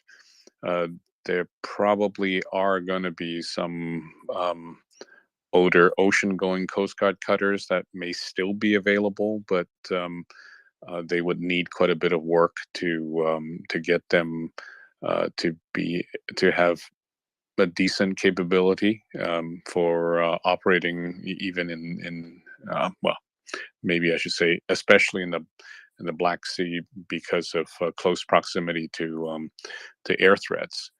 So yes, agreed, but it's probably going to be difficult, and maybe there needs to be like a more coordinated effort with other allies that may have um, warships that can be transferred as they are replaced by newer warships. That's always been the case in the past during the Cold War. So maybe looking to the French or even the Italians for older warships to be transferred, because I think building new warships would just take a much longer time and probably much less cost effective. But going back to some of the more pressing things, I would, given how this current conflict in Ukraine had played out, if there was one thing that I would look at improving in Romania, would probably be air defense missiles. Currently, they operate sort of secondhand, retired, improved Hawks. They're probably in the PIP-3, the most effective configuration, but the missiles are old, and they will at some point reach the end of their lives. It's probably not going to be cost effective to refurbish them. At which point you really need to be thinking about like spending the money to actually get newer systems. Possibly a logical thing would be when some of the other NATO countries may have Patriots that are Patriot missile batteries, which may be surplus to requirements as they move on to newer missiles. But that's one of the areas you may want to really look into improving. I believe there are 4 air defense battalions, and I think the only modern long range missile would be the Hawk, and I would pretty much discount the older Russian missiles, because they really do date from the Cold War days. I believe there is this. I still use the old NATO reporting names, the SAM-3, and even I believe some old what we call SAM-2s, and I know the Romanians have done a lot of hard work in upgrading them, but they really are so old that as a matter of urgency, you probably want to replace them even before the Hawks. Romania already has, I think, at least one Patriot battery and more on order, if I'm not mistaken. So I think that's already covered. Um, on the shipbuilding, I think a NATO shipbuilding strategy, in theory, is great. I think I'd be very concerned about the bureaucracy, just slowing it down, and certainly for the United States. That's probably they should just go it alone and not wait for the rest of the alliance to decide if they want to participate in a alliance-wide strategy on ship procurement, because it's already 6 years too late. I mean, more than 6 years, but there were high hopes for this problem getting solved by the Trump administration, who committed to the 350 ship goal, and basically nothing was done about it for 4 years, which is quite devastating, because they talked a good game, and there was never any action to really deliver on that, despite a lot of very smart people coming up with a lot of really great plans to get it done. There just was no active leadership up and down the command from both civilian and DoD, it seems, to actually realize those goals. So that is a very significant problem for the United States. But see, Anna is messaging me that Romania is already planning on procuring some corvettes. So that's great news. That addresses some of the concern there in the Black Sea. I think I'm gonna leave it at that, and I think I'm gonna head off to bed now, late here, and I've got to bake Christmas cake tomorrow. But I hope to be able to pop on when John releases his thread. So we'll see. Yeah, thanks, Colby. Appreciate your insights. I do want to say that I remember the old the NATO frigate requirement 90, which came right at the end of the Cold War, and that never came to fruition. One could argue that it was because of the end of the Cold War, but from what I remember, while people were competing to get their design in, that the program actually fragmented into basically each country going with its own solution, and you have the Spanish going with a full Aegis, and the Norwegians going with a stripped down Aegis, and the Dutch with their own indigenous program, and Italians and French and the British with yet another one. So everybody going with the basic missile mission requirements, but they were all each looking after their own national interest. And God help us if we try to do yet another collaborative naval program in NATO. So don't have much high hopes on that, unfortunately. And with that, I thank everyone. Also, it is getting late here. Also, and I will turn in. Thanks for having me. Thanks for being here. It's always a pleasure when we have, especially when we have you two together. The discussion is because you complement each other, and you know so much on convergent topics that basically bring context or details to the other one's point. It's really a pleasure, and thank you, both of you. And I'll add real quick on. I think in maybe about 15 hours, as Colby said, John will be releasing a big ol' thread on, I believe, like the Ukrainian missile program. Colby, would you say that's the subject? So if you wanted to stop by, I think we're going to be doing a big discussion on that. I don't know the specific time, but basically when John releases the thread, he'll come on and talk about it. Colby? Could be as soon as 11 hours. So yeah, I'm gonna get sleep now, and hopefully I've got the cake in the oven by then, so I can hop on and talk missiles with John. Yeah, so please tune in if you can, Ray. Yeah, good luck with the cake, and thanks for the heads up. But I'll probably be in church. Okay, thank you, folks. Good night. Good night. Thank you very much. So, Herman, good morning. Welcome up. I'm happy to see you here. Yeah, good night, and it's always a pleasure to be here with you. How are you doing? Very well. Thank you. Haven't had my coffee actually.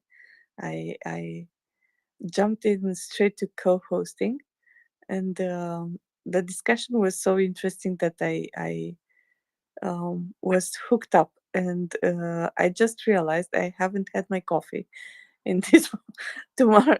So I will make a coffee in the next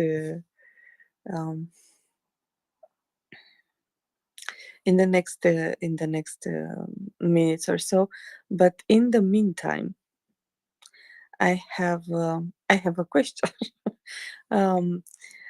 But before jumping to questions, I will kindly ask everyone if you can share and retweet the space, because it is really helpful for us, and it's also helpful for the space.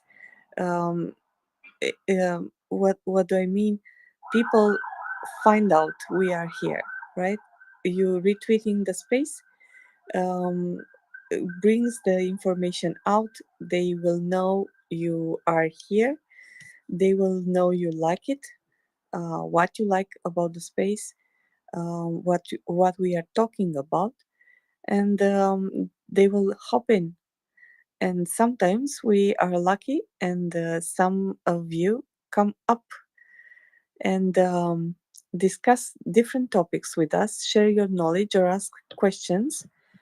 And we have here on the panel Charles. So if you have any land warfare questions, you can come up and ask Charles about them. And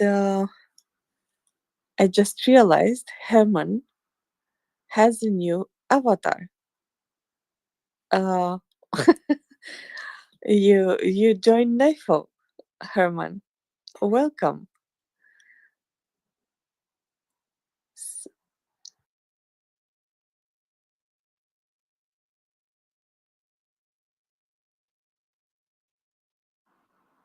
All right.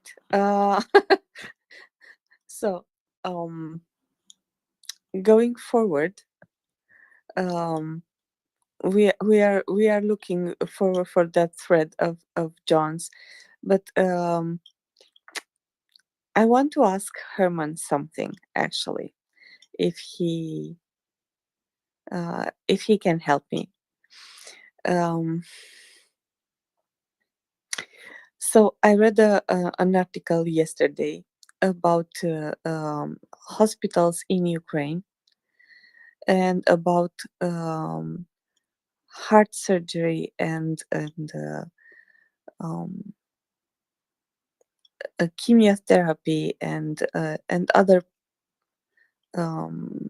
services that are normally present in hospitals when you need them. But at this point, for Ukraine, the priority is treating the wounded, right?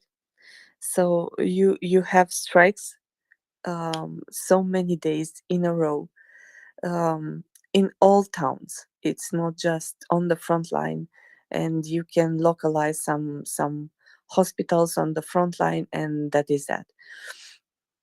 Therefore, you basically have other services. You have the beds full, right? You have the beds full, and people are still getting sick from other causes. So some of them are trying to reach out in other countries. So we have, for example, Ukrainians who came into Romania and stayed because their children could be treated here. I know in Poland, for example, Poland passed a law.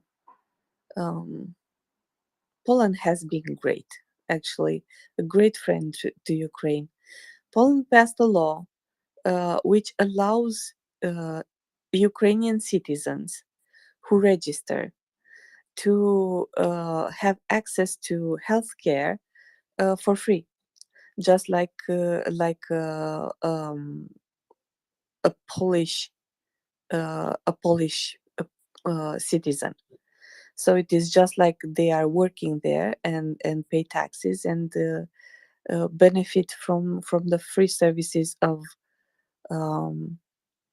medical care. And I was wondering if you see a possibility for Ukraine to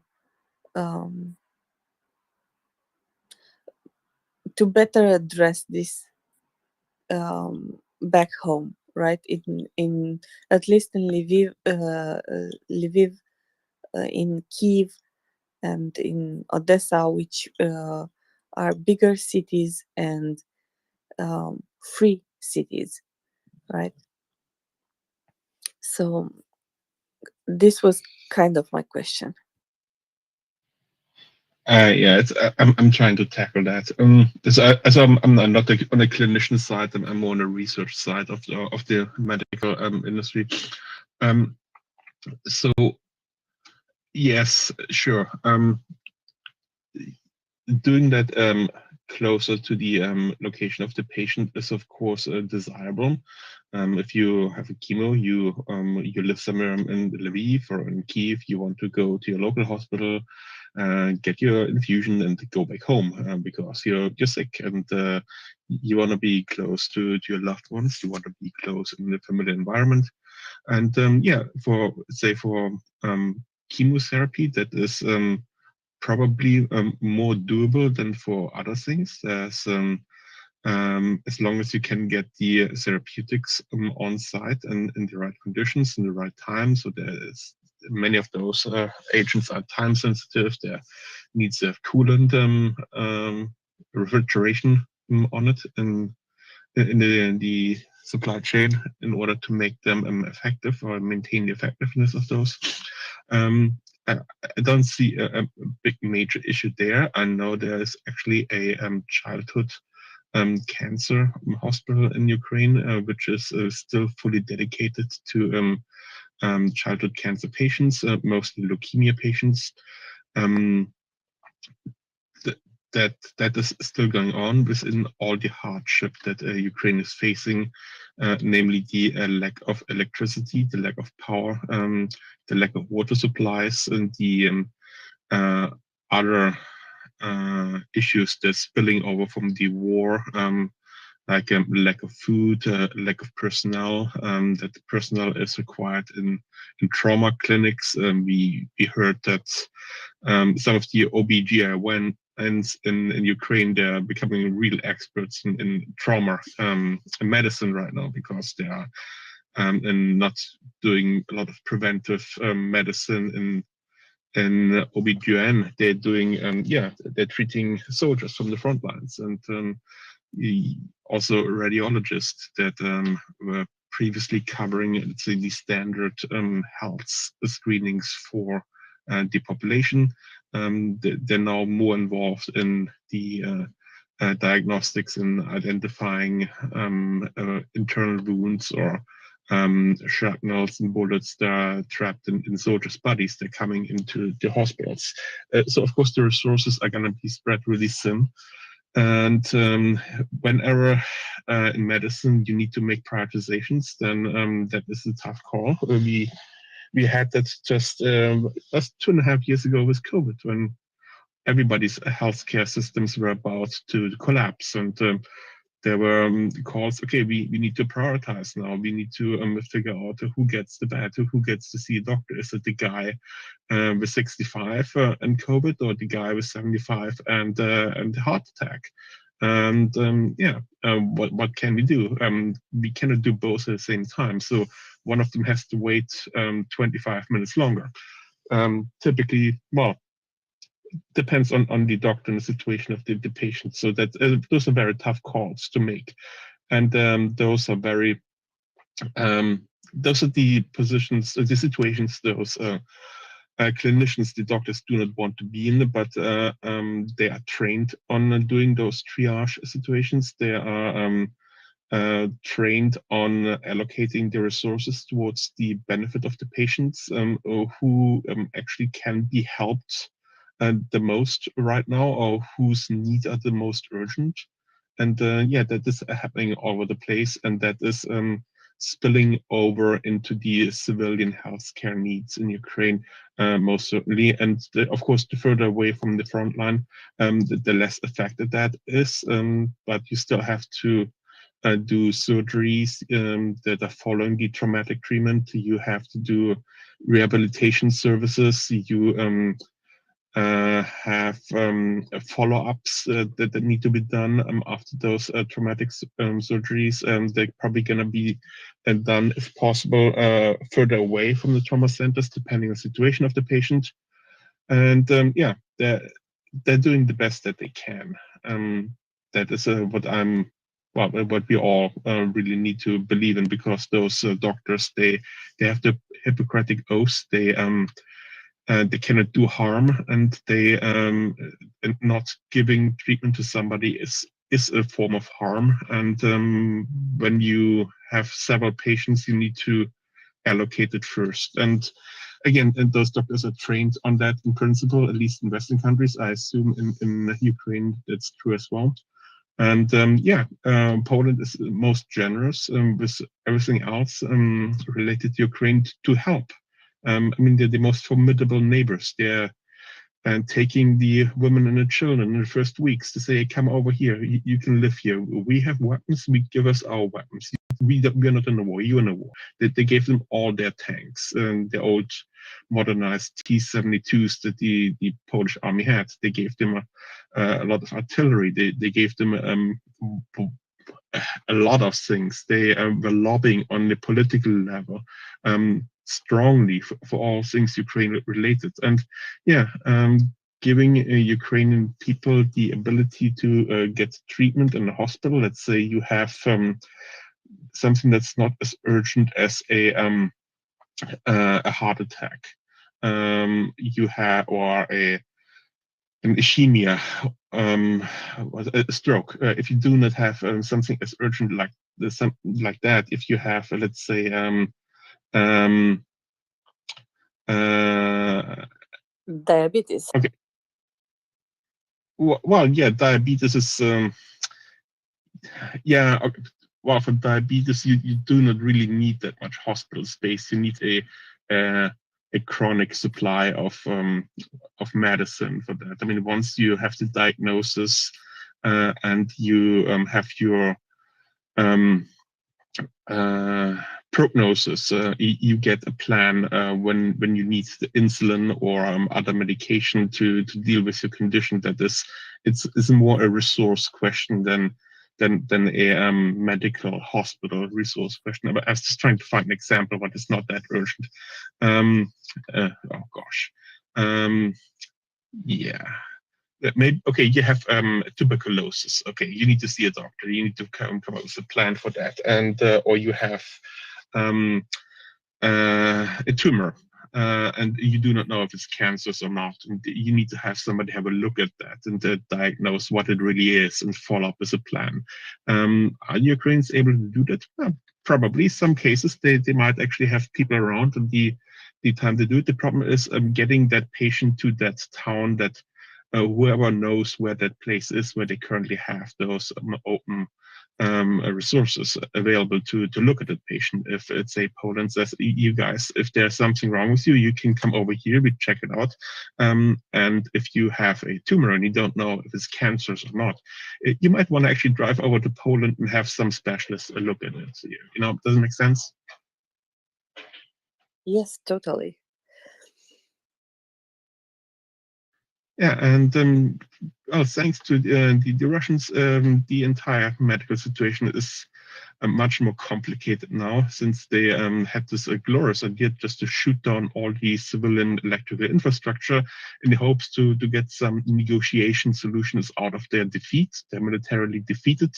It's just a question of time, and they are going to be removed to Ukraine, and they want to drag that out. And the more misery they can put on Ukrainian people, the more they believe they're going to have some sort of success on a negotiation table or force Ukraine to the negotiation table. And that is simply a very horrible strategy. I mean, that's evil. I mean, we cannot defeat you, but we can hurt your civilians so much that you at one point, hey, you go forgo the victory, you forgo the defeat plan, and you just call it quits, because all those soft target damage we can deliver on you, Ukraine, that's gonna force you to give in at one point, make some sort of concessions, and that's just nasty, evil plan.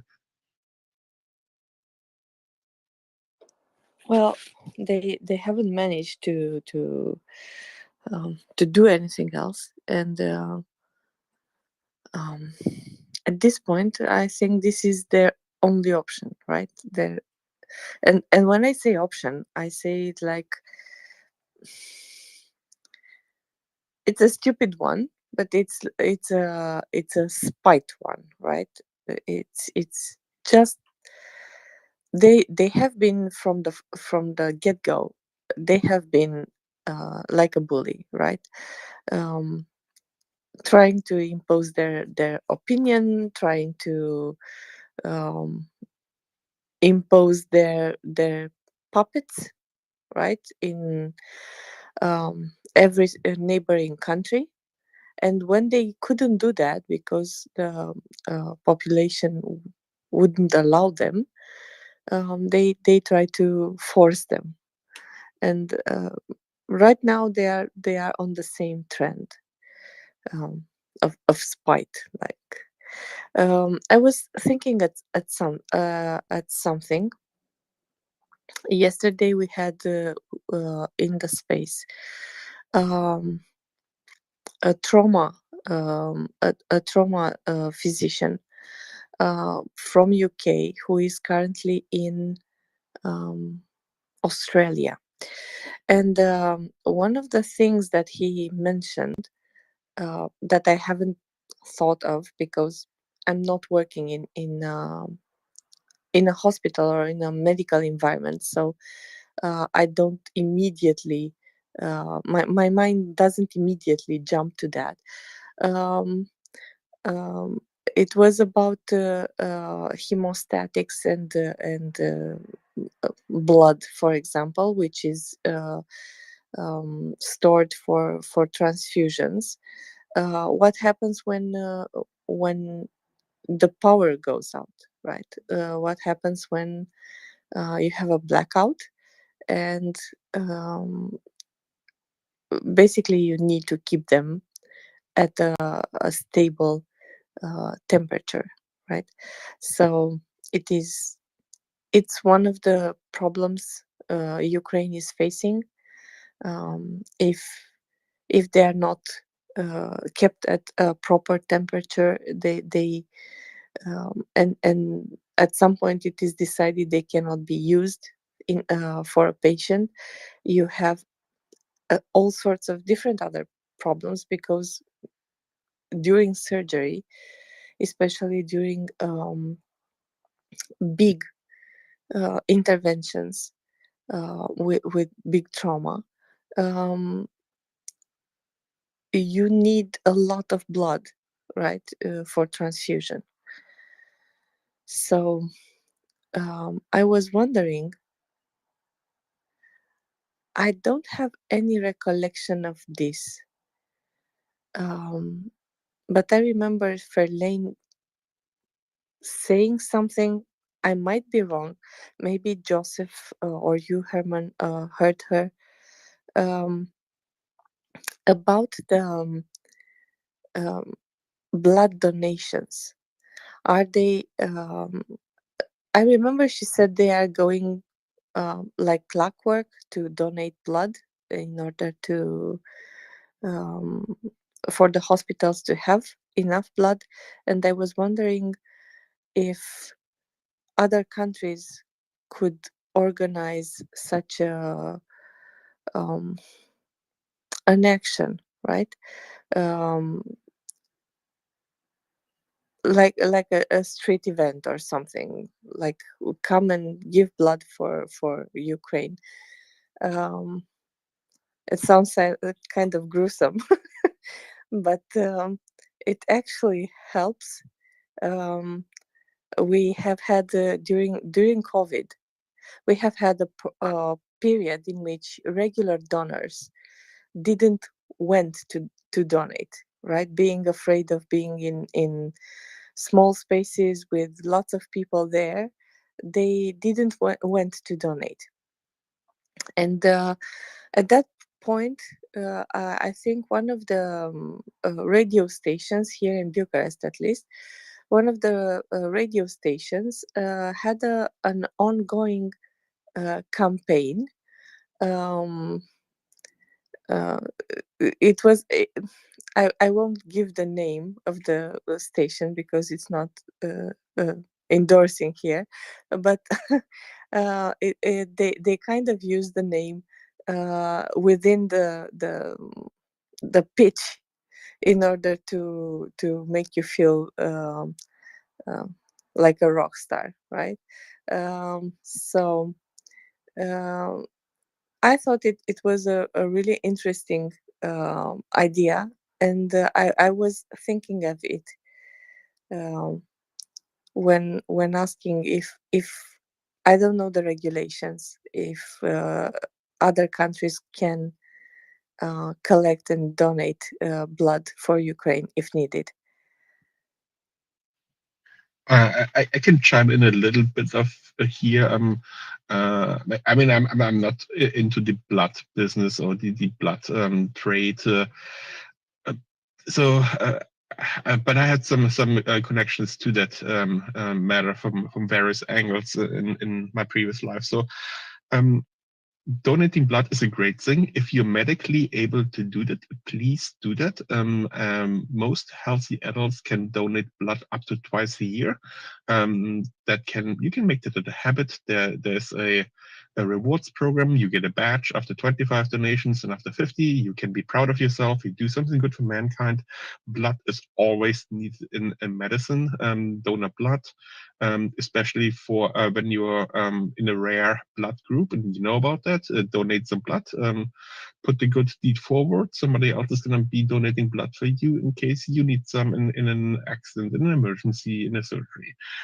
Yeah, please donate blood. It's a good thing to do on your let's say annual schedule of good deeds, or just make it a habit. Donate blood. That's put it on the calendar twice a year. It's a good thing to do. Quick advertisement for that. So blood is in the last 30 years quite regulated. That came up mainly after HIV. So when it came out that in the beginning it was a disease that affected mostly certain groups in society, they are more susceptible to transmission, but after a while it hit people who are hemophiliacs, so who needed blood transfusion on a certain basis, and other patients who went to hospital for blood transfusion. And the virus could be identified in those blood donations. And so one of those, in the aftermath, one of those measures that has been put up is that blood has to be tested for quite a few things these days. So HIV is one of them, Hep C, B is, I believe, one of them, at least in those countries where I've been living before, that was always an issue that, that the blood has to be looked at, and that's going to be done in central locations. So you cannot take just some person's blood and give it to somebody else, what they have been doing, let's say 80 years ago. You have the right blood group, give me your arm, I have a needle, and then we pump it over to that guy. So that's not been done anymore like that. And in the so there's now a system in place where people make sure that the product, those blood bags, are going to be handed to hospitals for a medical treatment. They are going to match a certain standard. And that also implies there's a certain pool of blood around that is actually shockingly low stock. If you look at that, we have a rolling stock of blood for out there that covers about, don't nail me the number, just something between days and weeks, and never really months. You measure that one in, so that there's obviously constant reliance on fresh blood coming in, and that's going to be given, and it's also not infinitely storable product. So, but there is a stock that can be, parts of that can be distributed to, you can export and import blood. You can send it to countries that have a major catastrophe, where there's a lot of trauma after an earthquake. You can, the Red Cross can say, okay, we ship an airplane with cooled blood, let's say 5,000 units over there for surgery. The same can be done, let's say, we want to send a certain amount of units of blood to Ukraine on a weekly or monthly basis. That one can be done, but that would be drawn from that certified stock that has been verified to be medically clean and usable in blood transfusions. And so doing a blood drive for Ukraine specifically would kind of like ethically imply that you have to go through the same system that everybody else goes through with the blood donations. And what I would envision here is more that there is a way that the blood suppliers and storage facilities and distributors it can have a certain segue into Ukraine to meet demand if that's present. If that cannot be met inside Ukraine, I assume that many Ukrainians are donating blood more often than they did before. But if there's some external help needed, then I would point to the pre-existing systems of procuring those donations and verifying the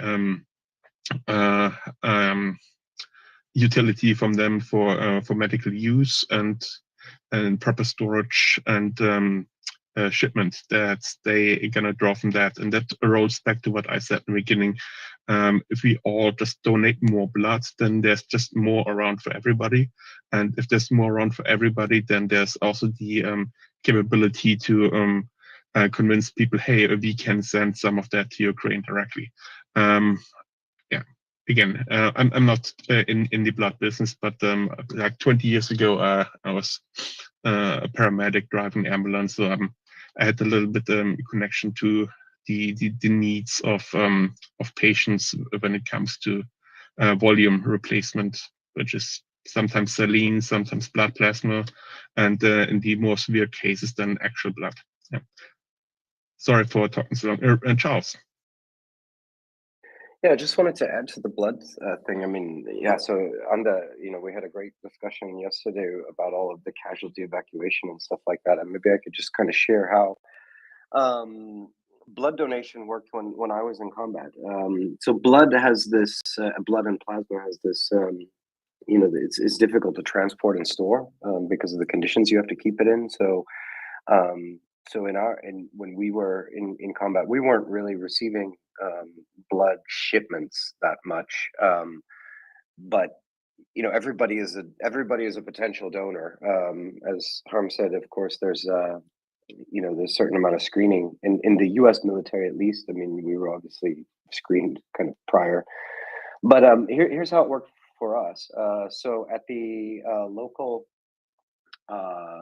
medical station in a forward operating base, the call would go out, we need blood, and it would say a type, it'd say like AB positive, and every person knew their blood type, and it was marked. It's marked on their dog tags, marked on their helmet band, all these kinds of things. And then people would just stop whatever they're doing and run over to the medical facility, and they would donate the blood, and the blood would or plasma. It wasn't your choice. They took whatever they needed, and it didn't stay long in the facility because obviously it was needed. And they would of course always have some stocks, and obviously O negative, O positives were the most needed. O negative being the universal donor. O positive can donate to anybody with a positive blood group. So some of the civilian normal everyday stuff, like Harm mentioned, totally correct, twice a year or so on. When we were in combat, you might donate blood once a month. Desperate situations call for desperate measures, and so we would donate blood all the time. I think that I assume that something similar would be happening in Ukraine, where there are hospitals, where there are field aid stations, and so on. That they simply put out the call and say, "Hey, we need, we need O positive," and and hopefully at this point, if they can get the system where everybody knows their blood type and has a certain level of screening, and people know can they not donate blood, hopefully they're setting that up so that they put out the call and the people show up and they pull it out and put it in the next person. So that's kind of how it worked for us. So Charles, you guys were donating blood directly to comrades without any laboratory testing in between? No, so I mean, we were donating into a bag. I mean, we were in a different room of the medical station. I don't know exactly how much they were doing, but we had done, being the U.S. Army, of course, there's all kinds of preparation stuff that you would do. But so we'd have blood tests done before we even deployed. I don't know how much further testing they were doing, but obviously in urgent situations when they needed lots of blood, it seemed to be a very, very quick process. Let's say that.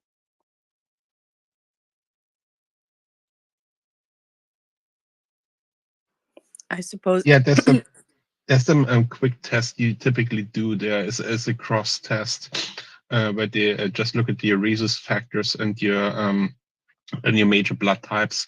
So if they match your record, so it's one thing you have a paper of the patient and a donor that says, okay, that guy is B negative, and well, maybe you're not. So there's a quick test, like an antigen test that we know from COVID. So just a little strip that you can put a drop of blood on, and then you see highlighted which blood group that blood actually belongs to. So that is more often than not done, even if you have a label on the blood. But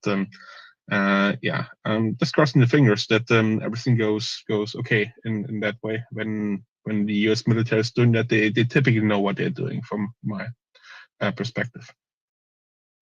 Yeah, so I again, so once the bag was out of my sight, I didn't know exactly what they were doing with it, but the way that the process was working, you could tell that the blood was not hanging around long. It wasn't like this, like we see with like the Red Cross here in Europe or something, where the town donates blood and then it goes into a supply bank and is distributed and cooled and all of that stuff. It was much more rudimentary than that. But I'm assuming there was I'm sure there was some kind of process.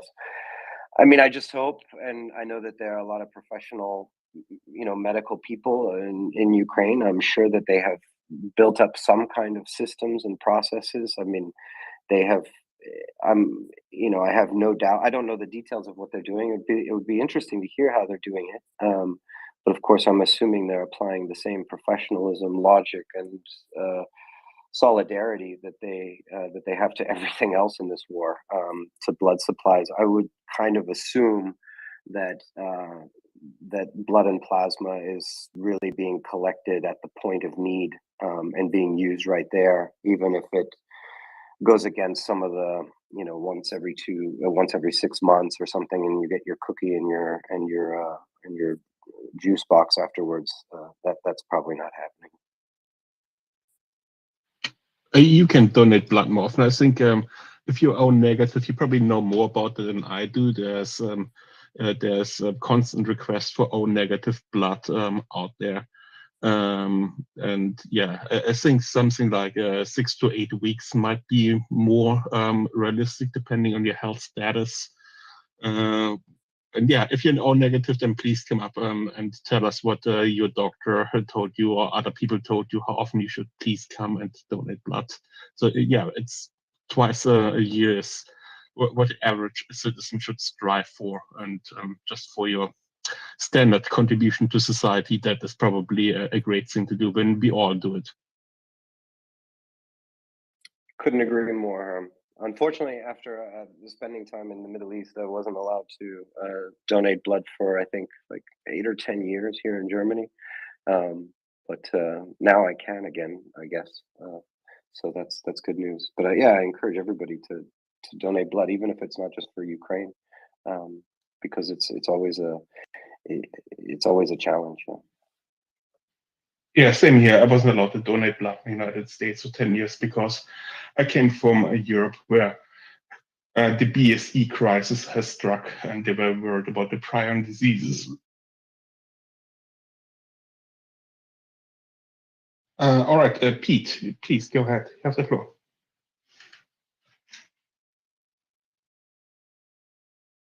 Yes, as far as getting that blood, how are they storing it? It's got to be refrigerated. As far as I know, I thought they didn't have electricity. Now, plasma, you don't have to be refrigerated, but blood, it definitely has to be refrigerated, or there's no good after so many hours. Is that any truth to that, or is that did I make an error? Does it not have to be refrigerated? Yes, that's correct. And right now, you have about the correct temperature to store blood without electricity. So around 2 to 4 degrees. That is a good number to store blood products. However, as it has pointed out before, it's not just about the range. You want to control that. You want to make sure there was no spike in heat or cold during the coolant chain that happened, because both can damage the product.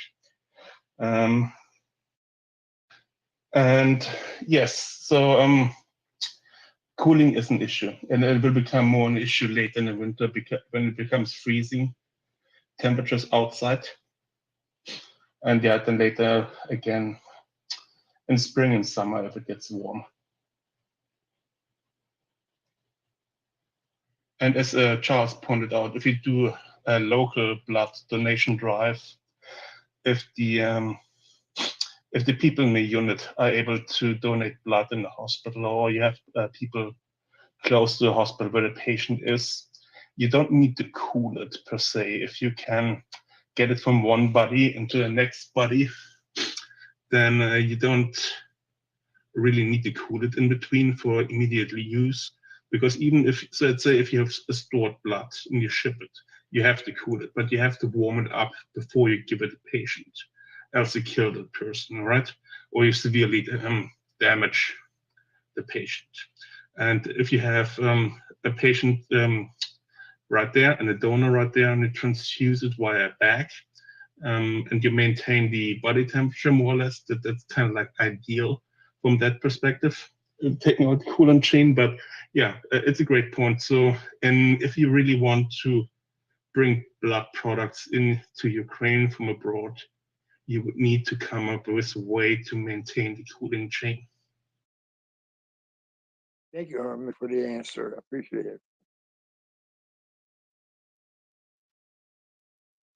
I will say very quickly, I mean, Ukraine does still have a lot of refrigerated trains. They've been using them for various purposes. I have to imagine if like they needed to store some stuff that needed to be refrigerated, that's one possibility. But I don't know if that's being done with blood in particular, but this is something that's being done with other things.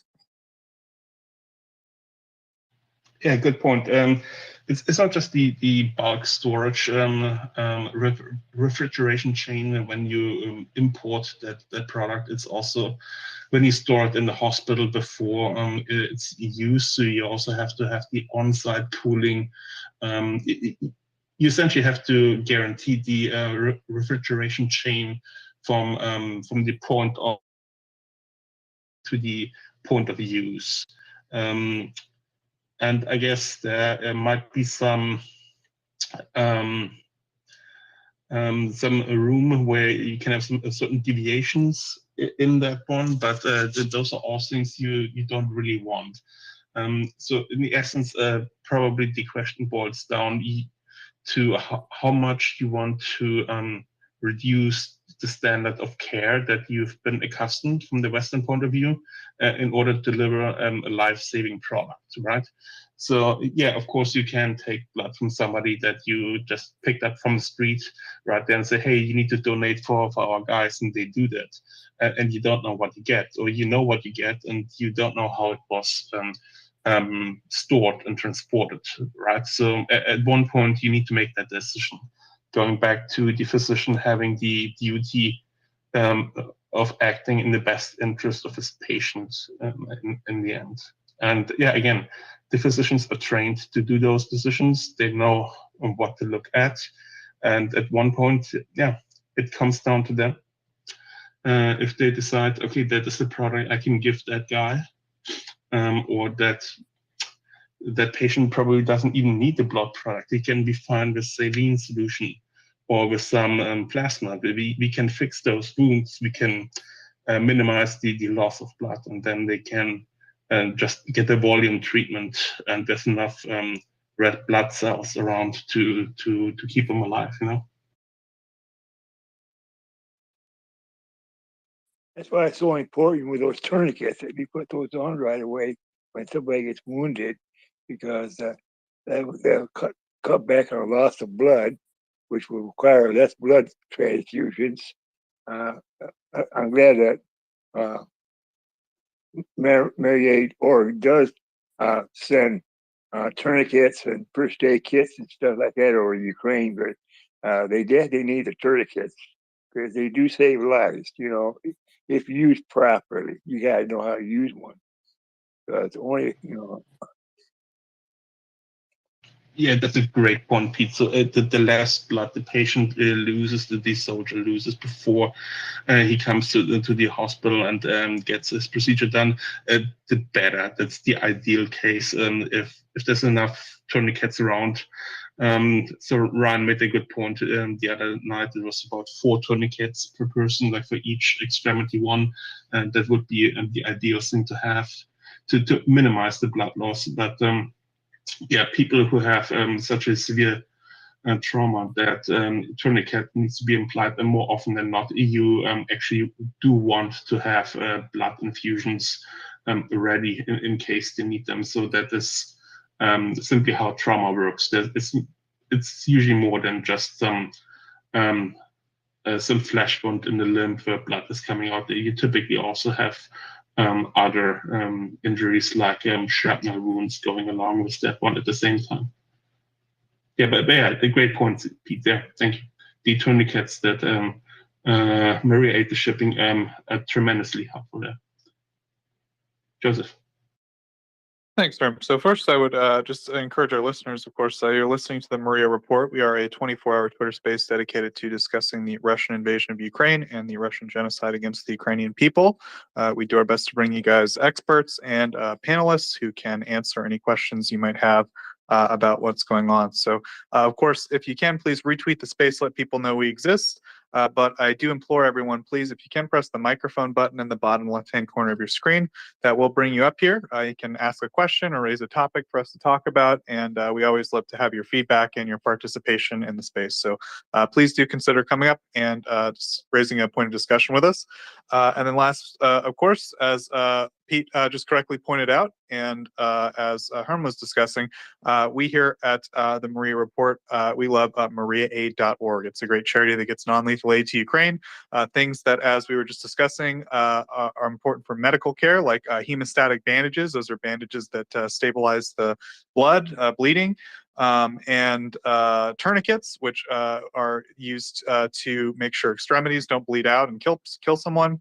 And they also provide drones, NVGs, thermal vision, and all sorts of other great and important things that Ukrainian soldiers and civilians need on the ground. So please do check out MriyaAid.org and see what they're doing over there. And if you're so able and you're so inclined, please do consider giving what you can. Now, I have maybe two topics, but I wanted to see, is finance awake first? I am wide awake. I'm just glitchy as hell. So you've got me for a couple hours at least, but whether or not I can talk is up to the lords of Twitter. Beautiful. Okay, so you know, I was wondering, finance, did you happen to catch the interview? Just a quick. Oh yeah, go ahead, From. Before you change the topic, I see Pete has his hand. Maybe he probably has something for the previous topic. Let's go to Pete. Yeah, first. sure, no problem. Pete. Go ahead, Pete.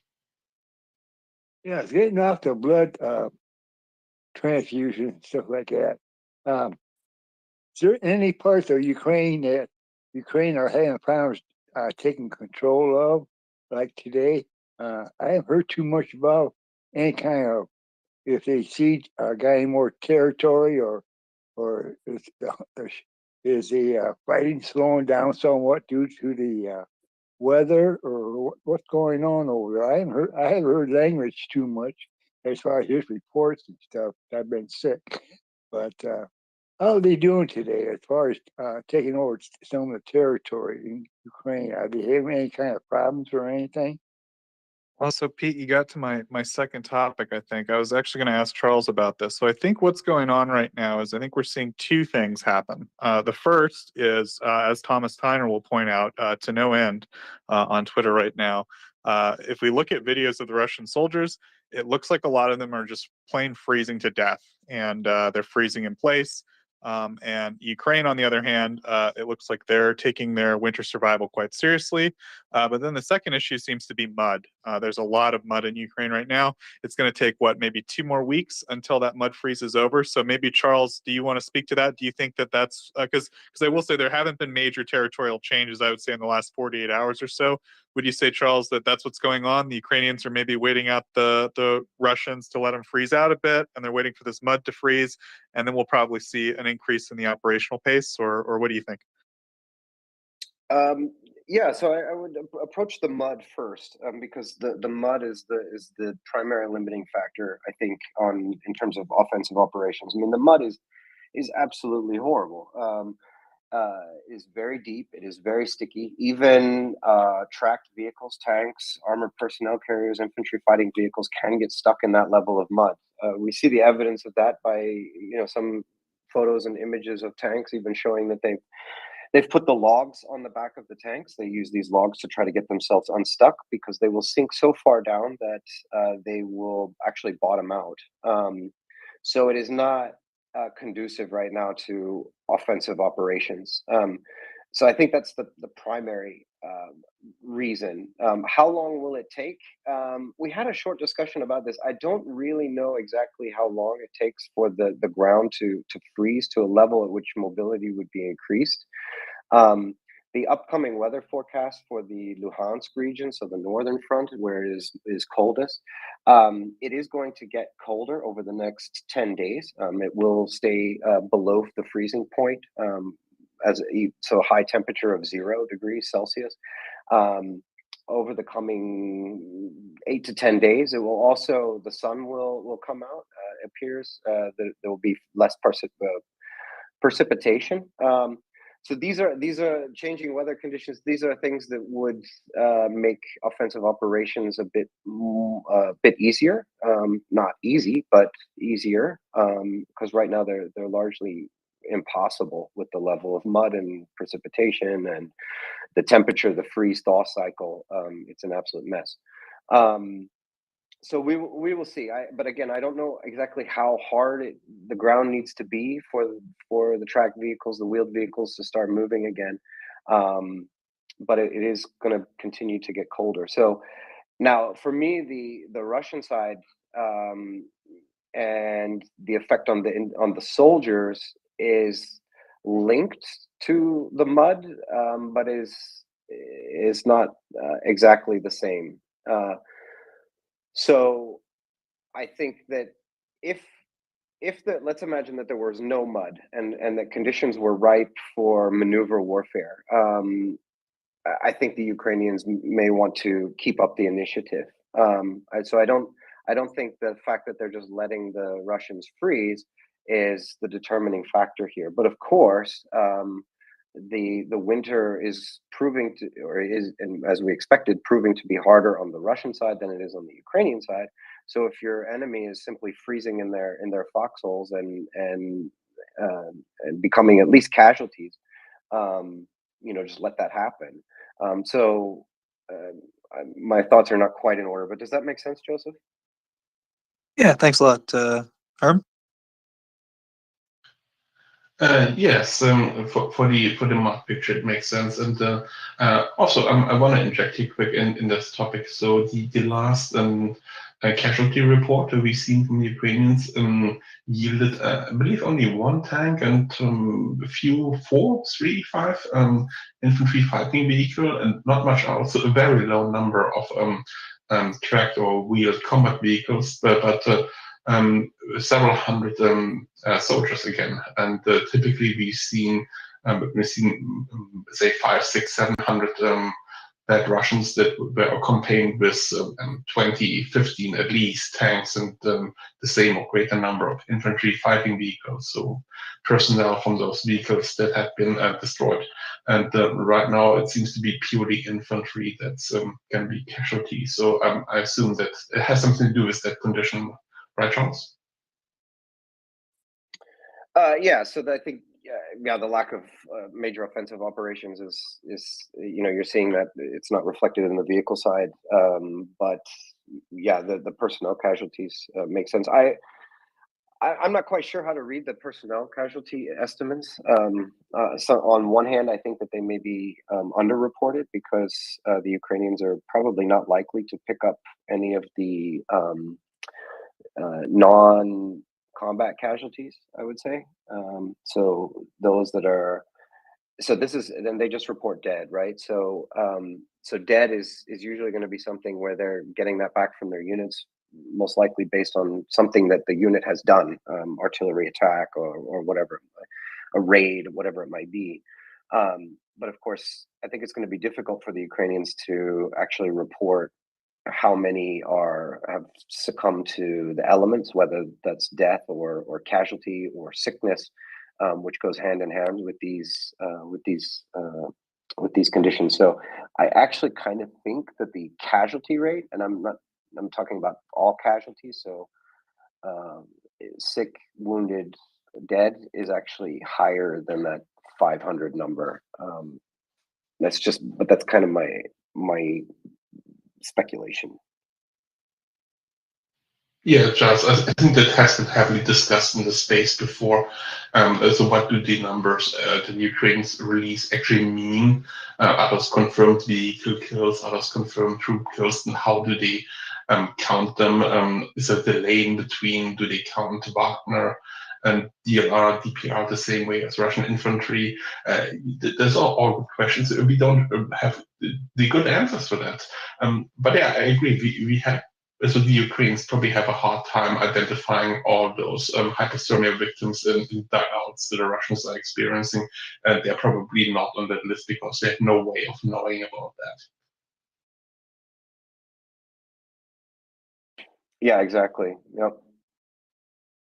I mean, we do get reports from the Russian side, or from I'll say sometimes they come from Ukrainian sources who are in Russian occupied territory about how full Russian field hospitals are, transportation of casualties and dead.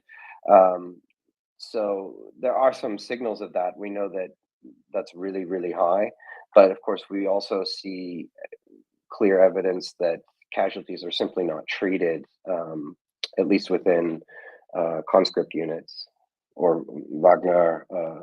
I think the rank is stormtrooper. Yeah, I think they didn't count Wagner as a proper military, perhaps, or there are also concerns that they're not counting DPI, LPI as proper Russian units because many of them were forcefully conscripted Ukrainians. And before, do we have something important, or can we go to Feather? I think he's getting a little bit impatient, and he has his hand up for such a long time now.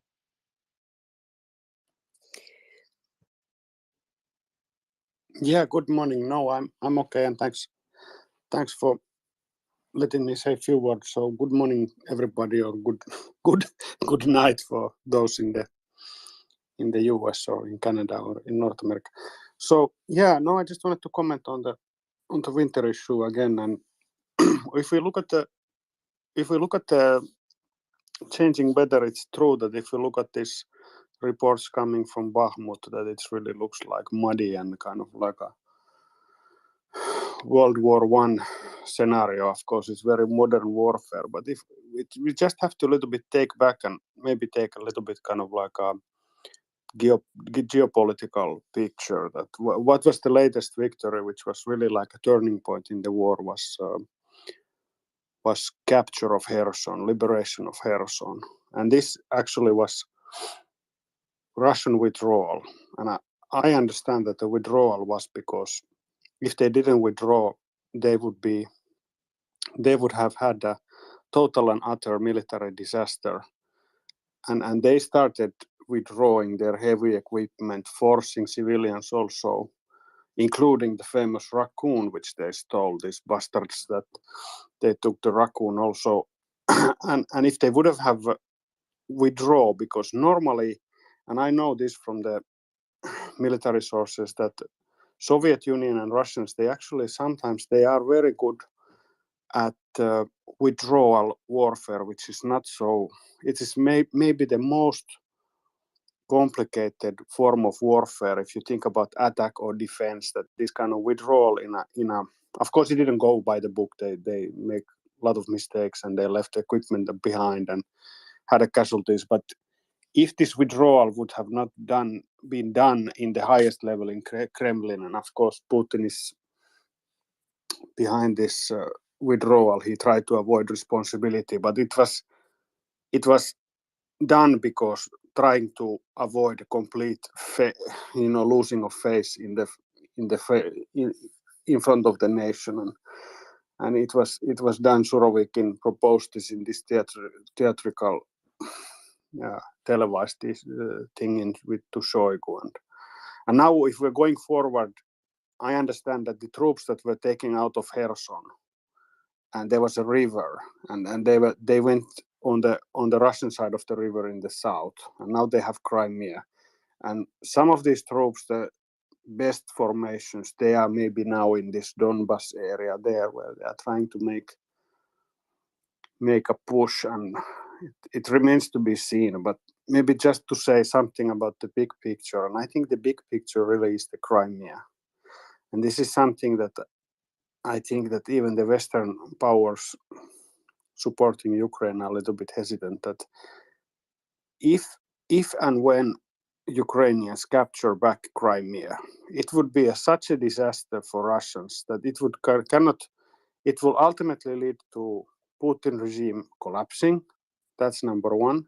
But number two, it could even lead to the collapse of Russian Federation, because we see that a lot of the regions are very unhappy. There is a lot of unhappiness in Caucasus, in Dagestan, in Siberia, a lot of places. So actually it is the loss of Crimea for Russians would be such an embarrassment that I think that's a death spell for Putin regime, but also it will be possible leading to collapse of Russia also.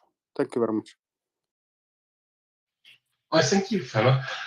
Yeah, thank you for coming up and giving us your comment to it. I would like to put a pin into the Crimea topic for a bit because I think most of us are still in the winter war mode and talking about that one. Finance, did you want to speak about that, or should we go to Pete first? I had a question for Charles, as he is stuck as our military analyst for the moment, about the winter warfare. So we've seen a lot of Russians being stupid as a general theme here since the war started. There's just a lot of them, and they sort of keep coming like a horrible zombie horde from the swamp. But they're stupid. So on the theme of Russians being stupid, one, given the freezing in place stratagem they're currently using, instead of like having enough coats, with shades of the winter war being reminded of for the Russians. Are they still trying to attack in the mud in Bakhmut, or have they even slowed down there because they can't move around? Or are they just like getting themselves murdered, and that's why they're still averaging 400-ish people dead a day, 560 today or yesterday by the Defense U account, but 400-ish a day if I just look back over the last 4 or 5 days. So are they still attacking is question one. And question two related to that, have we heard anything from Russian mill bloggers if all of the training Mobics are busy being mobilized by the cold in quote unquote training, where they're being tossed out in the cold without enough support? Like, are they actually dying in Russia because they're so poorly organized that that's like a problem? Yeah, so question number one, are they still attacking? Yes, they are, in Bakhmut and further south, particularly not Pavlivka itself. I haven't seen that town name listed in a bit, but east and west of there. And yeah, so they are still attacking. Don't know exactly what those attacks look like, but yeah, they're still going at it. And of course, you know, my speculation, of course, is on this has more to do with individual commanders, you know, trying to gain some kind of personal status out of these attacks or show some kind of action. Than it makes any operational sense. In terms of guys, you know, just being thrown out in the forest, and what is the condition of the conscripts in general. I did see a couple things on the mill blogger side that they seem to be self-censoring in terms of what the morale and the conditions are in the winter conditions. So I haven't seen too many videos or images or reports over the last several days about that. But yeah, we certainly saw that before they started kind of self-censoring or enforced censorship of those topics, of guys just being plopped out in the woods, even though they're at a training facility somewhere in Russia. I don't know if that was some kind of morbid method of survival training. But I mean, what we can clearly see is that the front lines, especially in the north, you know, they're not rotating pickets or guard duty. They're not providing any overhead cover. And I know there's a disagreement on Twitter about what exactly is affecting these soldiers, but we have lots of images from Ukrainian drones of clearly incapacitated Russian soldiers, and that's likely a combination of things of hypothermia, malnutrition, dehydration, all kinds of things that would lead to cognitive impairment and physical decline. So even if they're not dead, they're not worth anything. Does that address those topics, Tanya? So what we remember about like the plastic tents and such of the Russian Mobic training facilities, we just haven't heard anything the last few days from, sadly, self-censorship of the Russians. I liked it better when their OPSEC was even worse. But on the other hand, what info we have from the front is that the Russian front lines are currently getting their butts kicked by Father Winter. That's what I understand, right? Is that the first grade summary for my non-military brain here? That's a very good summary. Yep. Great, thank you. Moving on to the next answer. I got a question for Charles or Joseph. I raised my hand up. I got a question. Okay, we know it's raining now. It's muddy than hell. This would be the best time as an ex-military person myself. I think it'd be best if they send out recons and relocate these Russians and send back their on a map where they're at, and just bombard them with artillery, drones, you name it, and just blow them up.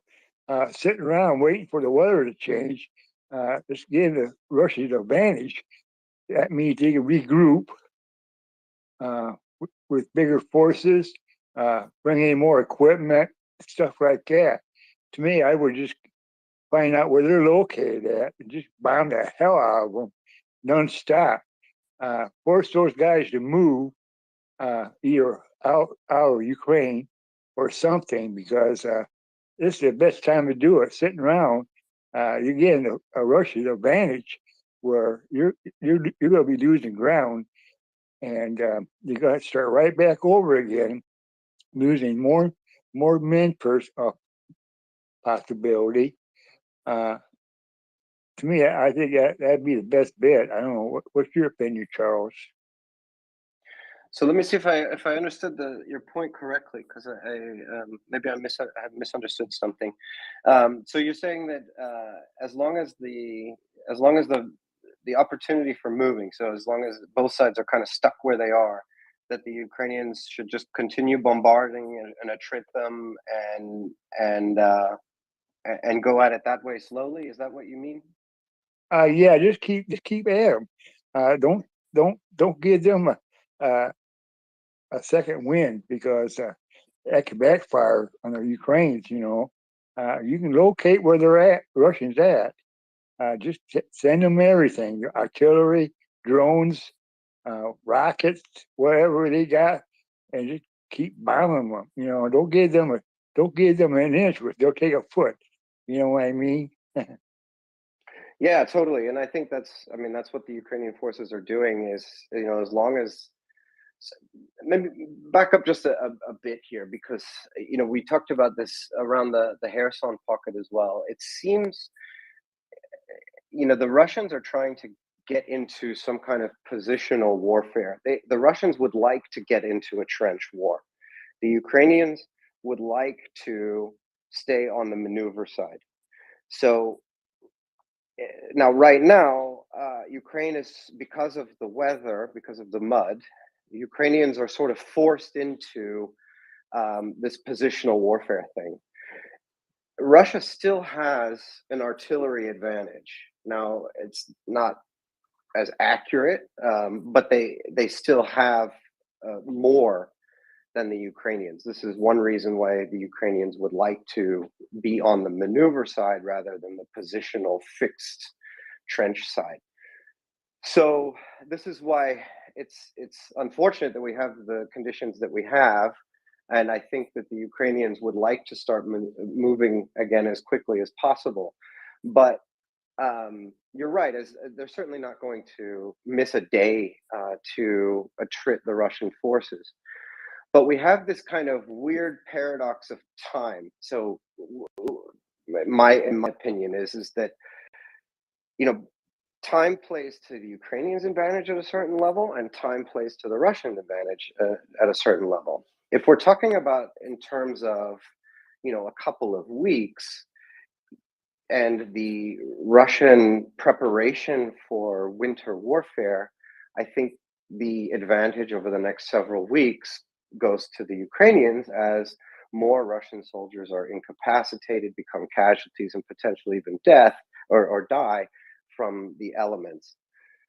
But if we talk about time in a period of months, so if the Ukrainians don't get moving again, say until March, then that plays to the Russian advantage, because we see them trying frantically to build fortifications to try to keep this into a positional warfare, trench warfare, so that they can hopefully delay and stall for political, social, for something to change, that maybe they can hold on to something. So it's kind of a paradox with the time. Right now, looking at it right now, it's not bad for the Ukrainians to let the Russians freeze and to hit them with the artillery that they have in fixed positions. But over, if we're talking about a time frame of months, the Ukrainians want to get moving again. Does that address that a bit? Thank you, Charles. I appreciate that. Sounds like it sounds like you're right about the weather and everything else. I think you're correct. It helped my answer my question.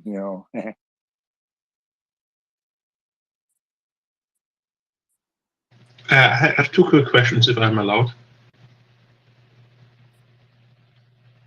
So, Pete, when did you serve? In which unit? In which capacity?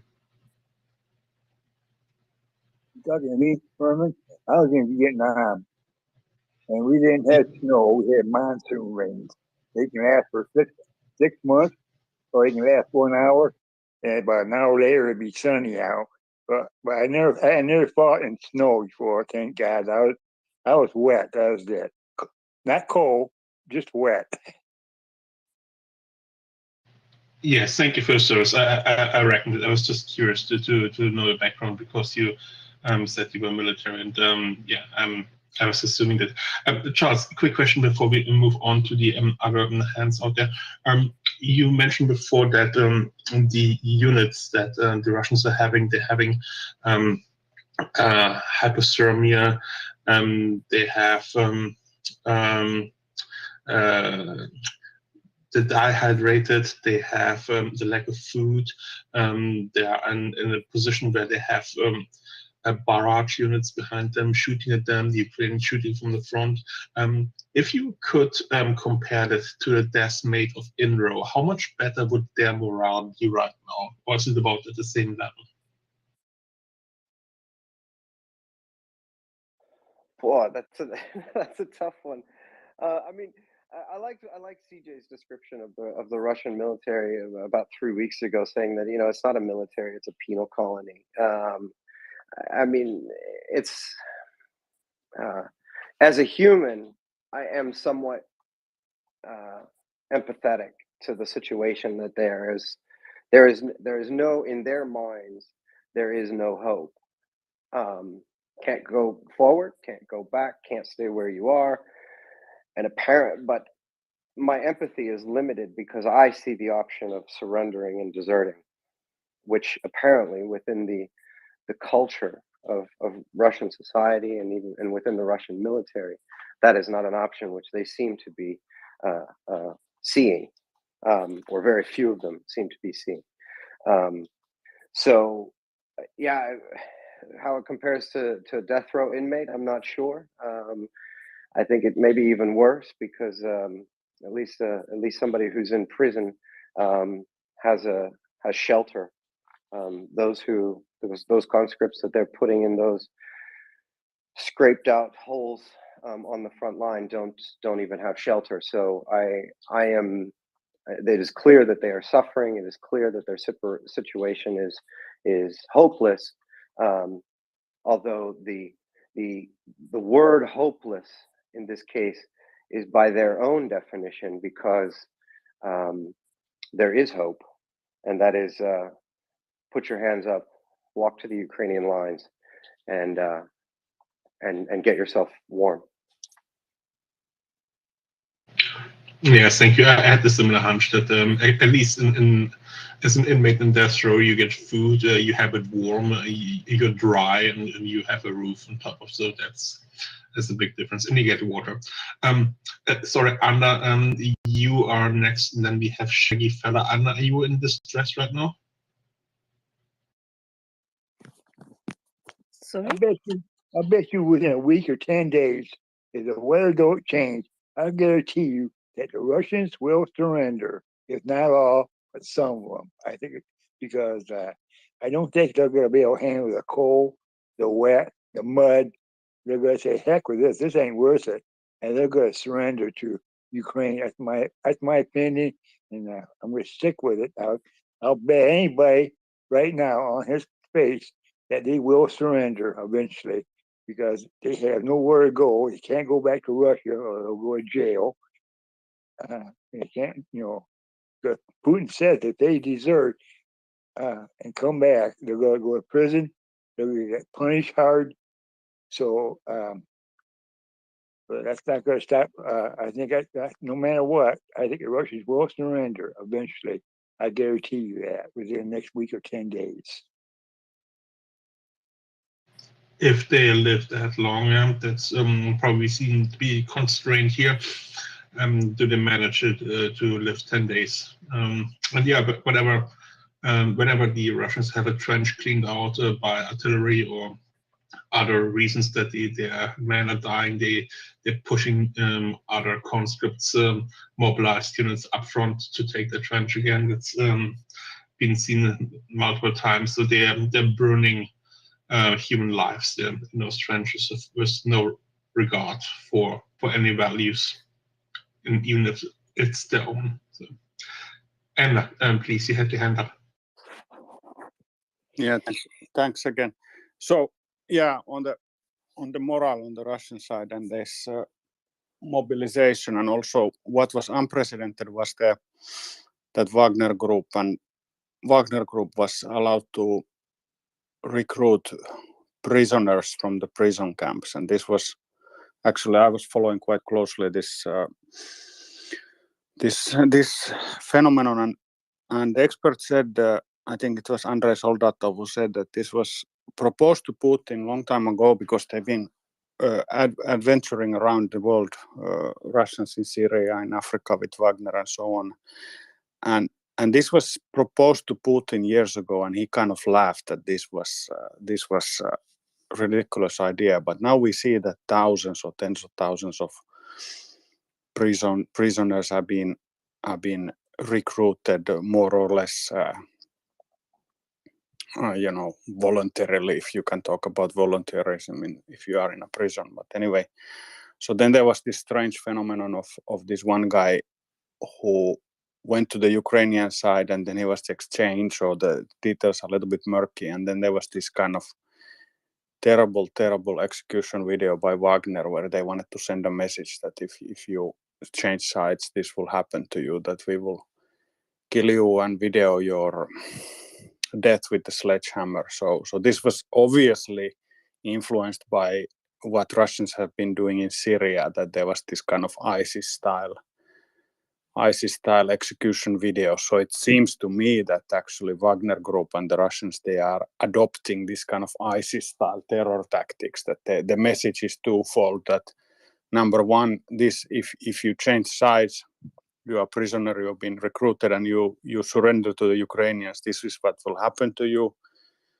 And also there is this kind of old Russian saying that this how cruel we are, so scare us. The saying goes that we will beat our own, so the strangers will be scared of us. So it's also kind of trying to wage a psychological warfare to the opponent, basically to Ukrainians and us, that this is how cruel we are, so fear us. These are the kind of phenomena there. Thank you.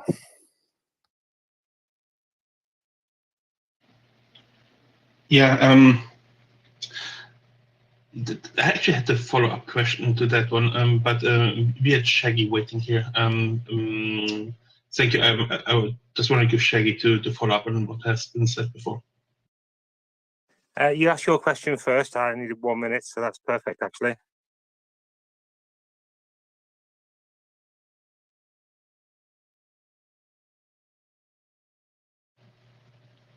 Sorry, I was just in between DMs. Okay. Okay, Peter, please go ahead. I got a question to ask Charles or Joseph. I read somewhere that they're going to have a prison exchange between the Russians and the Ukrainians. Now, what did that tell you? I don't understand. What did that tell you? are the Russians back and trying to get out of something, or I can't figure that out. They capture them, then they want to release exchange program where they release Ukraine prisoners and Russia releases and Ukraine releases Russia. So what's the purpose of that? Is that some kind? I don't understand that part. Um, maybe Charles can answer that too for me, because what's the reason for that? Yeah, that's a good question. I'll have to defer to maybe Joseph or finance. I'm not sure. So this goes more into the political side because this is a deal that's been brokered, I believe, with Turkey together. Unfortunately, I don't follow that topic so much. I'm not sure. Joseph, finance, Harm, I have no idea. Yes, it's something I've kept track of a ton lately, but I mean, so prisoner exchanges have certainly been part of the war, I would say, since I think the Azov exchange was there were exchanges before that, but that was the one that was really notable in terms of you know the people that were exchanged. And to me, it really described kind of the character of what the prisoner exchanges probably look like, which is Russia wanted an oligarch that Ukraine had managed to capture, someone with kind of connections to Putin, and in exchange, Ukraine was able to negotiate back a lot of very, heroic Azovstal defenders. So I think that basically, the question, what does Russia get out of it? I think that sometimes Ukraine manages to get someone who's politically connected enough in the Russian system of like crony capitalism or so forth, that they are able to get a pretty good number of their own guys back just by having that one guy.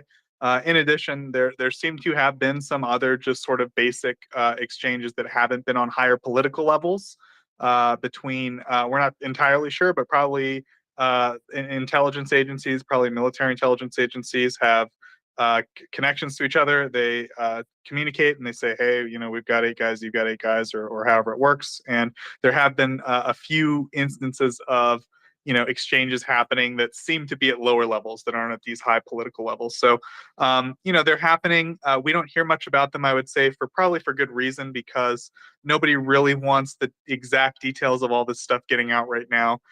It's not good. It's not conducive to future prisoner exchanges for too much information to be exchanged or made public about what's going on exactly. So I think that's kind of maybe why we don't have a ton of detail about it. But we do hear accounts and stories of prisoner exchanges happening on occasion. And yeah, I think that's all I can think of to mention about it. Anda, is there anything you might want to mention about the prisoner exchanges we've seen over the months on the space? Not in particular. I had a hand up for something else. I'm sorry. Please, please forgive me. So,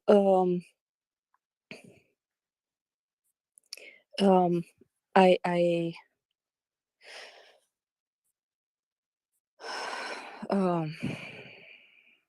so about the prisoner exchange, the last one that I saw, it was a couple of days ago, and there are two types from what I could see. Some of them are negotiated straight, right, between the Ukraine armies and officials and Russian ones. And at the beginning, there was an intermediate a person who mediated, right, who probably discussed with both parties, and that person was the Saudi um,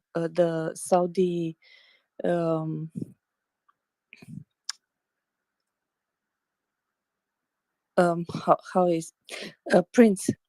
Um, so they have um, they have the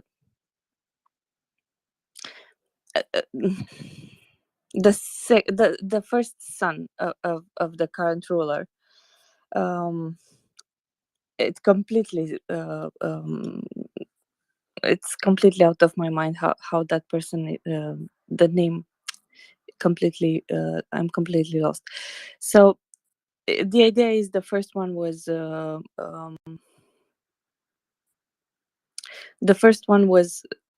mediated. The first exchange was mediated, and after that probably the proper channels were established between Russia and Ukraine, and this mediation was no longer necessary, or we don't know about it, right? Because first time it was in the media, and it was a high-ranking person from Russia, which was exchanged for, I don't know, 200 soldiers in Ukraine. So probably it was a more difficult transition that needed to be um, done. So basically, this from what I've seen, they are constantly exchanging prisoners lately, and I think that is a good thing. But to my knowledge, there are still lots of prisoners held in Russian uh, confinement, and in not in a good way, right? Not in a proper setting. They are not getting what in exchange the Russian prisoners are getting when they are captured by Ukraine. The the comical thing was that uh, basically some people, some of the soldiers, right, they are looking at the Russian prisoners. They know what happens with the Ukrainian soldiers when they are captured, and the thought was, we are treating them so nice. I mean, it's the Geneva Convention, but we are treating them so nice. They have everything they want. It's not that they are liked. Nobody likes them. It was a certain case in which a Russian soldier thought he would be shot by the Ukrainian one, and he raised his hands, and the Ukrainian one was like, "We are not like you. We are not like you." So yeah, he didn't shoot him. He took him as a prisoner, but I think this is the basic difference, right? Ukraine is upholding the Geneva Convention, and it's behaving with dignity. I'm not saying that in all cases, in every case, it's everything perfect, but I'm saying that as a general rule, like 95% of the time, we haven't seen any reports of bad treatment of Russian prisoners. And in exchange, we have seen on Telegram channels, in various Telegram channels, awful awful images of how Ukrainian prisoners are being treated in Russia or in occupied territories. So yeah, basically this. I don't know if it answers your question, but this was my answer.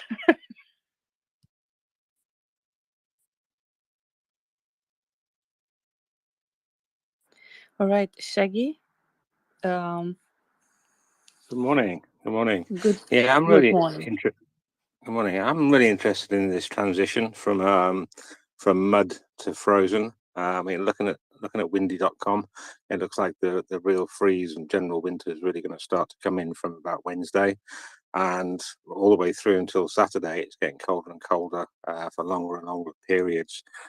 So by this time next week, it's going to be like minus double figures in some places in Ukraine. So um, my time frame on when the mud's going to change to basically frozen earth is probably within the next week. By this time next week, it's going to be all frozen, which is going to give. I mean, I'm looking for photos. Going to be looking for photos of Russian equipment being stuck in frozen earth, basically having sank in the mud and the mud freezing, and then various things being actually frozen into the ground. They're going to have to chip it out.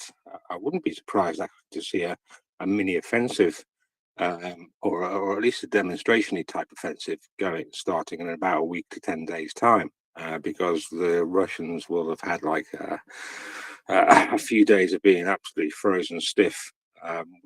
Without decent equipment and stuff like that, their morale will be kind of rock bottom by then. They'll be all lethargic probably because they haven't got the equipment they need to keep warm and stuff like that. And I wouldn't be surprised to see the Ukrainians use that opportunity, basically use the incoming general winter over the next week for shaping in effect shaping the Russian forces with that, and then going in. And that's just a view I've got. Anybody any ideas how long this transition will take, given the temperatures coming in? How long it takes for mud to freeze? I'm thinking about 3 days max. It depends, actually, on the surface. It freezes really fast, and it depends on how much water has in it in order to freeze. So if it's if it's raining and after the and kind of wet, if it the temperature drops rapidly, it freezes kind of fast, right? Because of the water, and it remains in shape, and that this is one thing that I wanted to add, like some time ago when Charles talked about the vehicles being stuck in mud, and at some point with the wheels completely submerged in mud, is that the road as it is so wet and muddy and malleable, even if you manage to drag the vehicles out, it remains with all the deformities, the where the tracks went, right? And if the temperature drops really fast and it remains down for 3-4 days, it remains in that position, and it's really tricky to drive a car or any kind of vehicle over it, and also is very very hard for people to walk on that road, because it's very slippery and not even, right? You can twist an ankle. You really need to avoid or be careful, which makes the advancement slows the advancement, right? It's not easy, so it depends. Per se, if the ground doesn't have enough water in it, it doesn't freeze like a solid rock in a day, right? And it's just on the surface, or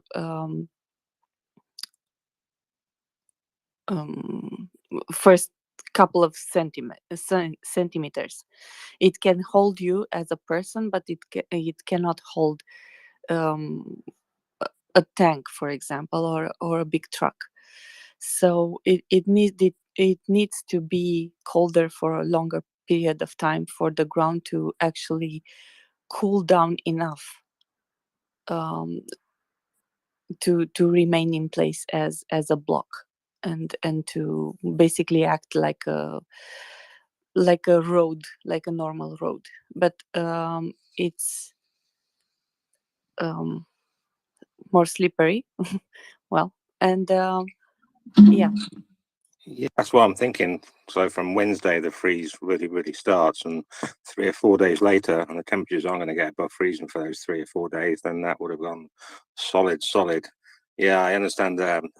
Understand the walking on chopped up frozen mud. Yeah, it does go like on the surface like rocks. So if you're marching along the road, which is very rutted, with frozen mud and tracks and stuff like that, it's very easy to turn your ankle on that kind of really bumpy surface as well. So yeah, it's I'm kind of, I mean, I'm really hoping the Ukrainians are all prepared for going to be warm and well fed. And yeah, I think the next week to 10 days are going to be really important. Actually, I'm really looking forward to seeing what's going on. And yeah, good luck to the Ukrainians in there.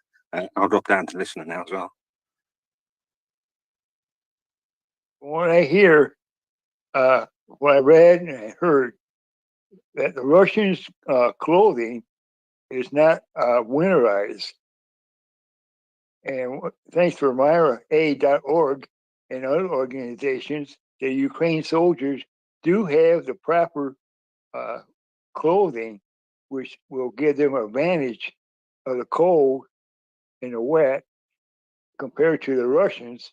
And so the Russians are most likely, before they get shot or blown up, they'll probably freeze to death because I mean, they just don't have the proper clothing for that kind of weather.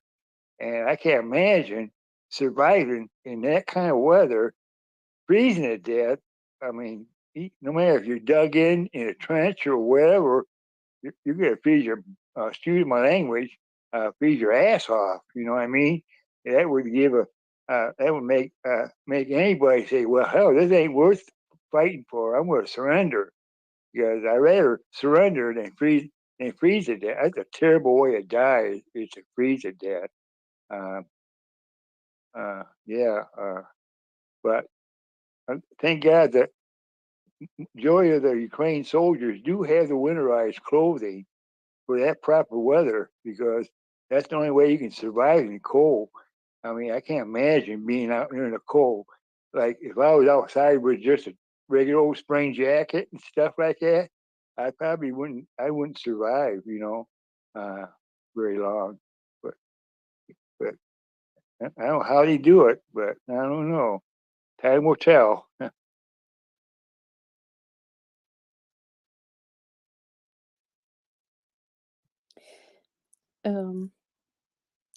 Joseph, do you recall on a different sorry, on a different entirely different topic?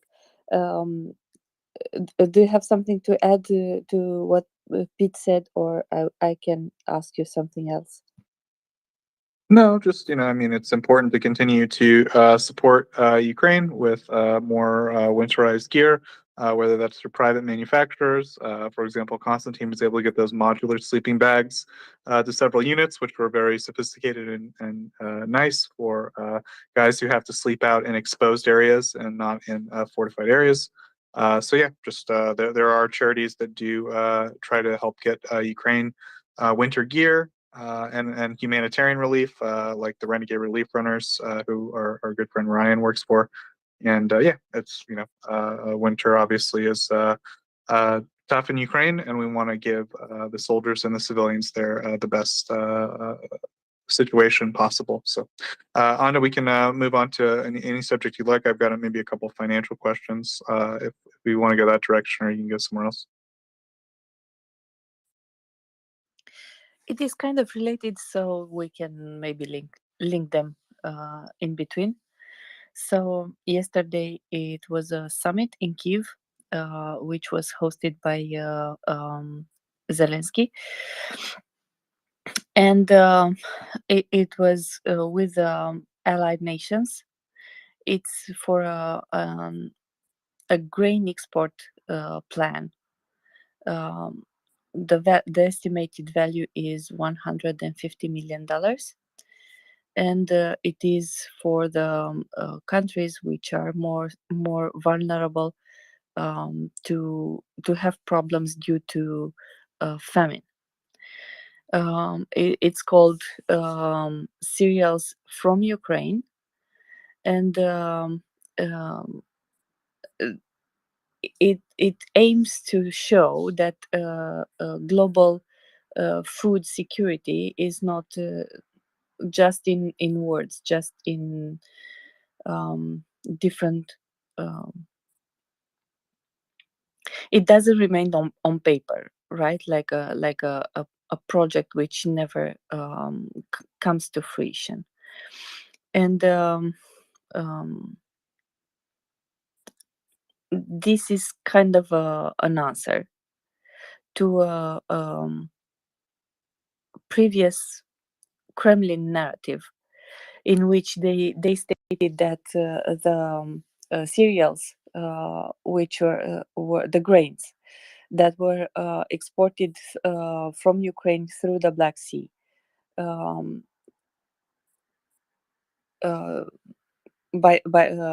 through the grain deal, didn't reach most vulnerable countries. So this was Kyiv.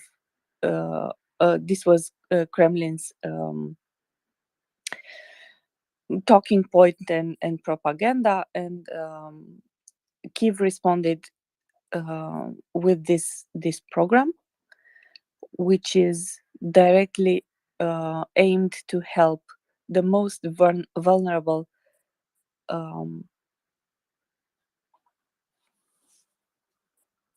countries. I'm sorry, I heard something and I got spooked. Sorry. So this was one of the topics, one of the things that was really important, and that the one that we looked at. So it is important to have this in deeds, not just in writing. And it's about so the program will aim to send 60 ships through Ukrainian ports straight to the countries which have the most problems, right? Which have the most are in the dire straits. They need them most. So this was one of the topics, and I think it was it's really fitting that Ukraine launched this program yesterday, because yesterday was the commemoration of Holodomor. It was a nationwide commemoration. Holodomor was basically a great famine, which was directly caused by Stalin and his how do you say directions orders. With his orders in 1932 and 1933. So those were two really bad years to be a Ukrainian in Ukraine. So basically, this is what I wanted to bring up, and I think it's somehow linked with the financial part that you want to bring up, because everything that Ukraine manages to export means money that comes in, and it's a help for them and for their population and for their army.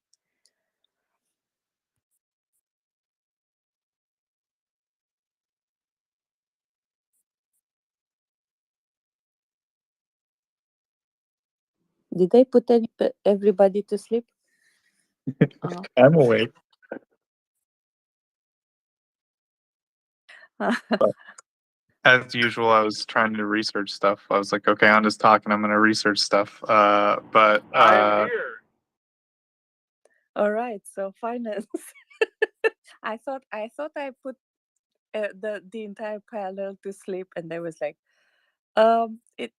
I know I got spooked at some.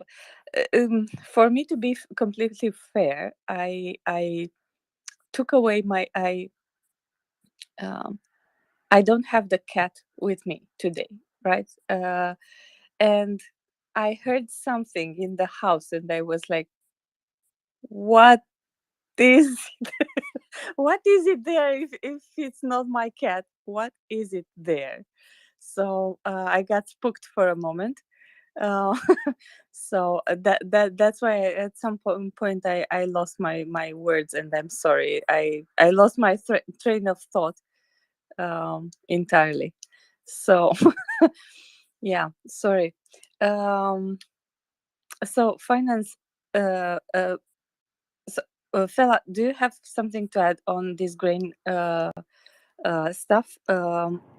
Were you discussing about the financial aspects of the Holodomor? Because there's a whole thread of history, if you will, that sometimes gets lost in the shuffle of the horrors of the Holodomor.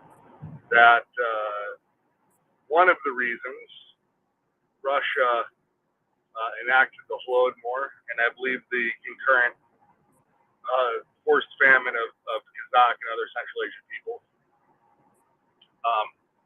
was to sell the grain in international markets and use that money to finance the industrialization of the Soviet Union via foreign contractors, notably Saul Braun leading the way, purchasing huge amounts of expertise, equipment, machines, etc., from Detroit-based manufacturing guys to design tractor factories. And when you hear the word tractor factory, think tank factory. They were specifically built to be very flexible in their production, and a tractor factory becomes a tank factory very easily. So the Holodomor served a Soviet purpose, or a Russian purpose, if you will, besides the besides the subjugation and oppression of Ukrainians, which is probably viewed as a benefit to the horrific Russian/Soviet mentality. It was also for the financial purposes of extracting those resources to essentially modernize and industrialize their economy by importing a bunch of technology and industry from Western, in this case, American sources. If this has shades of what I say on space about how Russia imports all their machine tools and technology today to arm themselves, that's because it should. Russia does not then or now make the machines that make machines, and they are only modern, if you will, based around the backs of their ability to interact and or integrate with, Western modern powers, including, South Korea, Japan, and possibly Taiwan, who should be considered along the same lines of the ability to create machine tools, especially in Taiwan's case, semiconductors, and other sort of key high-end equipment and parts that Russia is totally dependent on for their horrific, designed, oppressive centralized economy. So, the more things change, the more they stay the same. And here they are trying to commit genocide in Ukrainians on an economy that still is run on industrial technology import from, in this case, now it is European and not American mostly sources.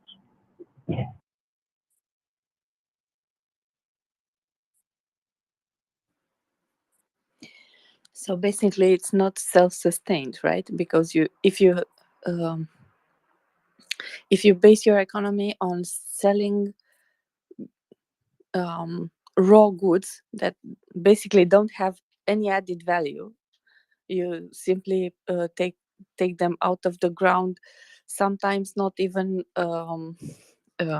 processing them into your country, but processing them in other country. You're basically not adding anything to them, and therefore the profit margin is not it's not big. So it's not that the profit margin's there. That's not it.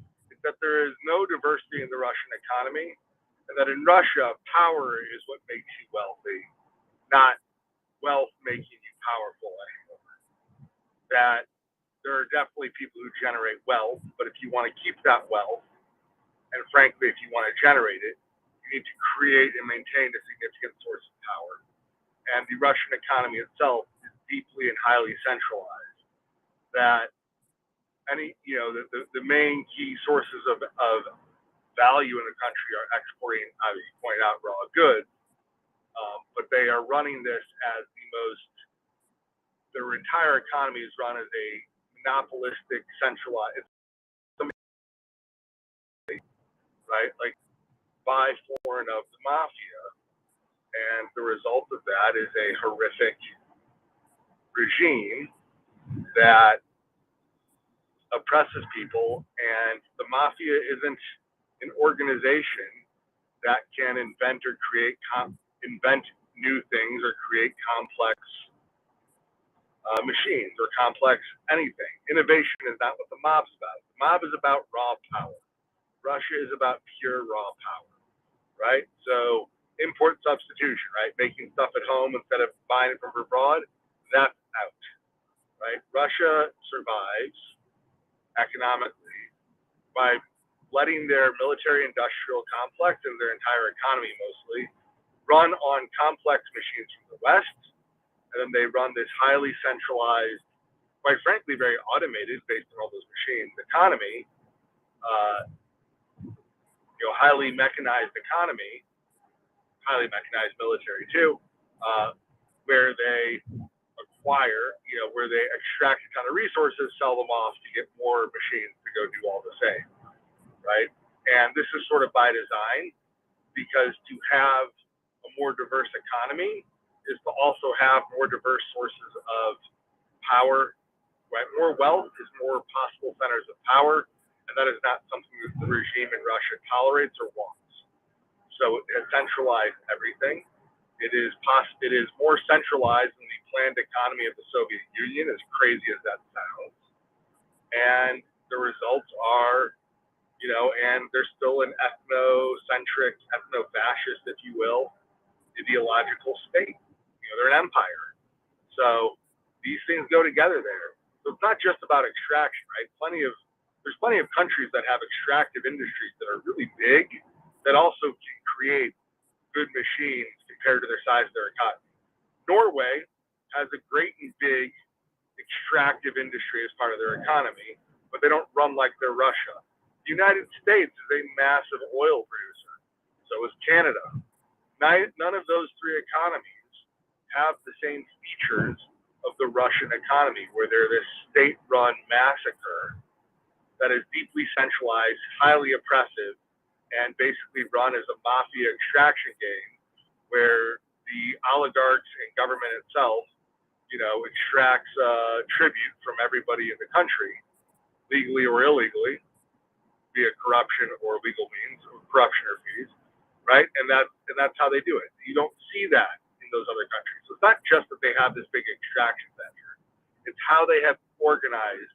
Like, their organizing principles of Russian society are what we see: centralization, oppression, monopolization. Right? These are all by design. Right? It is all about power. Right? Like the money is secondary. You get power in Russia, the money will come. Right? It's not about, like, the money is there if you've got the power. It's all about getting and maintaining the power, and like, money is just the second act or the sideshow to it. These guys make the money if they get the power, but that's not like the motivating force in the same fashion as it might be for a similarly motivated person in a Western country.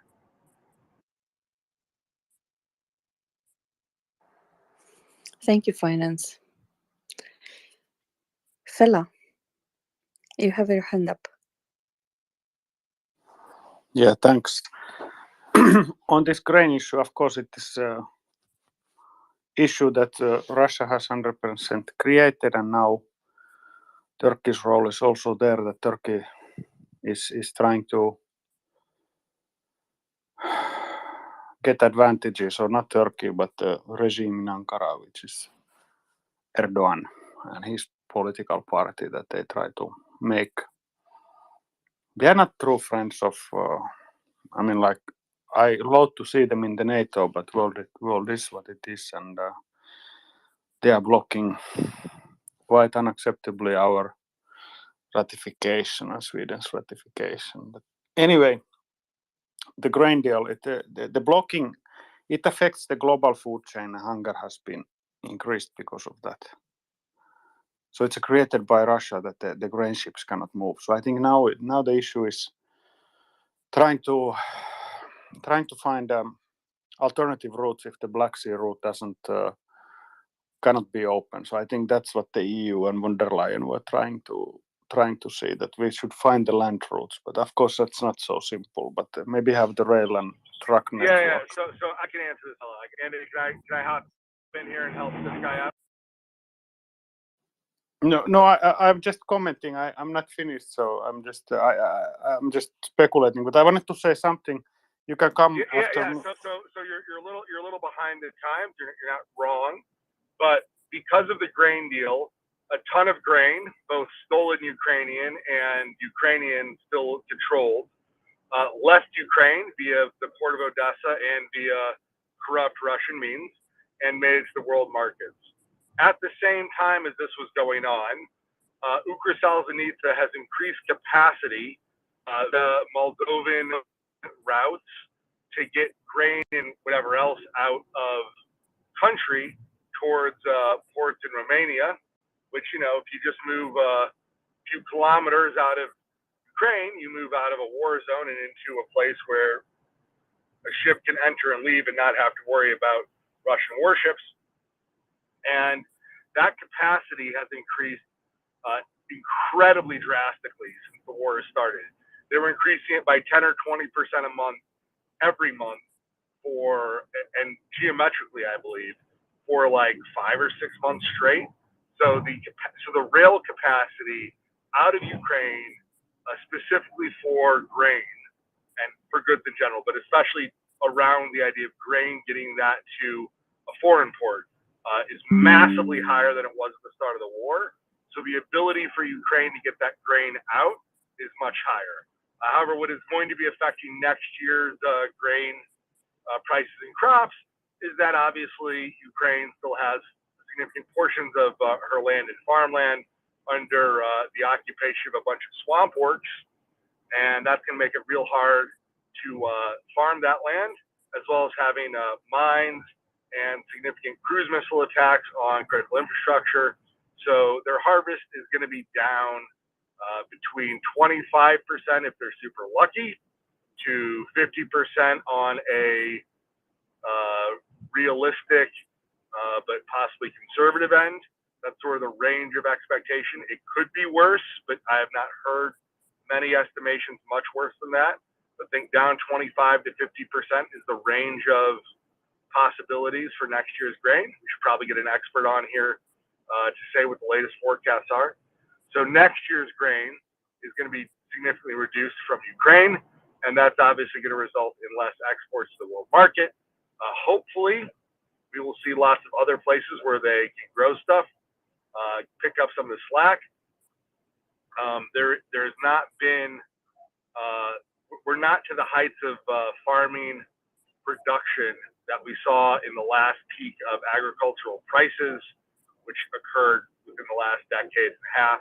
So there's definitely more farmland in the world that can go under production, but that's going to need to go under production, and hopefully people are paying attention, because obviously Ukraine is just not going to be planting as much this year as it usually does, because they've got a war to win.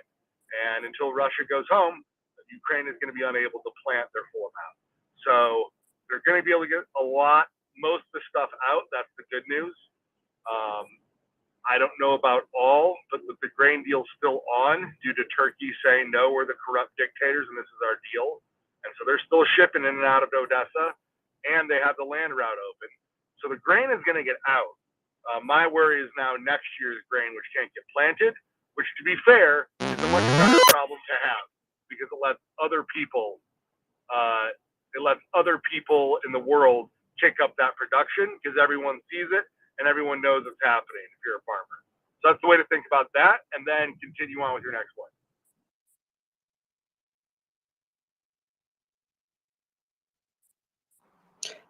Fela, do you have something else to add? Yeah, I wanted to say some words about this Holodomor thing, and also still about the prisoners, if it's okay. Yes. Yeah, okay. So about the Holodomor first, it ties into this hunger issue and grain issue also, that since the collapse of the Soviet Union, we have been discussing about the issue that how we take account and acknowledge also, we have been recognizing the crimes of Nazism, but since the collapse of the Soviet Union, and so we didn't adequately address the issue of crimes of communism. So this is maybe one of the crimes that have not been there has been no, like in Germany, there was this recognition of crimes, that generational change, but it seems that it takes a generation, maybe in Russia 2 generations, if the conditions are suitable. But anyway, Ukraine, since its independence after the Soviet Union collapsed and they became independent, they are trying to celebrate this. Celebrate is a wrong word, sorry. Trying to acknowledge this Holodomor every year, and this has been actively trying to be suppressed by Russian Federation all these years. And now I think after this cruel war, now the world starts to acknowledge Holodomor properly. What kind of disaster was it? It was a communist regime disaster, and needs to be highlighted as one of the high crimes. But in that respect, there is a lot of crimes that there needs to be this kind of like how do you say, truth and reconciliation on the crimes of communism. But on the prisoners, I wanted to just try to be very brief, but I need to add that these regular exchanges, of course, rules of war still apply, although Russian tactics and strategy is cruel as hell. The ICRC, the International Committee for the Red Cross, of course, is facilitating, so I think that that makes it easier for the parties. ICRC is on the ground, also has offices in every country so they can exchange. But then there was this high-level exchanges, and then some atrocities perpetrated against the prisoners. And this Medvedchuk was Putin's friend, so I think he was exchanged for a lot of prisoners in Ukrainian side.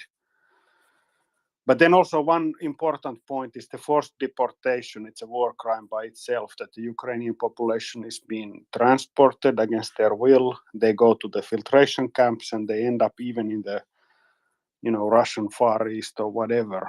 And this is a high crime against humanity. And seems to me, if I'm listening to experts like Andrei Soldatov, that this is a strategy to it's the old communist strategy of trying to recruit intelligence assets, because then these people can be interrogated. Hello? And yes. Sorry to interrupt you. This is not a strategy to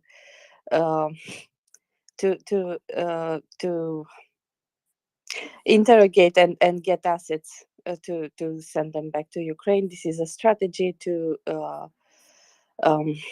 further downgrade the area in which they are occupying by removing the nation which is actually living there and Yeah, that resettling. also. It can be both. No, we have seen all over we have seen this happening for the last. I'm from Romania, right? I have seen this done in Moldavia in the 1940s and in the 1950s, when Romanian population was sent to Kazakhstan in large numbers, and Russian population was resettled in Moldavia, right? So they did this in Moldavia in the 1940s. They did this. Baltics also. In It's the same. Baltics also, in Georgia also, and they are doing that right now in Ukraine. So they are taking Ukrainians from their homes and sending them in the far east sides of the country of Russia. They are taking children from their families and from the from the institutions, the ones who are in orphanages, and they are giving them to Russian families to be Russified, and they are Well, not I said it's they are a crime against humanity. I said it. I'm just saying, if you let me to finish, but okay, go on. You have touched 3 points in a couple of sentences, and I felt the need to specify this. This is not, you don't take 1.5, 2.5 million people from a region to send them back as assets for the Russian. This is not it. This is a genocide, and the act is defined as genocide because people from a nation are taking from their country and sent someplace else in order to change the population of that region. So that is this is why it's called the genocide and not another, right? There are several things that define a genocide, and this is one of them. So this is not some kind of how do I say it? This is not some kind of a scheme to send them back. They will never get back. Ukraine will have to work to get them back. Ukraine will have to exchange prisoners.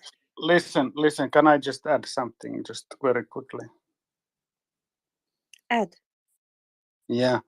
I don't deny it's a high crime against humanity. That's not my point. And you have to take into consideration that Eastern Ukraine, also Kharkov region, it's mainly Russian speaking, and the conflict there has turned Russian speakers, everybody against Russian Federation. So I'm not denying anything that this is, of course, but I'm just saying this is Andrei Soldatov, who has been writing many books. He's expert on the Russian special services, saying that these people are being ended up in infiltration camps, and then they show up in the Western countries. They show up possibly back in Ukraine. So this is a kind of NKVD, KGB old strategy. That's what I'm only saying, that I'm trying to make it visible. But I'm not denying that there is this kind of Russification or cultural genocide. Of course it's going on, sure. Thanks. May I jump in? I'll run through the 5 category,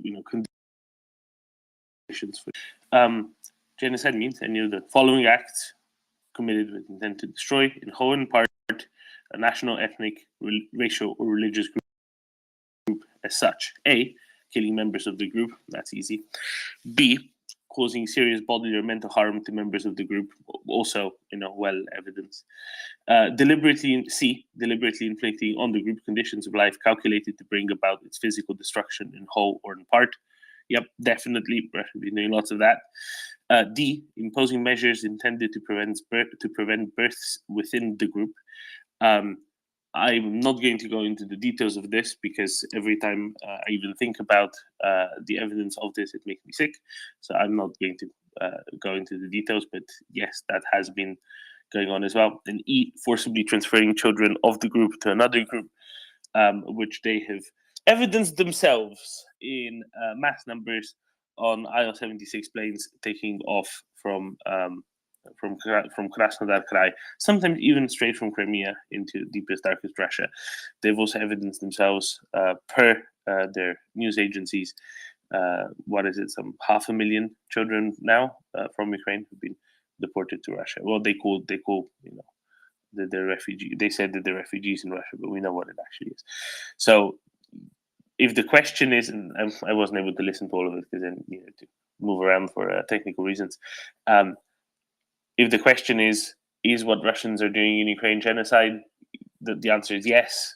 It is to anyone except for people with motivated reasoning to say otherwise, or to someone who might be a scholar in this field and want to write a very long paper about it. To everyone else, it's pretty self-evident that yes, all 5 of the conditions, of which any one is sufficient, that this would constitute genocide. So it's pretty straightforward, really. If that wasn't the question or the point, I apologize. But nevertheless, it's good to have a reminder sometimes anyway.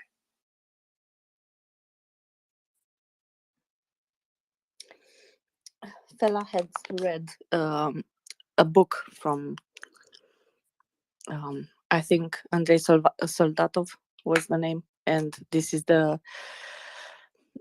his point was something like people are removed from the occupied territories to be sent back into the West as assets of Russia, and this is what I was refuting.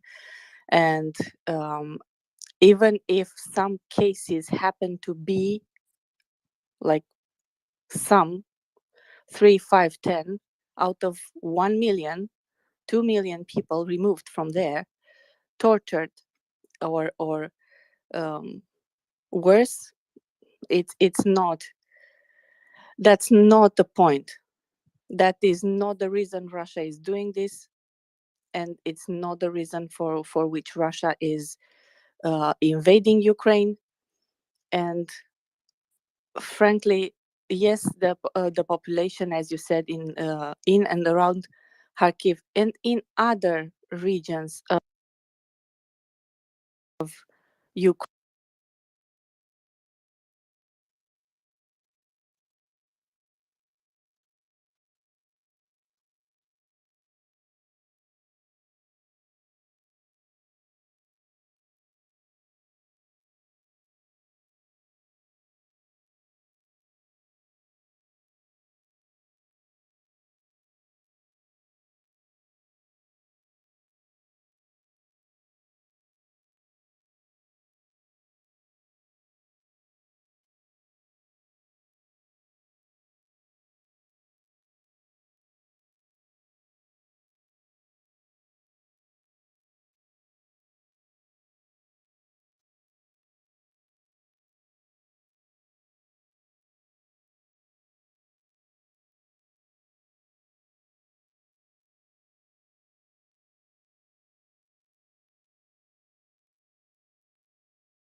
in Russia, but they are not talking with them. You can bet on the fact that they will do exactly the opposite. I'm sorry, but this is a narrative which I have heard so many times on Russian Telegram channels, on Russian propaganda, and it drives me nuts. Well, How- Anna, maybe it's a good time to I don't know. If you want to stay on this subject, I think it's perfectly acceptable. But if not, I do have to go to sleep, and I wanted to implore people to retweet the space. Please do come up if you have any questions. And as far as I understand, we don't have any guests scheduled today. That can always change here on the Maria Report. We do have a couple of guests coming Monday and Tuesday.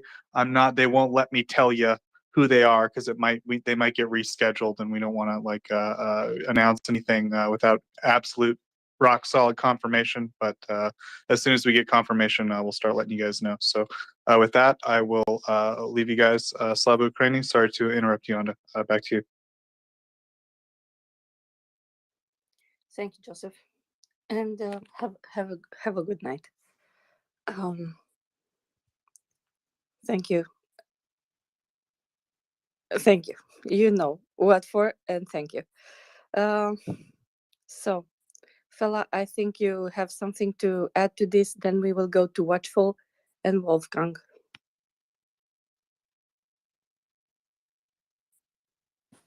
Yeah, thanks. Yeah, no, and I agree. I agree. It's a terrible thing, and it's truth is also the first victim in this kind of conflict. So I'm just saying that these are monstrous monstrosities, and we try to keep a cool head trying to analyze it, but it is very difficult to keep a cool head. I agree.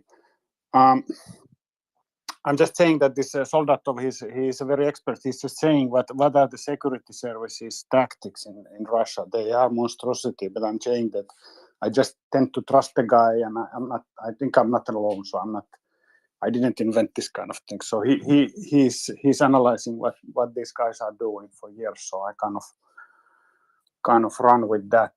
But in general, also I just want to say that I didn't come to this game yesterday. I was born in the Soviet time, visited Soviet Union. Many people don't even know what the Soviet Union was. I remember very clearly how it was, and I've been dealing with Russia issues all my life. So I think I know what I'm talking about also. And we have neighbor. We have St. Petersburg, 400 kilometers away. So I intimately know. And I want to also add that every Russian family relative have somebody in Ukraine, relatives in Ukraine. And when this war started, a lot of Russians, they discovered that they have also Ukrainian roots. So it's like Russia is imploding within also.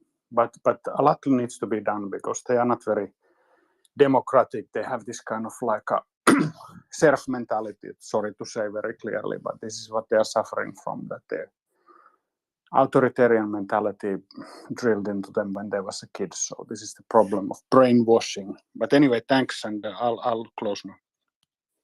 Thank you, fella. Yeah, I think maybe there's a slight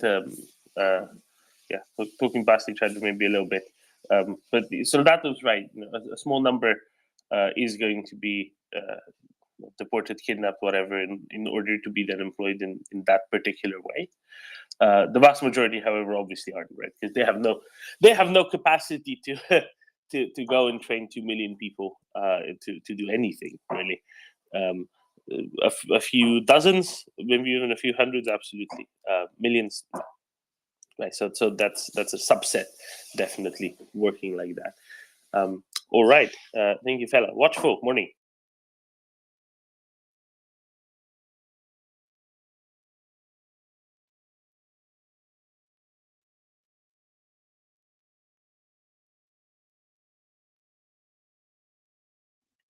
Mic check. All good. Oh, good.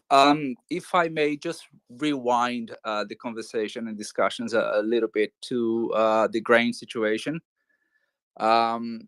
With the destruction of the national grid, which is dearly needed for the preservation of grain in storage before it can be consumed or exported.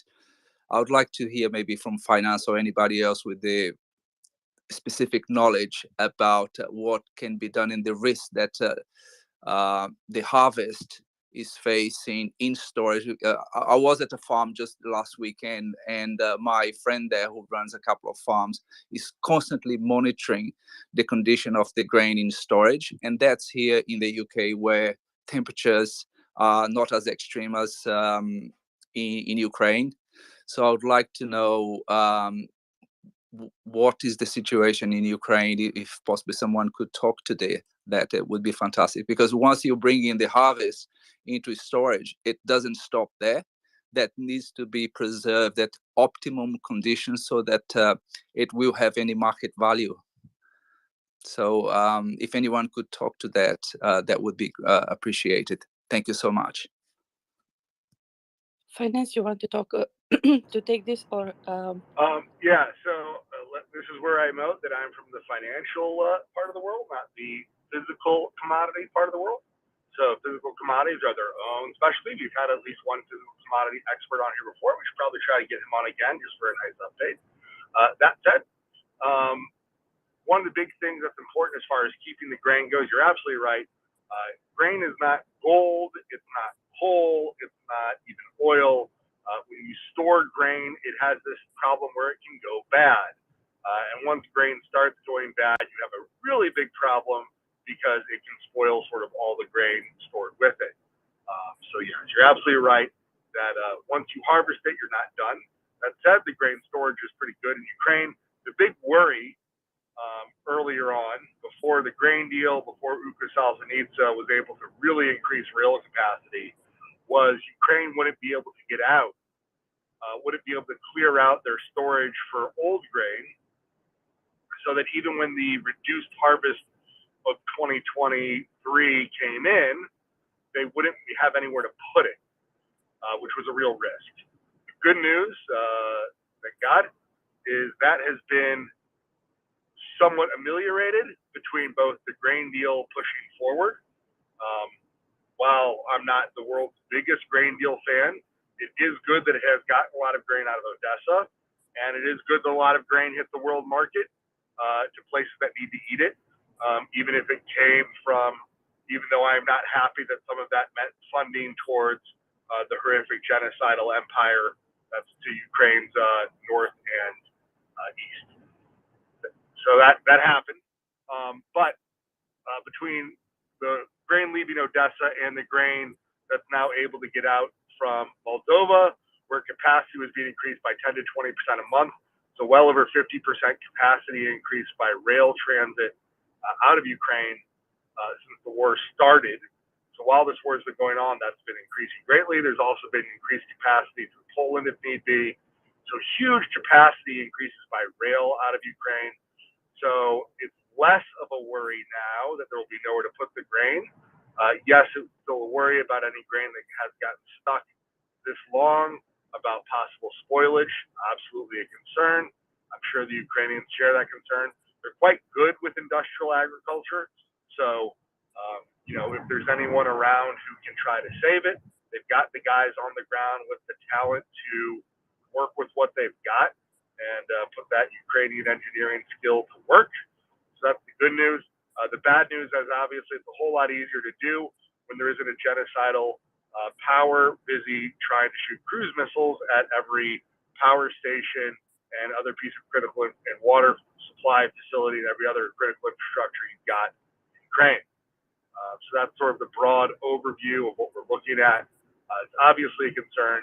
If you want really good detail beyond that, we're going to need to ask a specialist, because that's about what I know as far as my understanding of the current situation around grain capacity and spoilage. I don't know if Doman has looked into this more deeply than I have. I know this is something of a passion. Doman, you got any more than I just gave? Not a whole lot. I'll add one little technical thing. I reckon winter is less problematic anyway.